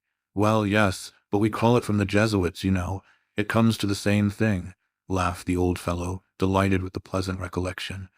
You seem to be very religious, he continued, kindly, addressing the prince, which is a thing one meets so seldom nowadays among young people. The prince was listening open-mouthed and still in a condition of excited agitation. The old man was evidently interested in him and anxious to study him more closely. Pavlushev was a man of bright intellect and a good Christian, a sincere Christian, said the prince, suddenly. How could he possibly embrace a faith which is unchristian? Roman Catholicism is, so to speak, simply the same thing as unchristianity, he added with flashing eyes, which seemed to take in everybody in the room. Come, that's a little too strong, isn't it? Murmured the old man, glancing at General Epanchin in surprise. How do you make out that the Roman Catholic religion is unchristian? What is it, then? Asked Ivan Petrovitch, turning to the prince. It is not a Christian religion in the first place, said the latter, in extreme agitation, quite out of proportion to the necessity of the moment. And in the second place, Roman Catholicism is, in my opinion, worse than atheism itself. Yes, that is my opinion. Atheism only preaches a negation, but Romanism goes further. It preaches a disfigured, distorted Christ. It preaches Antichrist. I assure you, I swear it. This is my own personal conviction, and it has long distressed me. The Roman Catholic believes that the Church on earth cannot stand without universal temporal power. He cries non possumus. In my opinion, the Roman Catholic religion is not a faith at all, but simply a continuation of the Roman Empire, and everything is subordinated to this idea, beginning with faith. The Pope has seized territories and an earthly throne, and has held them with the sword. And so the thing has gone on, only that to the sword they have added lying, intrigue, deceit, fanaticism, superstition, swindling. They have played fast and loose with the most sacred and sincere feelings of men. They have exchanged everything for money, for base earthly power. And is this not the teaching of Antichrist? How could the upshot of all this be other than atheism? Atheism is the child of Roman Catholicism. It proceeded from these Romans themselves, though perhaps they would not believe it. It grew and fattened on hatred of its parents. It is the progeny of their lies and spiritual feebleness. Atheism. In our country it is only among the upper classes that you find unbelievers, men who have lost the root or spirit of their faith. But abroad whole masses of the people are beginning to profess unbelief, at first because of the darkness and lies by which they were surrounded, but now out of fanaticism, out of loathing for the Church and Christianity. The prince paused to get breath. He had spoken with extraordinary rapidity and was very pale. All present interchanged glances, but at last the old dignitary burst out laughing frankly. Prince N took out his eyeglass to have a good look at the speaker. The German poet came out of his corner and crept nearer to the table with a spiteful smile. "You exaggerate the matter very much," said Ivan Petrovitch, with rather a bored air. "There are, in the foreign churches, many representatives of their faith who are worthy of respect and esteem." "Oh, but I did not speak of individual representatives. I was merely talking about Roman Catholicism and its essence of Rome itself. A church can never entirely disappear. I never hinted at that. Agreed that all this may be true, but we need not discuss a subject which belongs to the domain of theology." "Oh no, not to theology alone, I assure you. Why, socialism is the progeny of Romanism and of the Romanistic spirit.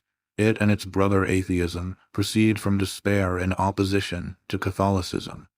It seeks to replace in itself the moral power of religion, in order to appease the spiritual thirst of parched humanity and save it, not by Christ but by force.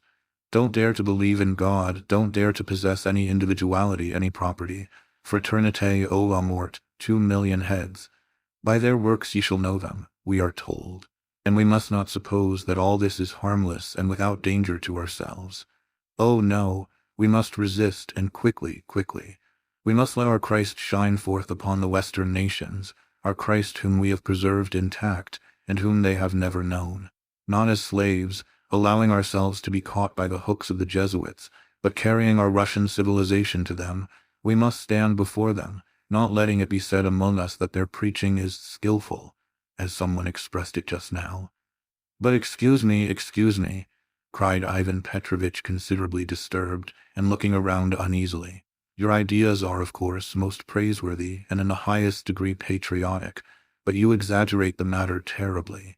It would be better if we dropped the subject. No, sir, I do not exaggerate. I understate the matter, if anything, undoubtedly understate it, simply because I cannot express myself as I should like, but— Allow me— The prince was silent. He sat straight up in his chair and gazed fervently at Ivan Petrovitch. It seems to me that you have been too painfully impressed by the news of what happened to your good benefactor, said the old dignitary, kindly, and with the utmost calmness of demeanor. You are excitable, perhaps as the result of your solitary life.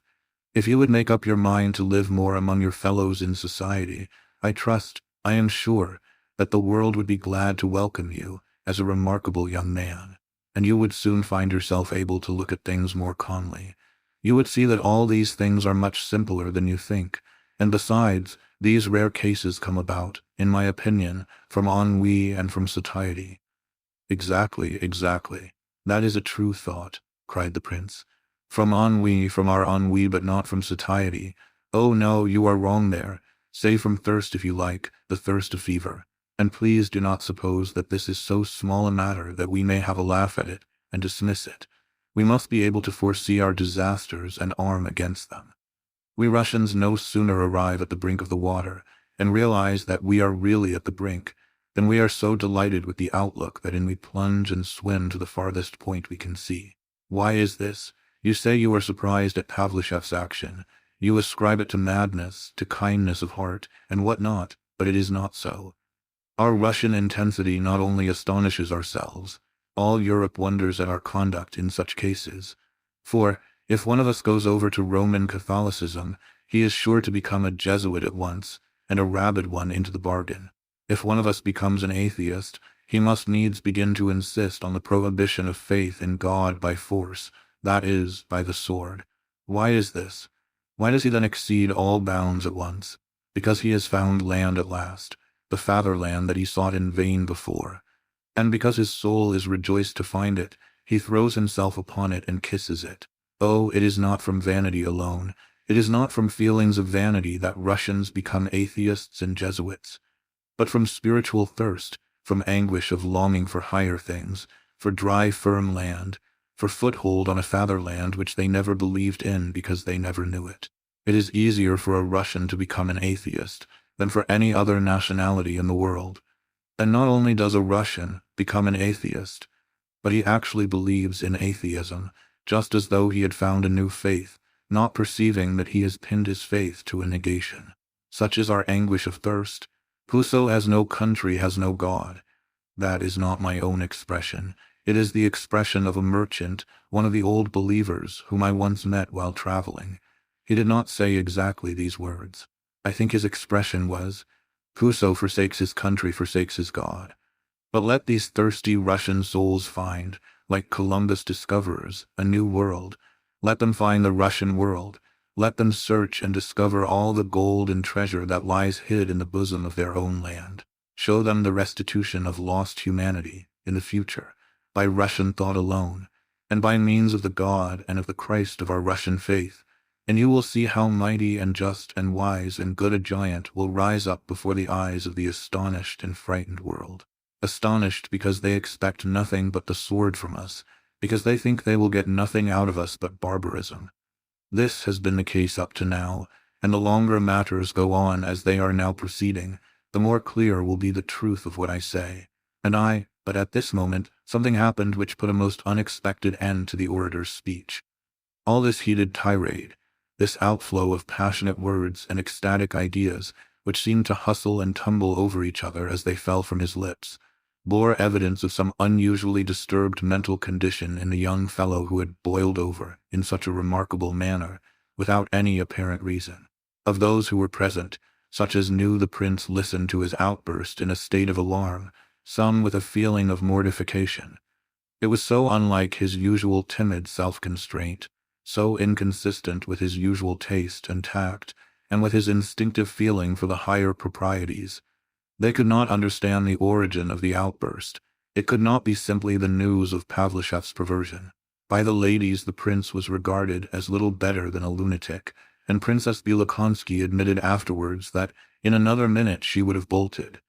The two old gentlemen looked quite alarmed. The old General Epanchin's chief sat and glared at the prince in severe displeasure. The colonel sat immovable. Even the German poet grew a little pale, though he wore his usual artificial smile as he looked around to see what the others would do. In point of fact, it is quite possible that the matter would have ended in a very commonplace and natural way in a few minutes. The undoubtedly astonished, but now more collected, General Epanchin had several times endeavored to interrupt the prince, and not having succeeded, he was now preparing to take firmer and more vigorous measures to attain his end. In another minute or two, he would probably have made up his mind to lead the prince quietly out of the room, on the plea of his being ill, and it was more than likely that the general was right in his belief that the prince was actually ill. But it so happened that destiny had something different in store. At the beginning of the evening, when the prince first came into the room, he had sat down as far as possible from the Chinese vase which Aglaia had spoken of the day before. Will it be believed that, after Aglaia's alarming words, an ineradicable conviction had taken possession of his mind that, however he might try to avoid this vase next day, he must certainly break it? But so it was. During the evening other impressions began to awaken in his mind, as we have seen, and he forgot his presentiment. But when Pavlishev was mentioned and the general introduced him to Ivan Petrovitch, he had changed his place and went over nearer to the table. When it so happened, he took the chair nearest to the beautiful vase, which stood on a pedestal behind him, just about on a level with his elbow. As he spoke his last words, he had risen suddenly from his seat with a wave of his arm, and there was a general cry of horror. The huge vase swayed backwards and forwards. It seemed to be uncertain whether or no to topple over on to the head of one of the old men, but eventually determined to go the other way, and came crashing over towards the German poet, who darted out of the way in terror. The crash, the cry, the sight of the fragments of valuable china covering the carpet, the alarm of the company, what all this meant to the poor prince it would be difficult to convey to the mind of the reader, or for him to imagine. But one very curious fact was that all the shame and vexation and mortification which he felt over the accident were less powerful than the deep impression of the almost supernatural truth of his premonition. He stood still in alarm, in almost superstitious alarm for a moment. Then all mist seemed to clear away from his eyes. He was conscious of nothing but light and joy and ecstasy. His breath came and went, but the moment passed. Thank God it was not that. He drew a long breath and looked around. For some minutes he did not seem to comprehend the excitement around him. That is, he comprehended it and saw everything, but he stood aside, as it were, like someone invisible in a fairy tale, as though he had nothing to do with what was going on, though it pleased him to take an interest in it. He saw them gather up the broken bits of china. He heard the loud talking of the guests and observed how pale Aglaia looked, and how very strangely she was gazing at him. There was no hatred in her expression, and no anger whatever. It was full of alarm for him, and sympathy and affection, while she looked around at the others with flashing, angry eyes. His heart filled with a sweet pain as he gazed at her. At length he observed, to his amazement, that all had taken their seats again, and were laughing and talking as though nothing had happened. Another minute and the laughter grew louder. They were laughing at him, at his dumb stupor, laughing kindly and merrily. Several of them spoke to him, and spoke so kindly and cordially, especially Lizaveta Prokofievna. She was saying the kindest possible things to him. Suddenly he became aware that General Epanchin was tapping him on the shoulder. Ivan Petrovitch was laughing too, but still more kind and sympathizing was the old dignitary. He took the prince by the hand and pressed it warmly.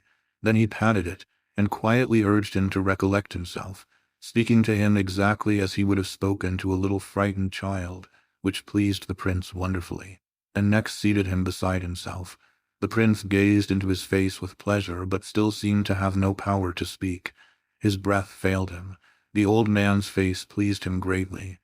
"Do you really forgive me?" he said at last. And Lizaveta Prokofievna too." The laugh increased. Tears came into the prince's eyes. He could not believe in all this kindness. He was enchanted. "The vase certainly was a very beautiful one. I remember it here for 15 years. Yes, quite that," remarked Ivan Petrovitch. "Oh, what a dreadful calamity! A wretched vase smashed, and a man half dead with remorse about it," said Lizaveta Prokofievna loudly. "What made you so dreadfully startled, Lev Nikolaevich?" she added, a little timidly.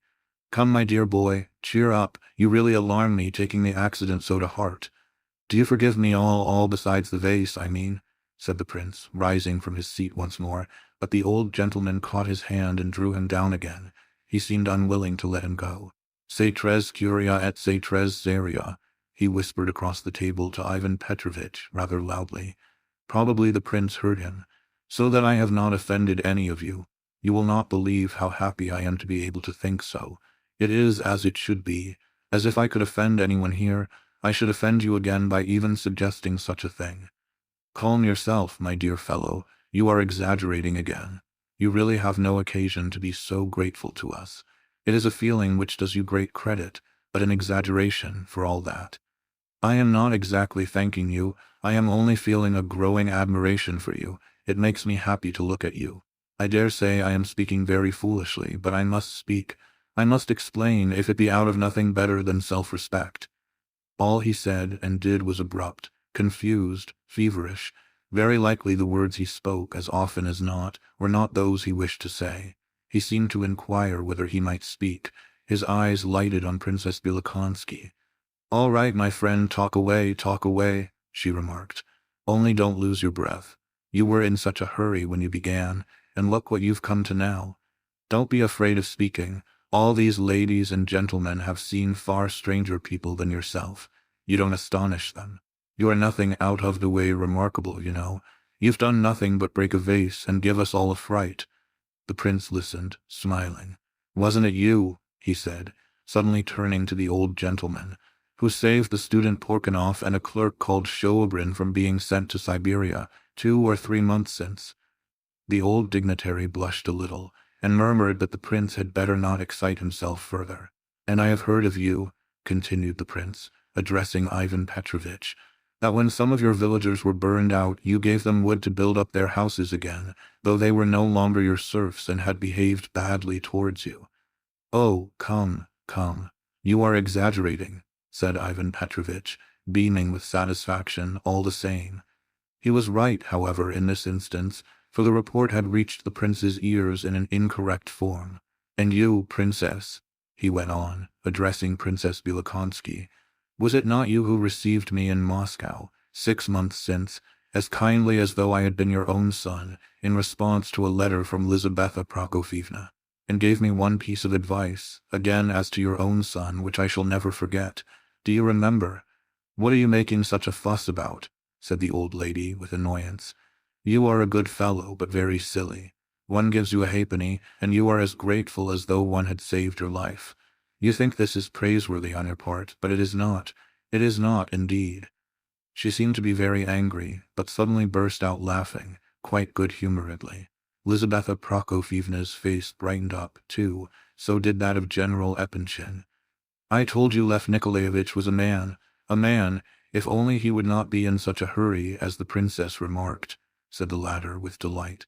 Aglaya alone seemed sad and depressed. Her face was flushed, perhaps with indignation. He really is very charming, whispered the old dignitary to Ivan Petrovitch. I came into this room with anguish in my heart, continued the prince with ever-growing agitation, speaking quicker and quicker, and with increasing strangeness. I was afraid of you all, and afraid of myself. I was most afraid of myself. When I returned to Petersburg, I promised myself to make a point of seeing our greatest men, and members of our oldest families, the old families like my own. I am now among princes like myself, am I not?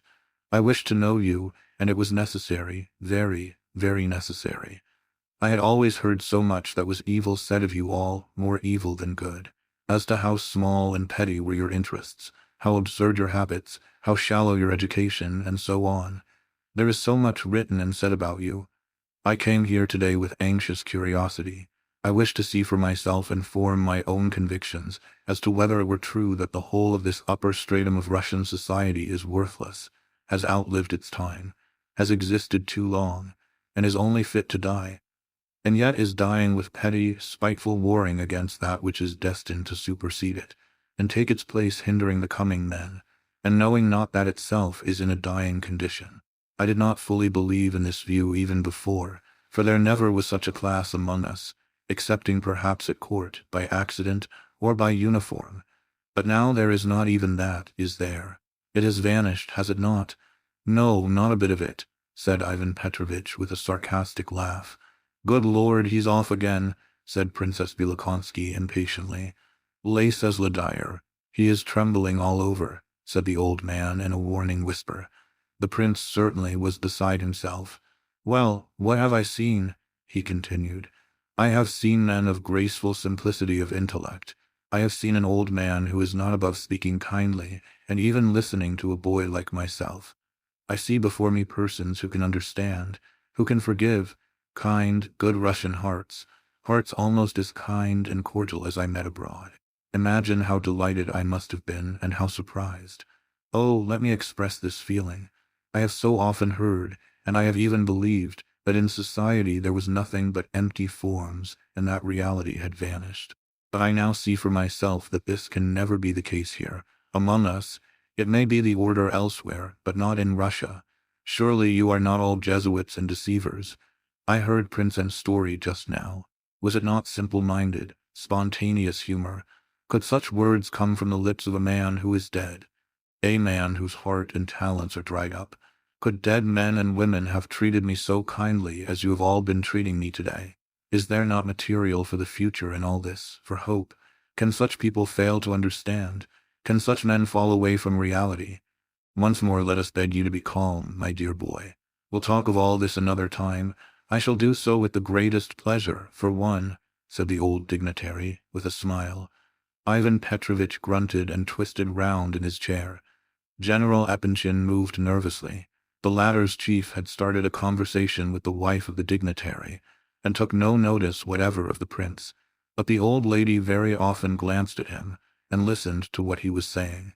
No, I had better speak, continued the prince, with a new outburst of feverish emotion, and turning towards the old man with an air of confidential trustfulness. Yesterday, Aglaya Ivanovna forbade me to talk, and even specified the particular subjects I must not touch upon. She knows well enough that I am odd when I get upon these matters. I am nearly 27 years old, and yet I know I am little better than a child. I have no right to express my ideas, and said so long ago. Only in Moscow with Rogojin did I ever speak absolutely freely. He and I read Pushkin together, all his works. Rogojin knew nothing of Pushkin, had not even heard his name. I am always afraid of spoiling a great thought or idea by my absurd manner. I have no eloquence, I know. I always make the wrong gestures, inappropriate gestures, and therefore I degrade the thought and raise a laugh instead of doing my subject justice. I have no sense of proportion either, and that is the chief thing. I know it would be much better if I were always to sit still and say nothing. When I do so, I appear to be quite a sensible sort of a person, and what's more, I think about things. But now I must speak. It is better that I should. I began to speak because you looked so kindly at me. You have such a beautiful face. I promised Aglaya Ivanovna yesterday that I would not speak all the evening. Really, said the old man, smiling. But at times, I can't help thinking that I am wrong in feeling so about it, you know. Sincerity is more important than elocution, isn't it? Sometimes. I want to explain all to you, everything. I know you think me utopian, don't you, an idealist? Oh no, I'm not indeed. My ideas are all so simple. You don't believe me. You are smiling. Do you know I am sometimes very wicked, for I lose my faith. This evening as I came here, I thought to myself, what shall I talk about? How am I to begin so that they may be able to understand partially at all events? How afraid I was, dreadfully afraid. And yet, how could I be afraid? Was it not shameful of me? Was I afraid of finding a bottomless abyss of empty selfishness? Ah, that's why I am so happy at this moment, because I find there is no bottomless abyss at all, but good, healthy material, full of life. It is not such a very dreadful circumstance that we are odd people, is it? For we really are odd, you know, careless, reckless, easily wearied of anything. We don't look thoroughly into matters, don't care to understand things. We are all like this, you and I and all of them. Why, here are you now, you are not a bit angry with me for calling you odd, are you? And if so, surely there is good material in you. Do you know, I sometimes think it is a good thing to be odd. We can forgive one another more easily, and be more humble. No one can begin by being perfect. There is much one cannot understand in life at first. In order to attain to perfection, one must begin by failing to understand much. And if we take in knowledge too quickly, we very likely are not taking it in at all. I say all this to you, you who by this time understand so much, and doubtless have failed to understand so much also. I am not afraid of you any longer. You are not angry that a mere boy should say such words to you, are you? Of course not. You know how to forget and to forgive. You are laughing, Ivan Petrovitch. You think I am a champion of other classes of people, that I am their advocate, a democrat, and an orator of equality. The prince laughed hysterically. He had several times burst into these little, short, nervous laughs. Oh, no, it is for you, for myself, and for all of us together that I am alarmed. I am a prince of an old family myself, and I am sitting among my peers, and I am talking like this in the hope of saving us all, in the hope that our class will not disappear altogether, into the darkness, unguessing its danger, blaming everything around it, and losing ground every day. Why should we disappear and give place to others, when we may still, if we choose, remain in the front rank and lead the battle? Let us be servants, that we may become lords in due season. He tried to get upon his feet again, but the old man still restrained him, gazing at him with increasing perturbation as he went on. Listen, I know it is best not to speak.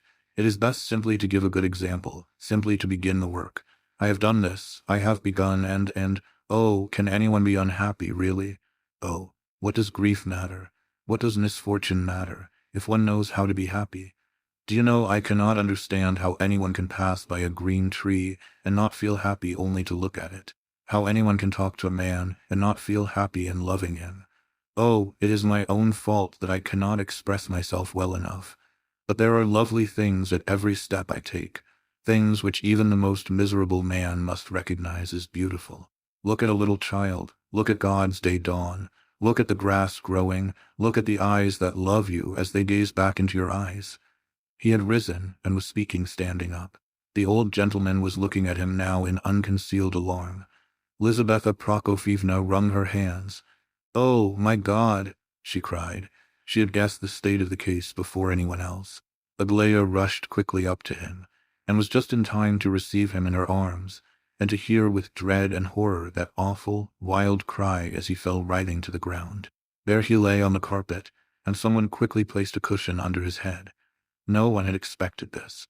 In a quarter of an hour or so, Prince N and Evgeny Pavlovitch and the old dignitary were hard at work endeavoring to restore the harmony of the evening, but it was of no avail, and very soon after the guests separated and went their ways. A great deal of sympathy was expressed. A considerable amount of advice was volunteered. Ivan Petrovitch expressed his opinion that the young man was a Slavophile, or something of that sort, but that it was not a dangerous development. The old dignitary said nothing. True enough, most of the guests next day and the day after were not in very good humor. Ivan Petrovitch was a little offended, but not seriously so. General Epanchin's chief was rather cool towards him for some while after the occurrence. The old dignitary, as patron of the family, took the opportunity of murmuring some kind of admonition to the general, and added, in flattering terms, that he was most interested in Aglaya's future. He was a man who really did possess a kind heart, although his interest in the prince, in the earlier part of the evening, was due, among other reasons, to the latter's connection with Nastasia Philipovna, according to popular report. He had heard a good deal of this story here and there, and was greatly interested in it, so much so that he longed to ask further questions about it. Princess Bielokonsky, as she drove away on this eventful evening, took occasion to say to Lizaveta Prokofievna, "Well, he's a good match, and a bad one, and if you want my opinion, more bad than good. You can see for yourself the man is an invalid."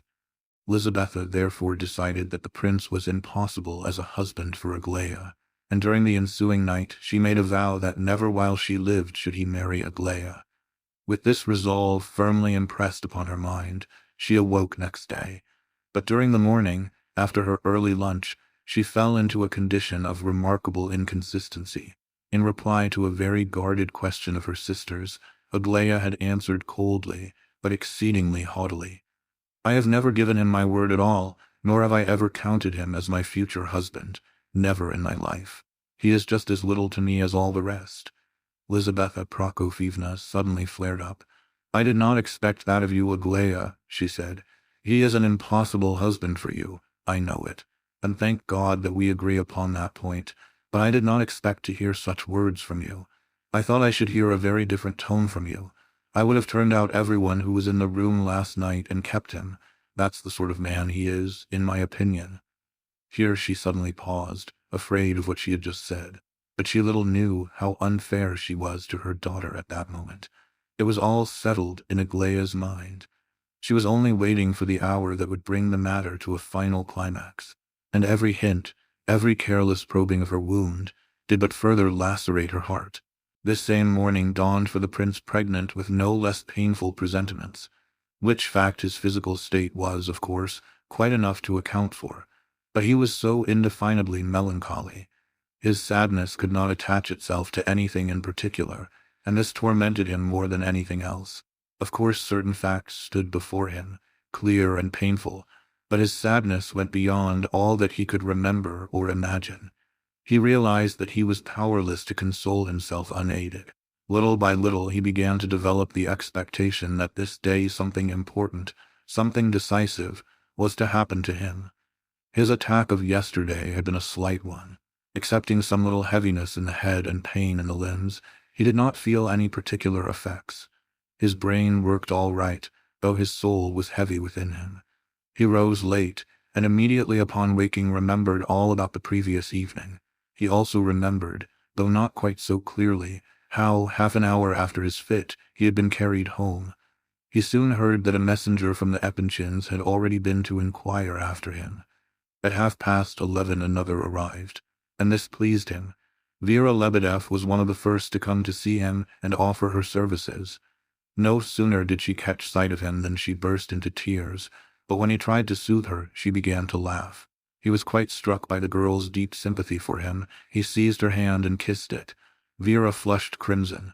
"Oh, don't," she exclaimed in alarm, snatching her hand away. She went hastily out of the room in a state of strange confusion. Lebedev also came to see the prince, in a great hurry to get away to the deceased, as he called General Ivolgin, who was alive still, but very ill. Kolya also turned up, and begged the prince for pity's sake to tell him all he knew about his father, which had been concealed from him till now. He said he had found out nearly everything since yesterday. The poor boy was in a state of deep affliction. With all the sympathy which he could bring into play, the prince told Kolya the whole story without reserve, detailing the facts as clearly as he could. The tale struck Kolya like a thunderbolt. He could not speak. He listened silently, and cried softly to himself the while. The prince perceived that this was an impression which would last for the whole of the boy's life. He made haste to explain his view of the matter, and pointed out that the old man's approaching death was probably brought on by horror at the thought of his action, and that it was not everyone who was capable of such a feeling. Kolya's eyes flashed as he listened. Gania and Varia and Titsin are a worthless lot. I shall not quarrel with them. But from this moment our feet shall not travel the same road. Oh, Prince, I have felt much that is quite new to me since yesterday. It is a lesson for me. I shall now consider my mother as entirely my responsibility, though she may be safe enough with Varia. Still, meat and drink is not everything. He jumped up and hurried off, remembering suddenly that he was wanted at his father's bedside. But before he went out of the room he inquired hastily after the prince's health, and receiving the latter's reply, added, "Isn't there something else, Prince? I heard yesterday, but I have no right to talk about this. If you ever want a true friend and servant, neither you nor I are so very happy, are we? Come to me. I won't ask you questions, though." He ran off and left the prince more dejected than ever. Everyone seemed to be speaking prophetically, hinting at some misfortune or sorrow to come.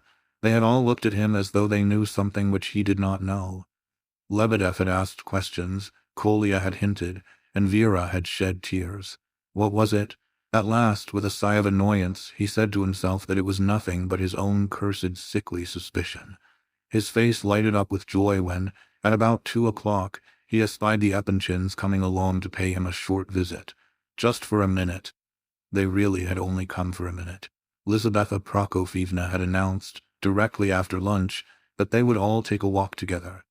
The information was given in the form of a command, without explanation, dryly and abruptly. All had issued forth in obedience to the mandate. That is, the girls, Mama, and Princess Lizaveta Prokofyevna went off in a direction exactly contrary to the usual one, and all understood very well what she was driving at, but held their peace, fearing to irritate the good lady. She, as though anxious to avoid any conversation, walked ahead, silent and alone.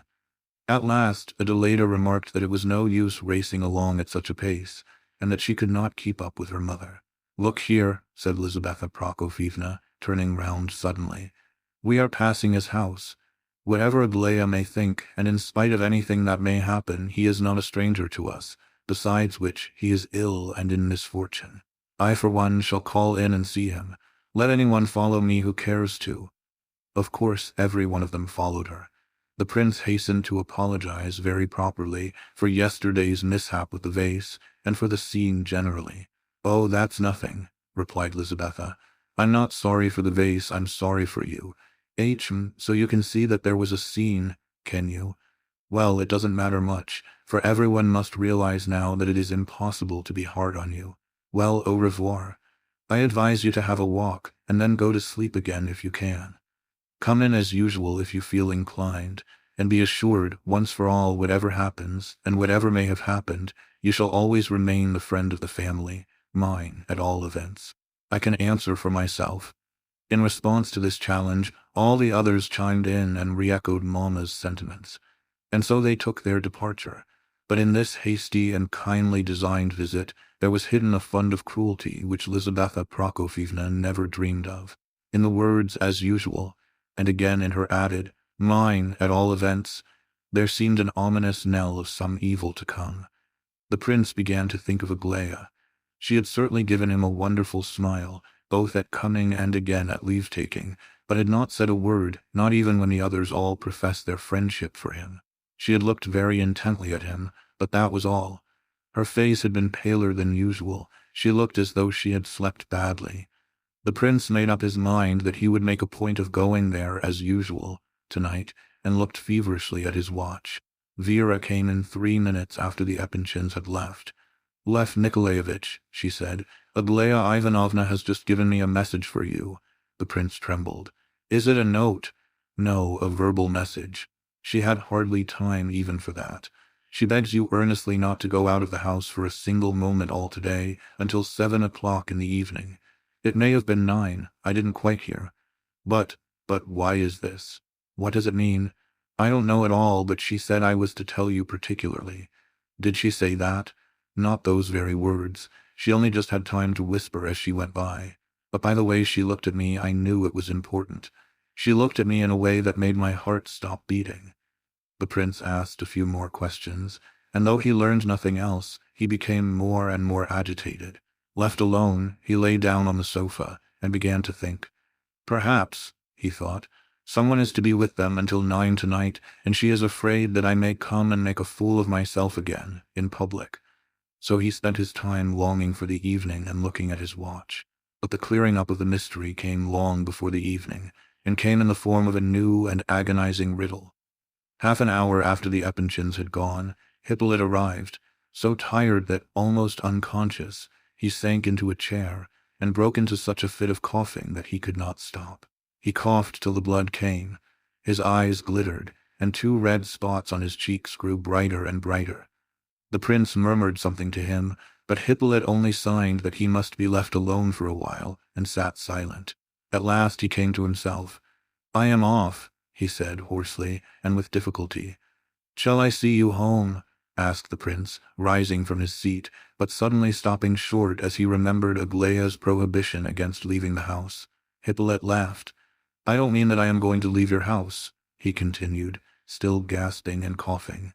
"On the contrary, I thought it absolutely necessary to come and see you, otherwise I should not have troubled you. I am off there, you know, and this time I believe seriously that I am off. It's all over. I did not come here for sympathy, believe me.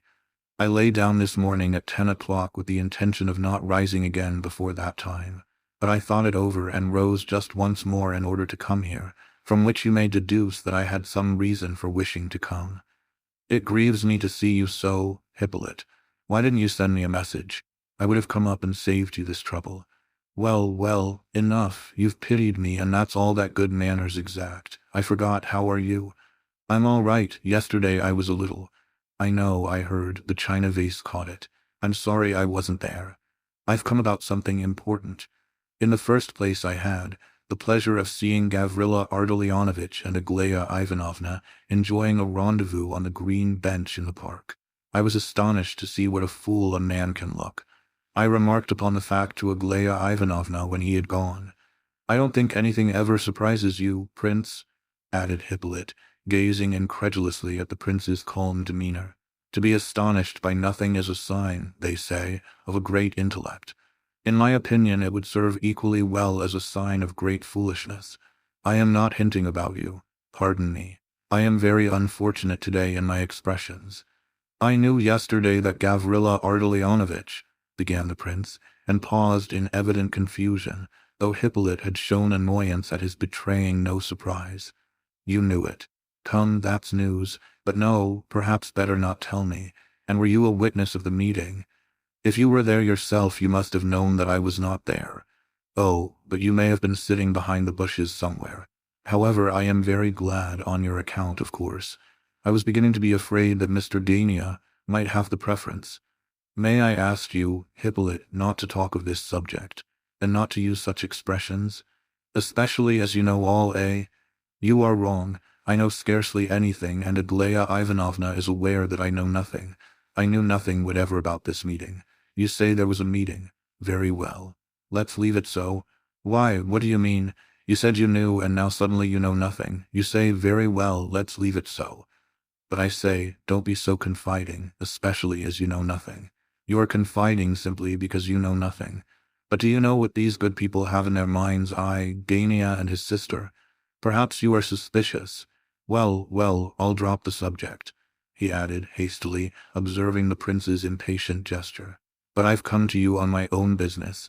I wish to make you a clear explanation. What a nuisance it is that one cannot die without explanations. I have made such a quantity of them already. Do you wish to hear what I have to say? Speak away, I am listening. Very well, but I'll change my mind and begin about Gania. Just fancy to begin with, if you can, that I too was given an appointment at the Green Bench today. However, I won't deceive you. I asked for the appointment. I said I had a secret to disclose. I don't know whether I came there too early, I think I must have. But scarcely had I sat down beside Aglaya Ivanovna than I saw Gavrila Ardalionovitch and his sister Varya coming along, arm in arm, just as though they were enjoying a morning walk together. Both of them seemed very much astonished, not to say disturbed, at seeing me. They evidently had not expected the pleasure. Aglaya Ivanovna blushed up, and was actually a little confused. I don't know whether it was merely because I was there, or whether Gania's beauty was too much for her. But anyway, she turned crimson, and then finished up the business in a very funny manner. She jumped up from her seat, bowed back to Gania, smiled to Varya, and suddenly observed, I only came here to express my gratitude for all your kind wishes on my behalf, and to say that if I find I need your services, believe me. Here she bowed them away, as it were, and they both marched off again, looking very foolish. Gania evidently could not make head nor tail of the matter, and turned as red as a lobster. But Varya understood at once that they must get away as quickly as they could, so she dragged Gania away. She is a great deal cleverer than he is. As for myself, I went there to arrange a meeting to be held between Aglaya Ivanovna and Nastasia Filipovna. Nastasia Filipovna, cried the prince. Aha, I think you are growing less cool, my friend, and are beginning to be a trifle surprised, aren't you? I'm glad that you are not above ordinary human feelings, for once. I'll console you a little now, after your consternation. See what I get for serving a young and heiß-old maiden. This morning I received a slap in the face from the lady. A moral one? Asked the prince, involuntarily. Yes, not a physical one. I don't suppose anyone, even a woman, would raise a hand against me now. Even Gania would hesitate. I did think at one time yesterday that he would fly at me, though. I bet anything that I know what you are thinking of now. You are thinking. Of course one can't strike the little wretch, but one could suffocate him with a pillow or a wet towel when he is asleep. One ought to get rid of him somehow. I can see in your face that you are thinking that at this very second. I never thought of such a thing for a moment, said the prince, with disgust. I don't know, I dreamed last night that I was being suffocated with a wet cloth by somebody. I'll tell you who it was, Rogojin. What do you think? Can a man be suffocated with a wet cloth? I don't know. I've heard so. Well, we'll leave that question just now. Why am I a scandalmonger? Why did she call me a scandalmonger? And mind, after she had heard every word I had to tell her, and had asked all sorts of questions besides. But such is the way of women. For her sake I entered into relations with Rogojin, an interesting man. At her request I arranged a personal interview between herself and Nastasia Filipovna. Could she have been angry because I hinted that she was enjoying Nastasia Filipovna's leavings? Why, I have been impressing it upon her all this while for her own good. 2 letters have I written her in that strain, and I began straight off today about its being humiliating for her. Besides, the word leavings is not my invention. At all events, they all used it at Gania's, and she used it herself. So why am I a scandalmonger? I see you are tremendously amused at this moment. Probably you are laughing at me and fitting those silly lines to my case. Maybe sad love upon his setting smiles, and with vain hopes his farewell hour beguiles. Ha, ha, ha! Hippolyte suddenly burst into a fit of hysterical laughter, which turned into a choking cough. Observe, he gasped through his coughing, what a fellow Gania is. He talks about Nastasia's leavings, but what does he want to take himself? The prince sat silent for a long while.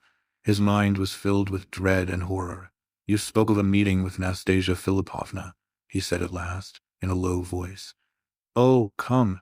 Surely you must know that there is to be a meeting today between Nastasia and Aglaya Ivanovna, and that Nastasia has been sent for on purpose, through Rogojin from St. Petersburg.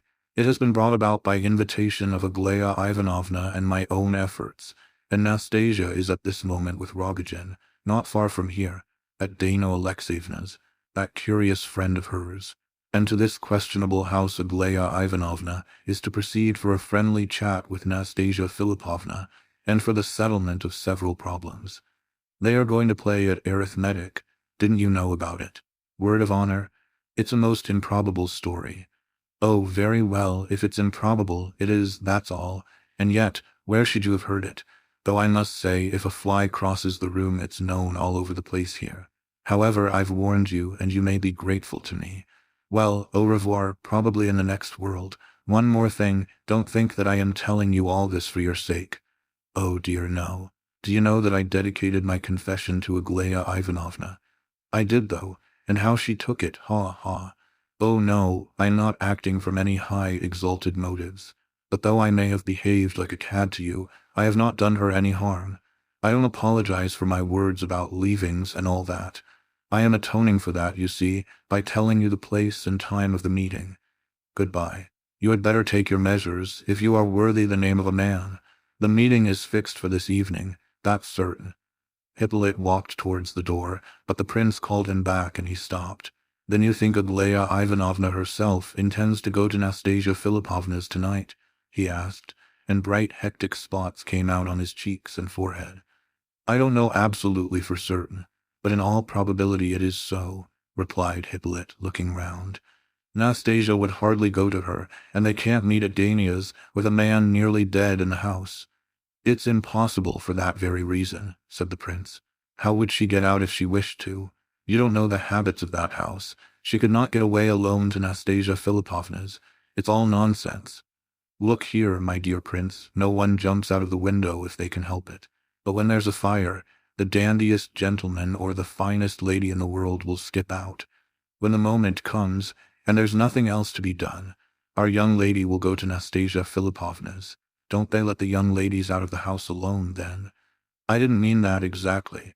If you didn't mean that, then she has only to go down the steps and walk off, and she need never come back unless she chooses. Ships are burned behind one sometimes, and one doesn't care to return whence one came. Life need not consist only of lunches and dinners, and princesses. It strikes me you take Aglaya Ivanovna for some conventional boarding school girl. I said so to her, and she quite agreed with me. Wait till 7 or 8 o'clock. In your place I would send someone there to keep watch, so as to seize the exact moment when she steps out of the house. Send Kolya. He'll play the spy with pleasure, for you at least. Ha, ha, ha. Hippolyte went out. There was no reason for the prince to set anyone to watch, even if he had been capable of such a thing. Aglaya's command that he should stay at home all day seemed almost explained now. Perhaps she meant to call for him herself, or it might be, of course, that she was anxious to make sure of his not coming there, and therefore bade him remain at home. His head whirled, the whole room seemed to be turning round. He lay down on the sofa and closed his eyes. One way or the other the question was to be decided at last, finally. Oh no, he did not think of Aglaya as a boarding school miss, or a young lady of the conventional type. He had long since feared that she might take some such step as this. But why did she wish to see Nastasia? He shivered all over as he lay. He was in high fever again. No, he did not account her a child. Certain of her looks, certain of her words of late had filled him with apprehension. At times it had struck him that she was putting too great a restraint upon herself, and he remembered that he had been alarmed to observe this.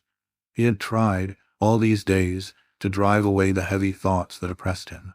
But what was the hidden mystery of that soul? The question had long tormented him, although he implicitly trusted that soul. And now it was all to be cleared up. It was a dreadful thought. And that woman again. Why did he always feel as though that woman were fated to appear at each critical moment of his life, and tear the thread of his destiny like a bit of rotten string? That he always had felt this he was ready to swear, although he was half delirious at the moment. If he had tried to forget her all this time, it was simply because he was afraid of her. Did he love the woman or hate her? This question he did not once ask himself today. His heart was quite pure. He knew whom he loved. He was not so much afraid of this meeting, nor of its strangeness, nor of any reasons there might be for it, unknown to himself. He was afraid of the woman herself, Nastasia Philipovna. He remembered, some days afterwards, how during all those fevered hours he had seen but her eyes, her look, had heard her voice, strange words of hers. He remembered that this was so, although he could not recollect the details of his thoughts. He could remember that Vera brought him some dinner, and that he took it, but whether he slept after dinner or no, he could not recollect. He only knew that he began to distinguish things clearly from the moment when Aglaia suddenly appeared, and he jumped up from the sofa and went to meet her. It was just 7:15 then. Aglaia was quite alone, and dressed, apparently hastily, in a light mantle.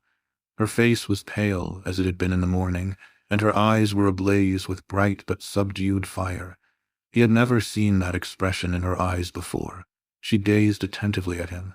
"You are quite ready, I observe," she said, with absolute composure, "dressed, and your hat in your hand. I see somebody has thought fit to warn you, and I know who." "Hippolyte? Yes, he told me," said the prince, feeling only half alive. "Come then, I suppose that you must escort me there. You are well enough to go out, aren't you?" "I am well enough. But is it really possible?" He broke off abruptly, and could not add another word. This was his one attempt to stop the mad child, and after he had made it, he followed her as though he had no will of his own. Confused as his thoughts were, he was, nevertheless, capable of realizing the fact that if he did not go with her, she would go alone, and so he must go with her at all hazards. He guessed the strength of her determination. It was beyond him to check it. They walked silently and said scarcely a word all the way. He only noticed that she seemed to know the road very well, and once, when he thought it better to go by a certain lane and remarked to her that it would be quieter and less public, she only said, "It's all the same," and went on. When they were almost arrived at Darya Alexeyevna's house, it was a large wooden structure of ancient date. A gorgeously dressed lady and a young girl came out of it. Both these ladies took their seats in a carriage, which was waiting at the door, talking and laughing loudly the while, and drove away without appearing to notice the approaching couple. No sooner had the carriage driven off than the door opened once more, and Rogojin, who had apparently been awaiting them, let them in and closed it after them. "There is not another soul in the house now excepting our 4 selves," he said aloud, looking at the prince in a strange way. Nastasia Philippovna was waiting for them in the first room they went into. She was dressed very simply, in black. She rose at their entrance, but did not smile or give her hand, even to the prince. Her anxious eyes were fixed upon Aglaia. Both sat down, at a little distance from one another, Aglaia on the sofa, in the corner of the room, Nastasia by the window. The prince and Rogojin remained standing, and were not invited to sit. Myshkin glanced at Rogojin in perplexity, but the latter only smiled disagreeably and said nothing. The silence continued for some few moments. An ominous expression passed over Nastasia Philippovna's face of a sudden. It became obstinate-looking, hard, and full of hatred, but she did not take her eyes off her visitors for a moment. Aglaia was clearly confused, but not frightened. On entering, she had merely glanced momentarily at her rival, and then had sat still, with her eyes on the ground, apparently in thought. Once or twice she glanced casually round the room. A shade of disgust was visible in her expression. She looked as though she were afraid of contamination in this place. She mechanically arranged her dress and fitted it uncomfortably, eventually changing her seat to the other end of the sofa. Probably she was unconscious of her own movements, but this very unconsciousness added to the offensiveness of their suggested meaning. At length she looked straight into Nastasia's eyes, and instantly read all there was to read in her rival's expression. Woman understood woman. Aglaia shuddered. "You know, of course, why I requested this meeting," she said at last, quietly, and pausing twice in the delivery of this very short sentence. "No, I know nothing about it," said Nastasia, dryly and abruptly. Aglaia blushed. Perhaps it struck her as very strange and impossible that she should really be sitting here and waiting for that woman's reply to her question. At the first sound of Nastasia's voice, a shudder ran through her frame. Of course that woman observed and took in all this. "You know quite well, but you are pretending to be ignorant," said Aglaia, very low, with her eyes on the ground. "Why should I?" asked Nastasia Philippovna, smiling slightly. "You want to take advantage of my position, now that I am in your house," continued Aglaia awkwardly. "For that position you are to blame and not I," said Nastasia, flaring up suddenly. "I did not invite you, but you me, and to this moment I am quite ignorant as to why I am thus honored." Aglaia raised her head haughtily. "Restrain your tongue," she said. "I did not come here to fight you with your own weapons." "Oh, then you did come to fight," I may conclude. "Dear me, and I thought you were cleverer." They looked at one another with undisguised malice. One of these women had written to the other, so lately, such letters as we have seen, and it all was dispersed at their first meeting. Yet it appeared that not one of the 4 persons in the room considered this in any degree strange. The prince who, up to yesterday, would not have believed that he could even dream of such an impossible scene as this, stood and listened and looked on, and felt as though he had long foreseen it all. The most fantastic dream seemed suddenly to have been metamorphosed into the most vivid reality. One of these women so despised the other, and so longed to express her contempt for her. Perhaps she had only come for that very purpose, as Rogojin said next day, that howsoever fantastical was the other woman, howsoever afflicted her spirit and disturbed her understanding, no preconceived idea of hers could possibly stand up against that deadly feminine contempt of her rival. The prince felt sure that Nastasia would say nothing about the letters herself, but he could judge by her flashing eyes and the expression of her face what the thought of those letters must be costing her at this moment. He would have given half his life to prevent Aglaia from speaking of them. But Aglaia suddenly braced herself up and seemed to master herself fully, all in an instant. "You have not quite understood," she said. "I did not come to quarrel with you, though I do not like you. I came to speak to you as one human being to another. I came with my mind made up as to what I had to say to you, and I shall not change my intention, although you may misunderstand me. So much the worse for you, not for myself. I wish to reply to all you have written to me and to reply personally, because I think that is the more convenient way. Listen to my reply to all your letters. I began to be sorry for Prince Lev Nikolaevich on the very day I made his acquaintance, and when I heard, afterwards, of all that took place at your house in the evening, I was sorry for him because he was such a simple-minded man, and because he, in the simplicity of his soul, believed that he could be happy with a woman of your character. What I feared actually took place. You could not love him, you tortured him and threw him over. You could not love him because you are too proud. No, not proud, that is an error, because you are too vain. No, not quite that either. Too self-loving, you are self-loving to madness. Your letters to me are a proof of it. You could not love so simple a soul as his, and perhaps in your heart you despised him and laughed at him. All you could love was your shame, and the perpetual thought that you were disgraced and insulted. If you were less shameful, or had no cause at all for shame, you would be still more unhappy than you are now. Aglaia brought out these thronging words with great satisfaction. They came from her lips hurriedly and impetuously, and had been prepared and thought out long ago, even before she had ever dreamed of the present meeting. She watched with eagerness the effect of her speech as shown in Nastasia's face, which was distorted with agitation. "You remember," she continued, "he wrote me a letter at that time. He says you know all about that letter and that you even read it. I understand all by means of this letter, and understand it correctly. He has since confirmed it all to me, what I now say to you, word for word. After receiving his letter I waited. I guessed that you would soon come back here, because you could never do without Petersburg. You are still too young and lovely for the provinces. However, this is not my own idea," she added, blushing dreadfully, and from this moment the color never left her cheeks to the end of her speech. "When I next saw the prince I began to feel terribly pained and hurt on his account. Do not laugh. If you laugh you are unworthy of understanding what I say." "Surely you see that I am not laughing," said Nastasia, sadly and sternly. "However, it's all the same to me. Laugh or not, just as you please.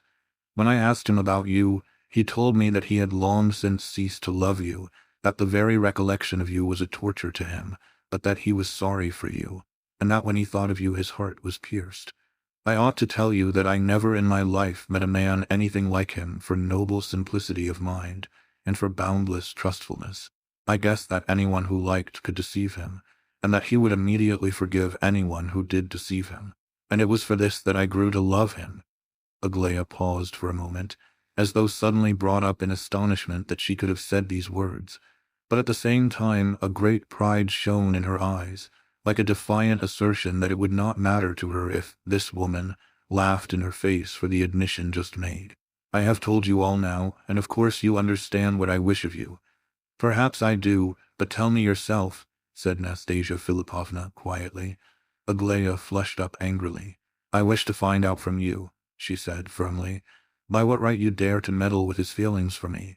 By what right you dared send me those letters? By what right do you continually remind both me and him that you love him, after you yourself threw him over and ran away from him in so insulting and shameful a way? I never told either him or you that I loved him, replied Nastasia Philipovna with an effort. And I did run away from him. You are right there, she added, scarcely audibly. Never told either him or me, cried Aglaia. How about your letters? Who asked you to try to persuade me to marry him? Was not that a declaration from you? Why do you force yourself upon us in this way? I confess I thought at first that you were anxious to arouse an aversion for him in my heart by your meddling, in order that I might give him up, and it was only afterwards that I guessed the truth. You imagined that you were doing an heroic action. How could you spare any love for him, when you love your own vanity to such an extent? Why could you not simply go away from here, instead of writing me those absurd letters? Why do you not now marry that generous man who loves you, and has done you the honor of offering you his hand? It is plain enough why. If you marry Rogojin, you lose your grievance. You will have nothing more to complain of. You will be receiving too much honor. Evgeny Pavlovitch was saying the other day that you had read too many poems and are too well educated for your position, and that you live in idleness. Add to this your vanity, and there you have reason enough. And do you not live in idleness? Things had come to this unexpected point too quickly. Unexpected because Nastasia Philipovna, on her way to Pavlovsk, had thought and considered a good deal, and had expected something different, though perhaps not altogether good, from this interview. But Aglaia had been carried away by her own outburst, just as a rolling stone gathers impetus as it careers downhill, and could not restrain herself in the satisfaction of revenge. It was strange, Nastasia Philipovna felt, to see Aglaia like this. She gazed at her, and could hardly believe her eyes and ears for a moment or two. Whether she were a woman who had read too many poems, as Evgeny Pavlovitch supposed, or whether she were mad, as the prince had assured Aglaia, at all events, this was a woman who, in spite of her occasionally cynical and audacious manner, was far more refined and trustful and sensitive than appeared. There was a certain amount of romantic dreaminess and caprice in her, but with the fantastic was mingled much that was strong and deep. The prince realized this, and great suffering expressed itself in his face. Aglaia observed it and trembled with anger. "How dare you speak so to me?" she said, with a haughtiness which was quite indescribable, replying to Nastasia's last remark. "You must have misunderstood what I said," said Nastasia in some surprise. "If you wish to preserve your good name, why did you not give up your guardian, Totsky, without all that theatrical posturing?" said Aglaia, suddenly apropos of nothing. "What do you know of my position that you dare to judge me?" cried Nastasia, quivering with rage and growing terribly white. "I know this much, that you did not go out to honest work, but went away with a rich man, Rogojin, in order to pose as a fallen angel. I don't wonder that Totsky was nearly driven to suicide by such a fallen angel." "Silence!" cried Nastasia Philipovna. "You are about as fit to understand me as the housemaid here, who bore witness against her lover in court the other day. She would understand me better than you do. Probably an honest girl living by her own toil. Why do you speak of a housemaid so contemptuously? I do not despise toil. I despise you when you speak of toil.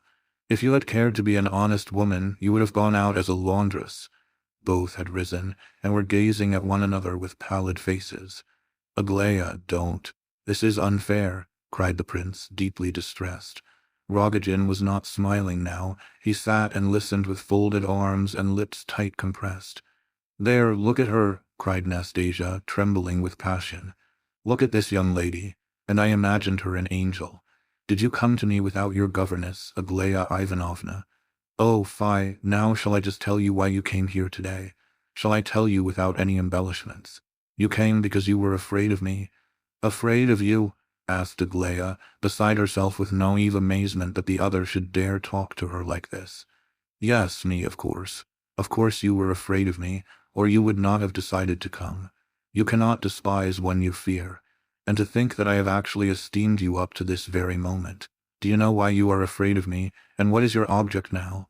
You wish to satisfy yourself with your own eyes as to which he loves best, myself or you, because you are fearfully jealous. He has told me already that he hates you, murmured Aglaia, scarcely audibly. Perhaps, I am not worthy of him, I know, but I think you are lying all the same.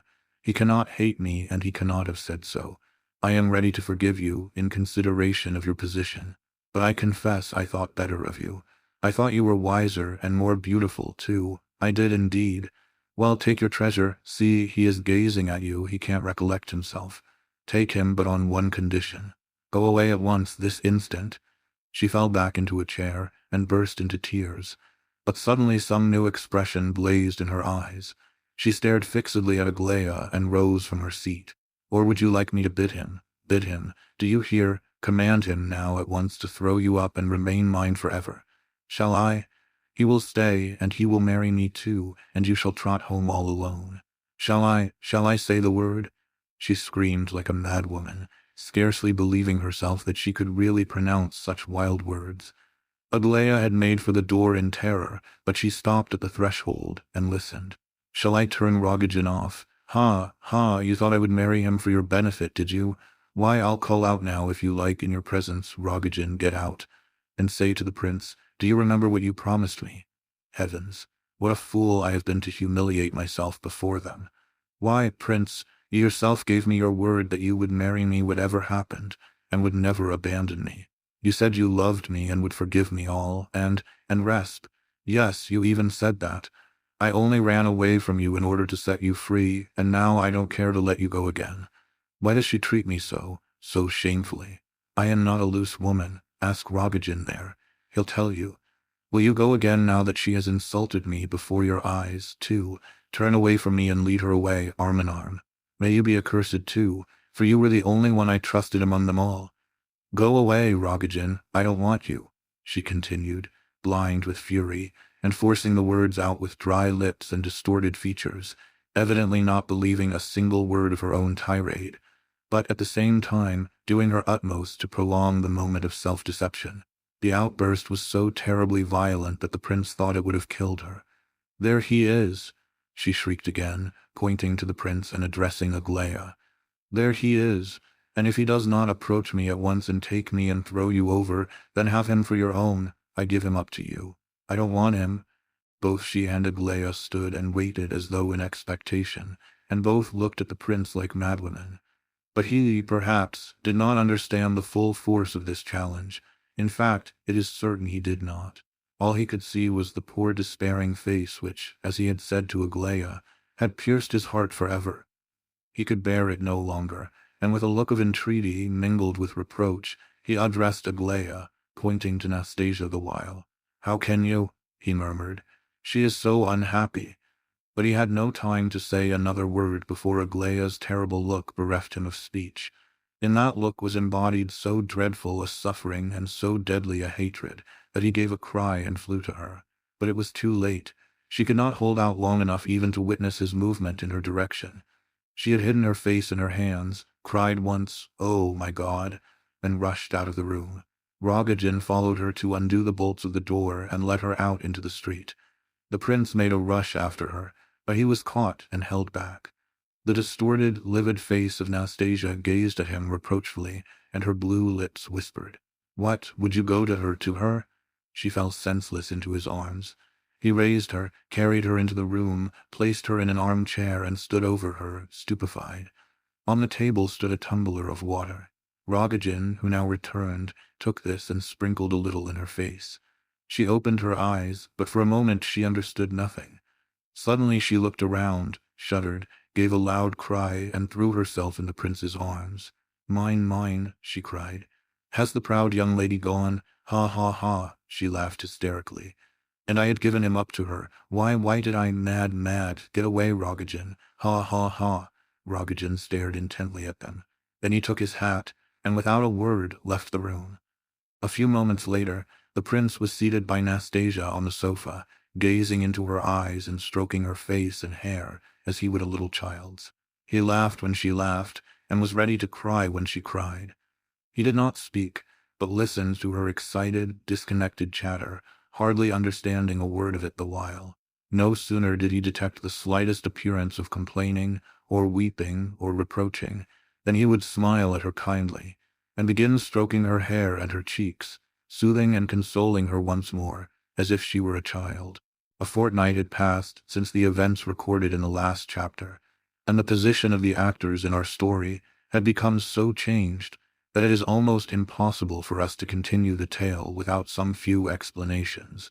Yet we feel that we ought to limit ourselves to the simple record of facts, without much attempt at explanation, for a very patent reason. Because we ourselves have the greatest possible difficulty in accounting for the facts to be recorded. Such a statement on our part may appear strange to the reader. How is anyone to tell a story which he cannot understand himself? In order to keep clear of a false position, we had perhaps better give an example of what we mean, and probably the intelligent reader will soon understand the difficulty. More especially are we inclined to take this course, since the example will constitute a distinct march forward of our story, and will not hinder the progress of the events remaining to be recorded. During the next fortnight, that is, through the early part of July, the history of our hero was circulated in the form of strange, diverting, most unlikely sounding stories, which passed from mouth to mouth, through the streets and villas adjoining those inhabited by Lebedev, Titsyn, Nastasia Philippovna, and the Epinchins. In fact, pretty well through the whole town and its environs. All society, both the inhabitants of the place and those who came down of an evening for the music, had got hold of one and the same story, in 1,000 varieties of detail, as to how a certain young prince had raised a terrible scandal in a most respectable household, had thrown over a daughter of the family, to whom he was engaged, and had been captured by a woman of shady reputation, whom he was determined to marry at once, breaking off all old ties for the satisfaction of his insane idea. And in spite of the public indignation roused by his action, the marriage was to take place in Pavlovsk openly and publicly, and the prince had announced his intention of going through with it with head erect and looking the whole world in the face. The story was so artfully adorned with scandalous details, and persons of so great eminence and importance were apparently mixed up in it, while, at the same time, the evidence was so circumstantial that it was no wonder the matter gave food for plenty of curiosity and gossip. According to the reports of the most talented gossip-mongers, those who, in every class of society, are always in haste to explain every event to their neighbors, the young gentleman concerned was of good family, a prince, fairly rich, weak of intellect, but a democrat and a dabbler in the nihilism of the period, as exposed by Mr. Turgenev. He could hardly talk Russian, but had fallen in love with one of the Miss Epinchins, and his suit met with so much encouragement that he had been received in the house as the recognized bridegroom-to-be of the young lady. But like the Frenchman of whom the story is told that he studied for holy orders, took all the oaths, was ordained priest, and next morning wrote to his bishop informing him that, as he did not believe in God, and considered it wrong to deceive the people and live upon their pockets, he begged to surrender the orders conferred upon him the day before, and to inform his lordship that he was sending this letter to the public press. Like this Frenchman, the prince played a false game. It was rumored that he had purposely waited for the solemn occasion of a large evening party at the house of his future bride, at which he was introduced to several eminent persons, in order publicly to make known his ideas and opinions, and thereby insult the bigwigs, and to throw over his bride as offensively as possible, and that, resisting the servants who were told off to turn him out of the house, he had seized and thrown down a magnificent china vase. As a characteristic addition to the above, it was currently reported that the young prince really loved the lady to whom he was engaged, and had thrown her over out of purely nihilistic motives, with the intention of giving himself the satisfaction of marrying a fallen woman in the face of all the world, thereby publishing his opinion that there is no distinction between virtuous and disreputable women, but that all women are alike, free, and a fallen woman, indeed, somewhat superior to a virtuous one. It was declared that he believed in no classes or anything else, excepting the woman question. All this looked likely enough, and was accepted as fact by most of the inhabitants of the place, especially as it was borne out, more or less, by daily occurrences. Of course, much was said that could not be determined absolutely. For instance, it was reported that the poor girl had so loved her future husband that she had followed him to the house of the other woman, the day after she had been thrown over. Others said that he had insisted on her coming, himself, in order to shame and insult her by his taunts and nihilistic confessions when she reached the house. However all these things might be, the public interest in the matter grew daily, especially as it became clear that the scandalous wedding was undoubtedly to take place. So that if our readers were to ask an explanation, not of the wild reports about the prince's nihilistic opinions, but simply as to how such a marriage could possibly satisfy his real aspirations, or as to the spiritual condition of our hero at this time, we confess that we should have great difficulty in giving the required information. All we know is that the marriage really was arranged, and that the prince had commissioned Lebedev and Keller to look after all the necessary business connected with it, that he had requested them to spare no expense, that Nastasia herself was hurrying on the wedding, that Keller was to be the prince's best man at his own earnest request, and that Burdovsky was to give Nastasia away to his great delight. The wedding was to take place before the middle of July. But, besides the above, we are cognizant of certain other undoubted facts, which puzzle us a good deal, because they seem flatly to contradict the foregoing. We suspect, for instance, that having commissioned Lebedev and the others, as above, the prince immediately forgot all about masters of ceremonies and even the ceremony itself, and we feel quite certain that in making these arrangements he did so in order that he might absolutely escape all thought of the wedding, and even forget its approach if he could, by detailing all business concerning it to others. What did he think of all this time then? What did he wish for? There is no doubt that he was a perfectly free agent all through, and that as far as Nastasia was concerned, there was no force of any kind brought to bear on him. Nastasia wished for a speedy marriage, true, but the prince agreed at once to her proposals. He agreed, in fact, so casually that anyone might suppose he was but acceding to the most simple and ordinary suggestion. There are many strange circumstances such as this before us, but in our opinion they do but deepen the mystery and do not in the smallest degree help us to understand the case. However, let us take one more example. Thus, we know for a fact that during the whole of this fortnight the prince spent all his days and evenings with Nastasia. He walked with her, drove with her. He began to be restless whenever he passed an hour without seeing her. In fact, to all appearances, he sincerely loved her. He would listen to her for hours at a time with a quiet smile on his face, scarcely saying a word himself. And yet we know, equally certainly, that during this period he several times set off, suddenly, to the Epinchins, not concealing the fact from Nastasia Philipovna, and driving the latter to absolute despair. We know also that he was not received at the Epinchins so long as they remained at Pavlovsk, and that he was not allowed an interview with Aglaya. But next day he would set off once more on the same errand, apparently quite oblivious of the fact of yesterday's visit having been a failure, and, of course, meeting with another refusal. We know, too, that exactly an hour after Aglaya had fled from Nastasia Philipovna's house on that fateful evening, the prince was at the Epinchins, and that his appearance there had been the cause of the greatest consternation and dismay, for Aglaya had not been home, and the family only discovered then, for the first time, that the two of them had been to Nastasia's house together. It was said that Elizabetha Prokofievna and her daughters had there, and then denounced the prince in the strongest terms, and had refused any further acquaintance and friendship with him, their rage and denunciations being redoubled, when Varya Ardalionovna suddenly arrived, and stated that Aglaya had been at her house in a terrible state of mind for the last hour, and that she refused to come home. This last item of news, which disturbed Lizaveta Prokofievna more than anything else, was perfectly true. On leaving Nastasia's, Aglaya had felt that she would rather die than face her people, and had therefore gone straight to Nina Alexandrovna's.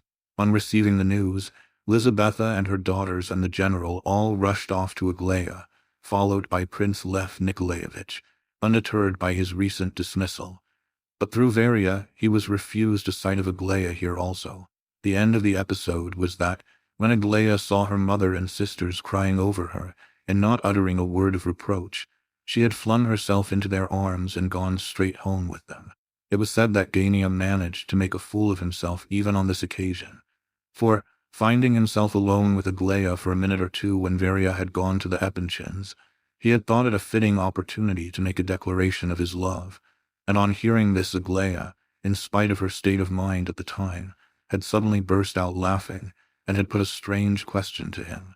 She asked him whether he would consent to hold his finger to a lighted candle in proof of his devotion. Gania, it was said, looked so comically bewildered that Aglaia had almost laughed herself into hysterics, and had rushed out of the room and upstairs, where her parents had found her. Hippolyte told the prince this last story, sending for him on purpose. When Myshkin heard about the candle and Gania's finger, he had laughed so that he had quite astonished Hippolyte, and then shuddered and burst into tears. The prince's condition during those days was strange and perturbed. Hippolyte plainly declared that he thought he was out of his mind. This, however, was hardly to be relied upon. Offering all these facts to our readers and refusing to explain them, we do not for a moment desire to justify our hero's conduct. On the contrary, we are quite prepared to feel our share of the indignation which his behavior aroused in the hearts of his friends. Even Vera Lebedev was angry with him for a while, so was Kolya, so was Keller until he was selected for best man, so was Lebedev himself, who began to intrigue against him out of pure irritation. But of this anon.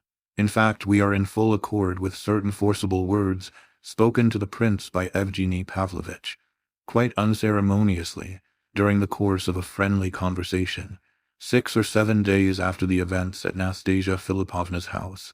We may remark here that not only the Epanchins themselves, but all who had anything to do with them, thought it right to break with the prince in consequence of his conduct.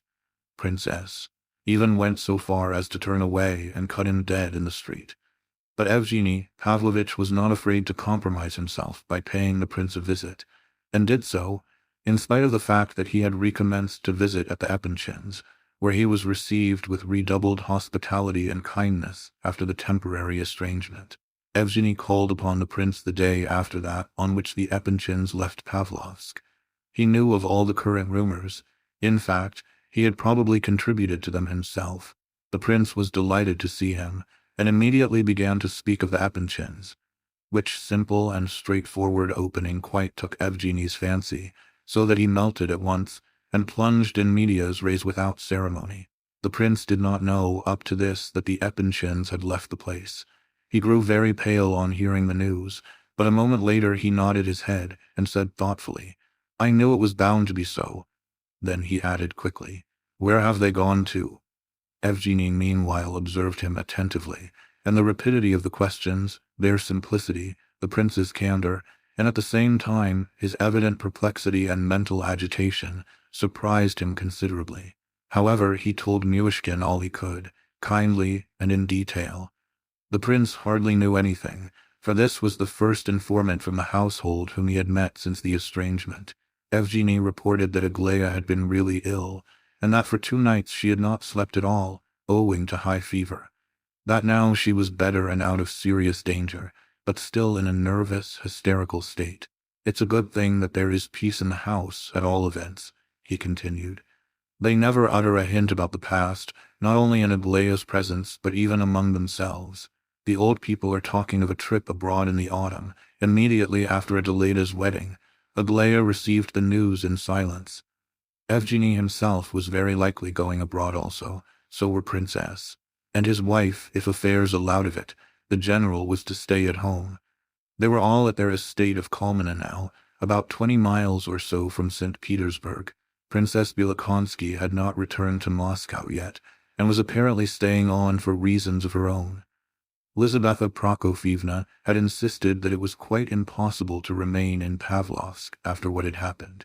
Evgeny had told her of all the rumors current in town about the affair, so that there could be no talk of their going to their house on the Yelagin as yet.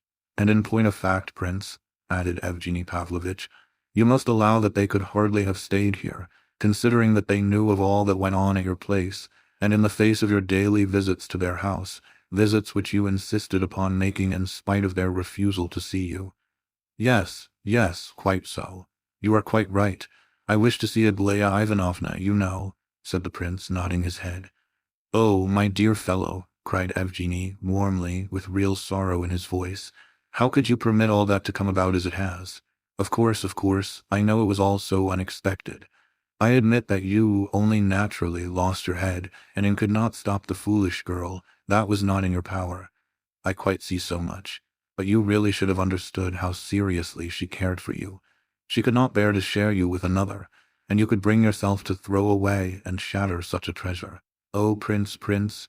Yes, you are quite right again, said the poor prince, in anguish of mind. I was wrong, I know, but it was only Aglaya who looked on Nastasia Philipovna so. No one else did, you know. But that's just the worst of it all, don't you see, that there was absolutely nothing serious about the matter in reality, cried Evgeny, beside himself. Excuse me, prince, but I have thought over all this. I have thought a great deal over it. I know all that had happened before. I know all that took place 6 months since. And I know there was nothing serious about the matter. It was but fancy, smoke, fantasy, distorted by agitation, and only the alarmed jealousy of an absolutely inexperienced girl could possibly have mistaken it for serious reality. Here Evgeny Pavlovitch quite let himself go, and gave the reins to his indignation. Clearly and reasonably, and with great psychological insight, he drew a picture of the prince's past relations with Nastasia Philipovna. Evgeny Pavlovitch always had a ready tongue, but on this occasion his eloquence surprised himself. From the very beginning, he said, you began with a lie. What began with a lie was bound to end with a lie. Such is the law of nature. I do not agree, in fact I am angry, when I hear you called an idiot. You are far too intelligent to deserve such an epithet, but you are so far strange as to be unlike others, that you must allow yourself. Now, I have come to the conclusion that the basis of all that has happened has been first of all your innate inexperience. Remark the expression innate, prince. Then follows your unheard-of simplicity of heart. Then comes your absolute want of sense of proportion. To this want you have several times confessed. And lastly, a mass, an accumulation of intellectual convictions which you, in your unexampled honesty of soul, accept unquestionably as also innate and natural and true. Admit, prince, that in your relations with Nastasia Philipovna there has existed, from the very first, something democratic, and the fascination, so to speak, of the woman question. I know all about that scandalous scene at Nastasia Philipovna's house when Rogojin brought the money, 6 months ago. I'll show you yourself as in a looking-glass, if you like. I know exactly all that went on in every detail and why things have turned out as they have. You thirsted, while in Switzerland, for your home country, for Russia. You read, doubtless, many books about Russia, excellent books, I dare say, but hurtful to you. And you arrived here, as it were, on fire with the longing to be of service. Then, on the very day of your arrival, they tell you a sad story of an ill-used woman. They tell you, a night, pure and without reproach, this tale of a poor woman. The same day you actually see her. You are attracted by her beauty, her fantastic, almost demoniacal beauty. I admit her beauty, of course. Add to all this your nervous nature, your epilepsy, and your sudden arrival in a strange town. The day of meetings and of exciting scenes, the day of unexpected acquaintanceships, the day of sudden actions, the day of meeting with the 3 lovely Epanchin girls, and among them Aglaya. Add your fatigue, your excitement. Add Nastasia's evening party, and the tone of that party, and what were you to expect of yourself at such a moment as that? Yes, said the prince once more, nodding his head and blushing slightly. Yes, it was so, or nearly so. I know it. And besides, you see, I had not slept the night before in the train, or the night before that, either, and I was very tired. Of course, quite so. That's what I am driving at, continued Evgeny excitedly. It is as clear as possible, and most comprehensible, that you, in your enthusiasm, should plunge headlong into the first chance that came of publicly airing your great idea that you, a prince and a pure living man, did not consider a woman disgraced if the sin were not her own, but that of a disgusting social libertine. Oh, heavens! It's comprehensible enough, my dear prince, but that is not the question, unfortunately. The question is, was there any reality and truth in your feelings? Was it nature, or nothing but intellectual enthusiasm? What do you think yourself? We are told, of course, that a far worse woman was forgiven, but we don't find that she was told that she had done well, or that she was worthy of honor and respect. Did not your common sense show you what was the real state of the case, a few months later? The question is now, not whether she is an innocent woman. I do not insist one way or the other. I do not wish to. But can her whole career justify such intolerable pride, such insolent, rapacious egotism as she has shown? Forgive me, I am too violent perhaps, but— Yes, I dare say it is all as you say. I dare say you are quite right, muttered the prince once more. She is very sensitive and easily put out, of course, but still she is worthy of sympathy. Is that what you wish to say, my good fellow? But then, for the mere sake of vindicating her worthiness of sympathy, you should not have insulted and offended a noble and generous girl in her presence. This is a terrible exaggeration of sympathy. How can you love a girl, and yet so humiliate her as to throw her over for the sake of another woman, before the very eyes of that other woman, when you have already made her a formal proposal of marriage? And you did propose to her, you know. You did so before her parents and sisters. Can you be an honest man, Prince, if you act so? I ask you. And did you not deceive that beautiful girl when you assured her of your love? Yes, you are quite right. Oh, I feel that I am very guilty, said Myshkin in deepest distress. But as if that is enough, cried Evgeny indignantly. As if it is enough simply to say, I know I am very guilty. You are to blame, and yet you persevere in evil-doing. Where was your heart? I should like to know, your Christian heart, all that time. Did she look as though she were suffering less at that moment? You saw her face. Was she suffering less than the other woman? How could you see her suffering and allow it to continue? How could you? But I did not allow it, murmured the wretched prince. How? What do you mean you didn't allow? Upon my word, I didn't. To this moment I don't know how it all happened. I ran after Aglaya Ivanovna, but Nastasia Philipovna fell down in a faint, and since that day they won't let me see Aglaya. That's all I know. It's all the same. You ought to have run after Aglaya, though the other was fainting. Yes, I ought, but I couldn't. She would have died, she would have killed herself. You don't know her, and I should have told Aglaya everything afterwards. But I see, Evgeny Pavlovitch, you don't know all. Tell me now, why am I not allowed to see Aglaya? I should have cleared it all up, you know. Neither of them kept to the real point, you see. I could never explain what I mean to you, but I think I could to Aglaya. Oh, my God, my God. You spoke just now of Aglaya's face at the moment when she ran away. Oh, my God, I remember it. Come along, quick. He pulled at Evgeny's coat sleeve nervously and excitedly, and rose from his chair. Where to? Come to Aglaya, quick. But I told you she is not at Pavlovsk, and what would be the use if she were?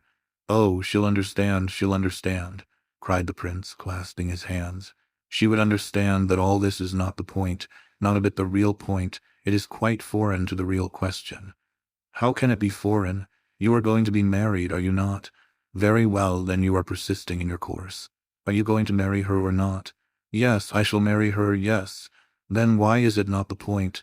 Oh, no, it is not the point, not a bit. It makes no difference my marrying her. It means nothing. How means nothing? You are talking nonsense, my friend. You are marrying the woman you love in order to secure her happiness, and Aglaya sees and knows it. How can you say that it's not the point? Her happiness? Oh, no. I am only marrying her. Well, because she wished it. It means nothing. It's all the same. She would certainly have died. I see now that that marriage with Rogojin was an insane idea. I understand all now that I did not understand before. And do you know, when those two stood opposite to one another, I could not bear Nastasia Philipovna's face. You must know, Evgeny Pavlovitch, I have never told anyone before, not even Aglaya, that I cannot bear Nastasia Philipovna's face. He lowered his voice mysteriously as he said this.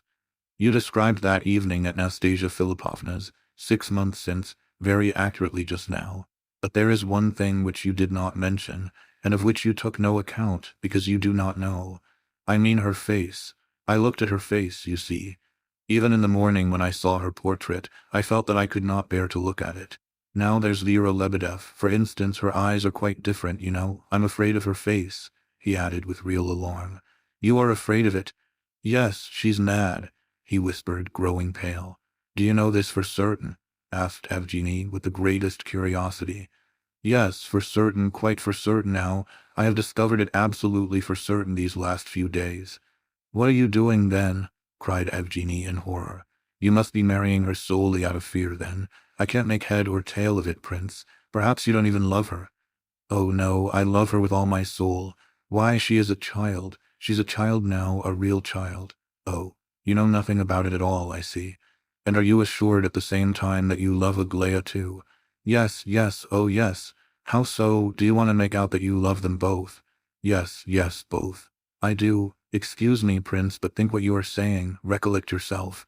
Without Aglaia, I must see Aglaia. I shall die in my sleep very soon. I thought I was dying in my sleep last night. Oh, if Aglaia only knew all. I mean really, really all. Because she must know all. That's the first condition towards understanding. Why cannot we ever know all about another, especially when that other has been guilty? But I don't know what I'm talking about. I'm so confused. You pain me so dreadfully. Surely Aglaia has not the same expression now as she had at the moment when she ran away. Oh, yes, I am guilty, and I know it. Probably I am in fault all round. I don't quite know how, but I am in fault, no doubt. There is something else, but I cannot explain it to you, Evgeny Pavlovitch. I have no words, but Aglaia will understand. I have always believed Aglaia will understand. I am assured she will. No, Prince, she will not. Aglaia loved like a woman, like a human being, not like an abstract spirit. Do you know what, my poor Prince? The most probable explanation of the matter is that you never loved either the one or the other in reality. I don't know. Perhaps you are right in much that you have said, Evgeny Pavlovitch. You are very wise, Evgeny Pavlovitch. Oh, how my head is beginning to ache again. Come to her, quick, for God's sake, come. But I tell you she is not in Pavlovsk. She's in Kolmina. Oh, come to Kolmina then. Come, let us go at once. No, no, impossible, said Evgeny, rising. Look here, I'll write a letter, take a letter for me. No, no, Prince, you must forgive me, but I can't undertake any such commissions. I really can't. And so they parted. Evgeny Pavlovitch left the house with strange convictions. He, too, felt that the prince must be out of his mind. And what did he mean by that face, a face which he so fears and yet so loves? And meanwhile he really may die, as he says, without seeing Aglaia, and she will never know how devotedly he loves her. Ha, ha, ha! How does the fellow manage to love two of them? Two different kinds of love, I suppose. This is very interesting. Poor idiot!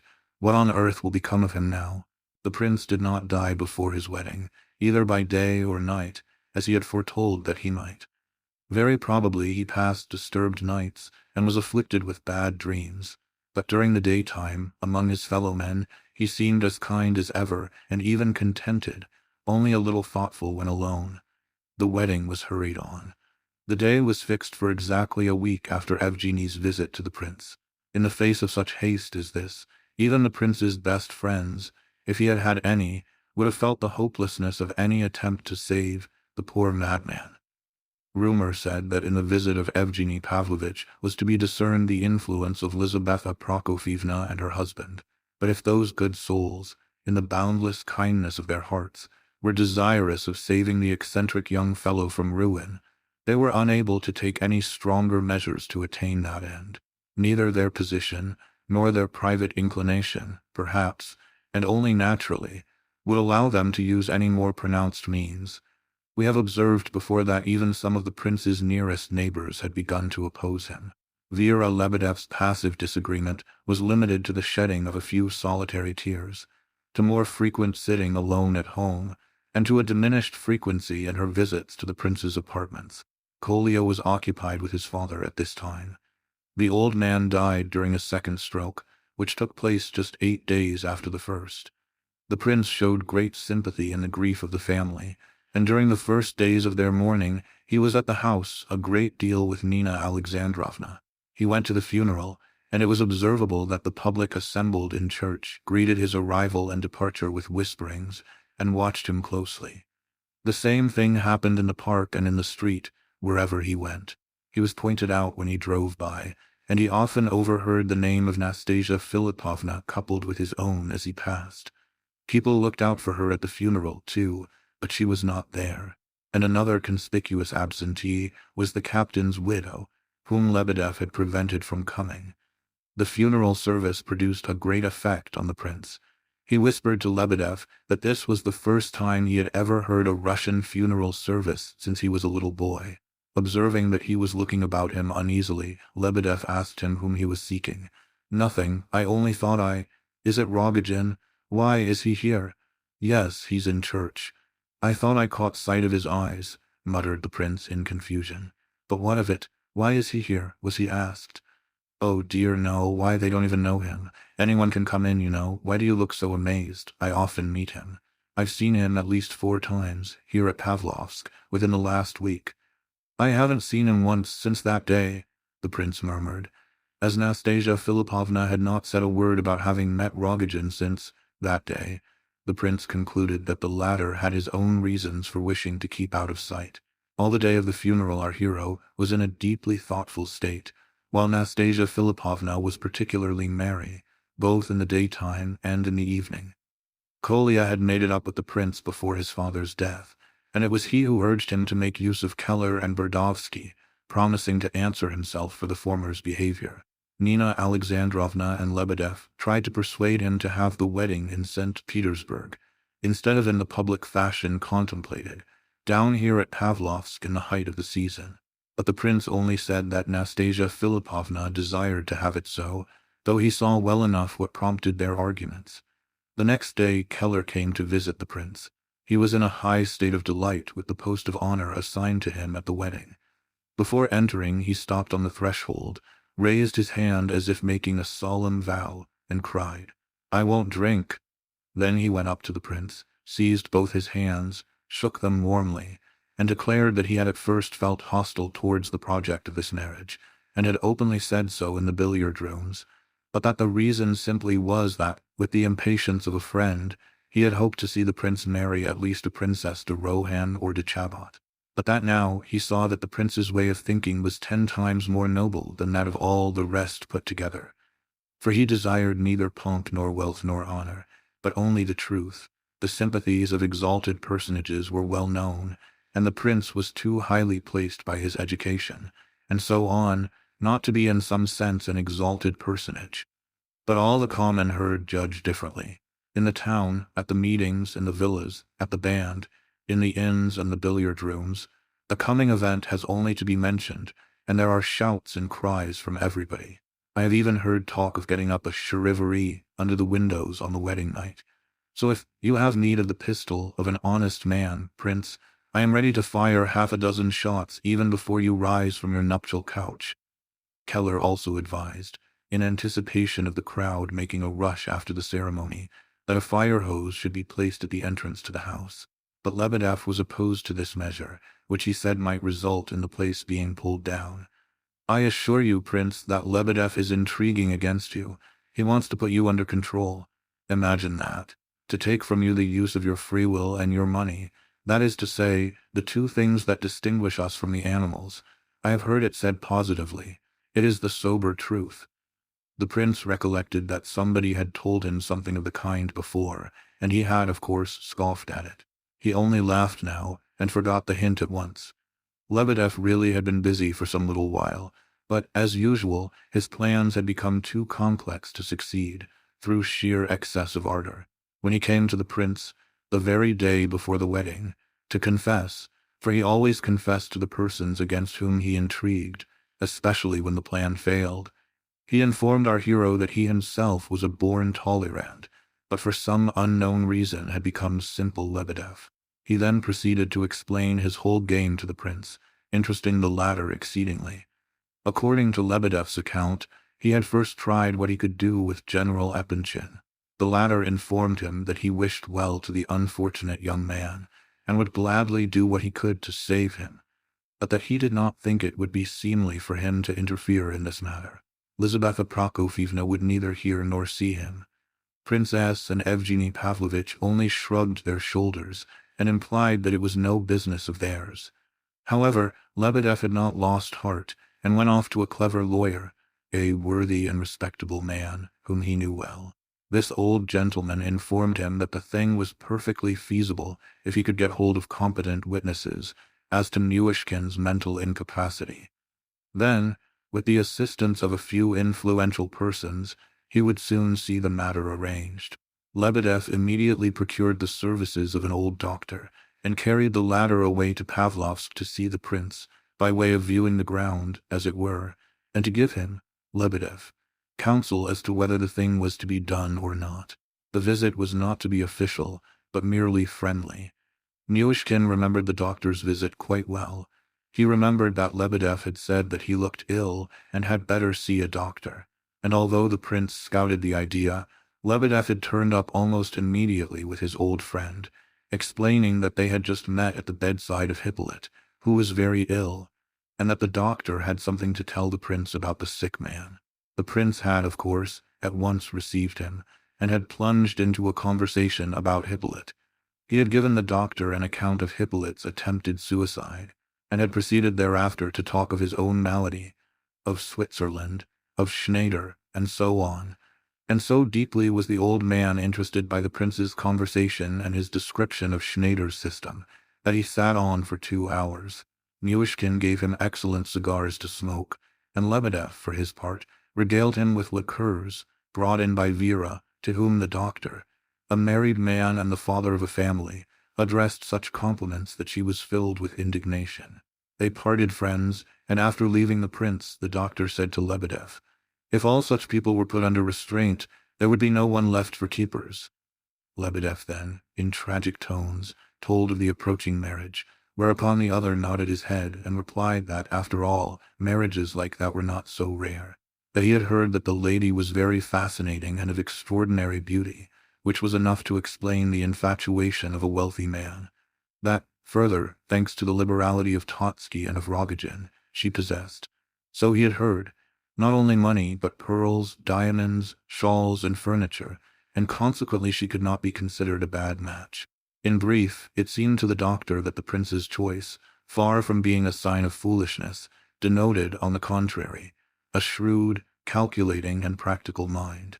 Lebedev had been much struck by this point of view, and he terminated his confession by assuring the prince that he was ready, if need be, to shed his very life's blood for him. Hippolyte, too, was a source of some distraction to the prince at this time. He would send for him at any and every hour of the day. They lived, Hippolyte and his mother and the children, in a small house not far off, and the little ones were happy, if only because they were able to escape from the invalid into the garden. The prince had enough to do in keeping the peace between the irritable Hippolyte and his mother, and eventually the former became so malicious and sarcastic on the subject of the approaching wedding, that Myshkin took offense at last, and refused to continue his visits. A couple of days later, however, Hippolyte's mother came with tears in her eyes and begged the prince to come back, or he would eat her up bodily. She added that Hippolyte had a great secret to disclose. Of course the prince went. There was no secret, however, unless we reckon certain pantings and agitated glances around, probably all put on as the invalid begged his visitor to beware of Rogojin. "He is the sort of man," he continued, "who won't give up his object, you know. He is not like you and me, Prince. He belongs to quite a different order of beings. If he sets his heart on a thing, he won't be afraid of anything," and so on. Hippolyte was very ill, and looked as though he could not long survive. He was tearful at first, but grew more and more sarcastic and malicious as the interview proceeded. The prince questioned him in detail as to his hints about Rogojin. He was anxious to seize upon some facts which might confirm Hippolyte's vague warnings, but there were none, only Hippolyte's own private impressions and feelings. However, the invalid, to his immense satisfaction, ended by seriously alarming the prince. At first Myshkin had not cared to make any reply to his sundry questions, and only smiled in response to Hippolyte's advice to run for his life, abroad, if necessary. There are Russian priests everywhere, and one can get married all over the world. But it was Hippolyte's last idea which upset him. "What I am really alarmed about, though," he said, "is Aglaya Ivanovna. Rogojin knows how you love her. Love for love. You took Nastasia Philippovna from him. He will murder Aglaya Ivanovna, for though she is not yours, of course, now, still such an act would pain you, wouldn't it?" He had attained his end. The prince left the house beside himself with terror. These warnings about Rogojin were expressed on the day before the wedding. That evening, the prince saw Nastasia Philippovna for the last time before they were to meet at the altar, but Nastasia was not in a position to give him any comfort or consolation. On the contrary, she only added to his mental perturbation as the evening went on. Up to this time, she had invariably done her best to cheer him. She was afraid of his looking melancholy. She would try singing to him, and telling him every sort of funny story or reminiscence that she could recall. The prince nearly always pretended to be amused, whether he were so actually or no, but often enough he laughed sincerely, delighted by the brilliancy of her wit when she was carried away by her narrative, as she very often was. Nastasia would be wild with joy to see the impression she had made, and to hear his laugh of real amusement, and she would remain the whole evening in a state of pride and happiness. But this evening, her melancholy and thoughtfulness grew with every hour. The prince had told Evgeny Pavlovitch with perfect sincerity that he loved Nastasia Philippovna with all his soul. In his love for her, there was the sort of tenderness one feels for a sick, unhappy child which cannot be left alone. He never spoke of his feelings for Nastasia to anyone, not even to herself. When they were together, they never discussed their feelings, and there was nothing in their cheerful, animated conversation which an outsider could not have heard. Darya Alexeyevna, with whom Nastasia was staying, told afterwards how she had been filled with joy and delight only to look at them, all this time. Thanks to the manner in which he regarded Nastasia's mental and moral condition, the prince was to some extent freed from other perplexities. She was now quite different from the woman he had known 3 months before. He was not astonished, for instance, to see her now so impatient to marry him. She who formerly had wept with rage and hurled curses and reproaches at him if he mentioned marriage. It shows that she no longer fears, as she did then, that she would make me unhappy by marrying me, he thought, and he felt sure that so sudden a change could not be a natural one. This rapid growth of self-confidence could not be due only to her hatred for Aglaya. To suppose that would be to suspect the depth of her feelings, nor could it arise from dread of the fate that awaited her if she married Rogojin. These causes, indeed, as well as others, might have played a part in it, but the true reason, Myshkin decided, was the one he had long suspected, that the poor sick soul had come to the end of its forces. Yet this was an explanation that did not procure him any peace of mind. At times, he seemed to be making violent efforts to think of nothing, and one would have said that he looked on his marriage as an unimportant formality, and on his future happiness as a thing not worth considering.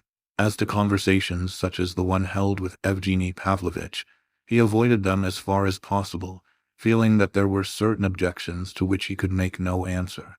The prince had observed that Nastasia knew well enough what Aglaya was to him. He never spoke of it, but he had seen her face when she had caught him starting off for the Epinchins' house on several occasions. When the Epinchins left Pavlovsk, she had beamed with radiance and happiness. Unsuspicious and unobservant as he was, he had feared at that time that Nastasia might have some scheme in her mind for a scene or scandal which would drive Aglaya out of Pavlovsk. She had encouraged the rumors and excitement among the inhabitants of the place as to her marriage with the prince, in order to annoy her rival, and, finding it difficult to meet the Epinchins anywhere, she had, on one occasion, taken him for a drive past their house. He did not observe what was happening until they were almost passing the windows, when it was too late to do anything. He said nothing, but for 2 days afterwards he was ill. Nastasia did not try that particular experiment again. A few days before that fixed for the wedding, she grew grave and thoughtful. She always ended by getting the better of her melancholy, and becoming merry and cheerful again, but not quite so unaffectedly happy as she had been some days earlier. The prince redoubled his attentive study of her symptoms. It was a most curious circumstance, in his opinion, that she never spoke of Rogojin. But once, about 5 days before the wedding, when the prince was at home, a messenger arrived begging him to come at once, as Nastasia Philippovna was very ill. He had found her in a condition approaching to absolute madness. She screamed and trembled, and cried out that Rogojin was hiding out there in the garden, that she had seen him herself, and that he would murder her in the night, that he would cut her throat. She was terribly agitated all day. But it so happened that the prince called at Hippolyte's house later on, and heard from his mother that she had been in town all day, and had there received a visit from Rogojin, who had made inquiries about Pavlovsk. On inquiry, it turned out that Rogojin visited the old lady in town at almost the same moment when Nastasia declared that she had seen him in the garden, so that the whole thing turned out to be an illusion on her part. Nastasia immediately went across to Hippolyte's to inquire more accurately, and returned immensely relieved and comforted. On the day before the wedding, the prince left Nastasia in a state of great animation. Her wedding dress and all sorts of finery had just arrived from town. Myshkin had not imagined that she would be so excited over it, but he praised everything, and his praise rendered her doubly happy. But Nastasia could not hide the cause of her intense interest in her wedding splendor. She had heard of the indignation in the town, and knew that some of the populace was getting up a sort of charivari with music, that verses had been composed for the occasion, and that the rest of Pavlovsk society more or less encouraged these preparations. So, since attempts were being made to humiliate her, she wanted to hold her head even higher than usual, and to overwhelm them all with the beauty and taste of her toilette. Let them shout and whistle if they dare. Her eyes flashed at the thought. But underneath this, she had another motive of which she did not speak. She thought that possibly Aglaya, or at any rate someone sent by her, would be present incognito at the ceremony, or in the crowd, and she wished to be prepared for this eventuality. The prince left her at 11, full of these thoughts, and went home. But it was not 12 o'clock when a messenger came to say that Nastasia was very bad, and he must come at once. On hurrying back, he found his bride locked up in her own room, and could hear her hysterical cries and sobs. It was some time before she could be made to hear that the prince had come, and then she opened the door only just sufficiently to let him in, and immediately locked it behind him. She then fell on her knees at his feet. So at least Dana Alexeyevna reported. "What am I doing? What am I doing to you?" she sobbed convulsively, embracing his knees. The prince was a whole hour soothing and comforting her, and left her, at length, pacified and composed. He sent another messenger during the night to inquire after her, and 2 more next morning. The last brought back a message that Nastasia was surrounded by a whole army of dressmakers and maids, and was as happy and as busy as such a beauty should be on her wedding morning, and that there was not a vestige of yesterday's agitation remaining. The message concluded with the news that at the moment of the bearer's departure there was a great confabulation in progress as to which diamonds were to be worn, and how. This message entirely calmed the prince's mind. The following report of the proceedings on the wedding day may be depended upon as coming from eyewitnesses. The wedding was fixed for 8 o'clock in the evening. Nastasia Philippovna was ready at 7. From 6 o'clock groups of people began to gather at Nastasia's house, at the prince's, and at the church door, but more especially at the former place. The church began to fill at 7. Kolya and Vera Lebedev were very anxious on the prince's account, but they were so busy over the arrangements for receiving the guests after the wedding that they had not much time for the indulgence of personal feelings. There were to be very few guests besides the best men and so on. Only Dana Alexeyevna, the Titsins, Gania, and the doctor. When the prince asked Lebedev why he had invited the doctor, who was almost a stranger, Lebedev replied, "Why, he wears an order, and it looks so well." This idea amused the prince. Keller and Berdovsky looked wonderfully correct in their dress coats and white kid gloves, although Keller caused the bridegroom some alarm by his undisguisedly hostile glances at the gathering crowd of sightseers outside. At about 7:30, the prince started for the church in his carriage. We may remark here that he seemed anxious not to omit a single one of the recognized customs and traditions observed at weddings. He wished all to be done as openly as possible, and in due order. Arrived at the church, Myshkin, under Keller's guidance, passed through the crowd of spectators, amid continuous whispering and excited exclamations. The prince stayed near the altar, while Keller made off once more to fetch the bride.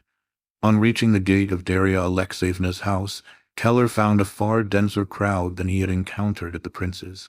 The remarks and exclamations of the spectators here were of so irritating a nature that Keller was very near making them a speech on the impropriety of their conduct, but was luckily caught by Berdovsky in the act of turning to address them, and hurried indoors.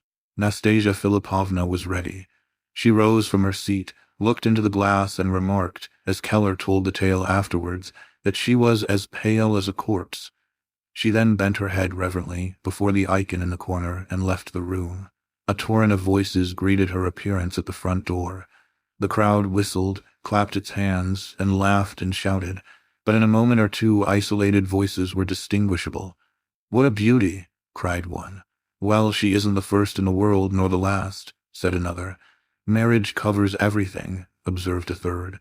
"I defy you to find another beauty like that," said a fourth. "She's a real princess. I'd sell my soul for such a princess as that." Nastasia came out of the house looking as white as any handkerchief, but her large dark eyes shone upon the vulgar crowd like blazing coals. The spectators' cries were redoubled, and became more exultant and triumphant every moment. The door of the carriage was open, and Keller had given his hand to the bride to help her in, when suddenly with a loud cry she rushed from him, straight into the surging crowd. Her friends about her were stupefied with amazement. The crowd parted as she rushed through it, and suddenly, at a distance of 5 or 6 yards from the carriage, appeared Rogojin. It was his look that had caught her eyes. Nastasia rushed to him like a madwoman and seized both his hands. "Save me," she cried. "Take me away anywhere you like, quick." Rogojin seized her in his arms and almost carried her to the carriage. Then, in a flash, he tore a 100-ruble note out of his pocket and held it to the coachman. "To the station, quick. If you catch the train, you shall have another. Quick." He leaped into the carriage after Nastasia and banged the door. The coachman did not hesitate a moment. He whipped up the horses, and they were off. "One more second and I should have stopped him," said Keller afterwards. In fact, he and Burdovsky jumped into another carriage and set off in pursuit, but it struck them as they drove along that it was not much use trying to bring Nastasia back by force. "Besides," said Burdovsky, "the prince would not like it, would he?" So they gave up the pursuit. Rogojin and Nastasia Philippovna reached the station just in time for the train. As he jumped out of the carriage and was almost on the point of entering the train, Rogojin accosted a young girl standing on the platform and wearing an old-fashioned, but respectable-looking, black cloak and a silk handkerchief over her head.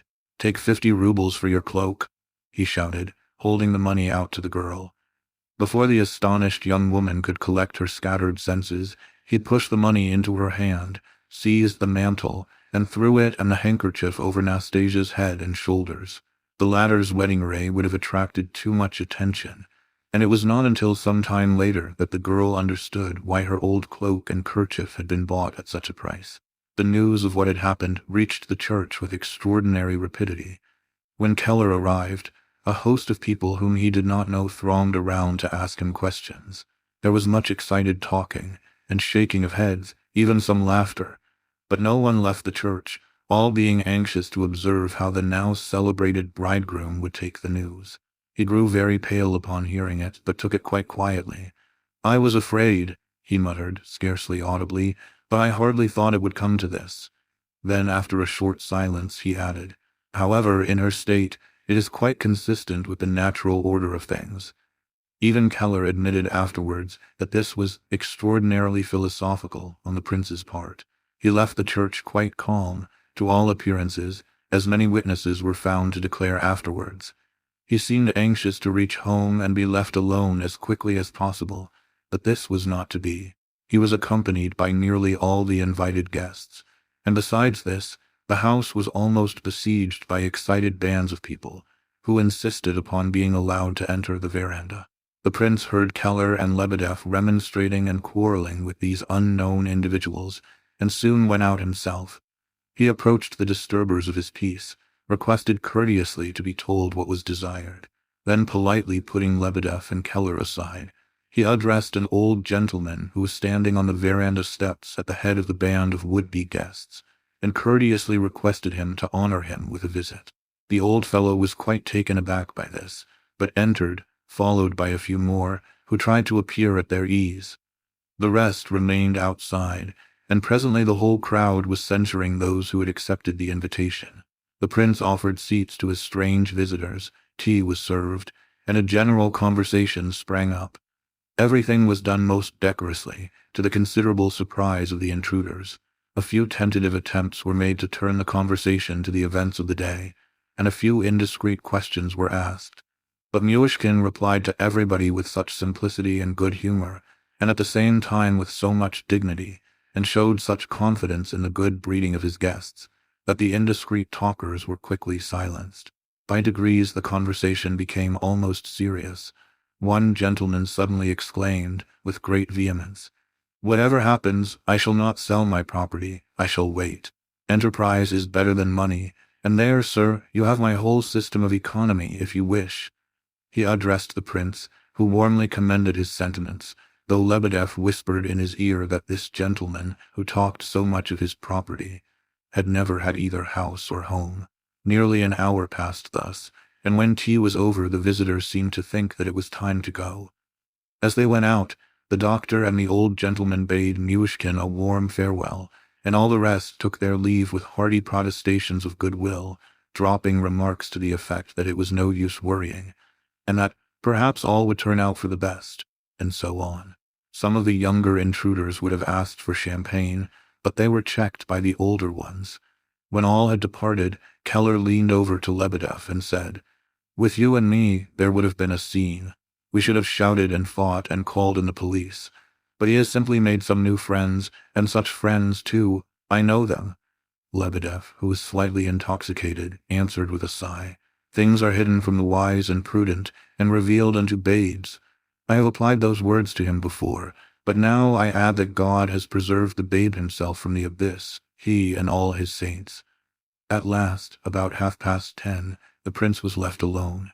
His head ached. Kolya was the last to go, after having helped him to change his wedding clothes. They parted on affectionate terms, and without speaking of what had happened, Kolya promised to come very early the next day. He said later that the prince had given no hint of his intentions when they said goodbye, but had hidden them even from him. Soon there was hardly anyone left in the house. Burdovsky had gone to see Hippolyte. Keller and Lebedev had wandered off together somewhere. Only Vera Lebedev remained hurriedly rearranging the furniture in the rooms. As she left the veranda, she glanced at the prince. He was seated at the table, with both elbows upon it, and his head resting on his hands. She approached him and touched his shoulder gently. The prince started and looked at her in perplexity. He seemed to be collecting his senses for a minute or so, before he could remember where he was. As recollection dawned upon him, he became violently agitated. All he did, however, was to ask Vera very earnestly to knock at his door and awake him in time for the first train to Petersburg next morning. Vera promised, and the prince entreated her not to tell anyone of his intention. She promised this, too, and at last, when she had half closed the door, he called her back a third time, took her hands in his, kissed them, then kissed her forehead, and in a rather peculiar manner said to her, "Until tomorrow." Such was Vera's story afterwards. She went away in great anxiety about him, but when she saw him in the morning, he seemed to be quite himself again, greeted her with a smile, and told her that he would very likely be back by the evening. It appears that he did not consider it necessary to inform anyone excepting Vera of his departure for town. An hour later he was in St. Petersburg, and by 10 o'clock he had rung the bell at Rogozin's. He had gone to the front door, and was kept waiting a long while before anyone came. At last the door of old Mrs. Rogozin's flat was opened, and an aged servant appeared. "Parfen Semyonovitch is not at home," she announced from the doorway. "Whom do you want?" "Parfen Semyonovitch. He is not in." The old woman examined the prince from head to foot with great curiosity. "At all events tell me whether he slept at home last night, and whether he came alone." The old woman continued to stare at him, but said nothing. "Was not Nastasia Philipovna here with him yesterday evening? And pray, who are you yourself?" "Prince Lev Nikolaevich Myshkin. He knows me well. He is not at home." The woman lowered her eyes. "And Nastasia Philipovna? I know nothing about it. Stop a minute, when will he come back? I don't know that either." The door was shut with these words, and the old woman disappeared. The prince decided to come back within an hour. Passing out of the house, he met the porter. "Is Parfen Semyonovitch at home?" he asked. "Yes." "Why did they tell me he was not at home then?" "Where did they tell you so? At his door?" "No, at his mother's flat. I rang at Parfen Semyonovitch's door and nobody came." Well, he may have gone out, I can't tell. Sometimes he takes the keys with him and leaves the rooms empty for 2 or 3 days. Do you know for certain that he was at home last night? Yes, he was. Was Nastasia Philipovna with him? I don't know. She doesn't come often. I think I should have known if she had come. The prince went out deep in thought and walked up and down the pavement for some time. The windows of all the rooms occupied by Rogojin were closed. Those of his mother's apartments were open. It was a hot, bright day. The prince crossed the road in order to have a good look at the windows again. Not only were Rogojin's closed, but the white blinds were all down as well. He stood there for a minute, and then, suddenly and strangely enough, it seemed to him that a little corner of one of the blinds was lifted, and Rogojin's face appeared for an instant, and then vanished. He waited another minute, and decided to go and ring the bell once more. However, he thought better of it again and put it off for an hour. The chief object in his mind at this moment was to get as quickly as he could to Nastasia Philipovna's lodging. He remembered that, not long since, when she had left Pavlovsk at his request, he had begged her to put up in town at the house of a respectable widow, who had well-furnished rooms to let, near the Ismailovsky barracks. Probably Nastasia had kept the rooms when she came down to Pavlovsk this last time, and most likely she would have spent the night in them, Rogojin having taken her straight there from the station. The prince took a droshky. It struck him as he drove on that he ought to have begun by coming here, since it was most improbable that Rogojin should have taken Nastasia to his own house last night. He remembered that the porter said she very rarely came at all, so that it was still less likely that she would have gone there so late at night. Vainly trying to comfort himself with these reflections, the prince reached the Ismailovsky barracks more dead than alive. To his consternation, the good people at the lodgings had not only heard nothing of Nastasia, but all came out to look at him, as if he were a marvel of some sort. The whole family of all ages surrounded him, and he was begged to enter. He guessed at once that they knew perfectly well who he was, and that yesterday ought to have been his wedding day, and further that they were dying to ask about the wedding, and especially about why he should be here now, inquiring for the woman who in all reasonable human probability might have been expected to be with him in Pavlovsk. He satisfied their curiosity, in as few words as possible, with regard to the wedding, but their exclamations and sighs were so numerous and sincere that he was obliged to tell the whole story, in a short form, of course. The advice of all these agitated ladies was that the prince should go at once and knock at Rogojin's until he was let in, and when let in insist upon a substantial explanation of everything. If Rogojin was really not at home, the prince was advised to go to a certain house, the address of which was given, where lived a German lady, a friend of Nastasia Philipovna's. It was possible that she might have spent the night there in her anxiety to conceal herself. The prince rose from his seat in a condition of mental collapse. The good ladies reported afterwards that his pallor was terrible to see, and his legs seemed to give way underneath him. With difficulty, he was made to understand that his new friends would be glad of his address, in order to act with him if possible. After a moment's thought, he gave the address of the small hotel, on the stairs of which he had had a fit some 5 weeks since. He then set off once more for Rogojin's. This time they neither opened the door at Rogojin's flat nor at the one opposite. The prince found the porter with difficulty, but when found, the man would hardly look at him or answer his questions, pretending to be busy.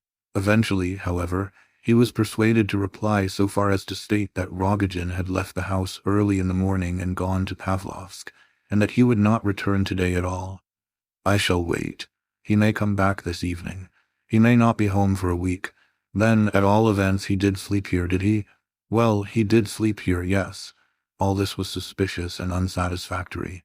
Very likely the porter had received new instructions during the interval of the prince's absence. His manner was so different now. He had been obliging, now he was as obstinate and silent as a mule. However, the prince decided to call again in a couple of hours, and after that to watch the house, in case of need. His hope was that he might yet find Nastasia at the address which he had just received. To that address he now set off at full speed. But alas, at the German lady's house they did not even appear to understand what he wanted. After a while, by means of certain hints, He was able to gather that Nastasia must have had a quarrel with her friend 2 or 3 weeks ago, since which date the latter had neither heard nor seen anything of her.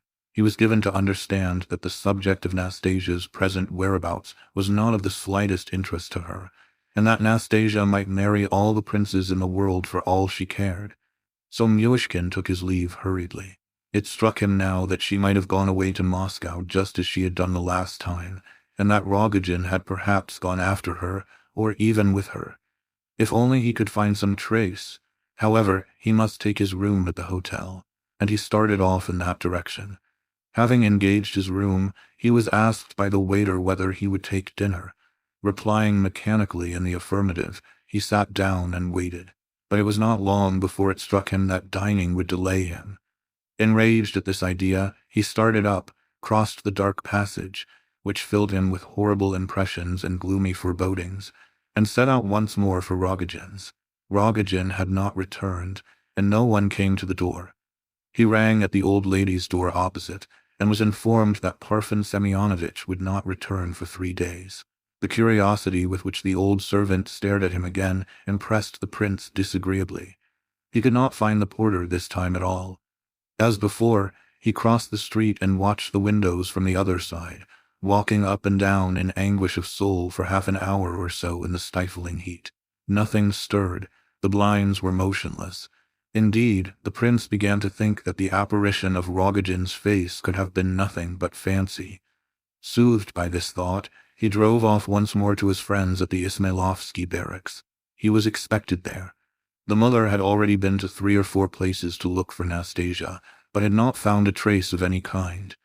The prince said nothing, but entered the room, sat down silently, and stared at them, one after the other, with the air of a man who cannot understand what is being said to him. It was strange. One moment he seemed to be so observant, the next so absent. His behavior struck all the family as most remarkable. At length he rose from his seat and begged to be shown Nastasia's rooms. The ladies reported afterwards how he had examined everything in the apartments. He observed an open book on the table, Madame Bovary, and requested the leave of the lady of the house to take it with him. He had turned down the leaf at the open page and pocketed it before they could explain that it was a library book. He had then seated himself by the open window, and seeing a card table, he asked who played cards. He was informed that Nastasia used to play with Rogojin every evening, either at preference, or little fool, or whist. That this had been their practice since her last return from Pavlovsk, that she had taken to this amusement, because she did not like to see Rogojin sitting silent and dull for whole evenings at a time.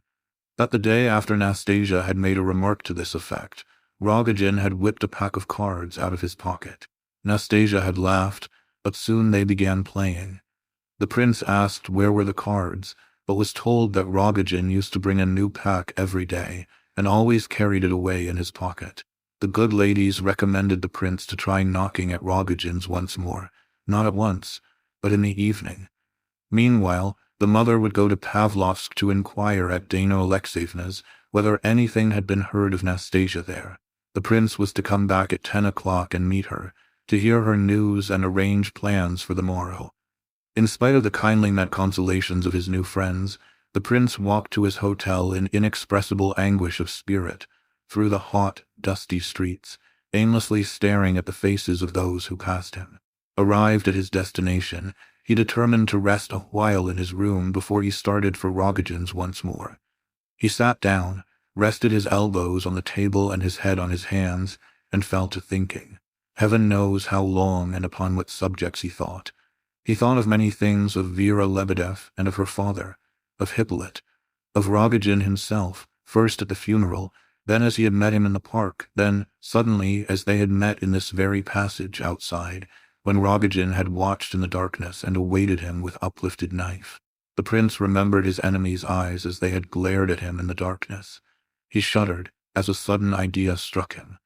This idea was, that if Rogojin were in Petersburg, though he might hide for a time, yet he was quite sure to come to him. The prince, before long, with either good or evil intentions, but probably with the same intention as on that other occasion. At all events, if Rogojin were to come at all, he would be sure to seek the prince here. He had no other town address, perhaps in the same corridor. He might well seek him here if he needed him. And perhaps he did need him. This idea seemed quite natural to the prince, though he could not have explained why he should so suddenly have become necessary to Rogojin. Rogojin would not come if all were well with him. That was part of the thought. He would come if all were not well, and certainly, undoubtedly, all would not be well with him. The prince could not bear this new idea. He took his hat and rushed out towards the street. It was almost dark in the passage. What if he were to come out of that corner as I go by and stop me? Thought the prince, as he approached the familiar spot. But no one came out. He passed under the gateway and into the street, the crowds of people walking about, as is always the case at sunset in Petersburg during the summer, surprised him. But he walked on in the direction of Rogojin's house, about 50 yards from the hotel, at the first crossroad. As he passed through the crowd of foot passengers sauntering along, someone touched his shoulder and said in a whisper into his ear, "Lev Nikolaevich, my friend, come along with me." It was Rogojin. The prince immediately began to tell him, eagerly and joyfully, how he had but the moment before expected to see him in the dark passage of the hotel. "I was there," said Rogojin unexpectedly. "Come along." The prince was surprised at this answer, but his astonishment increased a couple of minutes afterwards when he began to consider it. Having thought it over, he glanced at Rogojin in alarm. The latter was striding along a yard or so ahead, looking straight in front of him, and mechanically making way for anyone he met. "Why did you not ask for me at my room if you were in the hotel?" asked the prince, suddenly. Rogojin stopped and looked at him, then reflected, and replied as though he had not heard the question. "Look here, Lev Nikolaevich, you go straight on to the house. I shall walk on the other side. See that we keep together." So saying, Rogojin crossed the road. Arrived on the opposite pavement, he looked back to see whether the prince were moving, waved his hand in the direction of the Gorohovia, and strode on, looking across every moment to see whether Myshkin understood his instructions. The prince supposed that Rogojin desired to look out for someone whom he was afraid to miss. But if so, why had he not told him whom to look out for? So the two proceeded for half a mile or so. Suddenly the prince began to tremble from some unknown cause. He could not bear it and signaled to Rogojin across the road. The latter came at once. "Is Nastasia Philipovna at your house?" "Yes." "And was it you looked out of the window under the blind this morning?" "Yes." "Then why did—" But the prince could not finish his question. He did not know what to say. Besides this, his heart was beating so that he found it difficult to speak at all. Rogojin was silent also and looked at him as before, with an expression of deep thoughtfulness. "Well, I'm going," he said at last, preparing to recross the road. "You go along here as before. We will keep to different sides of the road. It's better so, you'll see." When they reached the Gorohovia and came near the house, the prince's legs were trembling so that he could hardly walk. It was about 10 o'clock. The old lady's windows were open. As before, Rogojin's were all shut, and in the darkness the white blinds showed whiter than ever. Rogojin and the prince each approached the house on his respective side of the road. Rogojin, who was on the near side, beckoned the prince across. He went over to the doorway. "Even the porter does not know that I have come home now. I told him, and told them at my mother's too, that I was off to Pavlovsk," said Rogojin, with a cunning and almost satisfied smile. "We'll go in quietly and nobody will hear us." He had the key in his hand. Mounting the staircase, he turned and signaled to the prince to go more softly. He opened the door very quietly, let the prince in, followed him, locked the door behind him, and put the key in his pocket. "Come along," he whispered. He had spoken in a whisper all the way. In spite of his apparent outward composure, he was evidently in a state of great mental agitation. Arrived in a large salon, next to the study, he went to the window and cautiously beckoned the prince up to him. "When you rang the bell this morning, I thought it must be you. I went to the door on tiptoe and heard you talking to the servant opposite. I had told her before that if anyone came and rang, especially you, and I gave her your name, she was not to tell about me. Then I thought, what if he goes and stands opposite and looks up, or waits about to watch the house? So I came to this very window, looked out, and there you were staring straight at me. That's how it came about." "Where is Nastasia Philipovna?" asked the prince breathlessly. "She's here," replied Rogojin slowly after a slight pause. Where? Rogojin raised his eyes and gazed intently at the prince. Come, he said. He continued to speak in a whisper, very deliberately as before, and looked strangely thoughtful and dreamy. Even while he told the story of how he had peeped through the blind, he gave the impression of wishing to say something else. They entered the study. In this room some changes had taken place since the prince last saw it. It was now divided into two equal parts by a heavy green silk curtain stretched across it, separating the alcove beyond, where stood Rogojin's bed, from the rest of the room. The heavy curtain was drawn now, and it was very dark. The bright Petersburg summer nights were already beginning to close in, and but for the full moon, it would have been difficult to distinguish anything in Rogojin's dismal room, with the drawn blinds. They could just see one another's faces, however, though not in detail. Rogojin's face was white, as usual. His glittering eyes watched the prince with an intent stare. "Had you not better light a candle?" said Myshkin. "No, I needn't," replied Rogojin, and taking the other by the hand he drew him down to a chair. He himself took a chair opposite and drew it up so close that he almost pressed against the prince's knees. At their side was a little round table. "Sit down," said Rogojin. "Let's rest a bit." There was silence for a moment. "I knew you would be at that hotel," he continued, just as men sometimes commence a serious conversation by discussing any outside subject before leading up to the main point. "As I entered the passage it struck me that perhaps you were sitting and waiting for me, just as I was waiting for you. Have you been to the old lady at Ismailovsky barracks?" "Yes," said the prince, squeezing the word out with difficulty owing to the dreadful beating of his heart. "I thought you would. They'll talk about it, I thought, so I determined to go and fetch you to spend the night here. We will be together, I thought, for this one night." "Rogojin, where is Nastasia Philipovna?" said the prince, suddenly rising from his seat.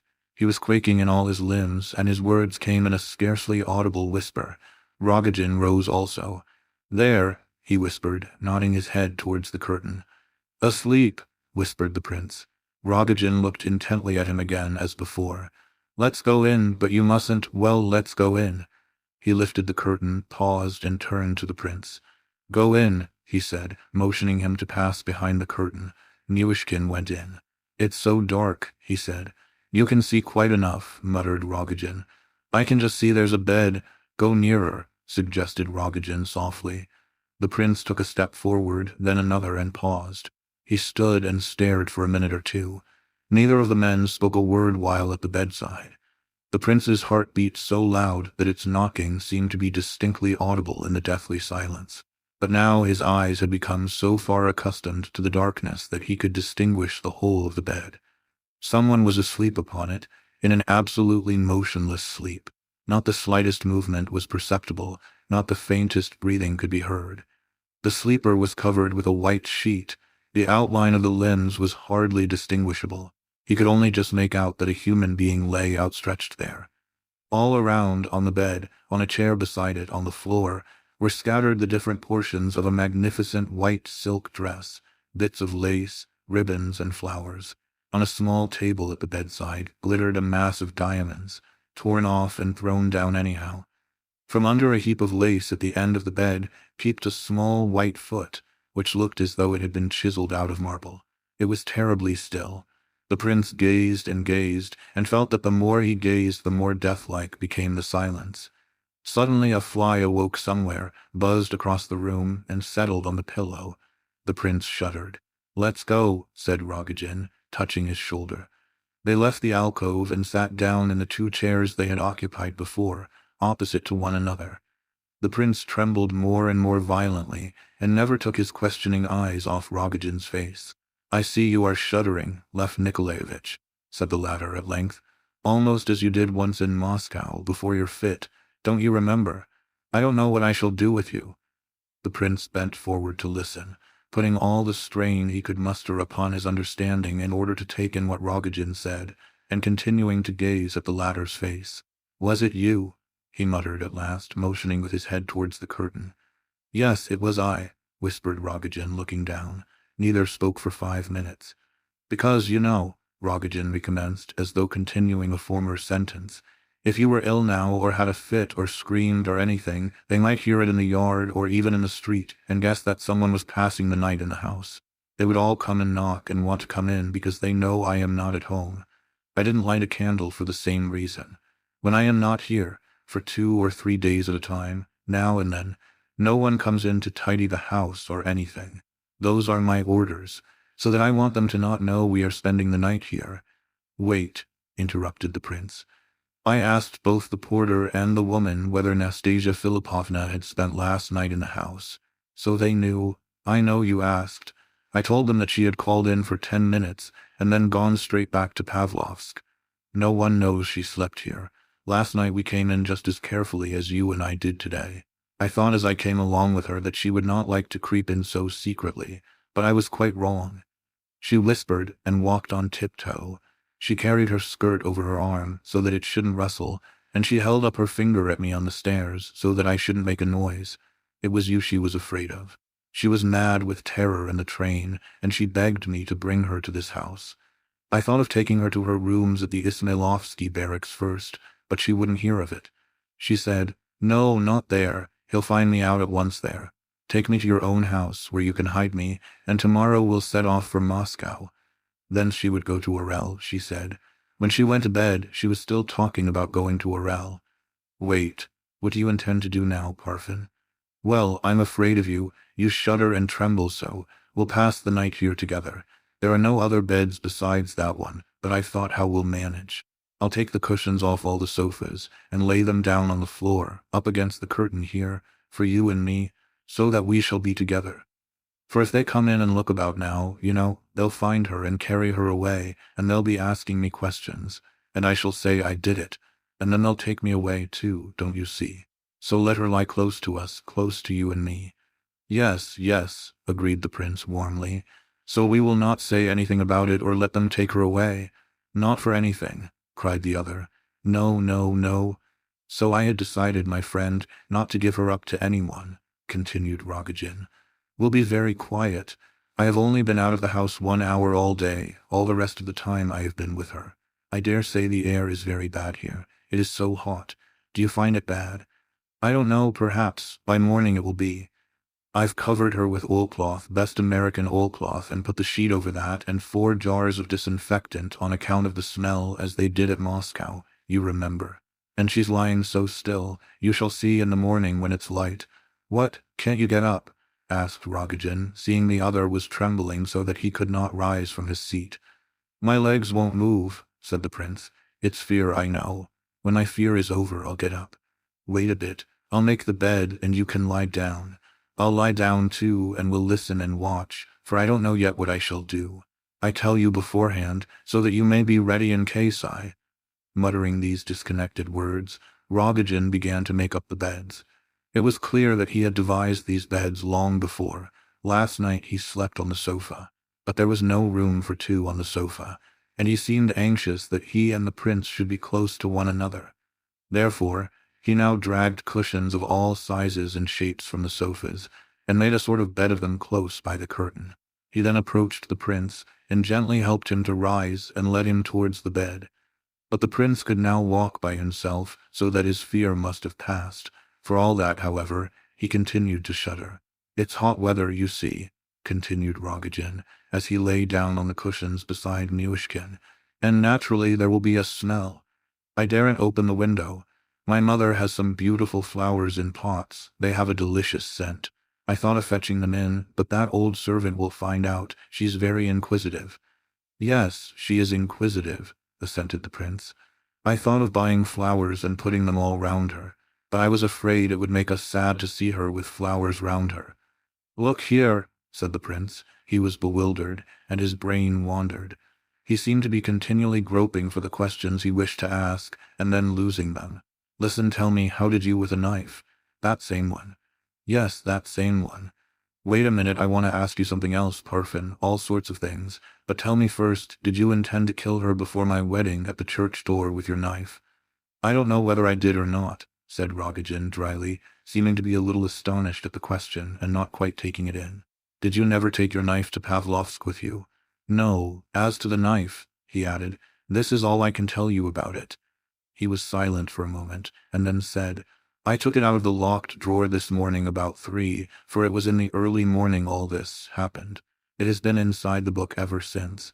And this is what is such a marvel to me. The knife only went in a couple of inches at most, just under her left breast, and there wasn't more than half a tablespoonful of blood altogether, not more." "Yes, yes, yes." The prince jumped up in extraordinary agitation. I know, I've read of that sort of thing. It's internal hemorrhage, you know. Sometimes there isn't a drop, if the blow goes straight to the heart." "Wait, listen," cried Rogojin, suddenly starting up. "Somebody's walking about, do you hear, in the hall?" Both sat up to listen. "I hear," said the prince in a whisper, his eyes fixed on Rogojin. "Footsteps. Yes. Shall we shut the door and lock it or not?" "Yes, lock it." They locked the door and both lay down again. There was a long silence. "Yes, by the by," whispered the prince, hurriedly and excitedly as before, as though he had just seized hold of an idea and was afraid of losing it again. I wanted those cards. They say you played cards with her." "Yes, I played with her," said Rogojin after a short silence. "Where are the cards?"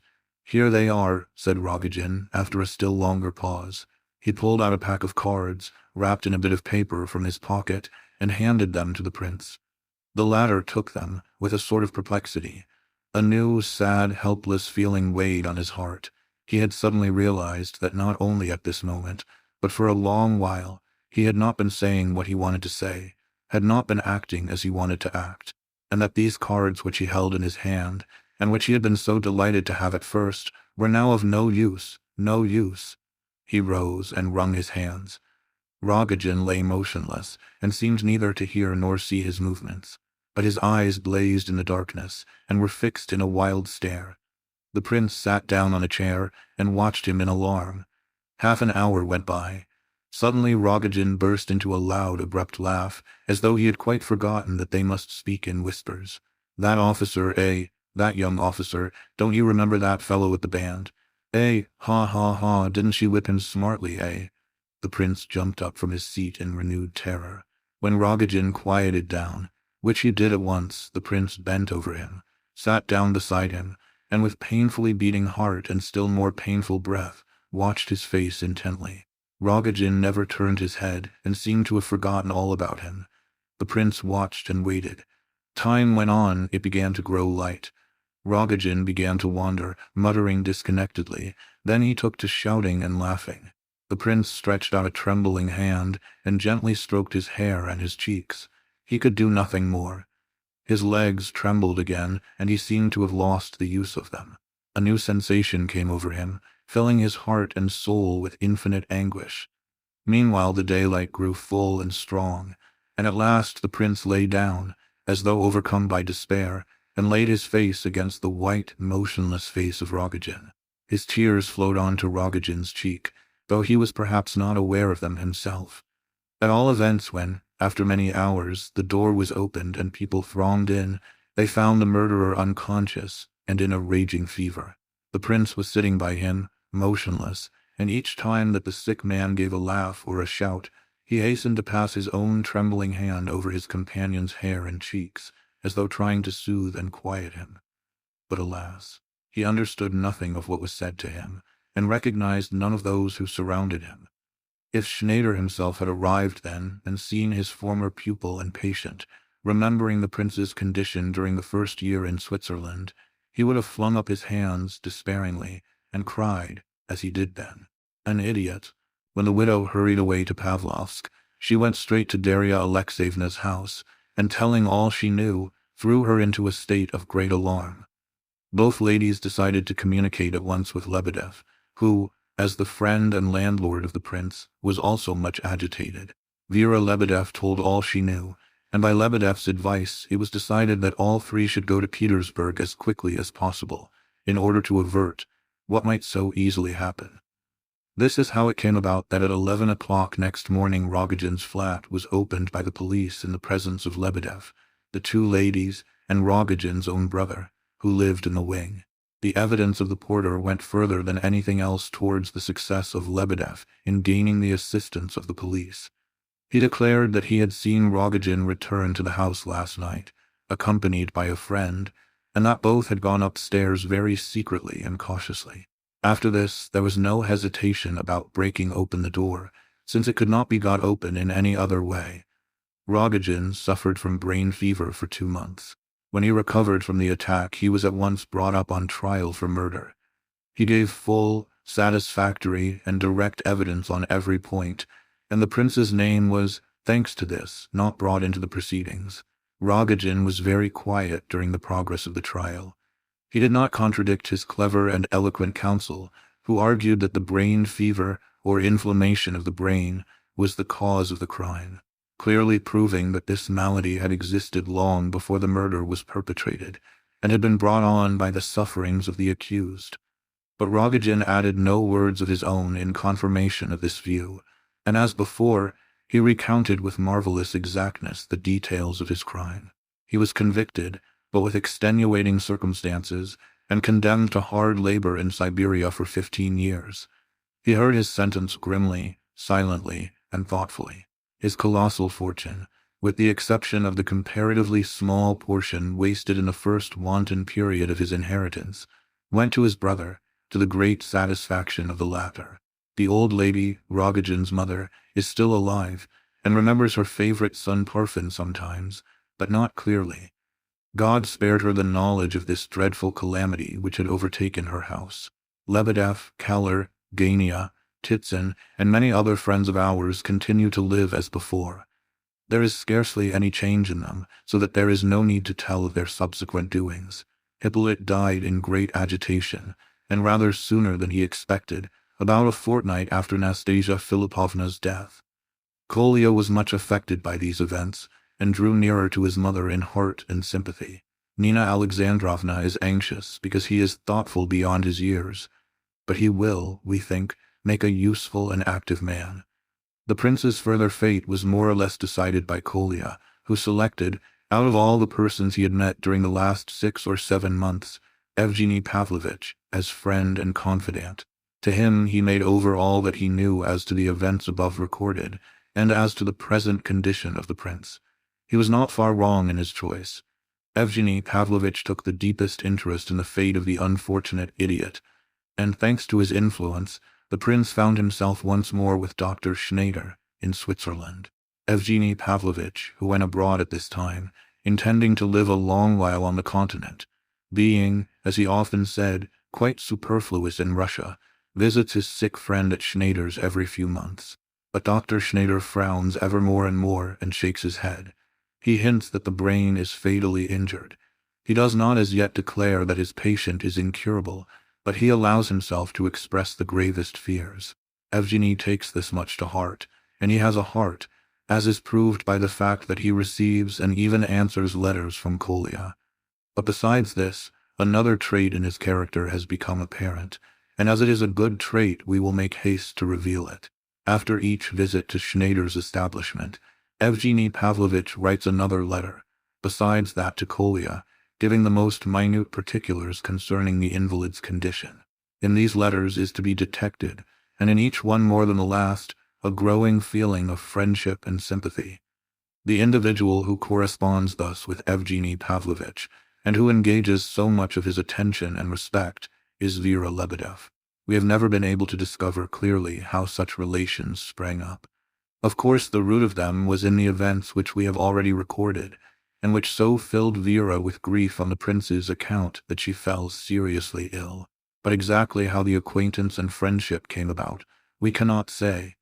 We have spoken of these letters chiefly because in them is often to be found some news of the Epanchin family, and of Aglaya in particular.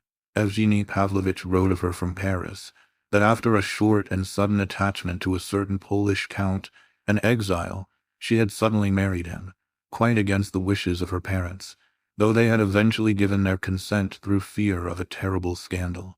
Then, after a 6-month silence, Evgeny Pavlovitch informed his correspondent, in a long letter full of detail, that while paying his last visit to Dr. Schneider's establishment, he had there come across the whole Epanchin family, excepting the general, who had remained innocent. Petersburg and Prince S. The meeting was a strange one. They all received Evgeny Pavlovitch with effusive delight, Adelaida and Alexandra were deeply grateful to him for his angelic kindness to the unhappy prince. Lizaveta Prokofievna, when she saw poor Myshkin in his enfeebled and humiliated condition, had wept bitterly. Apparently all was forgiven him. Prince S. had made a few just and sensible remarks. It seemed to Evgeny Pavlovitch that there was not yet perfect harmony between Adelaida and her fiancé, but he thought that in time the impulsive young girl would let herself be guided by his reason and experience. Besides, the recent events that had befallen her family had given Adelaida much to think about, especially the sad experiences of her younger sister. Within 6 months, everything that the family had dreaded from the marriage with the Polish count had come to pass. He turned out to be neither count nor exile, at least, in the political sense of the word, but had had to leave his native land owing to some rather dubious affair of the past. It was his noble patriotism, of which he made a great display, that had rendered him so interesting in Aglaya's eyes. She was so fascinated that, even before marrying him, she joined a committee that had been organized abroad to work for the restoration of Poland. And further, she visited the confessional of a celebrated Jesuit priest, who made an absolute fanatic of her. The supposed fortune of the count had dwindled to a mere nothing, although he had given almost irrefutable evidence of its existence to Lizaveta Prokofievna and Princess. Besides this, before they had been married half a year, the count and his friend the priest managed to bring about a quarrel between Aglaya and her family, so that it was now several months since they had seen her. In a word, there was a great deal to say, but Mrs. Epanchin and her daughters, and even Princess, were still so much distressed by Aglaya's latest infatuations and adventures, that they did not care to talk of them, though they must have known that Evgeny knew much of the story already. Poor Lizaveta Prokofievna was most anxious to get home, and according to Evgeny's account, she criticized everything foreign with much hostility. They can't bake bread anywhere decently, and they all freeze in their houses during winter like a lot of mice in a cellar. At all events, I've had a good Russian cry over this poor fellow, she added, pointing to the prince, who had not recognized her in the slightest degree. So enough of this nonsense. It's time we face the truth. All this continental life, all this Europe of yours, and all the trash about going abroad is simply foolery, and it is mere foolery on our part to come. Remember what I say, my friend. You'll live to agree with me yourself. So spoke the good lady, almost angrily, as she took leave of Evgeny Pavlovitch.